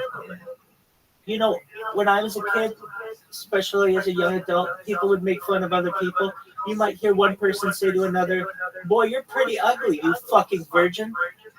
Are you pretty or are you ugly? Are you fucking or are you a virgin? These are quite confusing phrases, and I can imagine not being a native speaker, they must be so much more confusing. There are so many more. Vintage, progressive, large miniature, understandable misunderstanding. How about a final draft? Partially naked, neo-traditional. How about a pure hybrid? Somebody out there, I'm sure, has a primary alternate, and the list goes on. So if English is something that is a confusion to you, join the club. And then you move on to the next one. But I think these are really interesting. And I could put a little bit of poetry to that a little bit more. Okay, and then what else do I have? I've got another section too that actually I probably will end on this. And do you know who Andrew Dice Clay is? Exactly. I've already written it. Let me see if I can find it. It's Hickory Dickory Dock. Hold on, I don't want to fuck it up. I already did, but just one more. I know I saved this somewhere. I don't know if it's his current wife or one of his more recent wives. I found it. Hickory Dickory Dock. Rabbi Rothschild slangs mad cock. Rabbi fucked one. It was much fun. Hickory Dickory Dock. And I'll do it like he does it. Twinkle, twinkle, little star. Rabbi Rothschild's not bizarre. Streaming life both day and night. Not an ending day in sight. Twinkle, twinkle, little star. How we wonder who you are. And I don't know. I'll do that for Jack and Jill. Mary had a little lamb. London Bridge is falling down. Boo boo black sheep. Ring around the rosy. Itsy Bitsy Spider, Humpty Dumpty, and Old MacDonald. I'll do it for those 10, and then this would be a really good fucking special. I mean, it would be it'd have different fucking themes. I think it's pretty brilliant. Well, I should say this. I'm taking the best stuff of the best comics. I kind of got cheat codes. Let's be honest. All I do is absorb stand-up comedy 24/7, basically. Either it's history podcast or some kind of podcast, or it's fucking comedy podcast. Oh, yeah. That's all. Well, and then I realized I'm perhaps one of the great historians of the art or the craft. And I can tell you this. This is the really interesting thing. Everybody out there thinks that there's what's the first joke or whatever like that. Okay, there are all these questions. But one thing that they would do is they would ask people what is the source of a given joke. And one person who they went to was a man named Jackie Martin, Jackie the Joke Man Martin. Jackie the Joke Man Martin used to be on Howard Stern, and he used to know exactly. He used to know all the jokes. And so it would be okay, we're going to go to this guy and we're going to do a documentary and he's going to be able to tell us the history of all the jokes. And he was like, I don't know the history of any of them. I just know the jokes, but I don't know who started them. I don't know the etymology of them, et cetera, et cetera. So I'm at the point now. Oh, and I got to say, I'm past the point where joke thievery is a thing. I think that we should be able to, if you can tell a joke better than somebody else and make a crowd laugh harder, do it. If you can crush harder with somebody's material, just if you can, give them credit. Just like I would in this Reddit thing, I would say, look, to all of the people out there, I'd love to tell you I could give credit to every single person from whom I was able to borrow some of this material, because like everything is a copy of something else since the dawn of time. So all I am doing is refining it to my humor, and I would say that I'd like to thank the people at Reddit. I'd like to thank the Dice Man for some of these ideas, and just that would be totally respectful.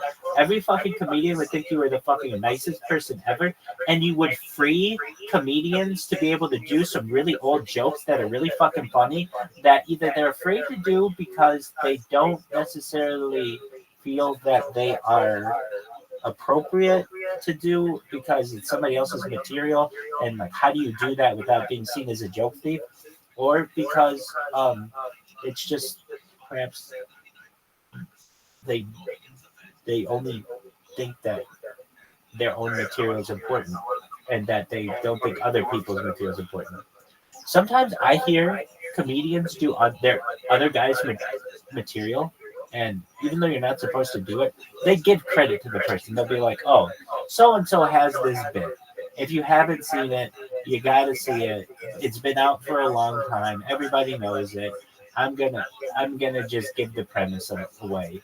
They're a wonderful comic, and they'll like blow them up. They'll say how great they are, and then yeah. So anyway, this comedy special or whatever, it's really interesting because I guess no one in comedy does just has like a fucking hour of material that they do. It always starts at 1 minute, and then 5 minutes, and then 20 minutes or so. Well, 5, 10 minutes, and 20 minutes, then 30 minutes, then 45 and an hour.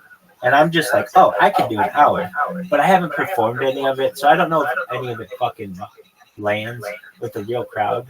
But I think they almost all would, just because this isn't like me thinking up this shit. This already has been vetted by the internet, which is the most difficult critic of humor that there is. So if you go into a comedy club and you're like, your mama's so ugly that when she gives a blowjob, can be considered anal. Like, if people don't think that is funny, well, that's up to them. I mean, then it's in your delivery, I guess, because obviously the internet thinks this is fire material. I'm gonna switch really quick. I want to show you my minimal setup, which by the way, it's on a swivel desk, which I'll show you. So I will show you the minimal remote place streaming setup that I just came up with. Okay, hold on. I'll actually pay attention to this. Not that I don't normally pay attention to. Wow, that sounds bad. You want to make sure to pay extra. Exactly, that's what I should have said. Yeah, see, I can do it as well. There you go. All right. Okay. All right, so check this out now. This is not even with my normal phone, but I'm able to switch the camera around. Camera. Yep, there it goes. Switch that around.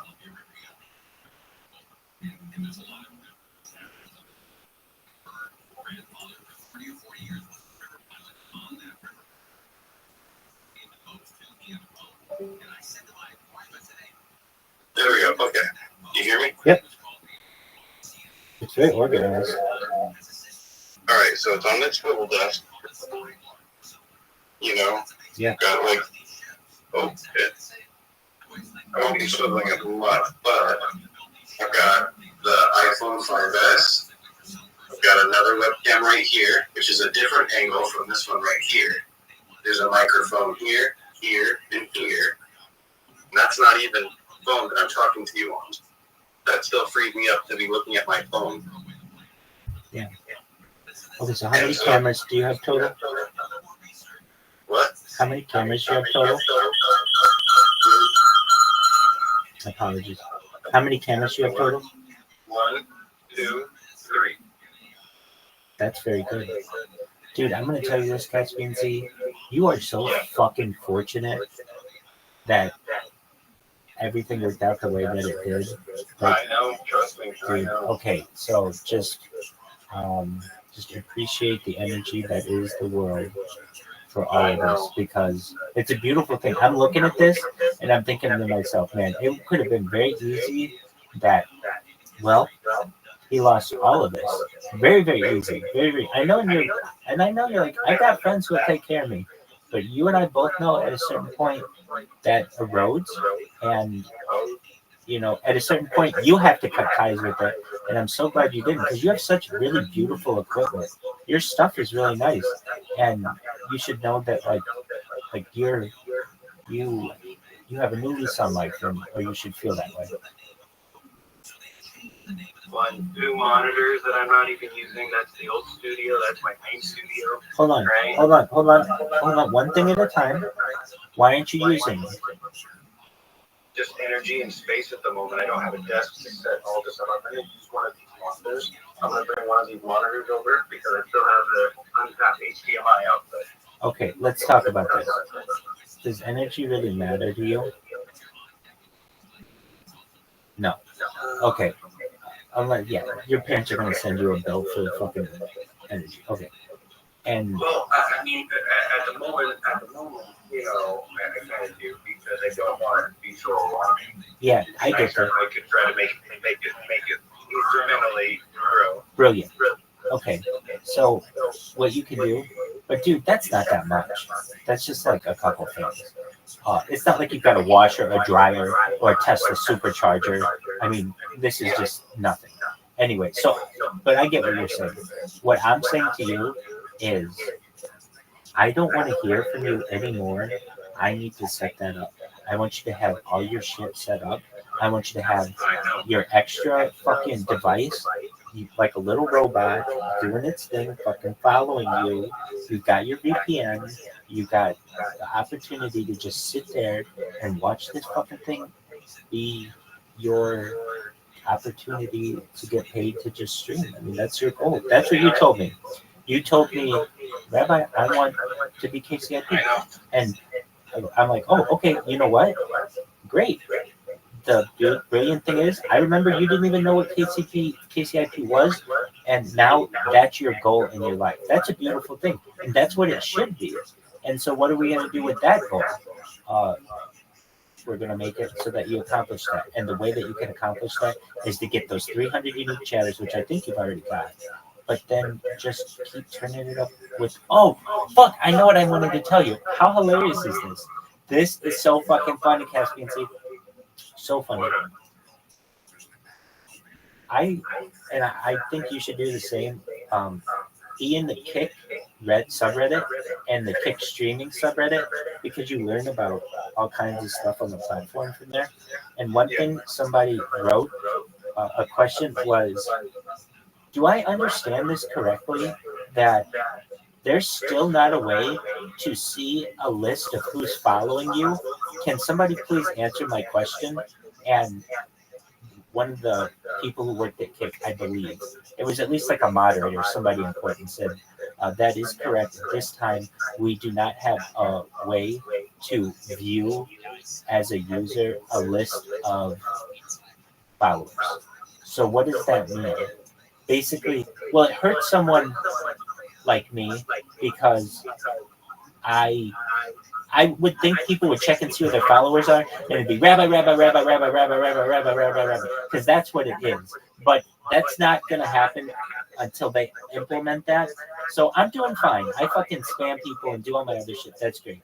But what that tells me for someone like you is that you can have these fucking bots going, and nobody can see what's going on. Exactly.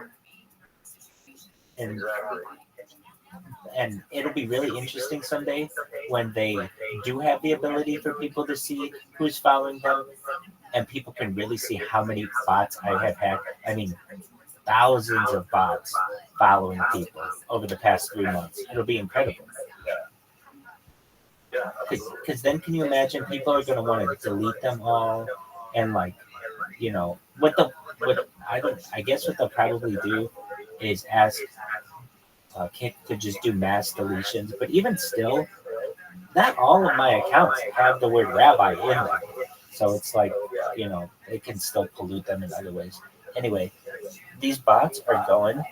And when I say they're going, that's the, how do I describe this? Oh, I didn't tell you this, Caspian Sea.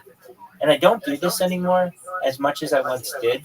I'm really into explorers, especially because of what I do as a streamer. I'm really, in my own way, an explorer in a digital sense.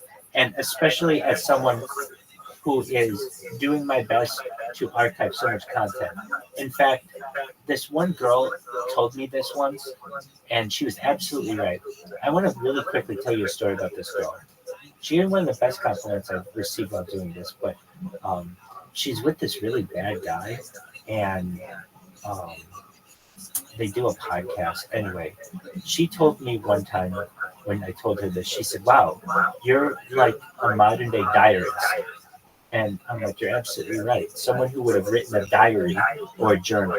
And so that caused me, she said, "You know what? You remind me of this diarist who I read about, who wrote a journal entry once every 5 minutes for like 20 years of his life." And I read about this guy and lists of journals.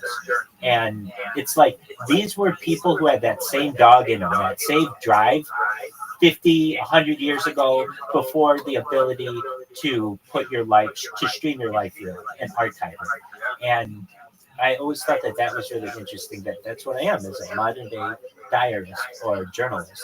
And I think that's really interesting. Something else that I think is interesting about this. Oh, the KCIP, and that's what you want to do. And the way that you're going to do that and accomplish that is through getting the checklist done. And so what's my advice to you as a streamer? Well, the three things that Straight Savage says are, and he's absolutely right, and I use these. You need to network, you need to be consistent, and you need to be yourself. And the last one, you can't really do too much with, but the networking. The best way to network, in my opinion, is doing what you're doing. You've got this account here in this room. Now, how else do you network? There are ways for us to do it together. And when we can do it together, we're much more powerful as two people than we are when I just do it on my own. And so, like, how do we network? Okay, so this is how we network. We go to this is the strategy. We go to the front page of Kik, to the top streamers, and we go to their about page, and we make sure to join all of their Discords. And we just go from the first one to the second one to the third one to the fourth one to the fifth one. So we do the top 100. Why the top 100 or so? Maybe the top 90. Why? Because you can only have 100 Discord accounts with like a normal Discord account, or you can only be in 100 servers. Like, I even know these fucking numbers off the top of my head. I can tell you with Discord Nitro, because I've had that, you can do 200, which isn't that much of an advantage. So this is what I would tell you to do. If we're going to do this, I say, look, Caspian Sea, go create another account, and we're just going to make this your account so that you have your main account, and you're not going to risk that. And then you just have one other account, and what are you going to do with that account? You can use that to join a bunch of people's Discords just to see who's available at a given time. And then when you want to actually go in and interact in that Discord, you do it from your main account. But this gives you vision on 100 people's Discords at once. So then what do? We're looking at 100 people's Discords, and we say, okay, who are the people?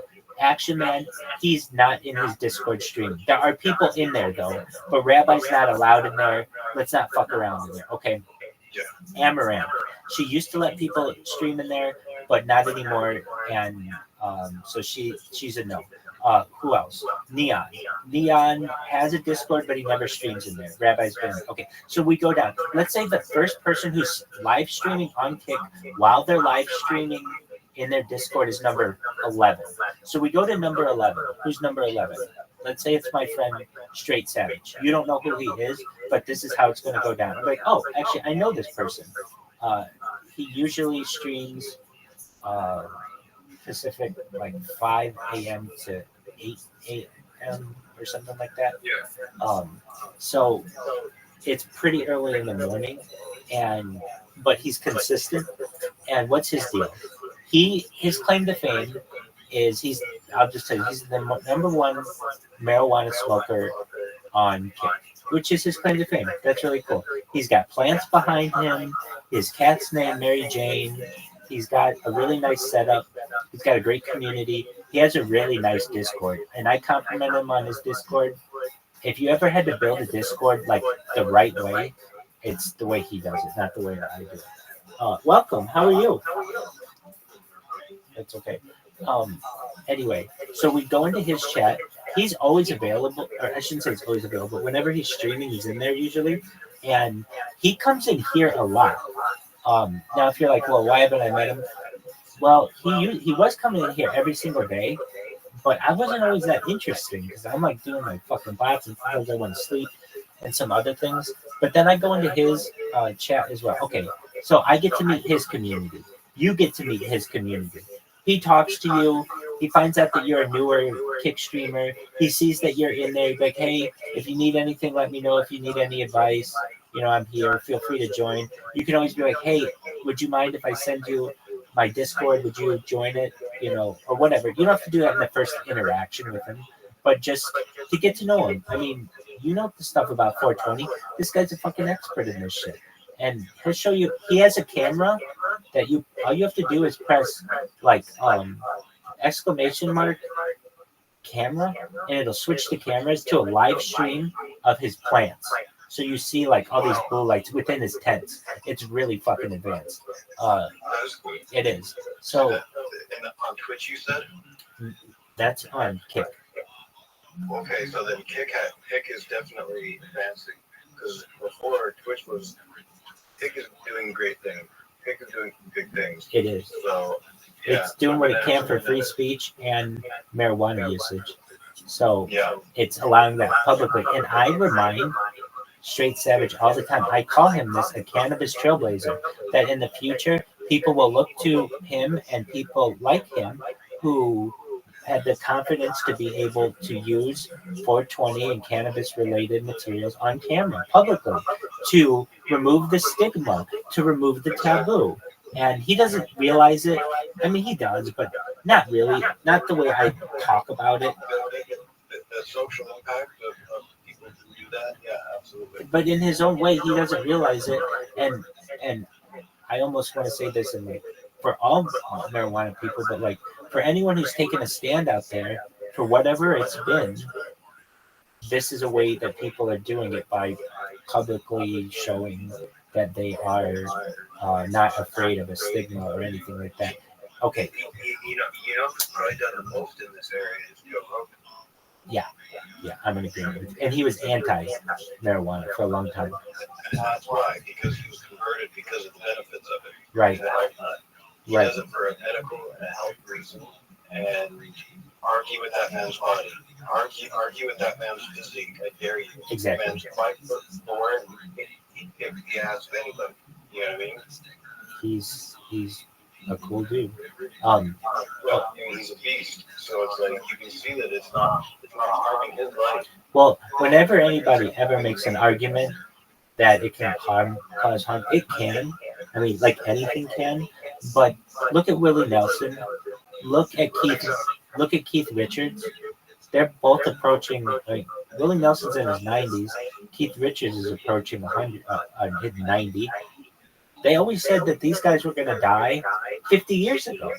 And they're still, I mean, it's hilarious to me that they're I will watch, I don't know, a Saturday Night Live from 1979, and they're joking about Willie Nelson dying of smoking reefer, and, or something I don't know if they make something so public again, but really, they'll make jokes about Keith Richards doing drugs in 1978, and here he is in 2024 still rocking out. Now, I do know that Willie Nelson is kind of getting older, and not all there anymore as much. But still, it shows that marijuana doesn't necessarily kill you. And he performed well into his 80s, made beautiful music, and I think he's allowed to just kind of ease up. Anyway, what else? What else do we have that's important? I think I need to go get something to eat because I've been doing a lot. And I still got to move everything back. So I'm going to walk around here. So let me get back to you in just a little bit. You got it done. All right, brother. I'll tell you soon. Excellent. Are you going to stay in here? Yeah, I'll do it.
Yo, Catch BC, can you hear me?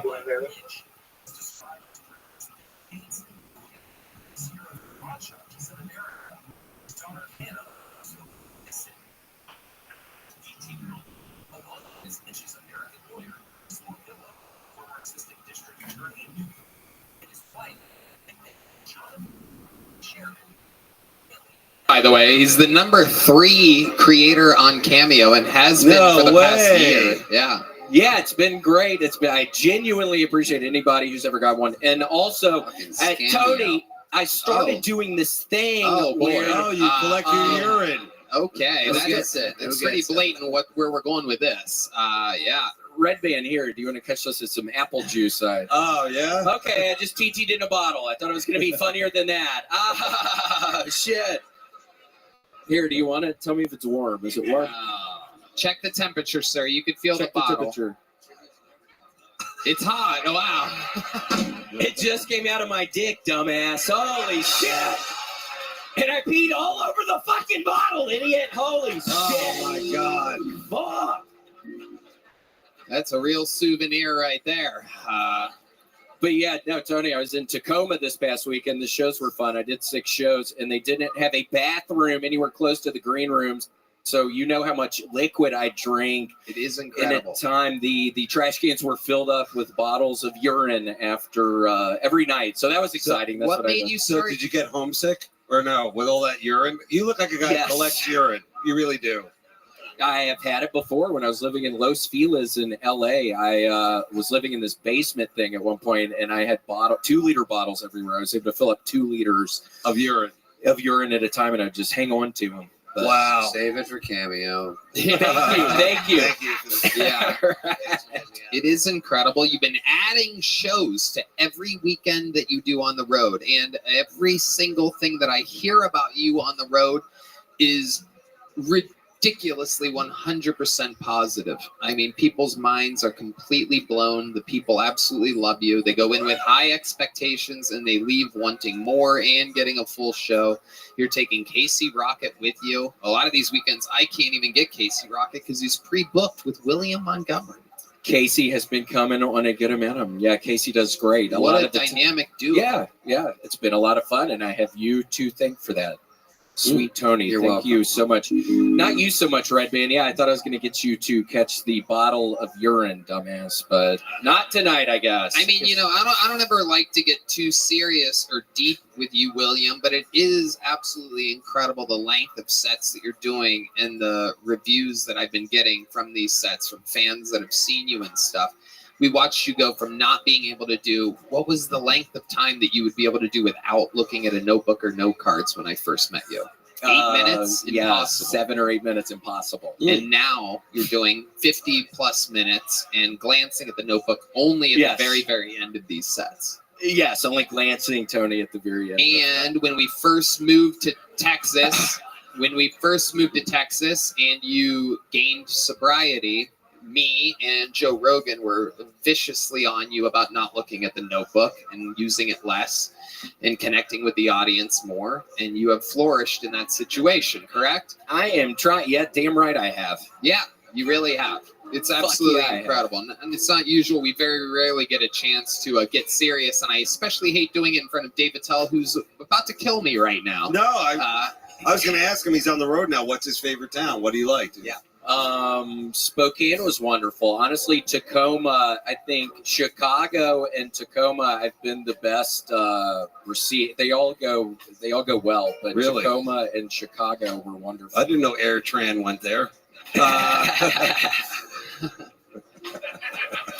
William, what else is going on in life? What's going on? I don't know. I've literally, Tony, this is the busiest, and it's a good thing, but it's the busiest I've ever been. I'm doing Your the fucking schedule is cameo. filled, dude. It's That's totally filled, yeah, which is great, but just so busy now. Yeah, I absolutely love it. So be careful what you wish for, the dumbass is signing up for this shit, because it's way too much.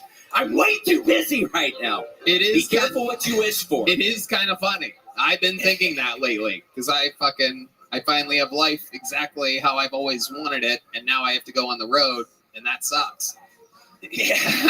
I remember when I was on an air mattress and I was in the back seat of my car and I was on couches a long time ago. Like, man, I would just love to be on the road, and the hotels were so nice and stuff like that. It gets tricky out there. Now I'm, we have vast sums of money, and now I have to go places. And I was wondering, I heard earlier, I didn't even get a fucking big notebook for Christmas, Tony. Yeah. Holy shit, I need What's a big that about? notebook. What is that about? Well, it's right around the corner. Okay, Christmas okay. is right around the corner.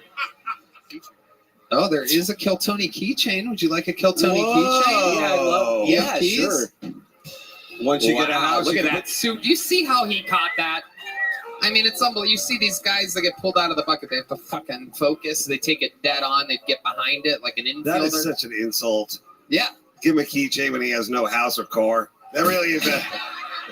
He has his own condo, and he has so much money that he put an escalator inside of it. He bought an escalator. You want to tell Dave about your escalator? Yeah, Dave, I don't know. You have an escalator in your apartment? Yes. You live in a mall? It was $300,000. What do you think about that, David Spick? That's 5 cameos, according to my calculation. Yes. Yeah. Upcharge. I mean, the people love you. I did a meet and greet in Boston. What dumbass is fucking laughing at that, you fucking dumbass? Holy shit, that's funny to you, you fucking idiot. Wow. I've been dedicating my life to this shit, man! What the fuck have you been doing, you dumbass? I've been pissing in bottles, stupid! Very passionate man. He's a very passionate man. Dustin Poirier posted on Instagram, William Montgomery never gonna stop meme this week, and quoted you in his victory in the Octagon 2 weeks ago. No way. You watch UFC, right? Oh yeah, you do. I've seen you in a lot of those. He said his one of his famous lines is "I'm never gonna stop," and Dustin Poirier literally quoted him twice. After winning a UFC, it was so unbelievable that when he said it, I'm like, there's no way that has anything to do with Kill Tony. Dustin actually met up with me in Tacoma, Tony. I don't know how. Yeah, I don't know how I didn't tell you this. There's a place called the University of Puget Sound. And we got on campus and we both started beating the shit out of a couple of co-eds at University of Puget Sound, literally. And this dude is mean as a motherfucker. He was so viciously mean, but also really sweet. But it was fun hanging out with Dustin in Tacoma this past weekend. William, you're an absolute fucking phenom. I mean, is there anything else we need to know about or talk about? Anything you want to plug or anything like that? if you're watching this, again, there's a little bit of a delay, but if you're in Philly, see if I'm in Philly soon, St. Louis soon. I think that's all I can remember. There's more stuff. Yeah. Is there anything you're passionate about this week? Have you been eating your all? Oh, can I tell you another thing? What? Is somebody gave me a gift during one of the meet and greets this weekend that I was doing, and it was marijuana in Massachusetts, and they're selling marijuana, and the name with a nice label and a nice can is All Brand Buds. That's genius. Yeah, it is genius. Shit. And people are literally like, you've become part of this crazy zeitgeist of, entertainment and comedy and everything. David, maybe get me on Dickie Roberts too. If you make another Dickie Roberts, get me on the second one. I'll put you on the short list. Cool. I'll need a love interest. Ooh.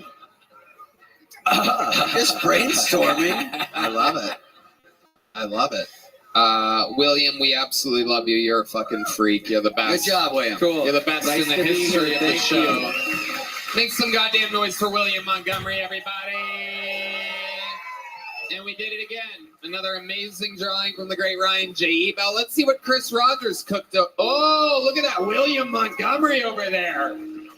He started with a blank slate at the top of the episode, and now he's got that. David Tell, literally, I swear to God, you can quote me on this forever. I watched him last night, and I'm going to tell you right now, this is serious. This is literally the best living stand-up comedian in the world right now. David Tell. I'm dead fucking serious, without any question. Watch Hot Cross Buns on Netflix. That is a goddamn order. That's not a plug. That is a demand. If you're a fan of the show, the Kill Tony Bump, I want Netflix to see this 3 weeks after it comes out, which is tonight at midnight, correct, Dave? That's right, Tony. Well, seriously, Dave, I mean, you reset the bar of what the fuck a comedian is supposed to be. Literally, you are the best. Well, thank you, Tony. Can I get one of those books? Can you give me one? Yeah. I only have little ones left, but That's yeah. all I need. You got a little joke book. Literally the best in the world. Just walked out with a little joke book. Dave, we love you. It is such an honor to have you Thank you here for having me, always. Tony. And how about one more time for one of the greats of all time, David Spade. His first time on Kill Tony, hopefully not the last. Thank you so fucking much for being here. Thank you for having me. It's a great crowd. Super fun night. Thank you, band.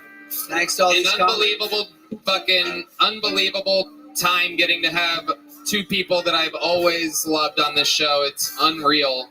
Thank you to Talkspace, Squarespace, Freeze Pipe. How about one more time for the best damn band in the land, the Kill Tony Band? Carlos Sosa, Raul Vallejo, Fernando Castillo, Michael Gonzalez, Matt Muelling, John Dees, and D Madness. Red Band, anything else? Check out the Sunset Strip, ATX.com. Love you guys. We love you guys. We'll see you at Madison Square Garden and the Forum in LA. We're coming. It's a revolution. Thank you guys. We love you. Good night, everybody. Thank you.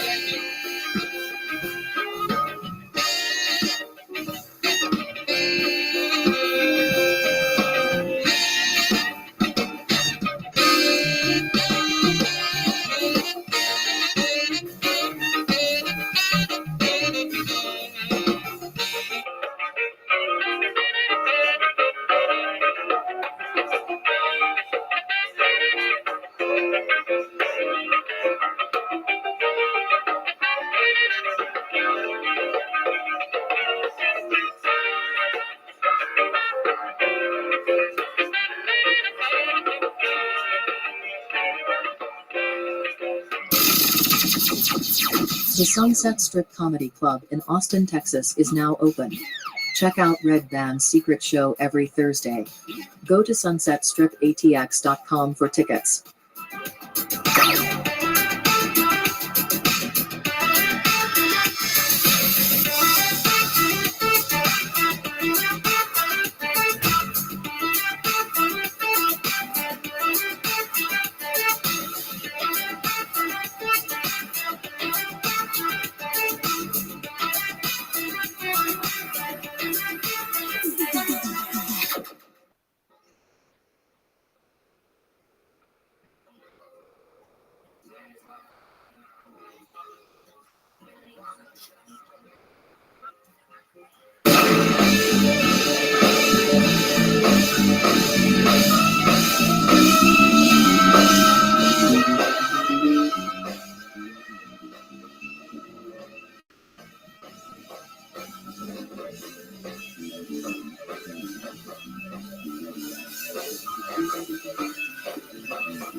Hey, this is Rabbi coming to you live from Vulcan Gas Company in Austin, Texas, for a brand new episode of Kill Tony.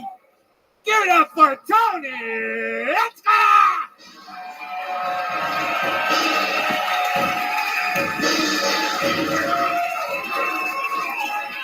Come on, guys.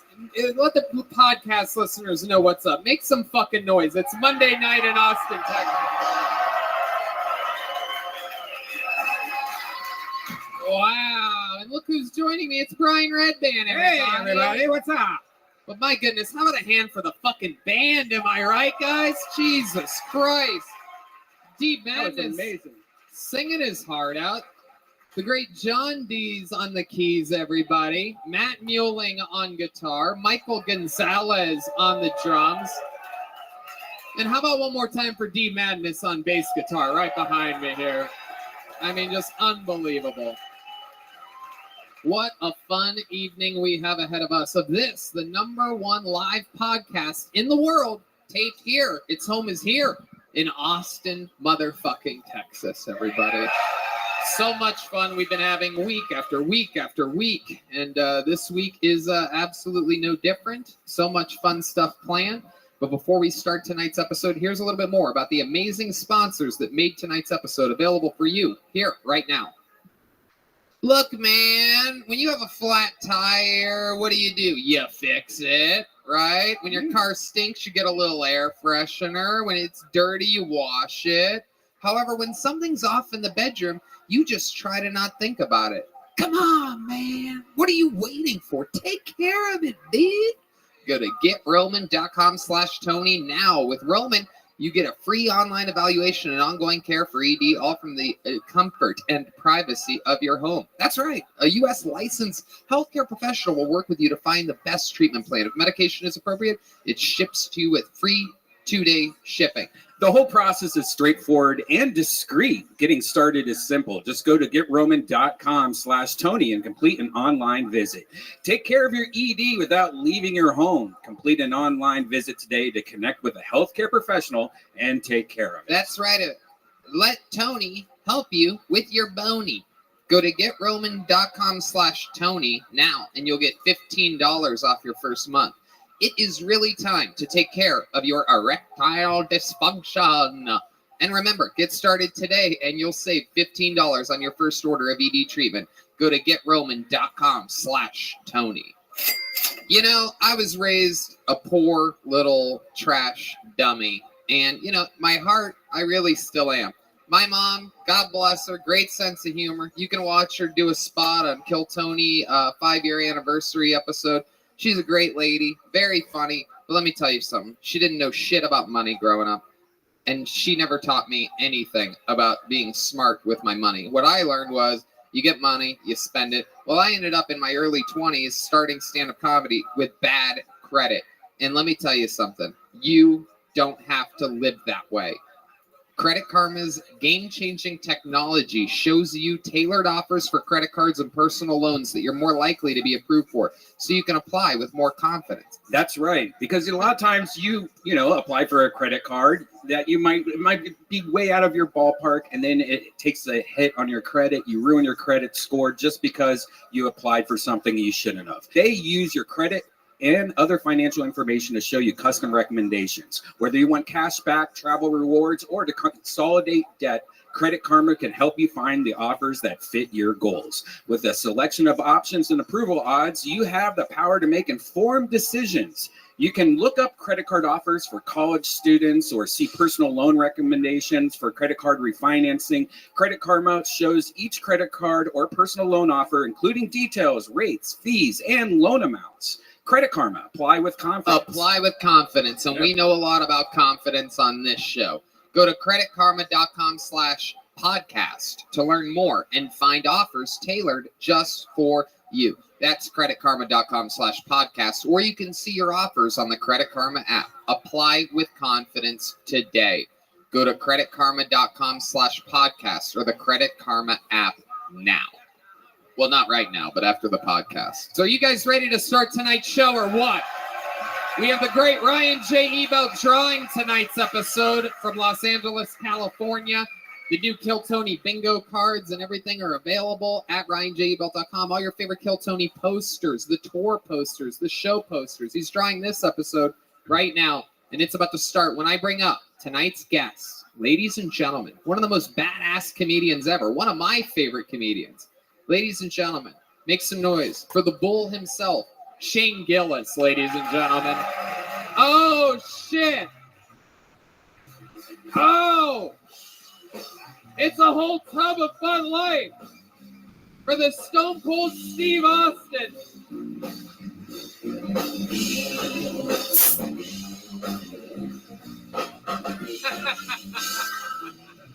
Shane Gillis is back, everybody. Yes. Shane, I have been enamored by your sketch videos, Gilly and Peeves. Oh, thanks, Twitter, guys. Instagram, YouTube. Yeah. I mean, it is unbelievable. How many of you know what the fuck we're talking about here? Oh, nice. So fun. This guy getting it done, doing it himself, doesn't need a big nerdy fucking corporate boss to tell him how to Would make have been this. nice. Would have been nice to have that real job. But you know, we do it ourselves. It's a thing when you do what we did. When you do what you did, dude, yours is way different. Yours is bad. I don't his know. was bad. I don't know. Yours. I didn't like his. I was on a comedy I saw stage. it. No, I saw his. I was It like, was I on don't like that. mine was during a stand-up comedy show. I saw you casually talking in a studio setting. I'm like, what is wrong with this guy? Yeah, we fucked up, dude. Yeah, it was a mistake, dude. We're fucking sorry. All right. You hear that? Pang. All right. We have a lot of fun stuff ahead of us. This show brought to you by the best strip club in the world, the Yellow Rose and the Red Rose, here in Austin, Texas. Some of them are joining us up here tonight. So we'll see what happens Oh, here. nice. Those are strippers? I don't think those are the strippers Yeah. exactly. Yeah. I was given a free admission for using the Yellow Rose. I think a lot of people in the audience was given that tonight too. Oh, really? Yeah. Oh, some people throwing cards. You guys making it rain over there? The free admission cards. Look at that. Very, very exciting stuff. You still have to tip the strippers, folks. We have some joke books here made by the great Adrian Cavazos at Bonsai. Some people are going to get some of these, different shapes and sizes of these. We're all filled up with delicious CM Smokehouse, thanks to our friends at CM Smokehouse, and of course, Yoni at Best Barbecue Show. Let's start the show. Oh, you know what? I'm going to have a Crown Royal and Coca-Cola whenever Me you guys too. get a Can I have chance. one also? Oh, delicious. Delicious. Crazy how that Yeah. works out. Shane's got his Bud Light. You guys know how the show works. A bunch of people signed up earlier for the chance to get on this stage. If I pull their name out of a bucket, tons of names in here. Look, there's names, bunches of them. And if I pull a name out, that means they get 60 seconds on the stage. You know your time is up and you're the sound of a kitten. That means wrap it up then, or else we're going to bring out the Angry West Hollywood Bear. We don't want that. There you go. That's great. That's it. You guys get it? You guys ready to start the show? All right. Instead of going to the bucket, let's start it in a very special way. We have 4 regulars for the first time in the show's history. Those are guys and formerly girls. The first 6 regulars were all girls, but now somehow it's become all guys. We tend to, I don't know how that works, but it's a very diverse show. Anyway, you guys are in for a very special treat. The regular that is starting tonight's show famously closes usually every single show, so we're going to start things off with a bang. Ladies and gentlemen, I present to you one of the great comedians of Kill Tony history, the one and only Michael Lehrer, ladies and gentlemen. Here he is. Diagnosed with Lou Gehrig's disease just a few years ago.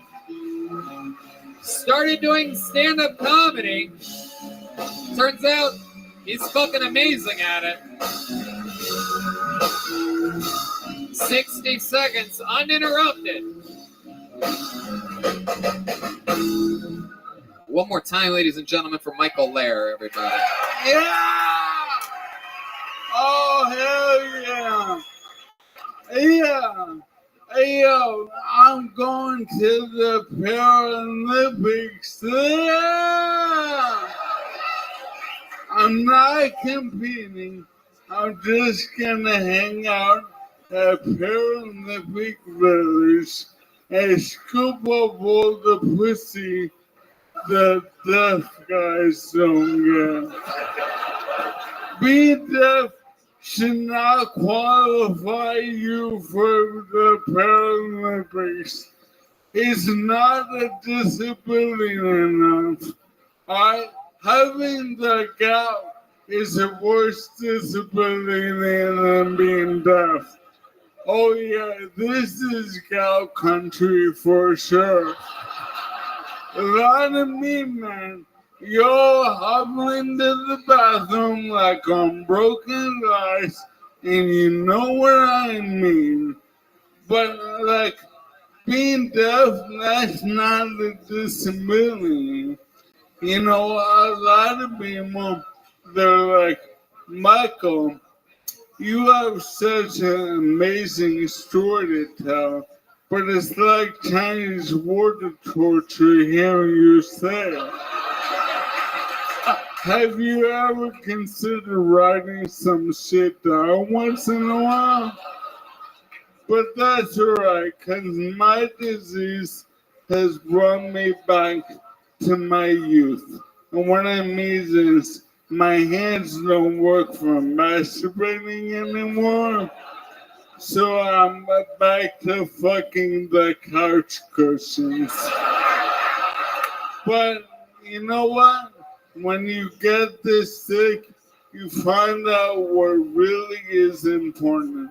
And honey child, let me tell you, it ain't friends and family.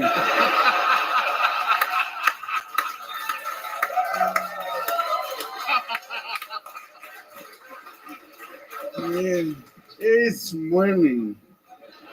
Winning is important.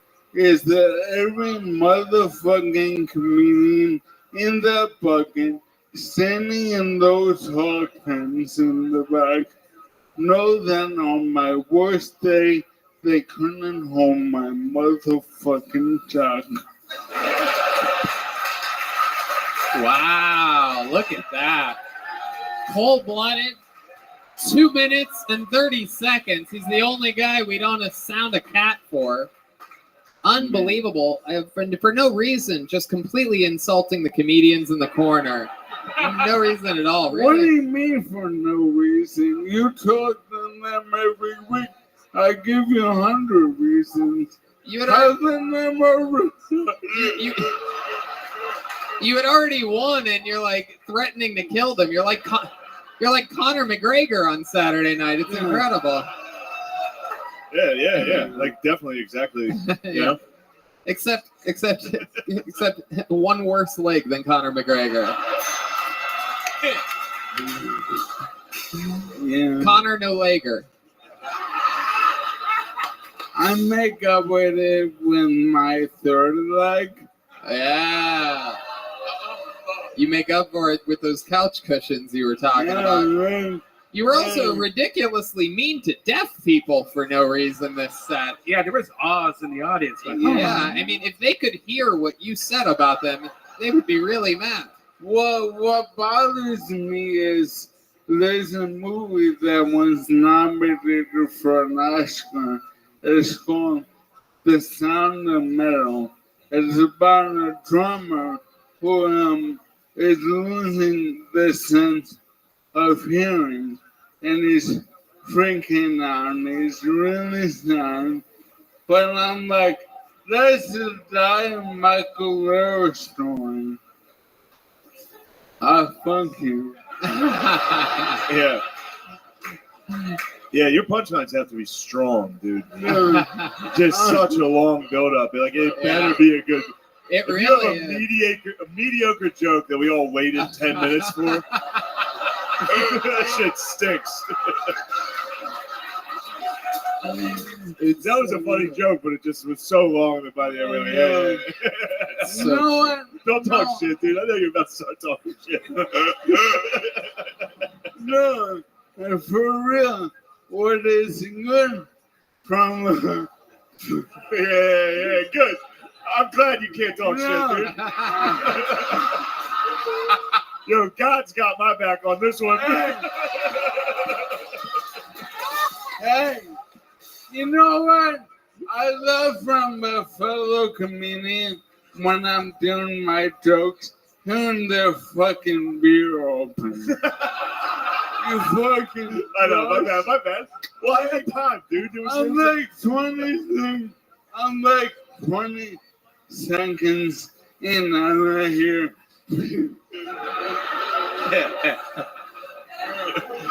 You guys should get along better. We do. We get along. He fucking DM'd You guys me. you guys have a lot in common. Shane was canceled by SNL, and Michael's being canceled by ALS. Yo! Welcome to another episode of Kill Tony. Thank you. Starring Michael Lair. This is the show you came to see.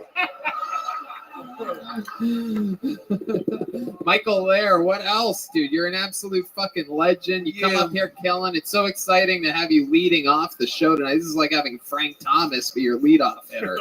Yeah, the big hurt. Yeah. Topical Frank Thomas. Yeah. Oh, yeah, you know Frank Thomas, Chicago White Sox. Yeah, of course. I know. Oh, man. I am DM telling him. Oh yeah. He was trying to get me to. He knew I was coming down here, so he DM'd me to get him some handballs from a bodega in New York. I just responded no. Some handballs? Yeah, in New York they play handball. What the fuck are you gonna do with handballs? Oh, he's got one. Whoa, he's got one.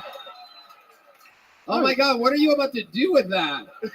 I used to be. He's about to drop it about 3 feet in front of him. Isn't that a racquetball? What is that? No, racquetball is a small one. It's a handball. And they don't have them on Amazon? You have to like bug Shane Gillis to get them from I have one. It was nice. I tried. I told him no, and then These I went. New Yorkers, they're convinced the best everythings are from New York. Hey, give me some of those good handballs from 42nd and 33rd. It's got good water. Hey, Gillis, bring me some bagels. No. Yeah. Uh-oh, what's he gonna... Oh, there it goes! Wow! It literally went behind him, folks. For you Paralympic scouts in the audience, that was the long toss by Michael Lair. Do deaf guys get all the pussy at the Paralympics? Is that what you're saying? It's so funny. No doubt about it. Yeah, those motherfuckers. Yeah, man. I'm with Michael Phelps in the real Olympics. He is the most medals ever. Yeah. I guarantee in the Paralympics it's a fucking death con. He's like, yeah, I raced this half a person. I raced a half a person. All right, yeah, maybe do hit that one. There you go. There you go. There's a seal for you, everybody. So I'm a little. What?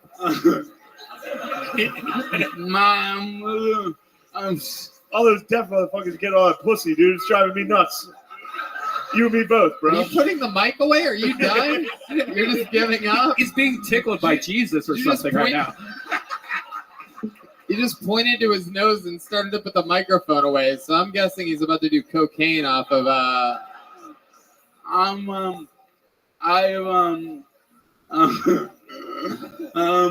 congested. You're congested? Yeah. Oh, okay. I'm sober. You're sober? Yeah, I promise. Wow, he's sober, No, I'm not everybody. Yeah, it must be pretty easy to get away with not being sober, though, huh? Yeah, exactly. That's all you gotta do is be like, no, I'm sober. You'd be fucked up, dude. No one Man. knows. Yeah, how do you do it? No, everyone knows I'm drunk. Look at Michael Lair holds the pose afterwards. Gotcha. Michael Lair is an absolute legend. He got tonight's show started for us. MichaelLairComedy.com. It's Michael Lair. Yeah. Here he goes, everybody. This is the part where we watch to see if he accidentally drives off stage, everyone. Those of you that watched Richard Branson's flight this week, disappointing, right? He survived. Here goes Michael Lair. Uh-oh. The only guy that gets carried off like a king on this show. How about one more time for the great Michael Lair, everybody? All right. A name has been pulled out of the bucket. I like him up first, by the way, Tony. I like it up first. And your first comedian out of the bucket. Anything can happen, ladies and gentlemen. This could be a crazy person. This is a show where anything can happen. Anyone can sign up. Your first comedian tonight goes by the name of Andrew Horniman. Andrew Horniman. Getting tonight's show started. Here he comes. A good sprint. One more time for Andrew Horniman. Hi. I'm very self-conscious about my voice. I believe like 2 miles away, there's just a dog losing his goddamn mind.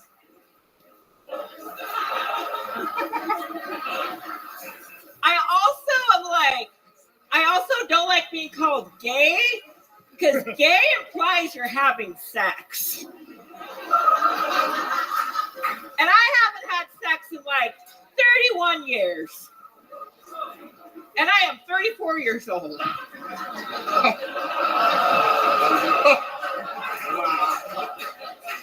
know. That implies that I was molested when I was 3. And I was not molested when I was 3 because I wasn't as pretty as my sister.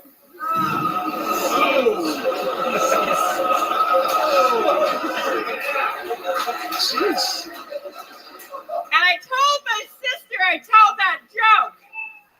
And she likes it because I call her pretty. Andrew Horniman, ladies and gentlemen, making his Kill Tony debut.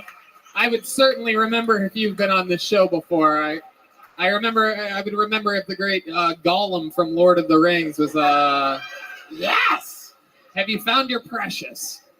No, you don't look like Gollum. You look like Joe Rogan with AIDS. I was kidding about the Gollum thing. I mean the Rogan with AIDS thing. I prepared myself for this, and that's literally when I looked in the mirror, I shaved, and I'm like, he's gonna say it. You're goddamn right I am. It's so... What'd you shave? What? You said you looked in the mirror and shaved. My head. All right. What the fuck are you? Yeah. Got like a real like mythical upper. Look like the upper half of a centaur. Yeah. Really is. Real mythical type guy. My God. What are you, Andrew? What ethnicity are you? I can't tell anything about you. I'm half Mexican, but I only say it when it's convenient. What's the other? When is it ever convenient to admit to being Mexican? When you're at Del Taco? I don't know if you know this, Tony, but it's hard to be white sometimes. No, it isn't. No. Yeah. I don't think that's we don't make jokes like that.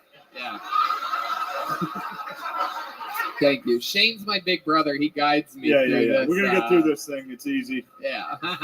But yeah, I didn't realize that's what you like. You got a pretty normal looking face from the side, and then you turned. It was like, oh, yeah. You got very white. You look like a creative player, like real weird dimensions. Yeah.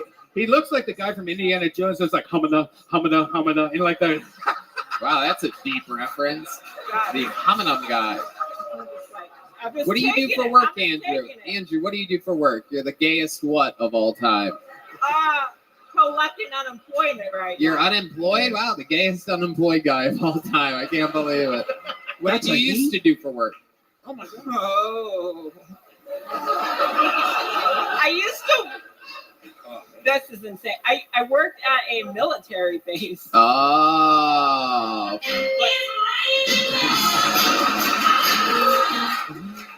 They paid you to work at a military base? They'll do anything for during the coronavirus. Like it was like subcontract work. I was a frontline worker for like people like that were like What were you doing exactly? serving food. Really? Like chicken or beef, like that kind of thing. Eggplant. Wow.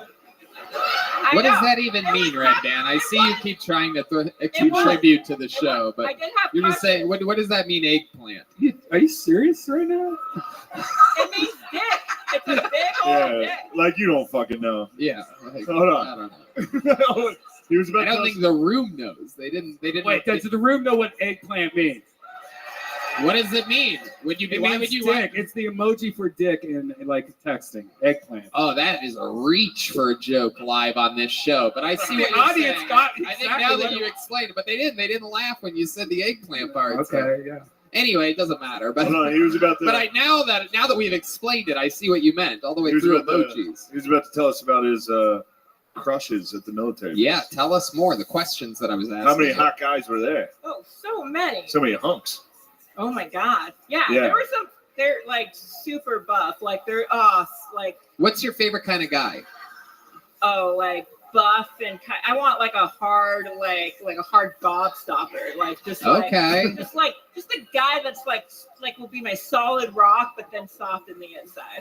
Oh, what about soft on the outside and How about somebody that sounds like you're cracking your knuckles every time you fuck them in the ass? Jesus Christ, Red Band! If you're gonna work out jokes for this show, you should work them out first.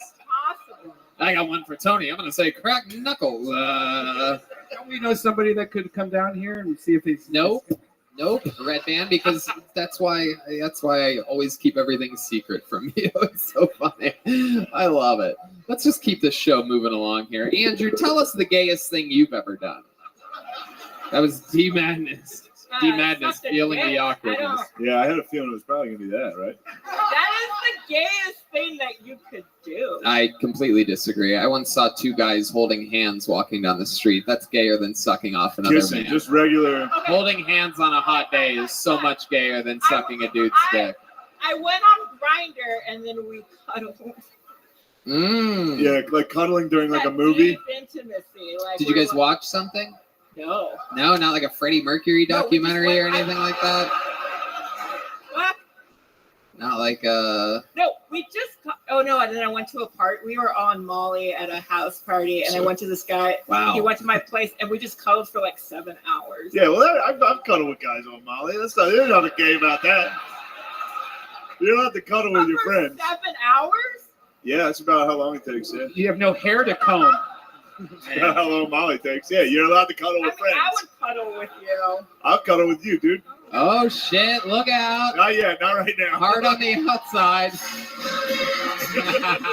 You really called my bluff on that one. Oh my I need some goodness! affection. Wow. What do you like to do good. for fun? You have any hobbies or special skills or talents or anything like that? Other than comedy? How long have you been doing stand-up? Jesus, 10 years. Oh my god. 10 years? I know. Wow. You're pretty funny. Yeah, I mean, yeah, you're pretty funny. Yeah. Yeah, I mean, yeah, 10 years funny, Shane, right? Yeah, man, think of the hardships this guy's endured. Yeah. Constant hardships. Thank you. How old? You're probably like 23, dude. You've seen hell, haven't you? I've got a feeling you've been through some wild shit. You ever been to prison? Not yet. Whoa, someone's planning a stay. My goodness. All right, special talents or anything? You ever win a talent show? What would you do if you had to do a talent show? I do not want. I have some piano shit. I also. What do you mean by piano shit? play a little bit. Really? Is that true? Are you a I big believe it. Michelle Wolf fan? I don't think John wants you tickling his ivories or his ebonies. Lord have mercy. I know sign. I think John wants you I Elton John. Here, come play this keyboard. This is the AIDS keyboard. I'm kidding. I'm just kidding. I can't believe I did 2 AIDS jokes. That's way over the line. I worked at this. I know sign language. I worked at the school for the deaf and dumb. Oh man, you better tell that to the fucking Mike. He's gonna be Oh pissed. no, I got the hatred. Yeah, you don't like the deaf guys either? No, I love them. They're fine, but they're You ever like, suck a deaf guy's dick? no, but I definitely had crushes. You're ticklish, right? There you go. Andrew, so fun to meet you. Good man. Sign up again. Come back to the show, okay? Have a big joke book, Andrew. There you go. Andrew Horniman, everybody. Hey, Horniman on Instagram. And the show has begun. I love that guy. It's adorable. What a sweet little thing, right? 100%.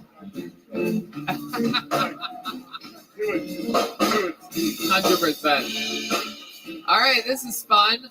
Ladies and gentlemen, I do believe this young lady's been on the show before. Make some noise for Isabella Charlton. Isabella Charlton. Heck yeah. Here she comes. Here she is. Ladies and gentlemen, Isabella Charlton. Hey, I'm British, just to bring the mood down. How do you guys feel about Trump? Yeah, I have a really hard time with it because I don't know. Sometimes I love him, sometimes I hate him. Like when he first came into power, do you remember the first school shooting? Do you remember he said that if he'd been there, he would have run in there and saved everyone? Yeah, I don't know another world leader that would say they would do that. He's a hypothetical hero. I have a really tough time picking sides. I know there's this whole like Me Too versus Let the Rape Continue movement. Yeah, it's a real head fuck which side to pick.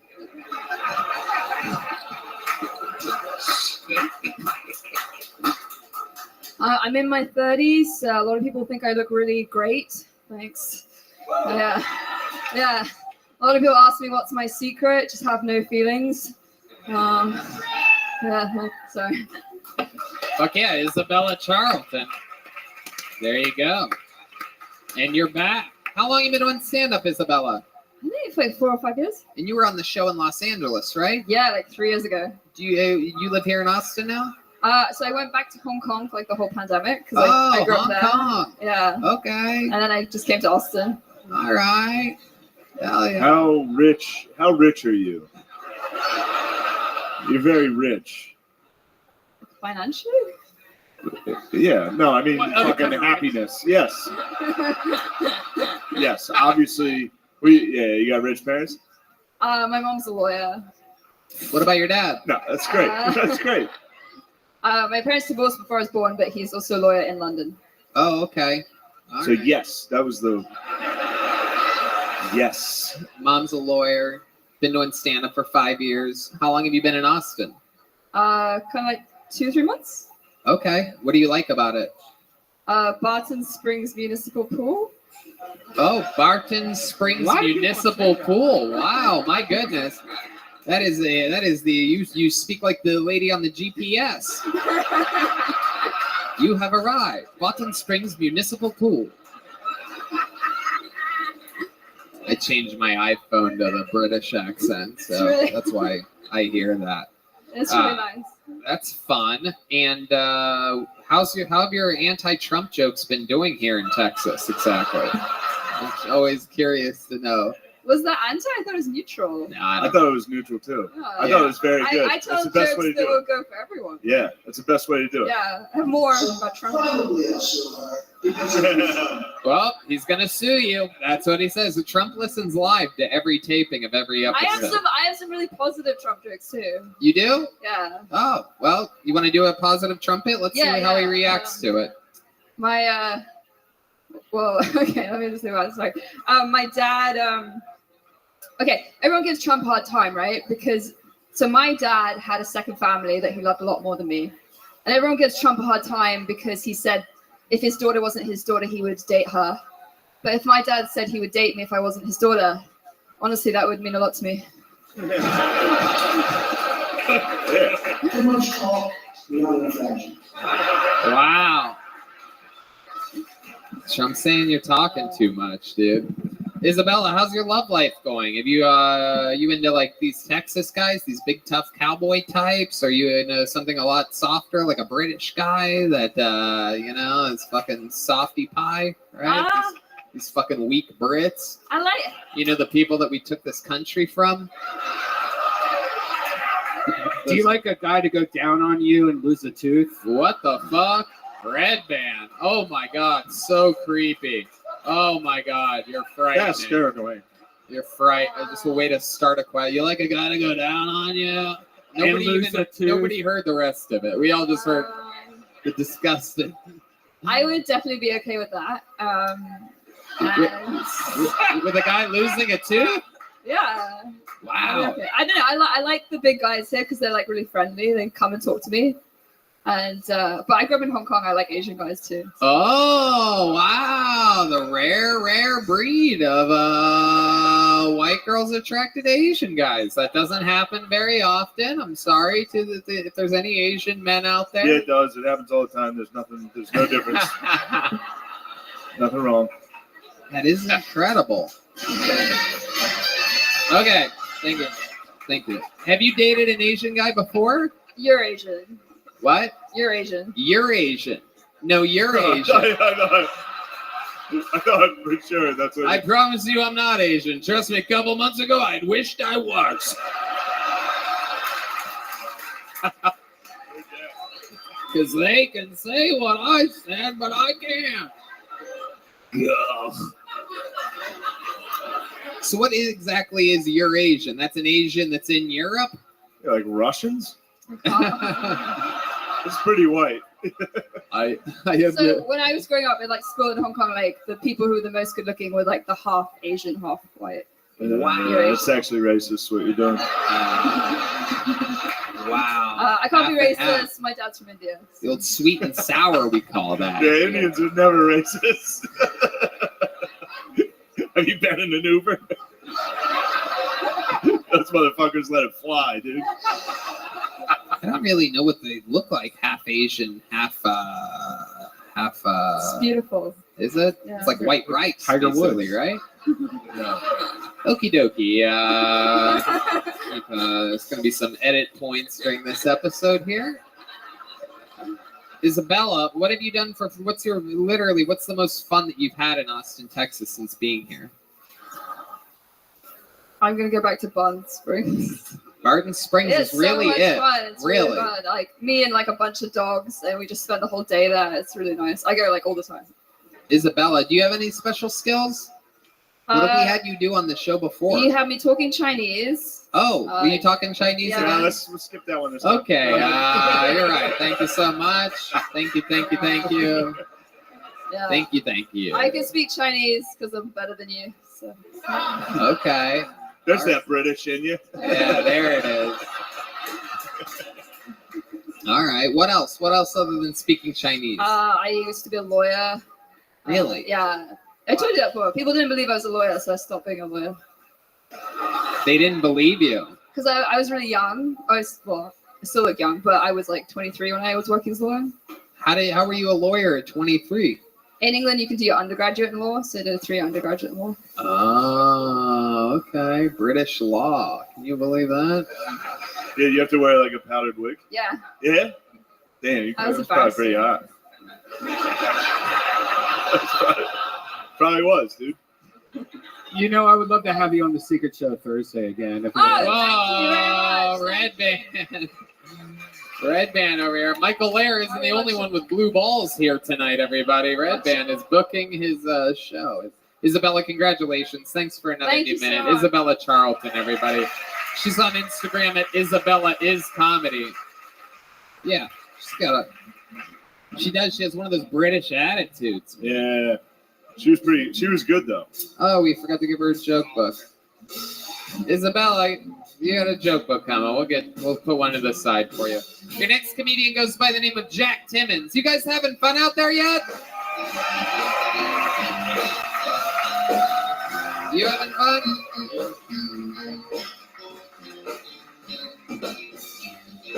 Here he is, everybody. One more time for Jack Timmons. Hey, what's up, Vulcan? How are we doing? I like that. I like getting up here and asking that, because if I ask just one guy on the street that question and he goes, woo! That guy's not doing okay. It's the exact opposite of that. I saw a ruler the other day. Dude, how big is an inch, man? It's like so big. Someone says an inch, you're like, that'll be small. It's not. It's giant. 4 of those? Pretty damn big, if I do say so myself. I go to Subway, they're like, do you want a 6-inch or a foot long? I'm like, can I get a 4-inch sub? I feel like that would satisfy anybody who wants to eat a sub right now. That's a pretty good amount of sub. It's like, what do you want? Like, yeah, like a 6-inch sub will fill you up. Like 4 inches, that shit might, call you the next day or whatever. I mean, what do you want, really? A foot long, that doesn't exist, I hope. That's a scary amount of sub. That's too much. You can't even finish a whole foot long. I know, like, a couple people who can put a whole 4-inch sub in their mouth at one time. There you go, Jack Timmons. Going on and on, measurements. Jack, welcome to the show. Thank you for having me. Have you been on before? Yeah. Okay. What happened last time you were on? You made me kiss the stripper. Oh, I did? He made you. Yeah. Well, she got me sick for a week, so yeah. I'm sorry. Sorry, Yellow Rose, Red Rose. Not the best ad right there. For, No. That was Kaylee. I don't know if she's is Kaylee here tonight? No. Oh, well. She's probably under the weather. So. Yeah, well, that makes sense. You really got sick for a week with what? Yeah, I got like a cough, and I knew exactly where I got it from. So. Wow. I like the thought process. Like, where did I go? Oh, yeah. Yeah. Oh, that stripper I kissed. Yeah. Oh, my goodness. And what made me have you kiss a stripper? You had not kissed a girl in Texas yet? Yeah. We discussed my love life, which has gotten better now. That's what I was just going to say. Yeah. After that happened, people tend to have big breakthroughs in their life. So what happened after that? I got some pussy. Whoa. Yeah. Probably pretty easy to get since you're the leader of the Nexium sex cult. All right. It's only for a few people. It's one documentary on HBO called The Vow. You would have had to watch it to know that's exactly what the guy looks like. It's pretty good. Spot on reference. It is. So how do you get pussy? Explain to us how a guy that looks like you got pussy. Aw. No, go ahead. Just kidding. Can I get one more cheer for the pussy, by the way? Nope. No. Canceling. Quit showboat. Okay, fine. No, a friend of a friend. And sounds like you fucked one of your buddies, dude. No. Although he did ask. He's like, how was it? He asked too many questions where it's like, did you want in on this? So how'd you meet this girl? Come on, give us the actual, I got your friend of a friend, but like what happened? Yeah, so she's a friend of a guy who got me a job, and that's how I'm friends with him. What job? Oh, I'm a physical trainer at a country club. Oh, yeah, that's right. Okay, Yeah. absolutely. Yeah. That's right. I remember now. Okay, so, and then what's happening that night where you hook up with this chick? I left a show, I think, and went to meet her. And she, you know what? Honestly, I don't have any game, and thank God, because she was down for it. She just wanted to She fuck told you. him to tell me to come over there. So. And then what happened? Then we sex, we did the sex thing. See, the sex thing. Yeah. It sounds like a lie. Yeah. So you show up to her house and exactly what happened? Oh, no, we go to a bar and then we go to her place. And then exactly what happened? And then I say, I don't have a condom. She goes, okay. And I'm like, sweet, this is great. Wow. Yeah. Going forward, you don't even have to bring it up. Yep, fair enough. I'll take that. Never bring it up. Look at I that. don't even say the word, dude. Yeah, It ruins why the would whole you vibe, dude.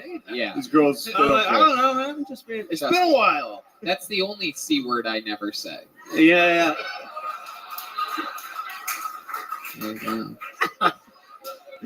So wow. So you had no condom sex with this chick that was willing to fuck you without really knowing you at all. Kind of knew me. And you thought my name and or you whatever. thought catching a cough for 1 week from Kaylee Yeah. was bad. Looking You back might- on this, You it's, might have a bun in the oven. I think it's just a me thing at this point. All right. Yeah. I love it. So you're physical training at a country club. What Mhm. else? What have you been doing for fun? Oh, I did some acid and went paddleboarding the other day. Wow. Yeah. Tell us my about it. voice right there. You look like you're on it right now. Yep. They are. Those are my friends. They literally are. Go ahead. Tell us about your acid trip on the river. Yeah, I went out on on the river. Is it a river or a lake or whatever? Yeah, nobody knows. Doesn't Okay, matter, cool. bro.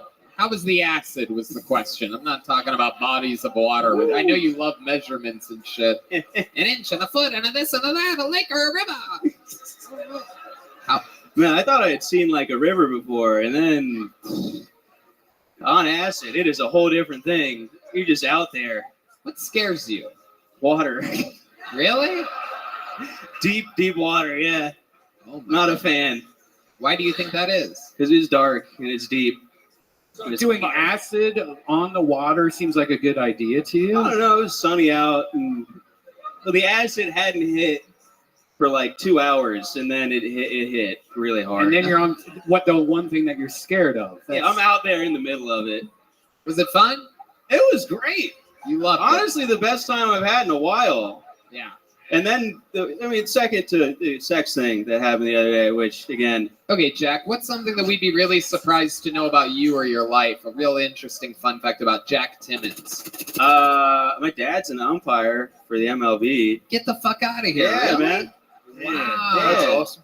You ever call him Blue around the house? And he tells you to do something, you're like, come on, Blue. Calls me meat. If you guys fight, you guys get like chest to chest. You're Yeah, like, he brings it home. Yeah. Start kicking dirt at him. Yeah, there's constantly dirt in my living room. Does he always make you feel safe?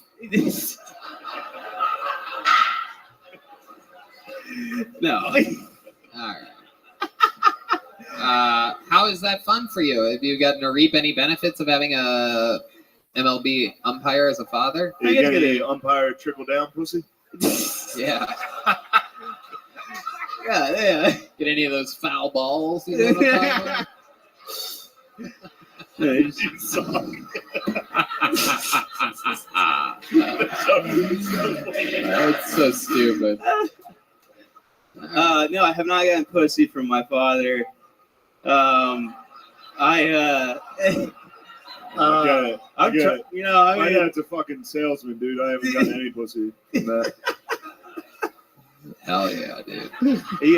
No, I mean, I get to go to games and whatever, but other than that. What kind of games do you play with your father?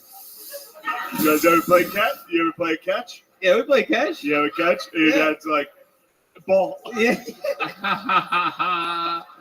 Put it outside on that one. Which is a lot of yelling about form and whatnot. Right. All right, Jack. Well, fun times, man. Congratulations on getting pulled out of the bucket here on Kill Thank Tony. you. And we'll Jack, see. if you weren't white, I bet Red Band would have you on that show. You did pretty good, but you're a white guy, so see you later. You fucking It was nice while it lasted. You guys think big joke book or little joke Big, book? big. Big? All right, good. It's like The Price is Right. Big? All right, big joke book for Jack Timmons. Let's get another regular up here. Ladies and gentlemen, the newest regular on Kill Tony. Everybody, Austin's own, the one, the only, Hans Kim, everybody!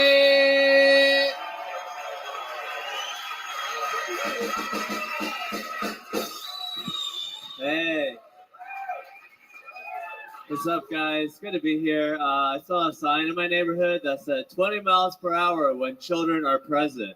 But how fast do I drive if the children are dwelling in the past?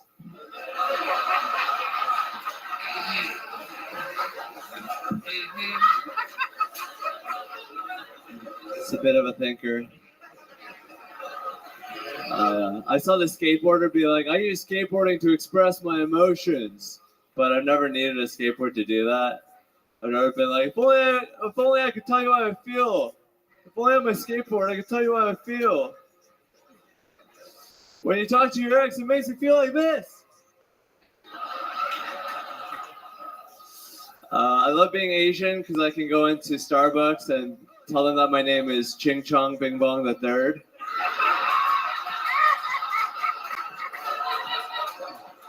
They're like, that's not your name. And I'm like, excuse me, I come from a long line of Bing Bongs. What are you, a ding dong? Boom. Hans Kim, ladies and gentlemen. The great and powerful Hans Kim, the newest Kill Tony regular. A brand new minute every single week. Another incredible performance. Shane, this is your first time seeing Hans Kim. What are your thoughts on Hans? I can't believe how talented and impressive you are. I loved it. I loved every minute of it. You're my favorite guy I've ever seen. No, it was good. It was great. Lord, help. I'm sorry, dude. No, it was good. Thank you. Hans, though. Hans. You guys have probably covered that 1,000 times. No, we really haven't talked about how Hans Kim? What are you, the Axis? No, we have. That's a deep cut. All my World War II heads out there. What's good? No, I like it. How did you end up with the name Hans? My parents were a year into America and they didn't want kids to make fun of me for having an Asian name. Damn, dude. Oh, shit, That's dude. so funny. Your parents were so out of touch. They were like, what's the whitest fucking name we can think of? Hans. That is. Dude, I was about to do an Asian impression. I still got it. Hey. About 2 more Bud Lights away. The filter is strong. I still got a little Got a couple more Bud Lights coming. They're coming. Yeah, fuck it. I love it. Hans, what's been happening this week? I did some comedy. I did the Vulcan show. I partied with the Nether Hour. Oh, shit. Nether Hour. That's wild times always. What did you do? Any psychedelics?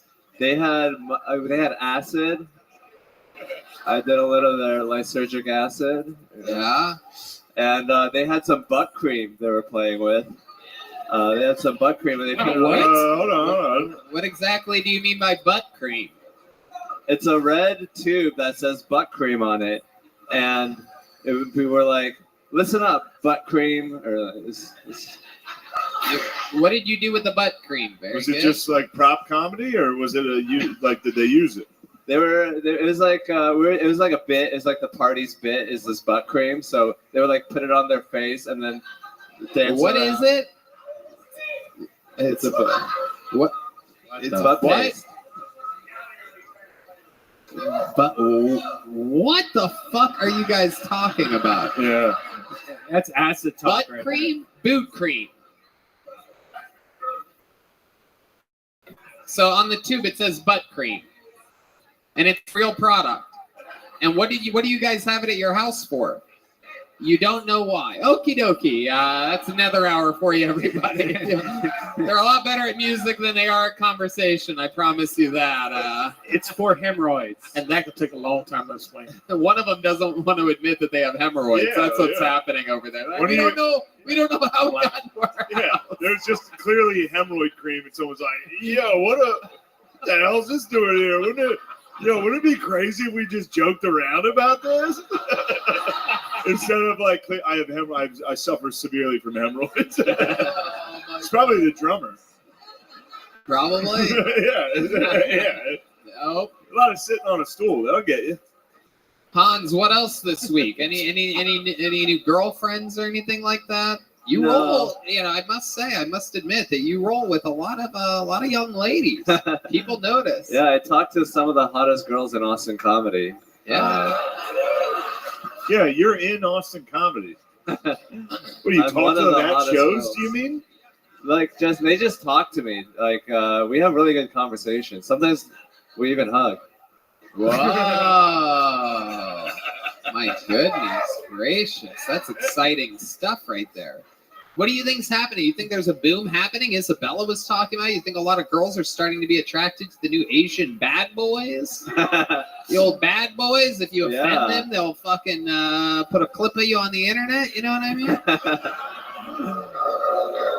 I think like women are getting more masculine, so they're like, oh, look, a man that's sort of like a woman.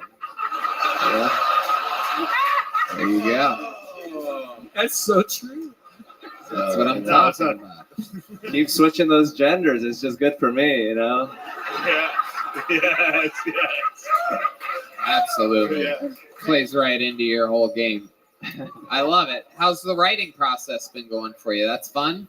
It's been good. Honestly, I should write more, but it's like so hard because Austin is such a party all the time. Like I've had more fun here just partying and playing Catan, you know, getting to know comedy girls. He's playing board games? Playing board games. Yeah, that's that Rockstar lifestyle. What the fuck are you talking about? It's like we play Catan every night, and it's like, you know, it's chill. It's not like so much loud music. It's just like people just communicating with each other. Wow. Yeah. I think you're talking about cocaine. You're talking about cocaine. Are you guys doing coke and playing Catan? Because that would be pretty fucking great. We should take acid and do Catan. Do cocaine. Yeah, you just slip. Little No, Freudian don't do slip. acid. Do coke and play Settlers of Catan, dude. That'd be nuts. That'd be You go to war with me? You motherfucker. I love it. I love it, Hans. Every single week, you're absolutely killing it. We love you. Ladies and gentlemen, that's Hans Kim, everybody. Thank you. We're going back to the bucket. Back to the bucket we go. We're having fun here tonight. How many of you like it when comedians do good on this show? How many of you like it when comedians do bad on this show? Okay. They've been pretty good. The comedians have been good. They've other been than pretty one- good so other far. than one guy. Let's see what happens here. Make some noise for Gabriel Kerr, everyone. Gabriel Kerr. You know, we've never had it where people like the comedians doing better than the worse. Yeah. Yeah. People want to see people fail. People want to see blood up here. I think this guy's wearing an Under Armour t-shirt and long hair. Oh, we know this guy. Oh, he was just on. He's back, everybody. The Yeah. look of the bucket for Gabriel Kerr, everyone. Make some noise for Gabriel.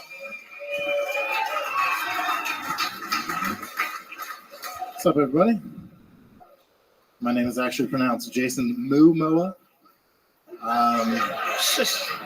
That's Tony's joke. So I'm a dad, which I'm not sure I need to say that anymore. I feel like the love handles and the man tits are kind of giving that away. I have two beautiful daughters. They're too pretty, honestly.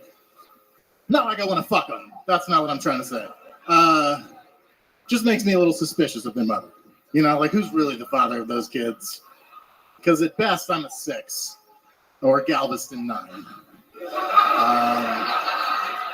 Not on the straight scale, obviously. On the gay scale, I'm like a 14. Especially if you have daddy issues.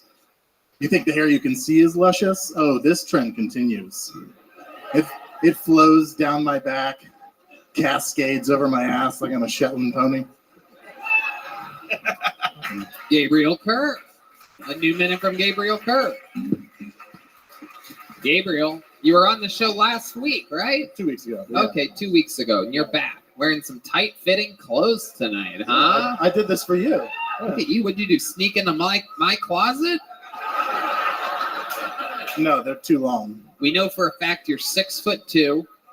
We found this out 2 weeks ago when you said you were 6'4". You said you were 5'9", and we didn't measure you. I noticed. Yeah. that. Why would we waste our time measuring me? You guys want to measure me? All right, let's fucking do it. Yoni, get up. Yoni, bring your camera. Bring it all. Bring the tape measure and your camera. How about a big hand for Yoni, everybody? Yes. Best barbecue.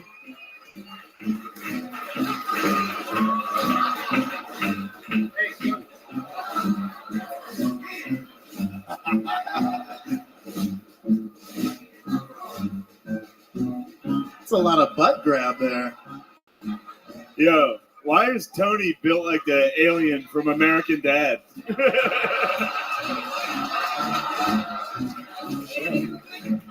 5'9.5".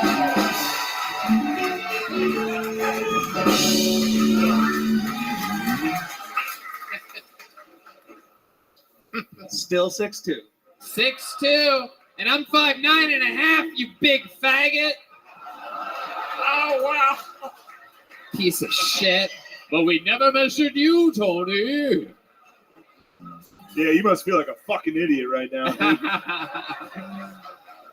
Gabriel, welcome back to the show. Cheers. Now, that was a good set. We also found out 2 weeks ago that you and your lady, you have a kid, but you guys have kept things fresh in the bedroom by adding a Hispanic woman. You have added, you guys have regular threesomes. You and the wife participate. Maybe you are 6'5", dude. Shit like that adds an inch easy. Hell yeah.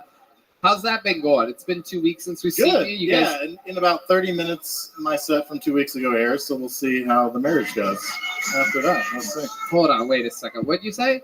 In like 30 minutes, my set from 2 weeks ago will air. So, Yeah, actually, it's playing right now. Yeah, It's, like I right was now. looking at so your wife is going to see what you talked about right and now. hopefully not her family. Yeah. Right, but she's watching. You told her to watch? Yeah. Oh, that's cool. She'll enjoy it. She loves you. She supports you. She doesn't want to lose you to warned her this immediately. Hispanic lady that just started joining you in the bedroom. So she's probably going to play it pretty cool. Wait, you've been having sex with your wife and the Hispanic lady at the same Correct. time? At the same time, and they go down on each other and they do shit. And Oh, Red well, Band. what the fuck was her? What's her problem? Red Band's What's got a she gonna video I say? sent him. I know about it, yeah. You just got a video of it? No, he invited me and then we went and it was weird and like we left. Okay, that's red improv by Red Band, everybody. That's some of that fucking real good shit right there. So let's talk about it. How's it been going the last 2 weeks? Anything new? Any developments? No. So it's just been going steady. So how many times have you guys had a threesome since the last time we saw you? What's your 2 week average on threesomes? 3 or 4. Wow, so Three you or do four like threesomes? 2 a week. This is preposterous. Wow. This is absolutely preposterous. Your marriage is going to fail. You can't do that. It's against God's code. What you're doing is wrong. It's a sin. It's probably illegal in Texas, if we're being honest. Nah, everybody will be pretty pumped on it. I think I think the marriage was gonna fail, and then that marriage is happened, right? definitely I mean, maybe not fail, but you keep it exciting. Yeah. Let me ask you this: what's the order of events in a threesome like that? Do you just lay down and see what happens, and or how does it go? Like, what's the first move? Do they start kissing each other? Do you kiss one of them? It depends. Depends on the night. Okay. Depends on who's drunkest. Okay, so you guys drink a lot, and Yeah, then just of course. shit goes You know what's down. funny? You look like if Jesus survived the crucifixion and then became like a bit of a has-been. Yeah. Yeah. It's true. If the nails couldn't hold Jesus to the Yeah. cross. Yeah. That's what- Now, was your girlfriend nervous about it when you told her what happened tonight? Like, was she like, "Oh, why'd you say anything?" 2 weeks Because you ago. were hesitant about talking about it. Her family's cooler. My wife's family is from the deep south, so that's more the concern. Right, that the family would find it on Kill Tony. They're not going to find Yeah. that shit. No, they're not watching. People in Not- the no people in offense, the but, deep you know. south don't like this show at all. Anyway, They liked your other video, though. What? They like your other video, though. They like my what? Oh, my video. Yes, thank you Your so most much. famous video. Like what? The Snoop roast? Oh, that video. Okie dokie. Yeah, that one. I love it. How's work been going? What do you do for work again? Just a full-time stand-up comedian. He has a rich wife. Damn, dude, she's paying for you and your fucking other ladies? Yo! Incredible. Yeah, I see it. I see it a little. That's why you got those tight-ass pants on. I see that thing. You see it? I Oh, get yeah, it. there it is. I get it. Look at that. Wow, Those, look at it. those Adidas have 4 stripes on them. Look at that fucking thing. It's presenting itself. Oh my goodness gracious. That is powerful, fucking Damn, dude, that type of dick. That's once in. I mean, that's crazy. You got that. Once in my lifetime. For sure. Of course. This guy's he's like one of the wildlings from Game of Thrones, this fucking guy. Look at him. So, Gabriel, what's something that we didn't talk about last time you were on the show that we'd find interesting about you? Have you thought about that at all? I have. I thought about what the fuck else I would talk about after that, and I don't know. You don't know? I don't know You have any talents or anything? You ever? I do stand-up comedy. Okay. Other than stand-up comedy, sure. Sometimes, yeah. We've been doing this show a long time. I know that you do stand-up, Gabriel. It's okay. What else? Anything else? Are you a strong guy? You seem big. Yeah, How many used to be times a do you think you could bodybuilder. lift a midget up in the air like that? Just one midget? Yeah, just one midget. Till I pass out all night. Really? Yeah. All right, Cody, come on down here. We have a guy here from the Yellow Rose and Red Rose. We're gonna figure out exactly how strong Gabriel Kerr is. Come and knock on my door. I've been waiting for you. Yeah. Woo!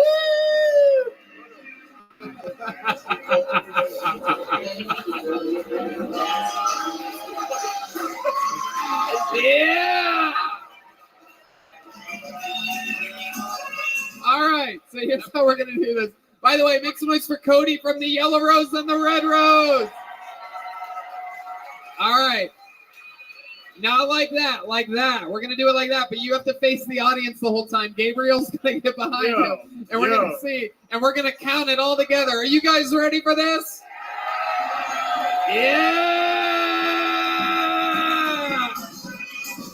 1.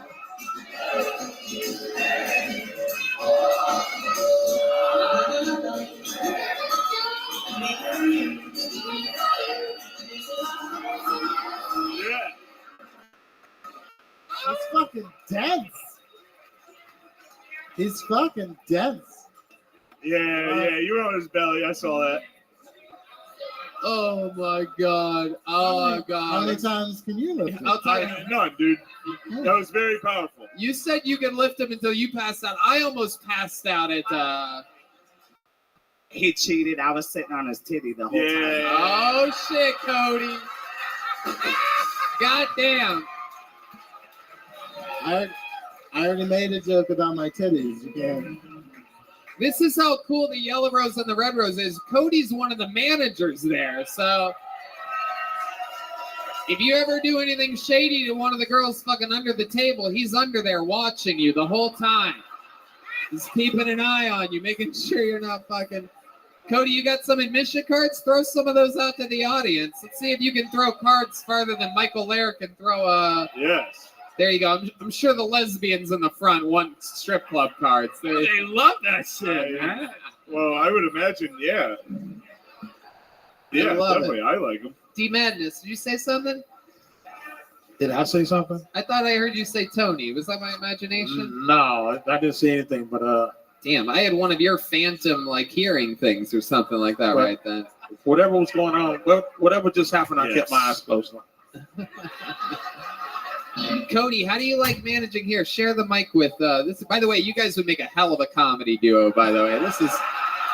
I said Game of Thrones earlier. Now it's Game of Thrones, motherfucker. It's like Aquaman and Aqua Boy. You got the Mountain and Tyrion fucking Lannister over here. Cody, how do you like the Yellow Rose, Red Rose, and everything? Actually, I love it, and I've been doing it for about 5-6 years, and I couldn't ask for more. I work for some of the best people of Austin, and it's like one big family. How tall are you? Yoni, where's your tape measure? I'm just kidding. I'm kidding, Yoni. You don't have to do it. 4'4". 4'4". Fuck yeah, dude. Fun size. I Yeah, love 4'4" is pretty. You probably fuck other. Yeah. I don't lose. It's pretty good. 4'4" is good. I love it. And you work at a strip club for like a half a decade. You probably get around, huh? The girls, they probably feel comfortable around you. You're like a little Ewok. You know what I mean? If you call it that, if you say that. Our friend Brad Williams, very famous comedian, he has a huge dick, and he's a small guy. How big is your dick? Good question, Red Band. I couldn't tell you. I can't. I don't want to lie. Yes. Yes. It's like a little Abe Lincoln. He doesn't want to tell a lie up here. I love it. It's like honest Babe Lincoln. It won't disappoint you. I know that. Yeah, I bet you wouldn't. I bet you wouldn't disappoint. I absolutely love it, man. Caspian Sea. Yo, oh, no wonder. Motherfucker, just 1 minute. I cannot hear you.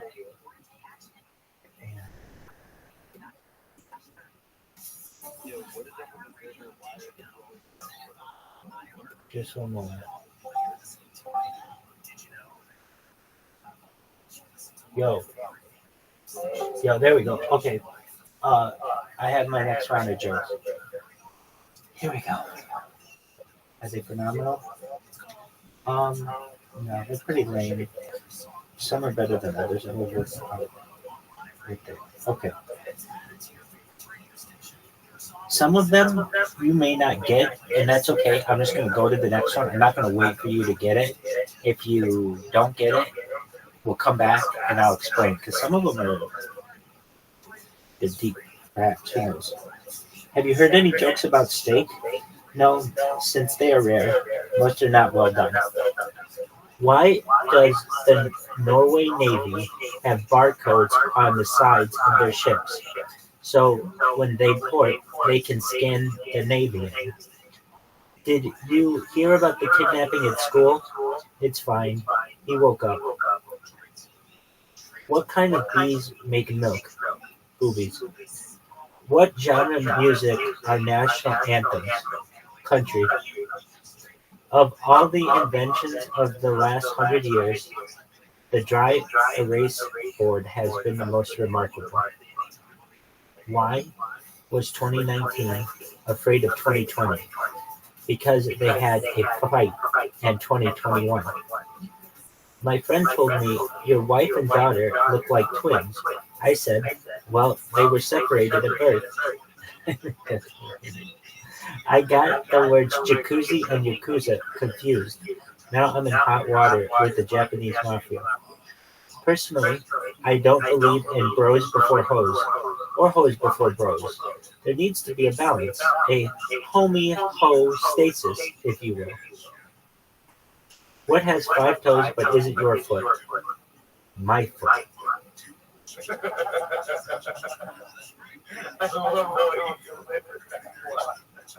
Thank you.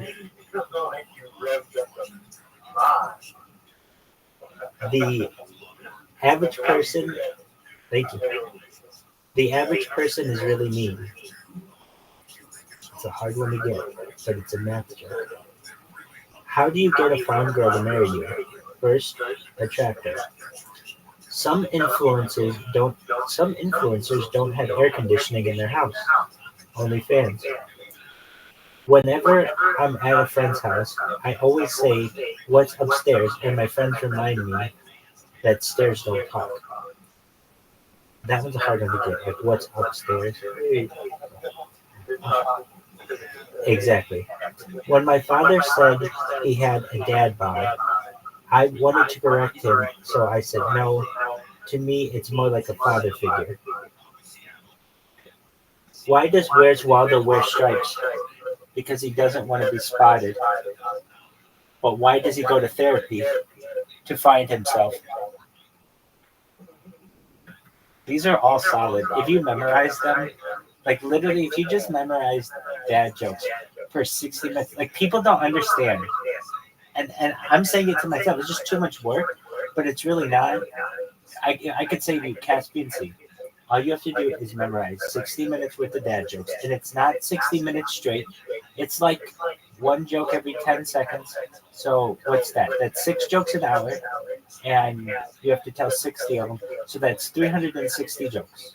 You have to memorize 360 jokes. And you can come up with like a little story in your mind. And if you can do that very tightly, you will be a millionaire. Guaranteed. Why?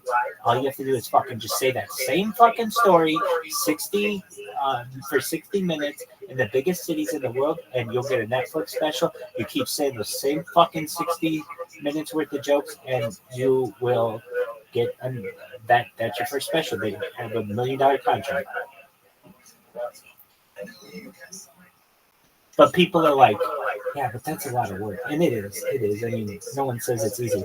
But literally that, if you have absolutely no money and absolutely nothing, that to me is the easiest way to probably go from like absolute zero, where you have nothing, no skills, nothing, to like $1 million, where you can be like, well, Tony Hinchcliffe is living in his car at the Comedy Store, and now he's a millionaire. So, and that's kind of a cool story, even though he's a dick about it. It's cool. Yo, dog. Okay. So, I see that you look angelic. It's very nice. Are you streaming? I take it that you're not. That's okay.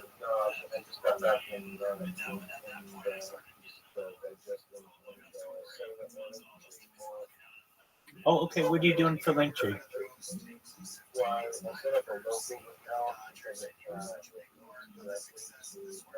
Doug, I know all about that. I'm months ahead of you on this. I know.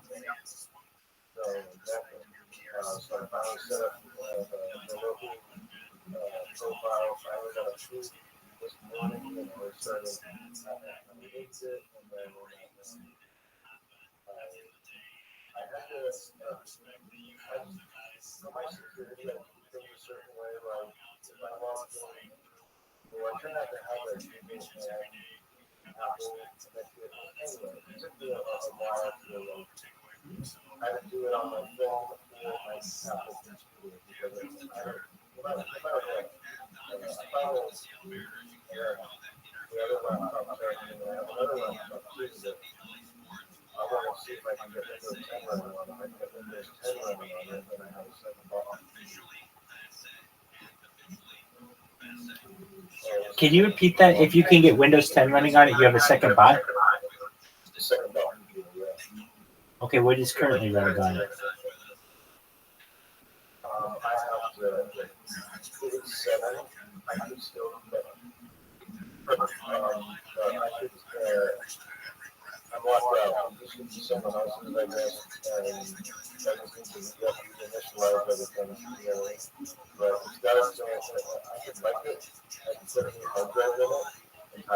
Dog, there's so much work. Dog, that's so much work. You can buy a new computer that's like 10 times faster for $100. Not a new one, but at least a refurbished one. I'm not saying that. When I told you, like, I went to go get my electronics, I'm talking about from laying down in bed, going to see just the stuff that I left out. Here's an extra hard drive right here. Okay. Here's another hard drive right here. Okay. So I have other hard drives. I have extra memory. I have, like, when I said I went to go pick up my electronics, I mean, I made sure that, like, if I need to switch out a hard drive and then I'll wipe it later, like, I have extra hard drives. That computer over there, I have laptop hard drives that are half a terabyte because I built it in like 2018 and stuff. But I have like 2 laptop hard drives in the desktop tower because they're 500 gigs.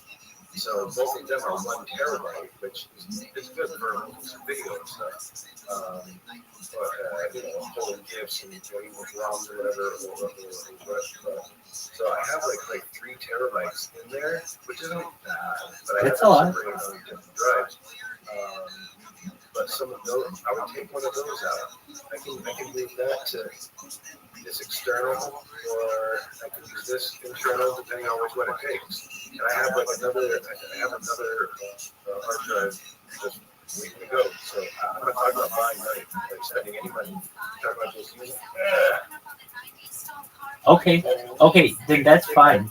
If you don't have to spend money to do it, if you could put a new hard drive in there without spending a dime, then do it. I'm just saying, if you have an old Windows 7 laptop, why would you put a new hard drive into it, brand new, when the hard drive might cost you $150 and you can just get a refurbished brand new laptop for that? That's what I'm saying. Okay. might have some RAM. Well, if I have some laptop RAM still over here, then I might be able to upgrade the laptop. You know, even if it's just replacing like a 2 gigabyte for a 4 gigabyte, chip. Something as little as that. You never know. You never know. I can give that thing a little bit of a boost to make it work a little bit better. Okay, so you've got a MacBook and a PC, right? PC charger, PC laptop charger.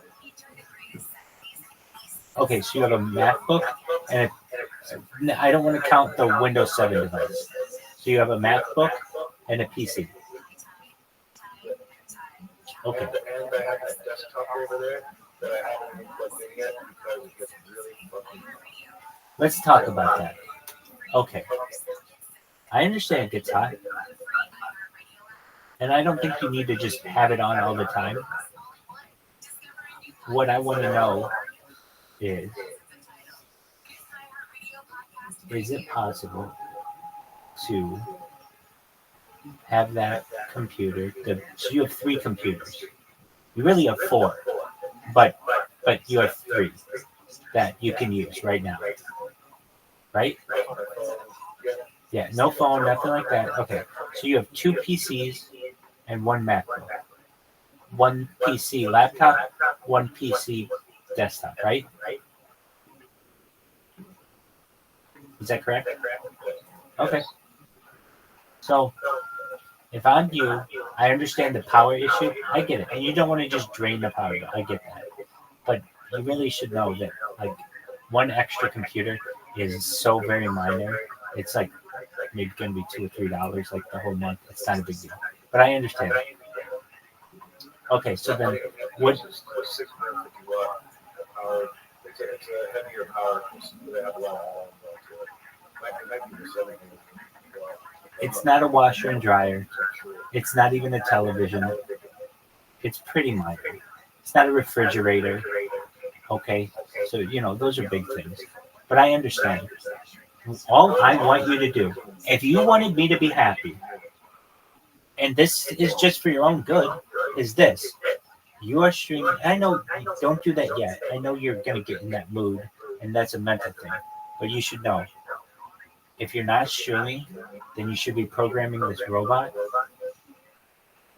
That's why I have this thing charging up right now. Okay. I have this minimal setup right now. This one with that right there, the extra stuff. I have that because I'm going to start streaming. I'm trying to. Right now, I have to figure out how to do it as little space as possible. There's a lot of stuff in here that's not. You know what I mean? So I'm not trying to show off all that stuff. So I'm trying to figure out exactly how. Well, you're doing the best thing you could be doing, in my opinion, for any streamer, and that is to be. I mean, this is networking. This is networking. You're streaming, and you are streaming. You're in Discord, and you're networking. Because if somebody comes in here, you're going to learn about them, and additionally, it just becomes like a big spider web where you have your network, I have my network, and then we start working to other people's networks. Oh, okay. So then the plan was to go down Discord. Like once you're all done and you're streaming and you've got all your shit, then I would say, dude, let's go together into other people's Discords and meet them if they're streaming live in Discord. Why not go and say hi to them? That's the thing. A lot of people are just like they're the only people in their own Discord, and you can go in there and just be like, "Hey, what's going on?" Sometimes they'll like make it private, but you can go to their drag. You know what the drag VC is? A lot of times people have like a on deck area, so that you go in there. And then when they're ready for you, they'll drag you in and you can talk to them. But okay, so then you're able to build a network. Okay, so still you could do all this shit. You could have 1 million fucking viewers or subscribers, you still need $100 a month for viewers. There's really I did meet somebody, but could I tell you?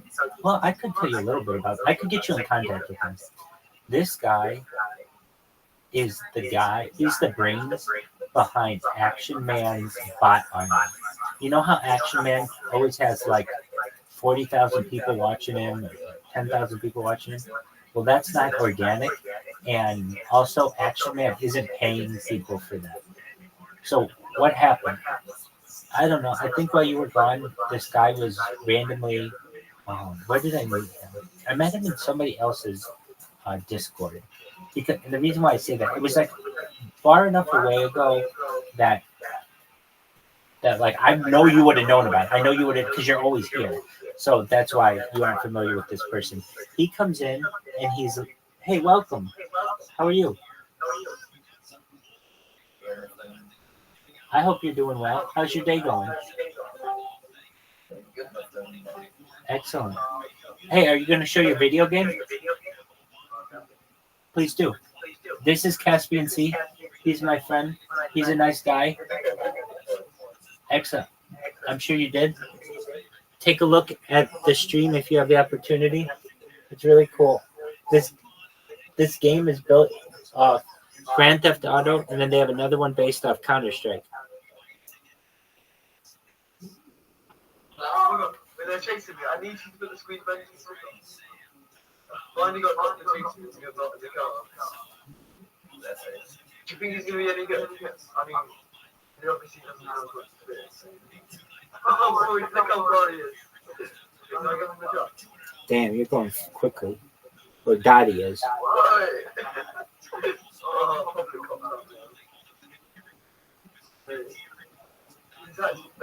he's given up chasing. He's going away. I'm chasing him. Okay. What's that, yeah?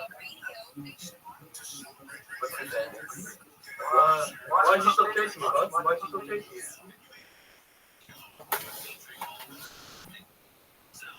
I could watch this game for hours. Alright.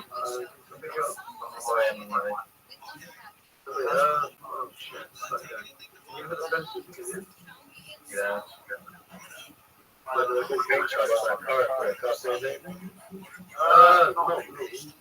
Probably cost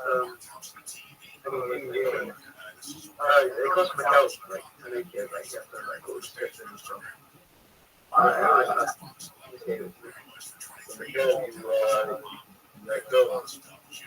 Yeah.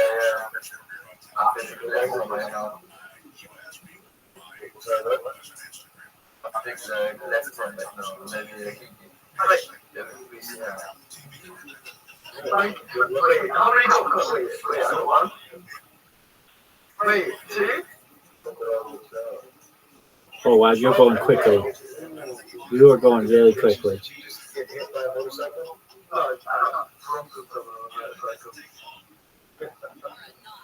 Look how are you? I'll be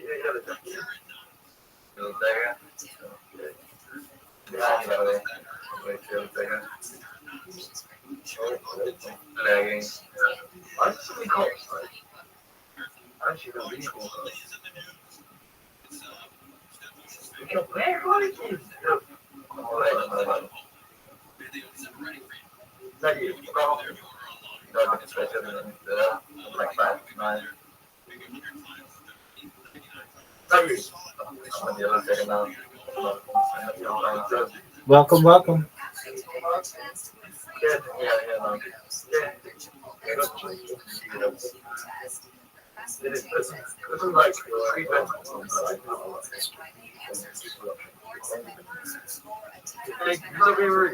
16 on the spectrum.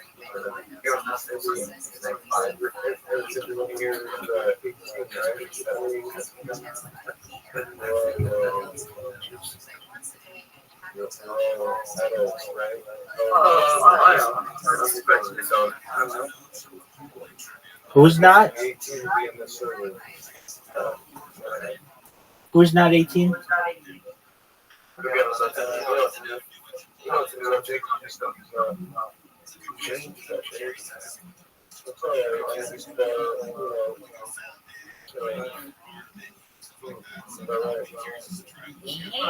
I'm not going to read conversations and give up. I'm going to treat you.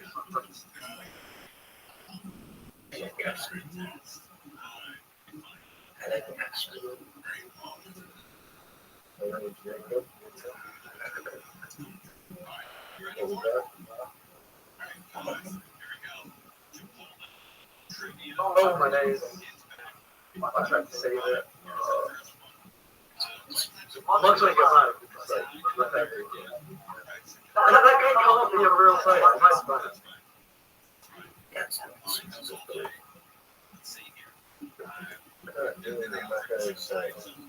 Saying my name. The rest of it.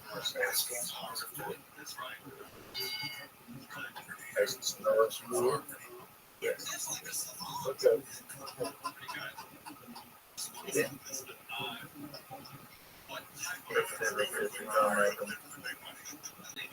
Jump in. Let's go. Jump in.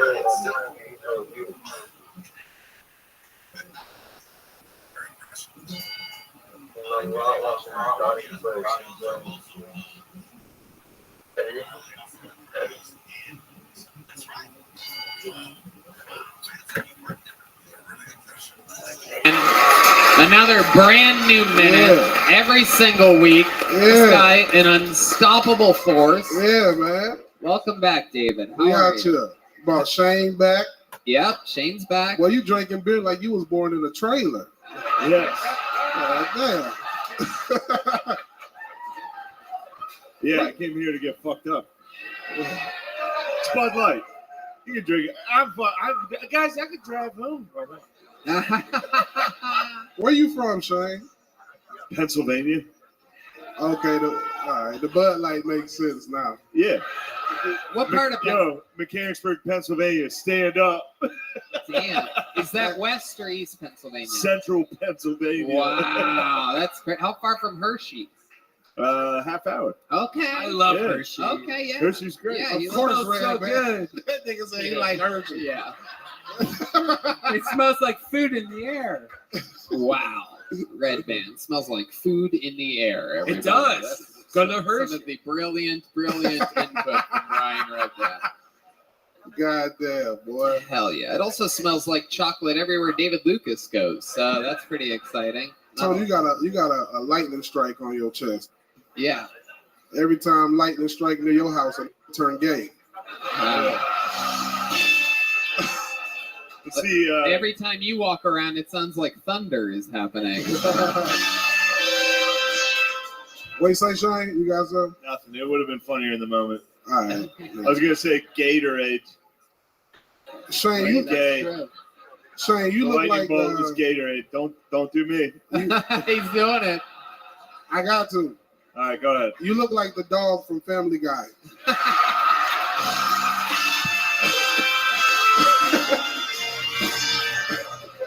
He got you good on that one. By the way, that's Ari Shafir. Huh? What happened? Nothing. You're good. Keep doing jokes. What'd you say? Oh, That's hilarious. Oh, shit. You look like you've gained a lot of weight since last time I saw you. And truthfully, you look like you're gonna pass away soon. You have cellulite in your arms. You really do. Those Is arms. that funny? Is that a funny joke? Yeah, right. Those arms, they are doing I something. told you not to make fun of me. And I'm still stronger than Aquaman. I could probably lift that midget more. You think? I'm almost positive. I'll arm wrestle you Let's right go. Do it. Do it. Do it. Do it. Do it. Do it. Do it. Do it. Do it. He's coming down. He's now. What are coming they down. cheering for? I don't even know. There's no that midget. I told him that midget. He's built like a fire hydrant, dude. That guy's heavy as hell. He's a little wrecking ball, dude. You don't want to fucking try to lift him up. Yeah. Atlas Stone. That's what we call him down at the strip club. He's probably gone though. He's probably fucking girl. Oh shit! Oh shit! Look at this. It's heavy. What I gotta do? 9? 9? Yeah. Here we go.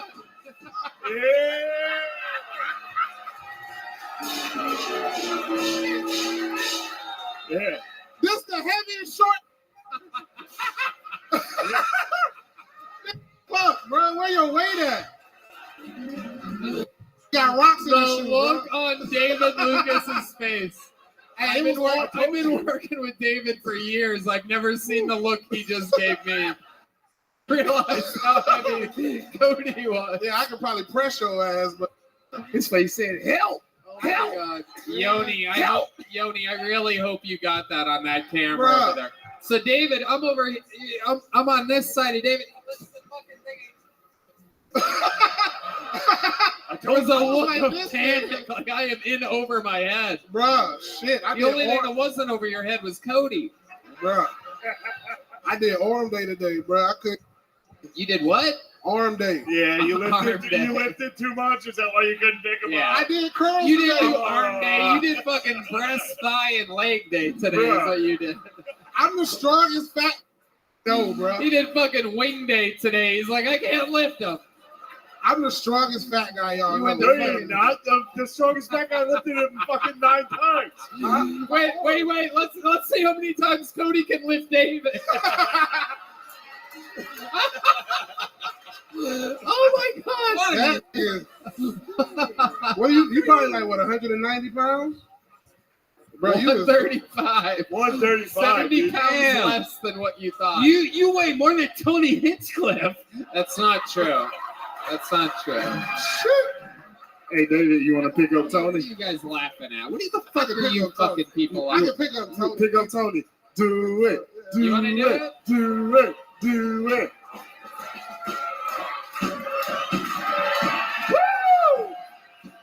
Wait.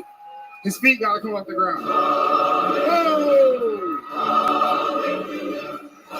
So stupid. I'm 150 pounds, you retard. Lift the midget, for Christ's sake. You pretend like I'm less than the midget. All right, take it easy on the M word, bro. It's too concentrated, he's saying. You gotta do it. Do that thing around. Yeah, there you go, you son of a bitch. His weight too concentrated. I weigh 20 pounds more than that fucking midget. That nigga hard, bro. I don't know. I told you, dude. He's built like a fire. I wrestled, bro. I wrestled in high school and college, bro. That's. I mean, you have trouble with this guy. Meanwhile, I step up to you. You get that like mom with the child underneath the car, adrenaline. You're like, yeah, Tony, I can lift Tony. Ah. Did you like that a little? No, I didn't at all. Actually, You didn't like getting tossed around a little? Wait, no, I didn't. I really, truly didn't, because I saw him try to lift a guy that was less than me, and he struggled. You didn't like getting Meanwhile, manhandled? I'm about to touch the fucking lights at Vulcan Gas Company. I'm like, I'm about to fall. You're Titanic right there. I felt as in control as Michael Laird driving around on fucking Rainy Street. Oh, shit. That was wild, dude. No, I don't know what it is. It's your. I don't know what they center of gravity. This is hard to pick up. Yeah, No, it's it's thick true. meat. It's No, thick that meat. shit weird, bro. It's like picking up a sandbag. Yeah. It's like one of the pieces of graphite at Chernobyl. Yeah, it's weird, bro. It's like a different element altogether.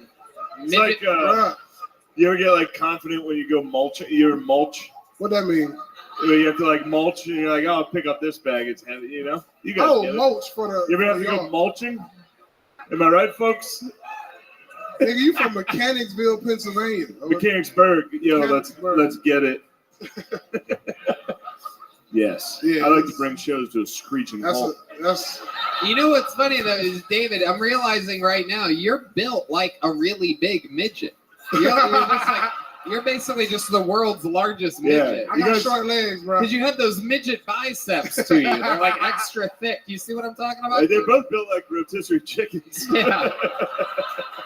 Shane, you look Shut like up, a bitch. retired PE teacher, nigga. Shut your ass up. That's how I dress. Shut up. What do you think, Cody? Is David a big midget? Would you guys let him join you in the Lollipop Guild or whatever it is? Nah, I ain't Love shit, it. fuck You've that. been to the Yellow Rose or the Red Rose, right? Hey, I got left at the Yellow Rose by your owner, John. He said by your owner. How'd you get left there? So after Kill Tony 500, he was like, "Let's go to the Red." He was like, "Let's go to my strip club." I was Yeah. like, "All right, fuck it, let's go to your strip club." We went to the Red Rose first, and he was like, "All right, enough of here." And then we went to the Yellow Rose. I think we went out back to smoke, and when we came back, we didn't see no party bus. Oh shit! And it was like 8 of us, and we had to get like a SUV and scrunch up in that motherfucker. Damn, look at that. First world problems. You get left at the strip club. Jesus Christ. Man, when I came back, there was no party bus. I went on Yelp. I'm like, fuck this place. Jesus Christ. I love it, man. Now, he got to be strong, though, bro. You got to be strong. You a strong guy, Cody? You ever have to throw anybody out of the Yellow Rose? Never, right? Like when you grab what it, a it don't story feel- that would be. For the guy, he's like, I was just staring. I tried to finger a lady, and then some guy, fucking guy came out. He fucking ragdolled me, dude. I thought I was gonna fuck him up. I love it. Hell yeah. Like, What's, what you look like. Stop with that. You y'all look ever- like, dude. Are you gonna I'm have black, man. I'm black. All That's how I right. roast. Y'all ever seen that movie about that Army Ranger who got stuck over in Afghanistan? Marcus Luttrell. Marcus Luttrell. If y'all know Marcus Luttrell, Yeah, true. Everybody will get it. I do kind of look like a Navy SEAL. I actually do look like I do have PTSD. you look like an old Navy SEAL. Yeah, I look like a guy who saw some things and got fat. Well, it's because I do have fat. I'm depressed. No. Like your face look like you should be a big nigga, but then like you're like 170. No, What are he's you a big boy. talking about? Shane's a big boy. How much Shane, weight? stand up 215? Dude, stand up and show him what the fuck Yeah. is up He's here, got dude. that Walmart shape. Yeah, dude. Look at this shit. Pick him up. I can pick him up. You can't pick him up. Oh, fuck, Yeah, you got up here looking like Larry Bird. Big ass white dude. You fucking Yes. Viking. These are all good. Larry Bird son, Navy SEAL. Keep going, dude. Yeah, bro. Yeah, this is incredible. It's a bunch of compliments Yeah, from you like David that, Lucas. Well, that's because me and David are friends. Yeah, we friends now. After I We're found out pals. he was racist, I'm like, hell yeah. Oh, yeah. That's the kind of white people I like. I like honesty. You know what I'm saying? Oh, I like- Jesus Christ. All right. Yeah, you guys are all right. Ladies and gentlemen, this has been another Yeah. segment with the great and powerful David Lucas, everybody. There goes Cody again. David Lucas, my man. On to the next one we go. Back to the bucket. Should we get a lady out of this bucket, huh? Haven't gotten one up yet tonight. Sorry to Tyler. Okay, let's see what happens here. Make some noise for Miss Amy D or Amy O. Miss Amy O? This is going to be interesting. There's a lot of bad writing on this piece of paper. Yeah, this is going to be, you're going to want to sit down. This is going to be an insane person. A lot of rough handwriting here. Here she comes. Yes, she's going to be insane. Oh, my goodness. I called it just from her name. I saw her name. Make some noise for Miss Amy O, everybody. Hey, y'all! Welcome to my party! Y'all showed up! Thank you! Hey! I don't know what time it is. They took my phone, but I've been dying to get on this show. You're so cute up close. Hey, I'm from Johnstown. Yay! Only he knows where that is. Hey, you guys, I'm 61 years old, the same age as Barbie. I was born in 1959. And guess what, guys? This is Victoria's Secret, and this is Bluebell. But Barbie, she had all those things naturally, but no vagina. That's my favorite part of my body. You know, y'all been moping about the pandemic, and being locked down for a whole fucking year. But you guys paid my rent at the Texas Department of Criminal Justice for 6 weeks short of 13 years for a $20 rock of crack. Yeah, because Ian Richards was trying to win again. You know what I'm saying? From 92 to 05, y'all paid my fucking rent, you know? Hey, thank you. Thank you. Wow, Miss Amy, oh, what a bundle of energy you are. Hey, he did 6 months. I did 13 years. I could do this mic all night. You know what I'm saying? Holy shit. I could tell you some stories. Wow, Wait, you did 13 years? 6 weeks short of 13 years. You don't listen very well, hey? You were in prison. Well, in my defense, you really don't talk very well. Hey, you gotta be young to listen fast. Hold on, listen, Miss Amy, let's slow it down a bit. Let's just take a beat here. I've always wondered what it would be like if the mother from Requiem for a Dream was on the show. Can we take a second to acknowledge you're wearing a jean jacket T-shirt? This is incredible. It is unbelievable. Wait, yeah, Good incredible. eye. Good eye, mate. I live in New Braunfels. I wanted to represent. Oh my goodness. So let's talk about this, Miss Amy. How long have you been doing stand-up comedy? Well, actually, back in the day when I started this, we used to just plagiarize everybody's shit, like back in the Richard Pryor 70s days. Right. And then I redid it again, getting up on mic when I had some real shit to talk about that you guys can't steal from me. You know what I'm saying? I had to learn some funny stuff on my own. Holy shit, you're a wild one. Yeah. Hey, I listen to so much comedy, I might even copy your shit by mistake. You know what I'm saying? Whoa, look out. Okay, so when was the first time you did stand-up? What year? What are we talking about? Was it something I said, Richard Pryor did the whole Mudbone routine? Like, if you had to guess a year, Well, when I made parole or before in prison? What do you mean? Right, hold on. Jesus Stand up Christ, in lady. prison for 13 years and kept me Okay. from getting my face cut. Okay, what year did you go to prison? 1992 to 2005. Wow. I've been out for 16 years. Look I at made you. parole. 16 years. Yeah. Can't imagine that. You had to see Pulp Fiction 11 years after it came out. That is incredible. Hey, I just had dinner at Bonsai's. It used to be Hollywood Video and in New Braunfels, and I used to just like go there and get all the movies I missed. Stick with me over here, Yeah. Miss Amy. In The programs. in 05, she I'm must not have a been good like, listener.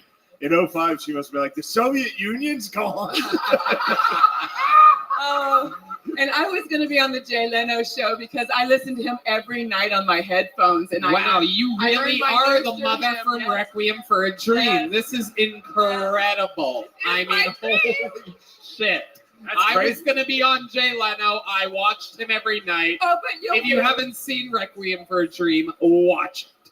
I have nailed this one to the bone. For real? This is incredible. You even dyed your hair sort of red. Look at you.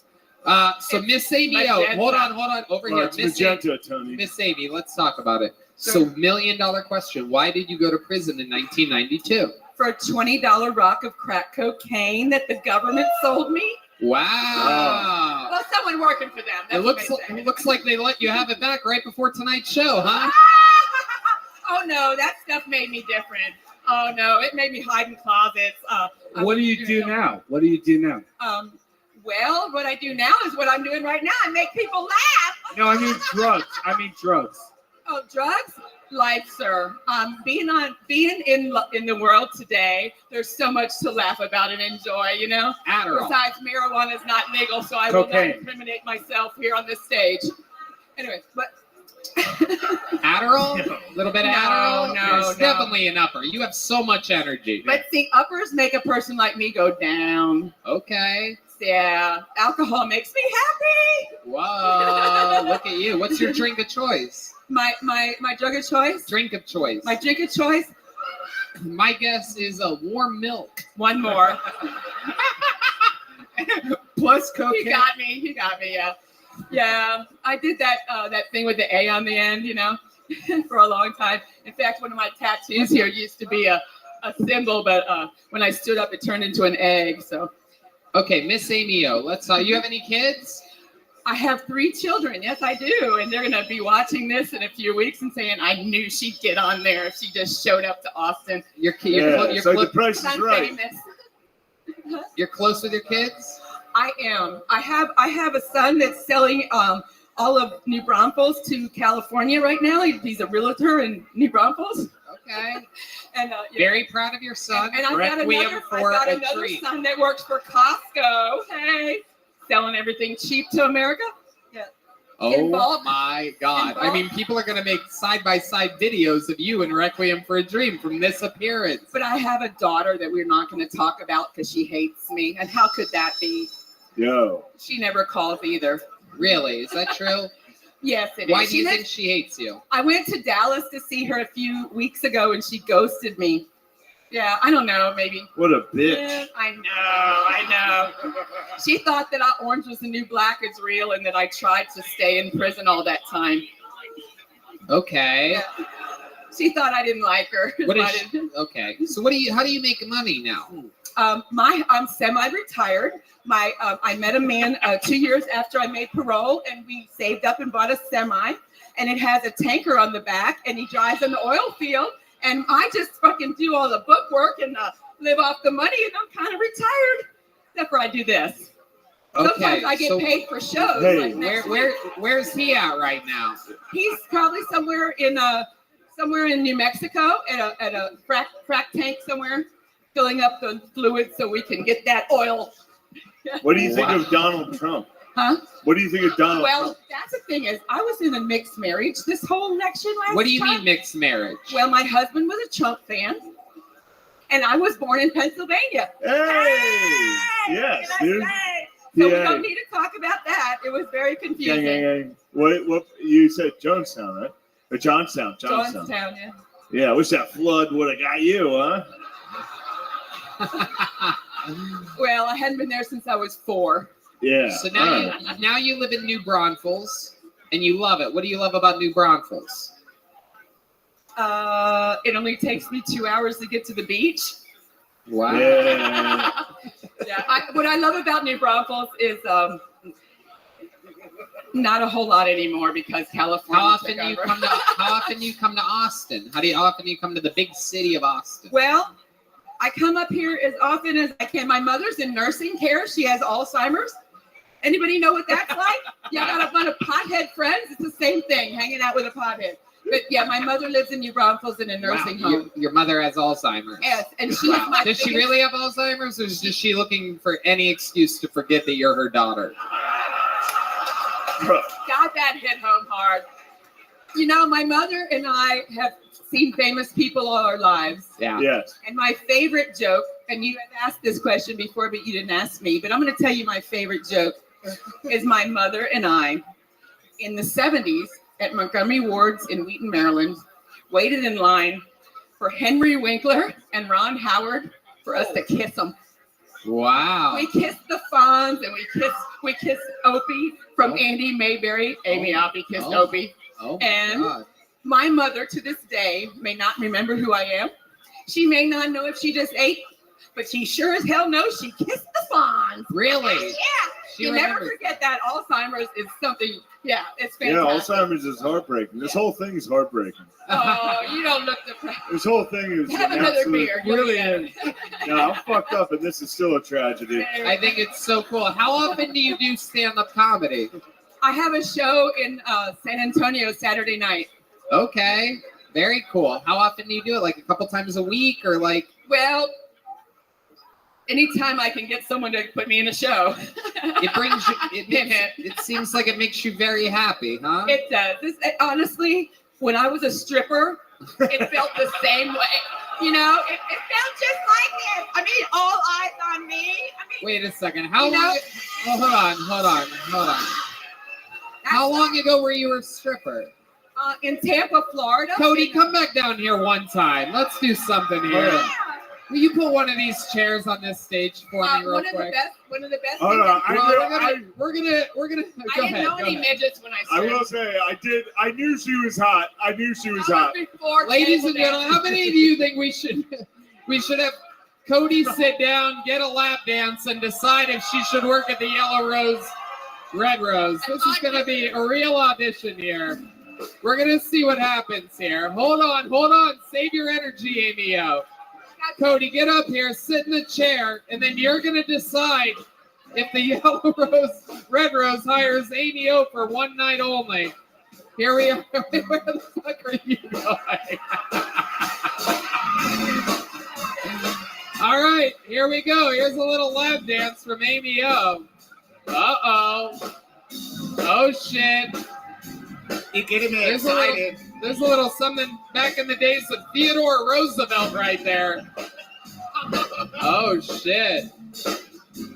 Uh-oh. Look out. Is that it? I don't know. Is that it?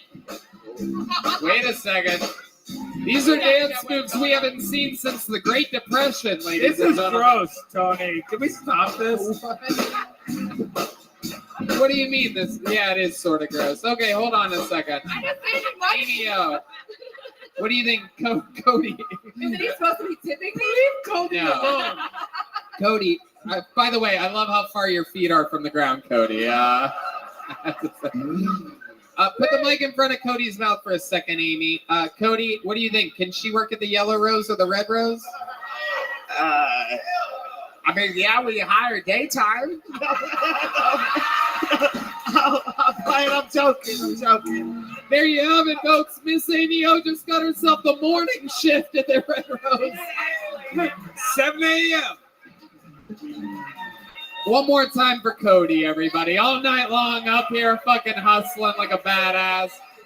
Make sure you go to the Yellow Rose, Red Rose if you go to any strip club. Miss Amy O, I absolutely love your energy. In a weird way, you sort of remind me of my mom if she was never a stripper, never went to prison, and it wasn't so amped up on whatever the fuck you're on. But I love you. Come back again. Sign up again, will you? I need a book. I didn't get a book. Absolutely. I need a book. Take a fucking big buck. There goes Miss Amy O, everybody. These books are made from Bonsai, Adrian Cavazos. Thank you so much. How about a hand for this lady helping out? A good spirit right here. She would be my first pick on my softball team. Ladies and gentlemen, your final comedian of the night, a regular that needs no introduction whatsoever. This is a brand new minute from the Big Red Machine, William Montgomery.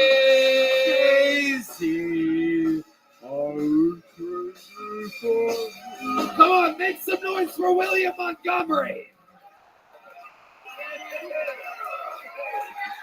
How did my aunt get out of the fucking hospital? Hello, my name is William Montgomery, and my girlfriend caught me shotgunning Slim Fast last night. Your car has a V8 engine? I'm pretty sure you can't replace gasoline with tomato juice. Next.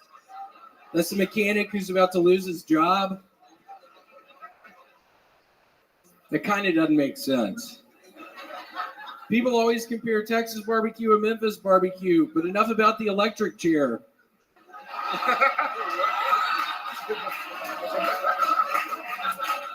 I hope to one day be the fun uncle who takes their nieces and nephews to Capitol insurrections. After Richard Branson flew to space, Elon Musk reportedly said, "I'm happy for him as he is happy with our advancements with electric cars." To which Richard Branson said, "Wait, what's that? I can't hear you. I'm in space, bitch." Another unbelievable new minute from William Montgomery. This guy, a real comedian out there killing everywhere he goes. Unbelievable performance. I am now dressing up like a high school history teacher. Yeah. That's the drip. A lot of people fear that drip. I went to the mall yesterday and bought these $50 khaki pants. Ooh, $50. $50 bucks. Not even the right size. Yeah, are they a little too long? They're a little bit like low. They hang low. It seems like there's a lot of space between the cholo. bottom. Yeah, dude. There we go. You're like the worst homie in the vending machine. William, what's been going on? How's life going? You got new khakis. You got New Balances. I know. It's all very exciting stuff. Gangsta. It's all real exciting. I went on a hike earlier, and I slept the rest of the day. I hiked for like an hour. That's great. and I'm gonna sleep well tonight. I am fucking exhausted. Where'd you go for a hike at? Was it like a hiking spot? Was it a popular hiking spot? It was. I can't remember the name. HEB. And you go up to the top of it. Yeah. What the fuck did you just say, Red Band? That's where Red Band Why'd goes. you just fucking say that? That's where Red Band goes on all of his hikes. Yeah, I worked out. Went to HEB. There you go. The spot, was there like a lot of steps, and then at the top you could see part of the river, right? Yeah, there were a bunch of it was steps down. It was on rocks, and you step down. I know what you're talking it about. Tired me out. We've been there before. What's that place called? Mount Bonnell, right? Mount Bonnell. All right, Oh, he went to HEB. I'm gonna get my ass beat for saying Bonnell wrong here in Austin. It's disrespectful to Commissioner Bonnell. William, what else is going on? You're an unbelievable comedian. Who the fuck just yelled something? Who the fuck was that? No, seriously, who the fuck was that? It's probably that lady. Yeah, she was Amy, crazy. Oh, yeah. It's actually interesting. Very rarely is anybody a tough follow, but Miss Amy O's energy is hard to... It was. I was worried when I was watching her. I was like, I'm way too high right now. This is about to be a disaster. Everybody's too high for Miss Amy O. It's wild. That lady, you have to watch her in slow motion. You do. William, how's your life going? You're healthy. You're sober now. You've been sober for what? Almost 2 months. Yeah, almost 50 days, I think. It's, I don't know. I said it last time. It's real fucking boring. I want to be drinking again. I don't know what. Let's see what gets the louder applause. That was the applause for William's sobriety for 50 days. How about this applause? Shane Gillis has 8 empty Bud Light cans in front of him. Oh, there you go. You're doing the right thing. It's about to be 9. Wow. Okay, that's We a are Red Band. Red Band has no We have idea fun how here. comedy We do works. have fun. I love it. Those are some slick New Balances you got Thank there. you so much. I got these for $50 on the internet. They look good. They look good. They look good. Yeah, $50 on the internet. How's your new place in Austin doing? You have a place, you live with your girlfriend, you're here. Yeah, it's going good. I think I've told you, I've been eating now a bunch of the raisin swirl bread. Oh, yeah, he got not a off joke, of I just love it. alcohol and got addicted to HEB raisin swirl bread, everybody. So he literally is just plowing through raisin bread like some kind of dirty junkie. He can't get enough of the raisin bread. How many raisin breads are you going through? Probably 2 loaves a week. With a bunch of melted butter on top. It is so good. Multiple loaves per week, ladies and gentlemen. You deserve it, dude. I do fucking deserve it. You stop. I do fucking deserve it. I'm going to keep eating it. Nobody's going to fucking tell me to stop that. Stop that. Nobody's going to fucking tell me to stop eating that fucking bread. I swear to God, I'm not going to stop eating it. I'm going to keep eating that shit. I love that stuff. I love that bread. I'll never stop. I'm going to eat 2 more loaves. I love that shit. It's the best. Yes. Raisin bread. It's the best. Man, I love it. Raisin bread. Raisin swirl. That's enough. There's nothing that's going to top that. Ladies and gentlemen, this was tonight's episode of Kill Tony. Woo! William Montgomery, ladies and gentlemen. How loud can this place get for the great Shane Gillis? Watch every single Gilly and Keeves. Look, I say a lot of things. I talk a lot of shit. We say we love our sponsors, everything, right? I'm dead serious. The sketch videos that this guy and his partners have made, Gilly and Keeves, are one of the only comedic things that have been made in the last decade worth fucking watching. I agree. This man next to me is a genius. Please support their cause and watch his videos. You're gonna laugh your fucking ass off. Also, check out Matt and Shane's Secret Podcast, available everywhere on Patreon. Suck our dicks. To all our enemies. But make sure you watch the Gillian Keeps sketch videos, most importantly. Tell your friends about them. Have viewing parties. Have a blast watching Gillian Keeps. How about one more time for Shane Gillis, everybody?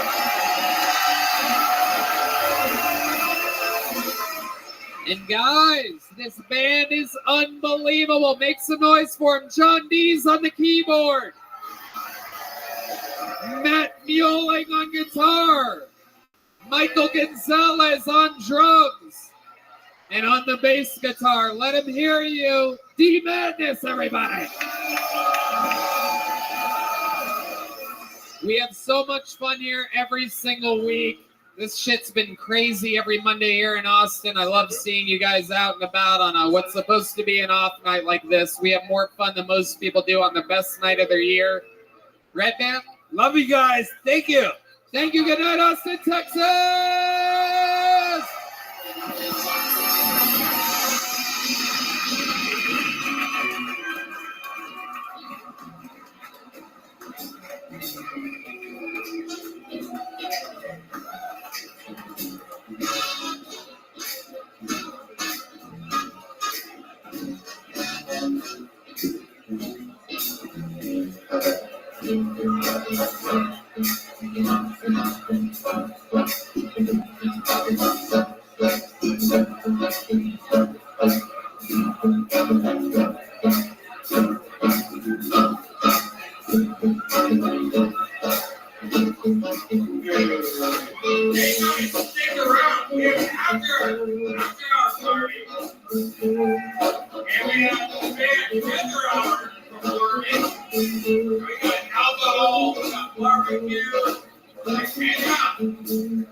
This one's for Isabella Carlson. Come back next week, maybe you'll know. Thank you, good night, everybody.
Hey, this is Rabbi coming live from Vulcan Gas Company here in Austin, Texas, for a brand new episode of Kill Tony. Get up for Tony! Let's go!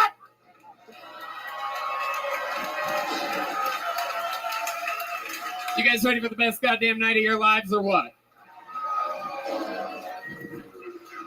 Yeah, make some noise for Red Band, everybody. This is the man to my left. Red Band is here. Welcome to Kill Tony, brought to you by the Red Rose, the Yellow Rose, and Deep Eddy Vodka. How about a hand for the fucking band, huh? Are they amazing or what? That's the great Matt Mueling on guitar. That is D Madness on the bass guitar, live in the flesh. That is Michael Gonzalez on the drums, Paul Deemer on the horns, and that's the great John Dees on the keys, who's playing this Sunday at Parish, the Super Jam at 6 p.m. Very, very exciting stuff. That is the Screwball Peanut Butter Whiskey Kill Tony Band, and also the show brought to you by the Hotel Grand Duca, where now you can use the promo code Kill Tony and save 25% on a Sunday or Monday night stay at one of the best hotels in the entire city. Here's a little bit more about the amazing sponsors that made tonight's episode available for you for free here right now. Hey, y'all, you might not know this, but when I'm not being the host of the #1 live podcast in the world, what I've been doing for the last 16 years is being a professional stand-up comedian, and I'm excited to say that I'm back out on tour again. August 26th and 27th, I'm in San Antonio, Texas. September 8th through the 10th, I'm back at West Palm Beach, Florida. September 29th through October 1st, Nashville, Tennessee. October 11th and 12th, Philadelphia, Pennsylvania. October 14th and 15th, I am in Boston, Massachusetts. November 4th and 5th, New York, New York. December 9th and 10th, I'll be performing in Arlington, Texas. January 13th and 14th of 2023, I'm in Dallas, Texas. And February 9th and 10th of 2023, I'm in Houston, Texas. Tickets available at TonyHinchcliffe.com. All these shows sell out, so don't be a doofus. Go to the website now. Get tickets while you still can. Hey, y'all. When they say mental health is a journey, they mean it. That's why it's important to prioritize your mental health and wellness every single day. When you work on yourself, it brings positive changes in all areas of your life. The long-term effects of therapy can give you the tools to deal with the challenges as they arise, strengthen your relationships, and give you a more positive outlook on life.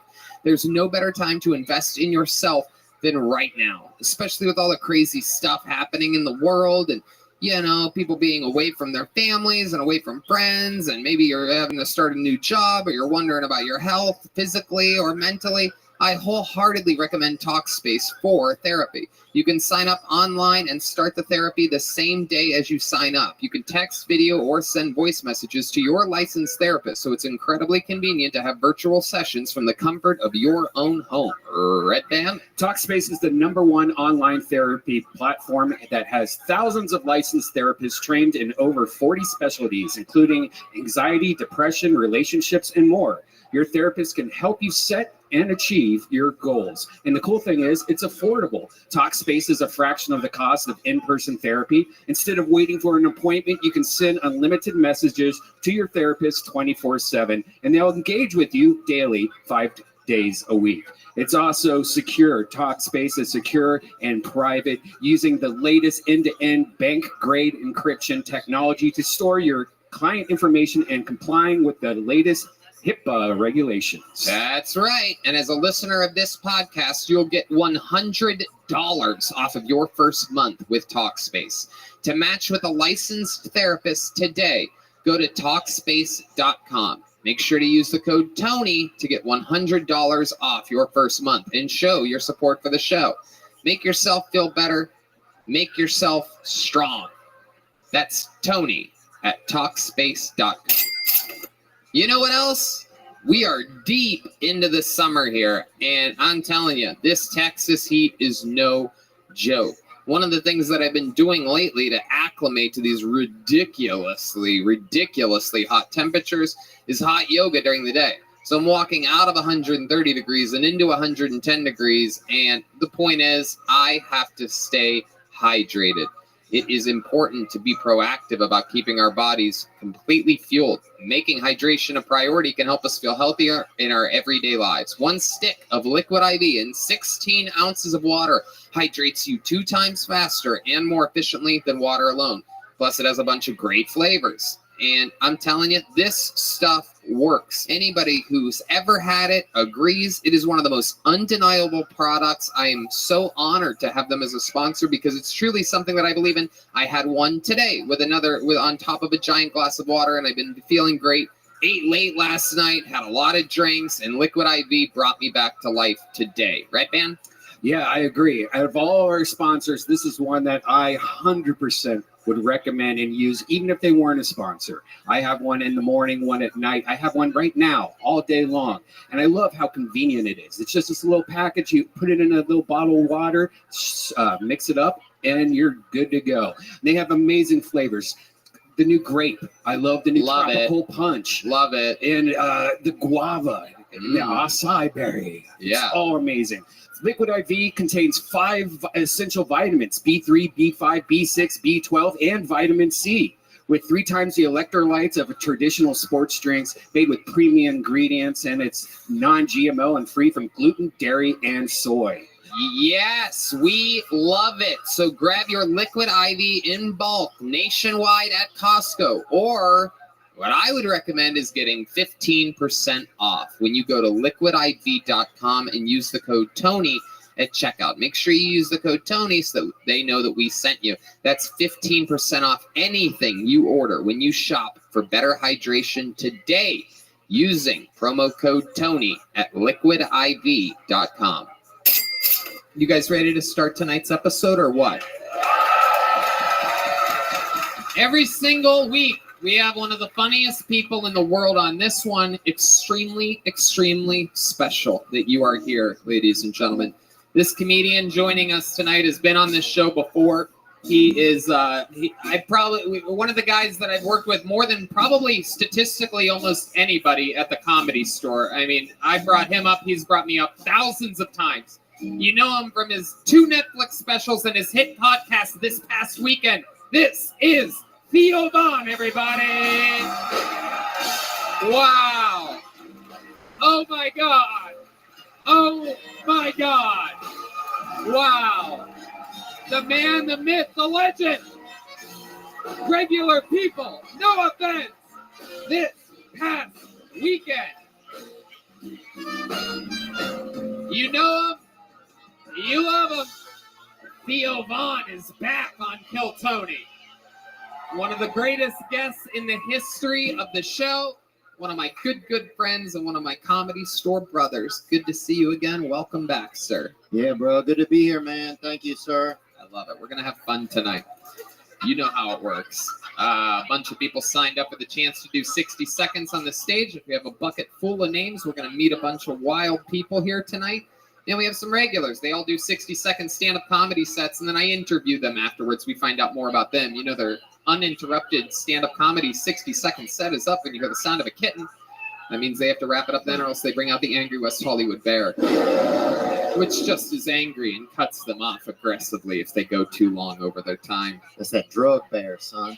Yes, it is. He is angry tonight.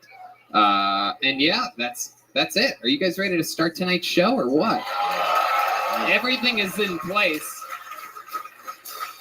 Before we get to the bucket, let's start the show with one of our favorite regulars in the world, in the history of the show. We watched this man go in just a year from living in a van to being absolutely rich, buying new outfits every week on Amazon, performing in arenas with Joe Rogan. Ladies and gentlemen, giving us a brand new minute, this is Hans Kim.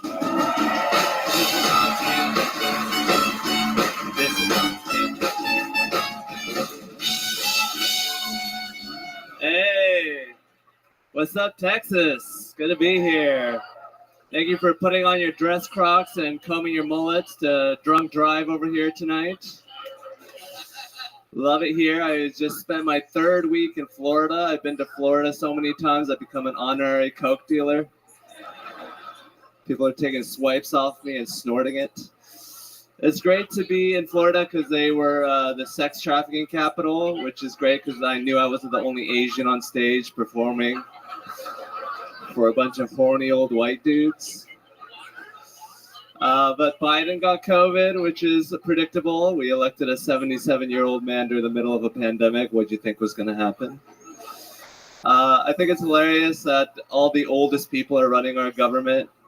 You know, they can't even figure out iPads, but they're in charge of our judicial system.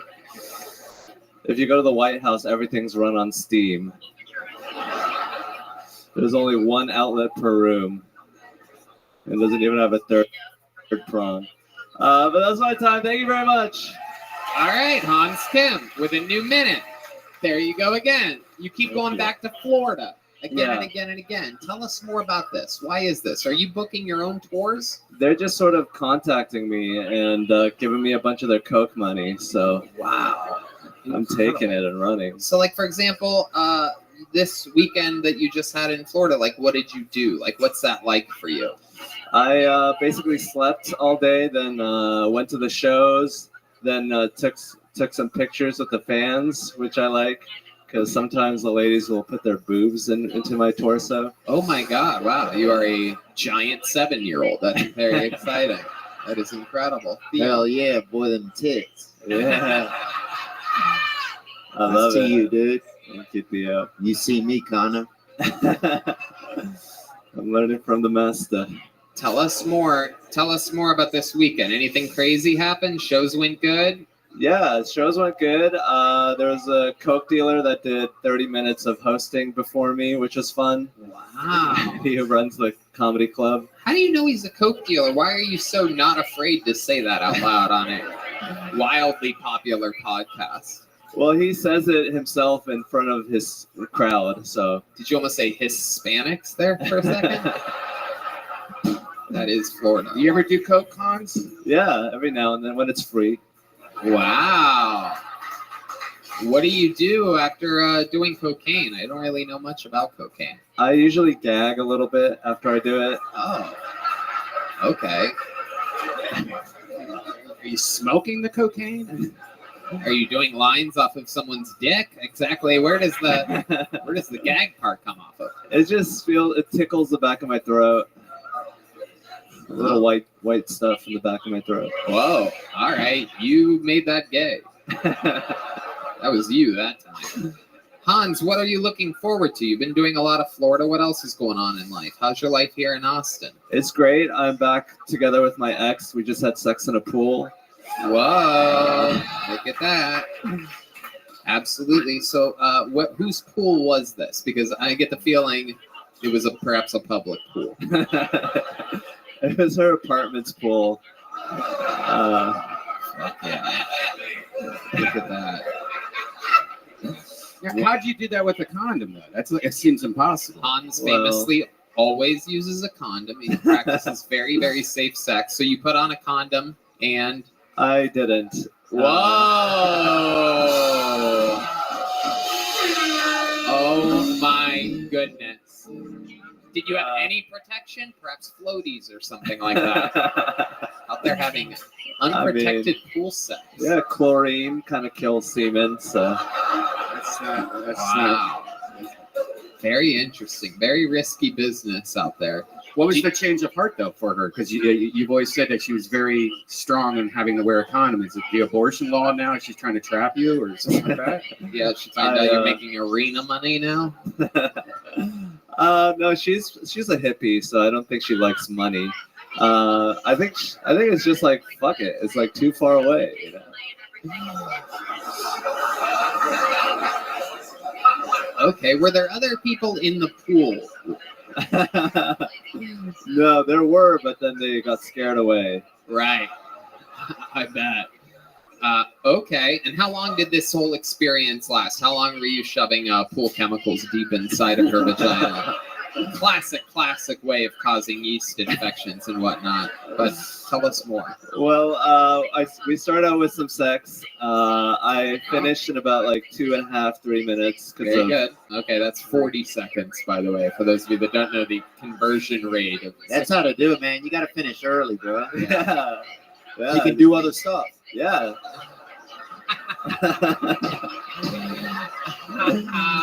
And then I fingered her to. Oh, wow.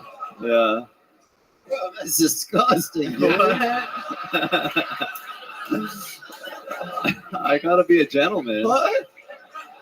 That guy's sick. Now, Hans, this is interesting. Were you wearing your goggles? No, I wasn't. I forgot my goggles that day. I was in Las Vegas, Nevada with Hans, where we stayed at a very, very, very, very, very nice hotel. And one of the days I was walking to get a coffee or something like that, and Hans is walking back from the pool like a child. No shoes, no socks, fucking goggles swinging in his hand, no shirt on, bathing suit, all by himself. And I said, Hans, did you get those goggles from the pool? Because it's a really nice place we were at. And you said, I brought them with me from Austin. this boy brought his own pool goggles, ladies and gentlemen. That is not the most Asian thing you've ever heard in your entire life. It's like bringing a calculator to the pool. All right, Hans. Well, you did it again. Another new minute. I absolutely love talking with you and catching up every week. And thank you so much. How about a hand for the great Hans Kim, everybody? Thank you. There you go. It has begun. And now we go to the bucket. This is where shit gets a little bit weirder. It could be anybody. Could be someone's first time. It could be a local legend. Could be anyone. Could be someone that traveled thousands of miles. Your first comedian tonight out of the bucket goes by the name of Joe McNamara, everybody. Here we go. Joe McNamara. Here he comes, everyone. Oh, he looks white, bro. Oh, hell yeah. Make some noise for Joe, everybody. Come on.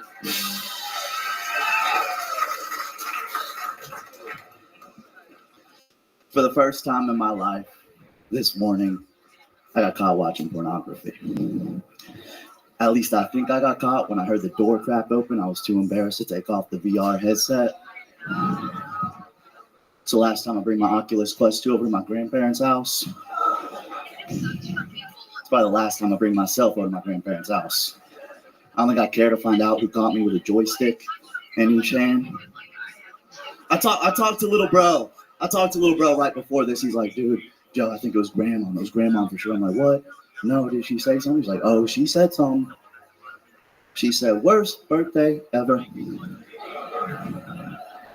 I wish she didn't come. Thankfully, my grandmother's fairly young and healthy, so there'll be more birthdays. Just sucks I ruined her 69th. Thank you guys. That's my minute. Joe McNamara. By far one of the funniest Slytherin comedians in the United States of America.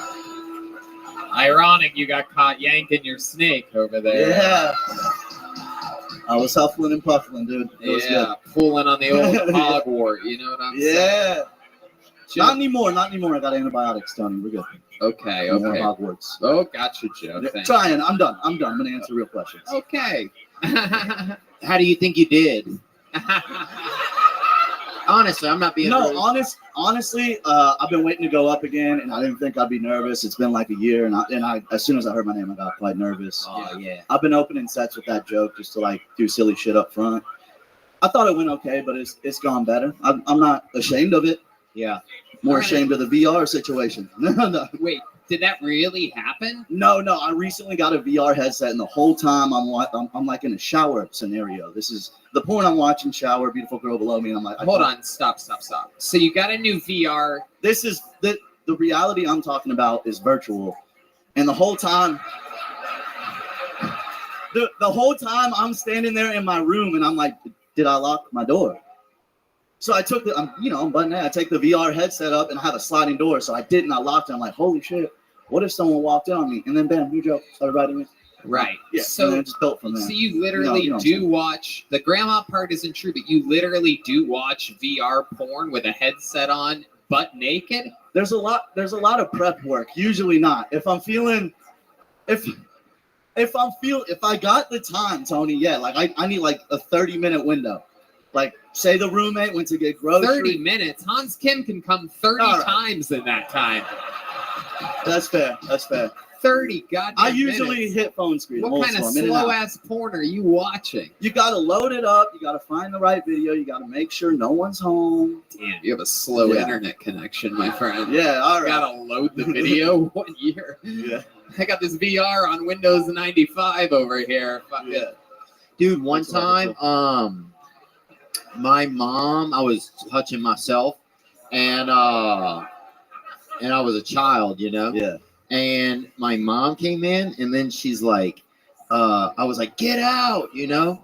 I just yelled, get out at her, and she went out, and I kept doing it, she just came right back in. What? That's crazy of her. Why was she coming back in? I don't know. Maybe proud of you? I don't think she was ever proud of me. All right.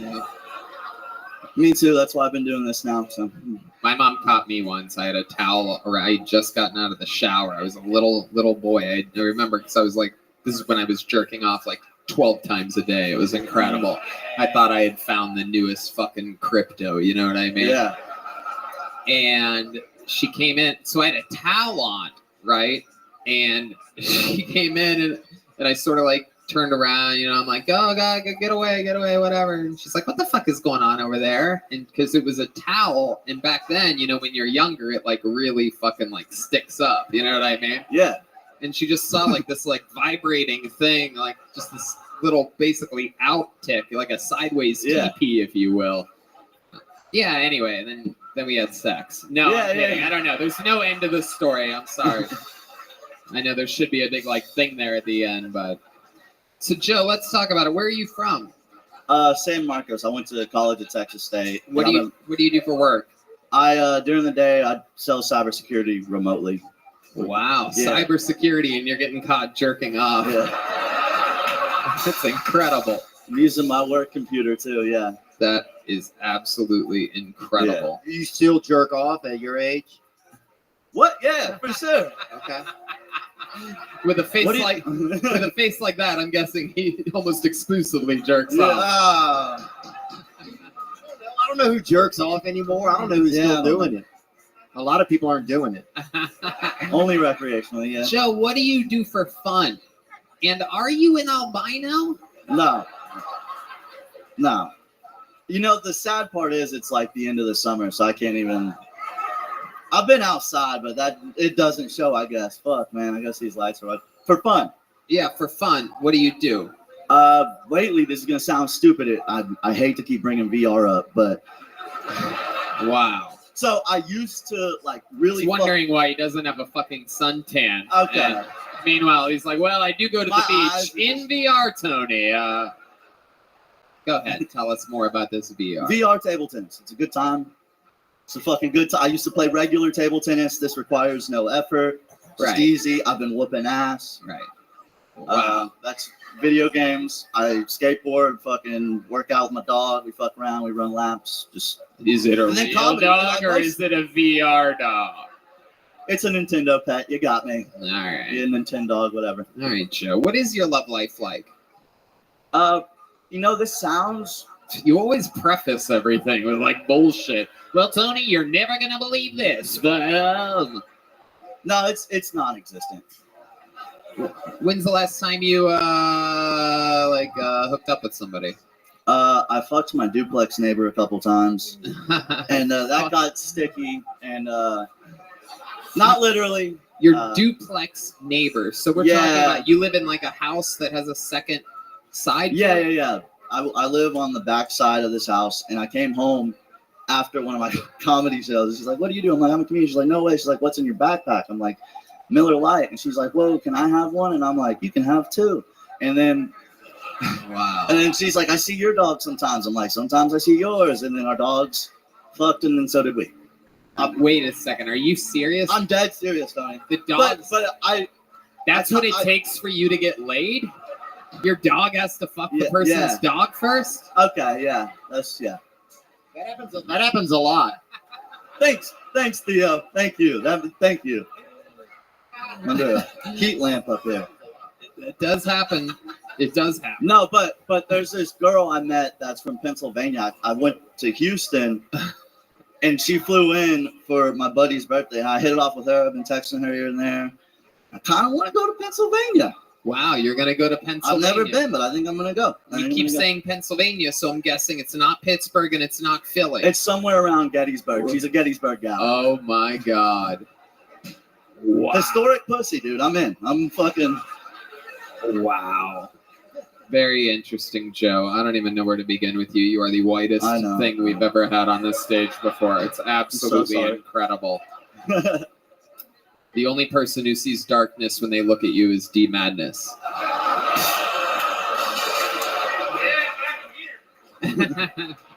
Hell yeah. That guy blind? Is he really blind? Yeah, he's really blind.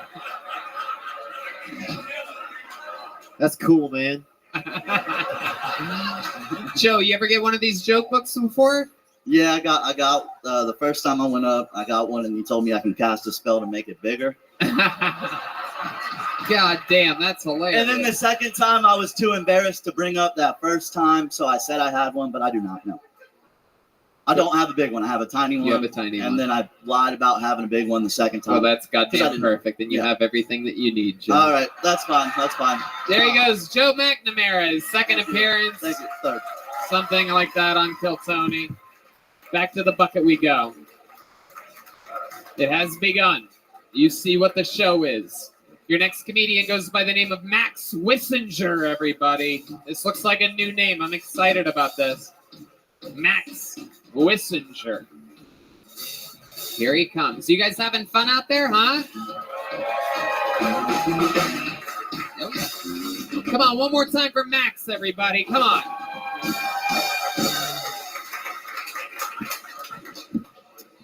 So the worst thing about monkeypox is it would hit Joe Rogan the hardest. He might start looking like Tony over here. His kettlebells, you know, kind of like Corona beer, he'd probably start losing sales. But, you know, he'd make it. He'd persevere. He has friends in high places. And I'm not talking about Joey Diaz. You know, a decade later, he might step out in the streets of Detroit and he might really face the Planet of the Apes. So, have y'all seen Lightyear? I think they fucked up. I think they should have gone gayer with it. Call it Boy Story, all right? You don't even have to change the characters that much. Woody just needs to undo 2 buttons, you know, he'd be full Brokeback Mountain. He's already got a dude's name written on him. Next, you got Buzz Lightyear, right? To virginity and beyond. And you also got trans Mr. Potato Head, always switching out his parts. And in the background, you got the 3 alien. Wow, there it is. 1 minute and 14 seconds from Max Wissinger. Oh my goodness. Dude, I can't believe y'all do this, bro. I know. This is what I do for a job. This is like my only job. This is what I do. Pull names out of a bucket and deal with fucking angry kindergartners over here. It's fucking... Yeah, what happened? You didn't get your nap time in today or something? Coming up here furious. My goodness. So intense. Yeah. It's intense, man. Sorry. No, I like it. It just feels like a lot, man. I love it. You know? I'm just realizing it all. It's true. This is Austin. This is one of Elon Musk's illegitimate children just stumbling around here doing Joe Rogan jokes fresh out of a fucking Kohl's catalog over here. How old are you? 24. 24, and you are very, very youthful. Do you go to college? Do you have a job? What's going on here? I have a degree in food science from A&M, and I brew kombucha. Wow, look at you, you naughty boy. Stay balanced, right? What a rebel. Yeah. Is the kombucha that you make spelled C-U-M bucha? No. How long does it take to make it? C-U-M or K-O-M? K-O-M. K-O-M. You know, it depends. On a hot day, it's pretty fast. Really? Yeah. It's pretty weird. Like, I just learned there's these things called vinegar eels that grow in the kombucha, and now I don't drink that shit anymore. All right. Like little worms. What? Well, tell us. I mean, some of us still drink it, dude. I mean, when are we not supposed to drink it? You know, I think the science is still coming out on kombucha. Hell yeah, you should ask your father, Bill Nye, exactly what he thinks is going to happen here. Look at you, and you dress like that, and you segue into Buzz Lightyear jokes like that's a normal thing that a grown man would do at all. How long have you been doing stand-up? This is my first time. Wow, look at that. Max Wissinger. Wow. Absolutely incredible. Now, Max, tell us, what are 24-year-olds doing for fun nowadays? You must be disappointed that the Choco Taco got discontinued this week. I've been taking boxing classes lately in case someone tries to beat me up. Wait a second. Are you serious? You've been taking, what is it, like women's self-defense classes or something? No. How many of you want to see Max shadow box a little bit right now? Come on, Max. Show us what you've been doing. Oh, shit. Oh, my goodness. Wow. Absolutely incredible. Hopefully anybody that you get into a fight with fights in slower motion than you. I mean, holy shit. Max, you throw punches like a kid that's about to get the shit beat out of him, dude. Holy shit. Now, did you just start taking boxing? Did you, D-Madness is threatening you right now. For those of you just listening to the podcast, D-Madness just accidentally punched the other guitarist. I think it was Max. No. So what happened to you that made you think that you needed to be ready for self-defense? Did somebody bully you? Someone broke my collarbone when I was in 5th grade, and I fantasized about going to his house, breaking his collarbone in front of his family. Wow. How would you even do that? What would be your method of breaking his collarbone? Would you throw one of those uppercuts of yours, or perhaps probably elbow? Oh, you're gonna throw an elbow to his. Oh, yeah, that'll do it. Slow-mo. That'll do it. Yeah. Maybe if he attaches a rocket to his back and flies sideways into that, and you go like that, it could happen. You could break his collarbone. Max, what's your love life like? What's the farthest base that you've gotten with a girl? Actually, well, you say that like you're about to say, actually, I fucked your mother, Tony. It was a good setup. You had like that first. Actually, funny you should ask, Tony. So I broke up with my girlfriend on Saturday. So. Oh, really? Yeah, wow. pretty rough. How long were you two together for? 10 months. 10 months. That's almost a large percentage of your life. What made you break up with this girl? What happened? I'm glad you knew it was me. Wait, what? I broke up with her. Oh, okay. Sure. Or did I say that? My bad. It's okay, Max. Go ahead. Tell us why you did that. We're just at different phases. I'm making dumb jokes on stage. She's ready for a kid. Oh. I don't have enough kombucha saved up. Right. That's how you think babies are made, huh? You have to save up, You save up, it's definitely true, if I work on myself, my cum will be different in 10 years. Right. You're a food doctor. Is there something that you eat or drink to help with that? I mean, we all know about the pineapple juice, right? Right. I think celery juice is about quantity, not quality. What else? What about guys? I don't think that would hurt. Yeah. Right? Yeah. Lima beans make it frothy. A lot of people don't know Red that. Band, don't do that. Very bad. That's disgusting, Red Band. It's horrible. Brewing that freight, huh?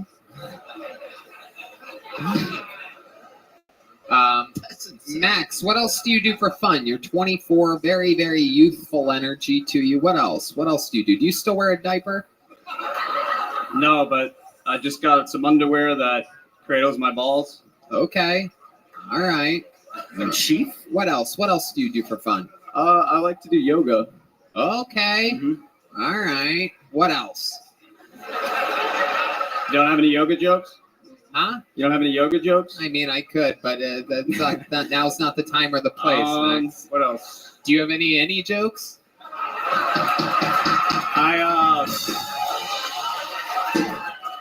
I almost hit an ace in frisbee golf. Yeah. Okay. Yeah. All right, that's pretty cool. What is an ace? Is it like a racial slur? Just say what you mean, man. We know who you're talking about. I love it. Fucking pussies nowadays, man. I'm telling you, dude. I'm telling you. Max, what made you want to start stand-up comedy? What is this something you've always wanted to do? What happened here? I moved here in March and started coming to. First show I saw was Ari Shaffir at Creek in the Cave, and I realized stand-ups it's a totally different thing than when you watch it on your computer or your phone or whatever. And then I saw a bunch of people bomb up here, and I was like, I can do probably a little bit better than that. Right? Yeah, you could do it. I love it. You saw Ari Shaffir first. That was your first live show. Are you Jewish? No, I'm not. I'm Hispanic actually. My real name's Maximiliano. Maximiliano? Yeah. Wow. What kind of Hispanic are you? German and Mexican. Oh, yes. The famous German Hispanics. Damn, I didn't know I was Hispanic. Yeah. Yeah, it's the old famous. Everyone knows.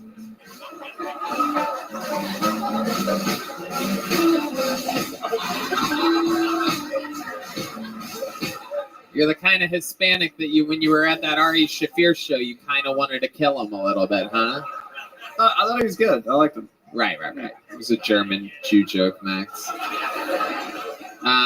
All right, Max. Very, very nice to meet you. You are an adorable creature. Congratulations on your first time on Kill Tony. You gonna catch that?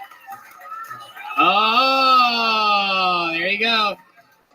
Max Wissinger, everybody. Follow him at Max Wissinger. Wissinger. That was cool. Yeah, fun one. All right, we have another regular on this show. Ladies and gentlemen, make some noise for him. One of the newer regulars on the show. Make some noise for Ellis H, everyone. Here he is, Ellis H. Here he is, everybody.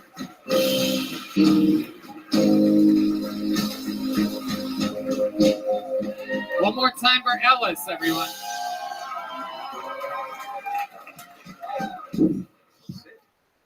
I don't know who needs to hear this, but when people show you who they are, you need to believe them.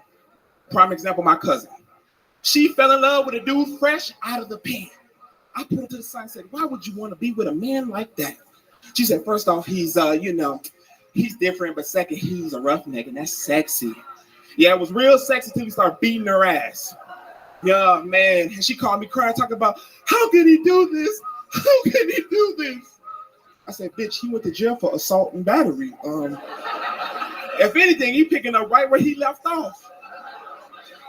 But I don't get it. Why do women like thugs? Women will spend their best years with a fucking criminal. Then want somebody at Google. What the fuck? Like my ex was the same way. She would hit me up talking about, Ellis, you're not tough enough. Ellis, you're not tough enough. I'm like, bitch, your ex was in MS-13. I am a theater major. When you met me, I was auditioning for Peter Pan in this bitch. I was looking for my shadow. But y'all, he's in prison now. I mean, we're two different people. I do community theater. He do community service. I'm trying to figure out my motivation. He's trying to figure out his probation. Ladies and gentlemen, I was in Othello. He was in Othello. We are not the same people. Hey, give a round of applause for your fucking selves. Make some noise. There you go, Ellis H. Ellis H. coming in, talking about his real life, laying it down. I love it. Very powerful. Fuck yeah, baby. BLM, baby. Hey, hell yeah. Fuck yeah. Absolutely. 100%. Hell yeah. Ellis, how did that feel for you? You happy? Man, I mean, I had time off, so I've been practicing in the mirror and shit. I was ready. Just, all right, community service. When they see, they're going to like this shit. Yeah. Self-affirmations, you got to do it. All right. Look at you. He stuck the landing. It's hard to get all that stuff in and remember it and say it all and do it in a certain amount of time. Oh, yes, sir. It's hard. I was about to have an aneurysm trying to do this shit. So tell us about your life, Ellis. What's been going on since the last time we saw you? It's been a few weeks. It's been a few weeks. Man, just working at Amazon.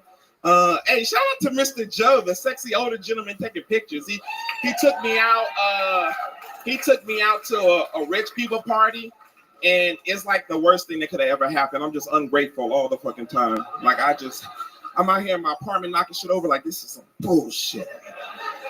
Right. God, this man got llamas and chicken, y'all, and I'm just mad. He goes, yeah, we got these chickens just roaming around. I'm like, ain't this some shit? There's a Popeyes right up the fucking street. So you went to a rich person party. What made it a rich person party? Like what did you notice? Like the llamas, the peacocks, the chickens I just mentioned. Was it a fucking petting zoo? Dude, that's what I'm saying. You think that's what rich people have? Yeah. Have you ever been to a farm? I mean, you're gonna have fun there. Bro. Hell yeah. I mean, his garage was as big as my parents' house and shit. Wow, is that true? Yeah. Oh, that's just really depressing. No, it was big. Mr. Joe, it's big as fuck, right? Where you at? Why are you calling him Mr. Joe, Ellis? I don't know if you. It's not the year 1655 right now. You don't have to call the rich white man Mr. First Name, but. Oh shit, my bad. Did he have you tending to the chickens or something like that? Mr. Joe, Mr. Joe. Yeah. I'm sorry. I'm allowed to say it. Deez is laughing behind the keyboard. I'm allowed to make these jokes. That's how I check and see if I've gone over the line. No, but there was an awfully lot of older white people. I was nervous. Right. They was looking like Class of '62 in that bitch. Sounds like a Jordan Peele movie or something like that. I don't know what's going on. Chickens and llamas. Fucking crazy, bro. I love it. You're dressed super comfortable today. Oh yeah, I just got done hooping, and I just came in. Okay. Yeah. That's a stereotype. All right. How'd you play today? How was basketball? Oh, not good. I was just passing and shit like that. All right. Like, I don't know. The best actors in the world are like people who are short, trying to like get an extra man, and they're like, "Hey man, come on, man. It don't matter if you don't know how to play." And I'm like, "Dude, I got asthma, bro. I can't play." Dude, that's okay. It's all about fun. As soon as y'all motherfuckers start losing, this motherfucker out here reasoning shit. I'm like, I told you what it was. I told you what that shit was. Nigga, I'm like, bitch, I don't have my inhaler. That's where I get my airflow at. Asthmatics, where you at? You know how I go. Classically trained actor, Ellis, and you got that into your set. Can you give us an example of like some acting that you could do? Like, is there like a character that you can play or something like that? Or can you make yourself cry on command or anything like that? It got a. How many of you want to see Ellis cry right now? Very rarely do we get to see people cry. I need to see some actual tears here. Is Mr. Joe videotaping this? Hey, Theo, okay, look, we gonna role play, all right? You my girl, and you just gonna break up with me. Oh, shit. Just break up with me, all right? Just break up with you? Yeah. I'm just asking, can I use the N-word or not? I'm just saying, I would always. Hey, Theo, I don't care, but when we step out of here, I can't help you. Okay. But you use it at your discretion. Okay. Do whatever you want. Hey, Ellis. Hey, what's up, baby? What's going on? You know what the fuck's up, boo? My little. Baby, why are you censoring the word nigga? You know you saying freedom. That was a call came in. I ain't censoring shit. I know you've been out there with Mr. Joe petting them fucking white animals. What? What, baby, what? I know you've been out there with Papa Joe petting them little fucking honky muppets. Shonda, you crazy, baby. Look. Not as crazy as your homeless ass is. I'm out this relationship, man.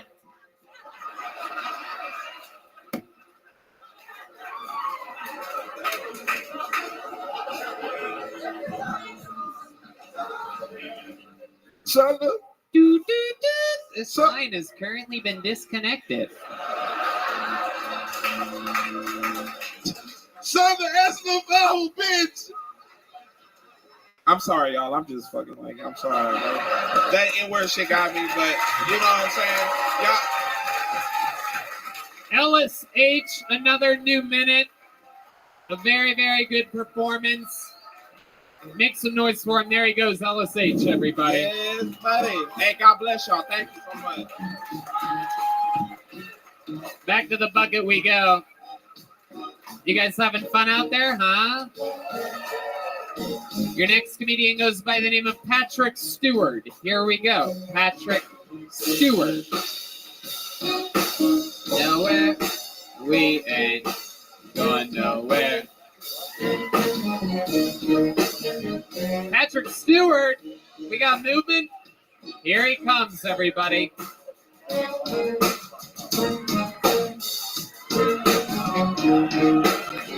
This is it.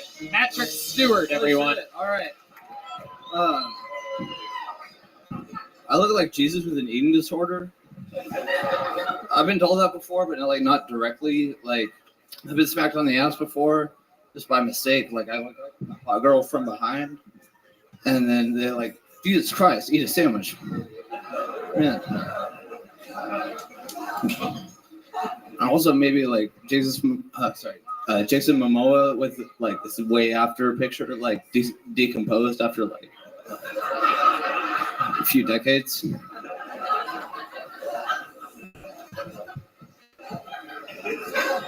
Man, I got nothing else. I look like Jason Lee.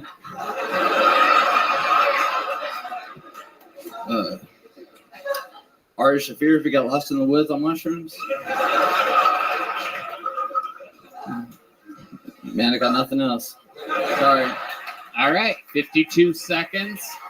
Patrick Stewart. It doesn't matter. There you go. That would have been a minute. Patrick, how are you? Doing all right. How long you been doing stand-up comedy for? It's my first time. Your first time ever. Look at that. It all makes sense now. You do indeed look like those things that you said that you look like. Jesus with an eating disorder, that checks out. You look like you could have been crucified with thumbtacks. You could use that next time. Then you'll have a full minute. Especially with all that laughter, it'll really fill in that extra 8 seconds. I mean, Jesus was pretty skinny, though. I mean, have you ever seen like a little chubby Jesus? He already was like Jesus with it. Anyone did. This guy looks like his last supper was months ago. Patrick, where are you from? From San Antonio. From San Antonio, absolutely. And what are you doing in Austin? Coming to see Kill Tony. Oh, coming to see Kill Tony. I love it. All right. And you signed up. So this is something you've been planning for a while? Yeah, I've signed up like so many times I lost count. Okay. All right. And were you nervous? Were you nerve-wracked? Oh yeah, my heart's beating really hard right now. Is it really? Yeah. That's crazy. It must you can really probably feel it, huh? Yeah, I can feel it right now. Yeah. In my feet. That's crazy, bro. Was it like that? Was it before you got on stage? Was it the crystal meth or the nerves of actually?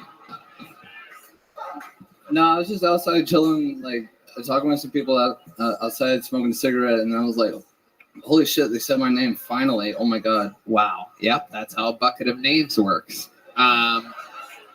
So Patrick, let's talk about it. What do you do for a living? Opiates.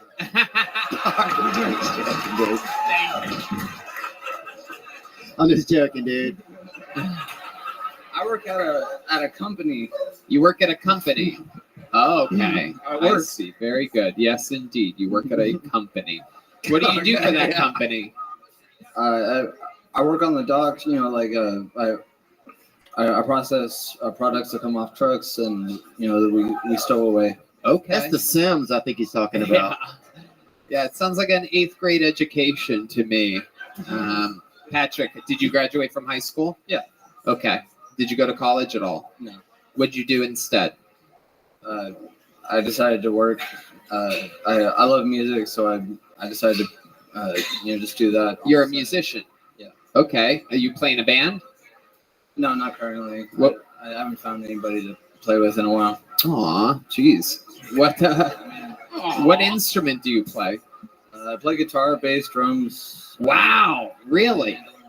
What do you think you play the best out of all those instruments? The drums, really? Wow. Oh shit.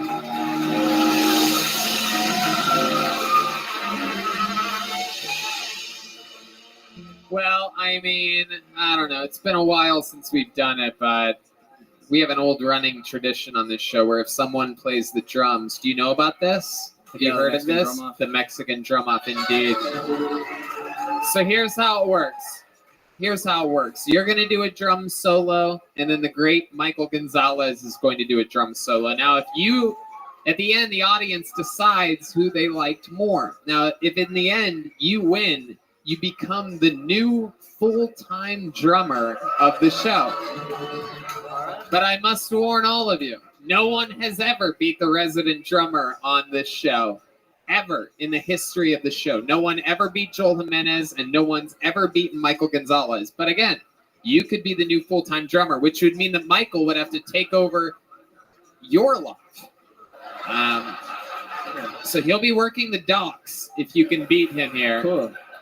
And he will also be Jesus with an eating disorder. But when do they do it? Right now. No way. Yeah. Ladies and gentlemen, going first. Going around to the behind the drums. This is a very, very Bro, this show is amazing. Isn't it fun? Yeah. Isn't it fun? Holy shit, Patrick dude. Stewart. Bro, you ready? He's making adjustments. All right, ladies and gentlemen, doing a drum solo. Going first. He could change his life right now in front of all of you. This is Patrick Stewart.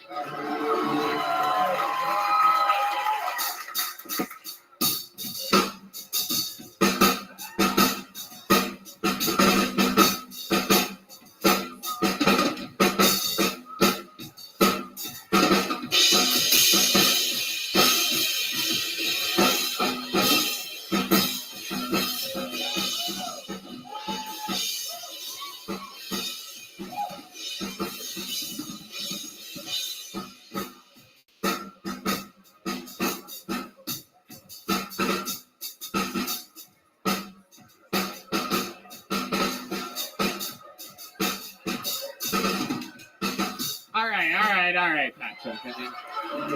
Wow. Literally doesn't have a snowflake's chance in hell of winning this. But because, to be fair, I am that shade of to light. be fair to Michael Gonzalez, I'm going to let him defend his throne for a little while here. Ladies and gentlemen, this is the reigning, defending Kill Tony drummer. This is a solo from Michael Gonzalez.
Wow.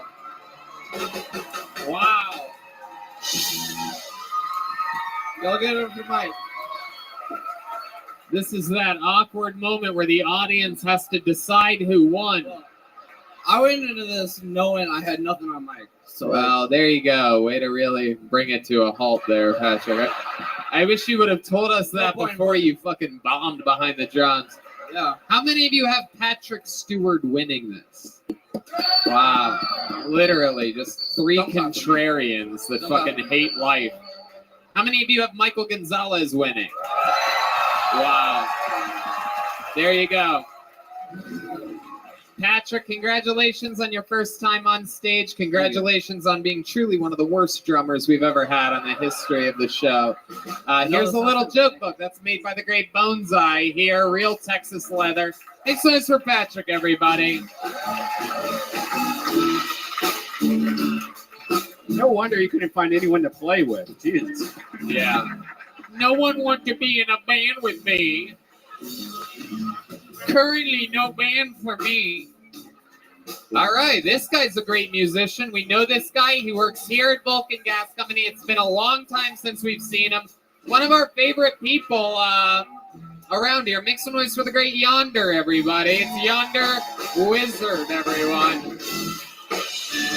Oh, yes. Here he is, live, in the flesh. Thanks so much for Yonder, everybody. So I look like Jesus if he were born in a manger in Pflugerville. I look like Jesus if instead of die for all your sins, he diabetic. My blood type is type 2.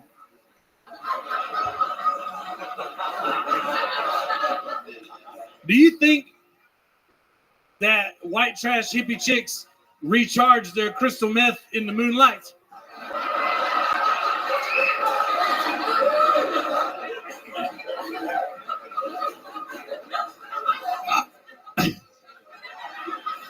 I believe that getting wicked diarrhea from 3 different types of fast food is what a slut must feel like when she gets pregnant. So it looks like Taco Bell, but it has Whataburger's eyes. Thank you. Wow. Yonder Wizard. Absolutely incredible. What a great performance. It's like a before and after of Jesus if he was fed. Yeah. I love it, Yonder. Welcome, welcome. How are you? How you been? Excellent. Just living my literal fucking dream, you know? I love it. And Austin's been treating you well. You moved here from Myrtle Beach, correct? That's right. And how long ago did you move? I moved here on my birthday, October 14th last year. I love it. I love that. What, Yeah, sorry. Go ahead. Fuck, I don't have anything. What do you love about Austin? You're coming up on almost a year now. Let's talk about it. I love living in a city that people want to be in and not a city that people have to go to because they can afford it, you know? That's what Myrtle Beach is. Right. It's nice to be in a cool spot that everybody agrees is cool. You know, it's not like just a handful of people from Ohio and West Virginia. Right, exactly. They think Myrtle Beach is paradise. Yes, That's correct. what we're taught when we're little kids, that it doesn't get much better than Myrtle Beach. It's true. That was our vacation. Was that your vacation spot growing up I in didn't have Ohio? a vacation spot growing up because I wasn't a spoiled baby like you were. Myrtle Beach is not. That was like He's a still 4 wearing man his Florida. shirt, too, from there. Yeah. What's that? He's still wearing his shirt. Myrtle Yeah, Beach. I got it. I got this and some taffy. It's nice. I love it. So Yonder, let's talk about it. What else is going on in life? Catch us up. You know, just trying to not escape to my home so much, trying to stay away from home a little bit more than I have been What's lately. at home? What do you go home for? Just comfort. I don't know. I'm a crazy person. Right. And I don't do so well around a whole lot of crowds, you know. You know, it's like you quit drinking after a while and you hit it hard for a few years, and then when you quit drinking, you don't really feel like doing a whole lot no more. Oh, yeah. That's a good question. I figured you. Oh, yeah. Yonder, you look like. I'm trying to figure it out, Yonder. You look like you have a lot of pets. Do you have pets? I do not. I'm not a pet. I am the pet. Okay. I shed enough by myself. Do your parents have pets? My parents had, yes, my parents are the kind of people that have like 8 cats outside. Right. Outside cats. Right. A couple of inside dogs, maybe. Inside dogs, Yeah. outside cats. I like a clean house. You know what I mean? All right. Have you ever thought about starting your own company or anything like that? Every once in a while. That's good. I'd hire you. I'd hire him. I appreciate that. Thank you. You do gender reveals or something? I do. I'm like, it's a boy. $500, please. That's the going rate. Okay. Yep. So Yonder, what else about you? Now we know that you're a musician. That's Right. been going really good, right? Yes. Catch us up. I'm doing the damn thing in Austin. I not quite like as much as I was in Myrtle Beach, but I'm playing here on the Secret Show every other Thursday. I'm doing. Thank you. I'm doing this stage this Saturday night. After all the comedy's over. So Do you have a funny name for your? Do you have a funny music name? Are you like Brett Zeppelin or something like that? Or Brett Zeppelin. I go by. Okay. I couldn't think of anything else. I thought it would come. I love it. I love it. All right, Yonder, and you play guitar and sing. Yeah, I do mostly guitar and sing. I do all the. I mean, I can't do what these guys do like they do it. I mean, I can fiddle around on them, but right. Do you have another skill set that you're not telling us about? Yes, I do voices. Really? What kind of voices do you do?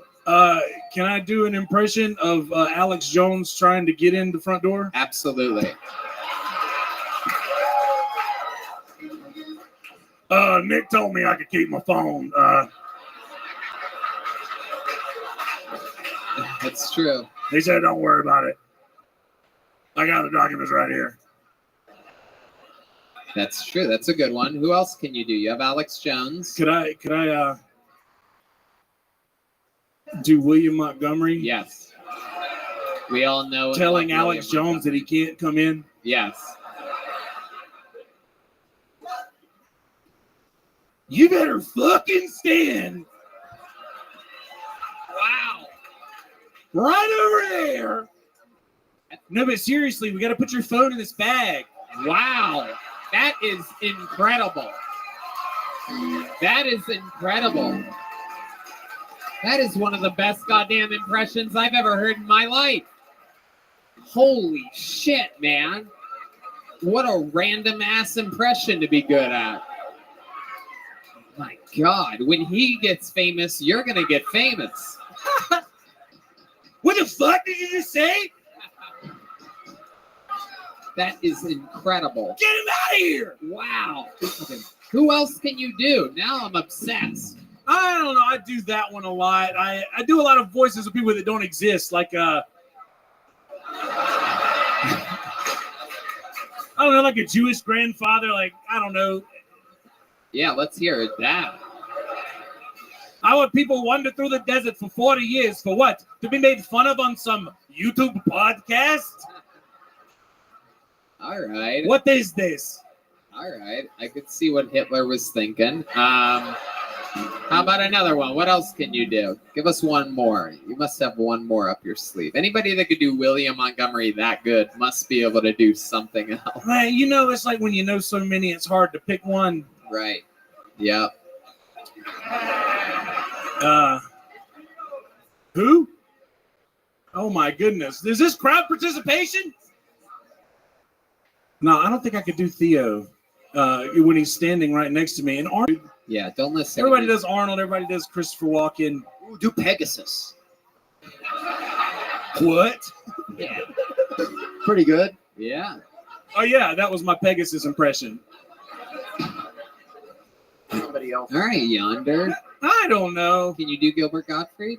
I can't do Gilbert. I mean, if I did, it would just sound embarrassing. I don't like to do things if I can't do them well. Yeah, I know how you feel about that. I do that. Right. You know what I'm saying? I like that. That's how you get where you're going, right? I like that. Yonder, we've had you play a bunch of songs up here before, but you don't even want to do that today, do you? I'm here for you, man. You do? Wow. Whatever you want. Why don't you give us a little Rich? Show these people. Promote yourself. He's an amazing local musician. You can catch him doing shows all around Austin, Texas. Let's see what happens here. A music-heavy episode of Kill Tony, indeed. By heavy, I'm just talking about Yonder Wizard. It's also music. Yeah. Cool, right? His last name is Wizard. His first name is Yonder. His full name is Yonder Wizard. Yeah. My real name is Kelsey Hudgens, by the way. Oh, The reason Way to really blow it in showbiz, dude. Yeah, it's true. I've blown it in showbiz. I'm kidding. I'm joking. You're doing great. I never pick songs. Matt Muehlin just mentioned this one, so we're gonna do.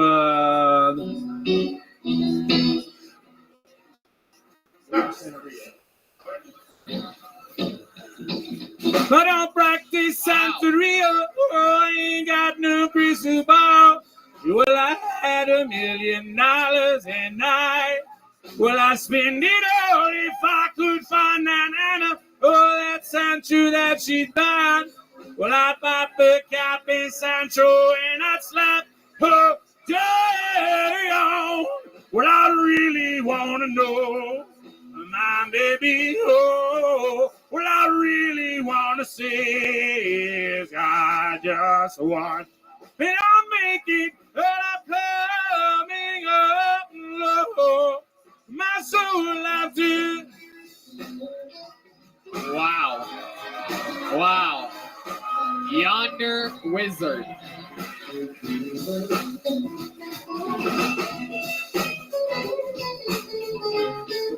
Sure is incredible when they actually know how to play the instrument. Wow. Wow. I mean, wow. That was great. That was cool. Yeah. That was cool, man. This is so much fun. Yeah. Just so much fun. It's incredible. That's even more fun after Patrick Stewart said he could play drums. Like, it's really, we're like all like shocked that you knew how to do anything there. I know. That is incredible. Have you ever thought about singing like William Montgomery? Yeah, I don't practice Santeria. No, but I'm serious. I don't fucking practice it. What are you fucking laughing about? I don't fucking practice. Ladies and gentlemen, how about one more time? One Thank of my you. favorite performances, Yonder Wizard, everybody. Wow. Wow. Absolutely incredible. He's also opening up the Secret Show Thursday, so if you want to hear 30 There you minutes go. of him singing. There you go. All right. Oh, we know this young man, another great local rising talent. Make some noise for Mike Eaton, everybody. Mike Eaton. We know Mike very well.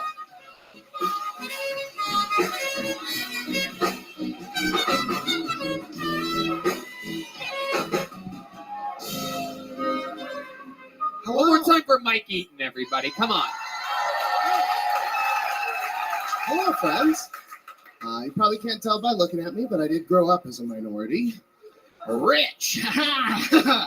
The cool one. You guys should have done it. It was pretty awesome. I don't recognize any of you, so you didn't. Dude, Halloween was the shit. Full bars, every house. I still go. You see an Amber Alert in October? That's me getting candy. There's some drawbacks, I will say. I had rich bullies. You know, your bullies had a day job. Mine had their dad's credit card. Ooh, nightmare. I remember 5th grade, went out to recess, looked at skywriting, and said, Mike has bitch tits. God damn, dude, first person in school to get tits, and you're going to treat me like this? It's fucking rude. 10 out of 10 would do it again. To say it's better to have loved and lost than to have never loved at all. Fuck that. That's retarded. I hate being poor so much. I just want to be rich again. Yeah, there it is. Fuck yeah, Mikey. Cool. Super likable. Great delivery. Great jokes. Absolutely nailed it. Thank you. How you doing, Mike? I'm catching my breath. Absolutely adorable. It's so exciting up here every time. It is exciting. I always think like it'll be like a normal show, and then it isn't. It's nothing. Nothing normal about this whatsoever. No. It is I love very it. bizarre. I love it. So how's life been going, Mike? Dude, it's going really good. You've been doing stand-up for what, 5 or 6 years? 4 years. 4 years. 4 years. I love it. Yeah. I knew you back in Los Angeles. Yeah. Right. It was fun out there, and then I came here because it seemed like a smart move. Absolutely. And it's so fucking hot, man. Yeah. It is hot. Dude, life is really good right now because I just got a window unit on my room. Okay. Because it was like the normal AC just doesn't cut it for fat people. You know? Like, No, it doesn't. Have you always been a thicker guy? yeah. I tried skinny for like a year and it was really cool because I had a bigger dick. Right. But it made me a worse person. So I was Right. like, chicken tacos. Because you were on cocaine the entire time. Is that true? Maybe. Oh, shit. Oh, shit. Whatever. Losing weight 140 bag at a time, dude. My goodness. So what causes this? What's your guilty pleasure? What are you doing? What do you have, a loaf of bread next to your bed or something? Because you look like you shouldn't be fat. Yeah. I'm the only fat one in my family, and our last name is Eaton. It's like Right. I'm the only one doing it. Yeah. Your name being Mike Eaton is like my name being Tony Gay Voice. Yeah. It's like really on the nose. Oh man, next to my bed I just have a family-sized box of Cheez-Its right now. Oh. But that's just for snacks. You know? Right. Yeah. Just to get a little protein in your diet. You know what I mean? Get me through the day. Do you play Nintendo Switch? I do. How did you know? Whoa! That's Theo, how the fuck did you know that? That's crazy. I think it's easy to know it. That is an incredible talent. How do I give off Nintendo Switch energy? My goodness. That's wild. Yeah. That is very, very impressive. What else do you do for fun, Mike? Oh man, mostly drugs and music. Right. Music. I don't play anything. I'm an audience member. You just listen to music. Yeah, I just listen to them. Right. I love it. Nether Hour was just there with Connor Stevens recording a music video. Yep. Bucket list night. Bucket list night is crazy. So we get over there. Yeah. They put a pound of weed into a leaf blower. Ah. Delta 8 officer. So Real? That's right. You know, but they put in a leaf blower and they're filling the room up. I'm getting a Nether Hour tattoo. At the same time. Yeah. Wow. And then Brad was out in the yard swinging a baseball bat at a guy shooting Roman candles at him. Right. Fucking great, dude. Gonna be a good music video. It should be a good music video. They kept me in the back though, because all the other people there were hot. Right. Yeah. They're like, Mike, you can come out in the smoke, you know. That is incredible. That is how show business works. Yeah. Fat people in the back. They're like, Mike, go get a tattoo or something. Dude.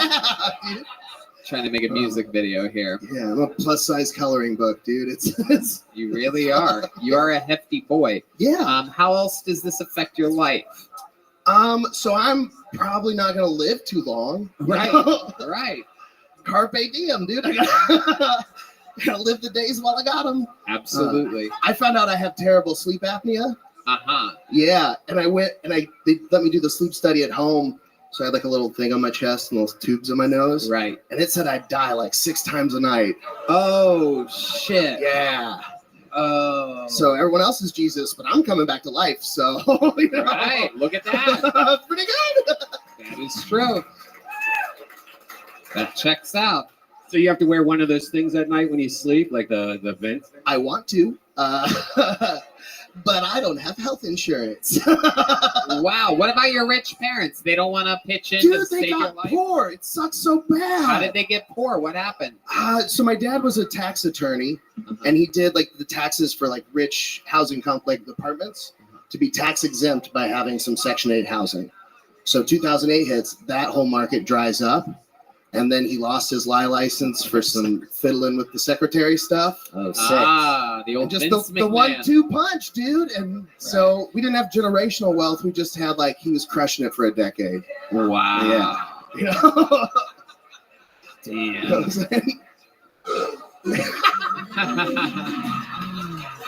saying? Wow. Incredible Yeah. stuff. Yeah. He's now in charge of homelessness in Phoenix. Making less of it. He's not like the final boss or anything.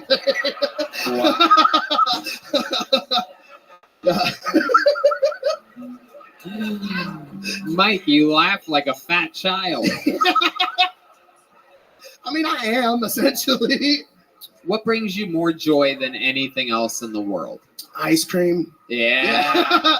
Yeah, for sure. Such a quick answer. That sucks. Fuck. I knew right away. And you, yeah, go ahead. I'm not going to say anything. Can I show you the best ice cream ever in town while you're here? Yeah, I think so. You guys want to go get ice cream? Yeah. It's chef driven. There's a place, dude, Besame. You got to go. Okay. It's All right. unbelievable. Are they like giving you a discount for mentioning them They on the fucking show need right to, now? dog. Right. What makes it so great? So like they have a peach cobbler there. Yeah. With peaches that are smoked by distant relatives next door. Oh, yeah, bro. Sweet cream ice cream, fresh whipped cream, a gooey cobbler in the middle. Oh. I'm gonna have an erection in a minute. Wow. It's really good. That is absolutely That sounds incredible. good. Yeah. We are going to be doing that. We're going to have a peach cobbler with Mike Eaton at some point this week. Red Band, are you in? Sounds cool, right? No? Red Band just sits in Pflugerville and eats his own peach cobbler by himself. Mike, I would love to have you on the Secret Show Thursday. Fuck yeah, I'd Wow. love to. Look at that. Yeah. Mike, an unbelievable performance. You ever get one of these? I do. I have one. Well, then you already have one. Very Thank you so good. There, much. there you got it. Mike Eaton, Thank a you, great guys. performance. There he goes, Mike Eaton. Mike is Eaton. We haven't had a girl up here yet tonight. You guys want to do one more bucket pull and pull until we get a woman up here, huh? All right, let's do it. Let's see how this goes. Okay, first name I picked. Make some noise for Monica Parsiak, everyone. Monica Parsiak.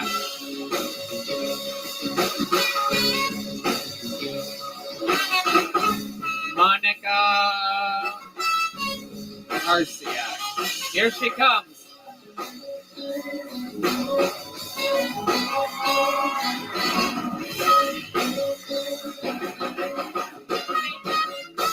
One more time for Monica, everybody. Ladies. Let me hear the ladies tonight. Come on, make some noise. Yeah, I can't believe those dates brought you out here. Guys, so I feel like AirPods are like the butt plugs of music, right? Because like they're kind of hard to get in at first. But then once it's in there, it's never coming out. Yeah, I'm not really a big fan of AirPods. But I also can't afford them. Yeah, at this point in my life, I'm just like, Jesus, take the wheel while I roll the weed. Yeah. And watch out for those cops. It's interesting. City cops are always riding horses. And then the country cops are in cars riding each other. You know what they say, save a horse, ride a sheriff. I'm Polish. That means I'm from Poland. Scholars out here. But, you know, I know Schindler's List kind of killed the vibe to go visit. But, you know, it's not all in black and white anymore. And also, I think it's a beautiful getaway. Hitler thought that too. Right. Monica Parsiak. Okay. Welcome, Monica. First time on the show, right? Yep. How long you been doing stand-up? Like 8 months now. I love it. All of it here in Austin, Texas? No, I'm from Dallas. Okay.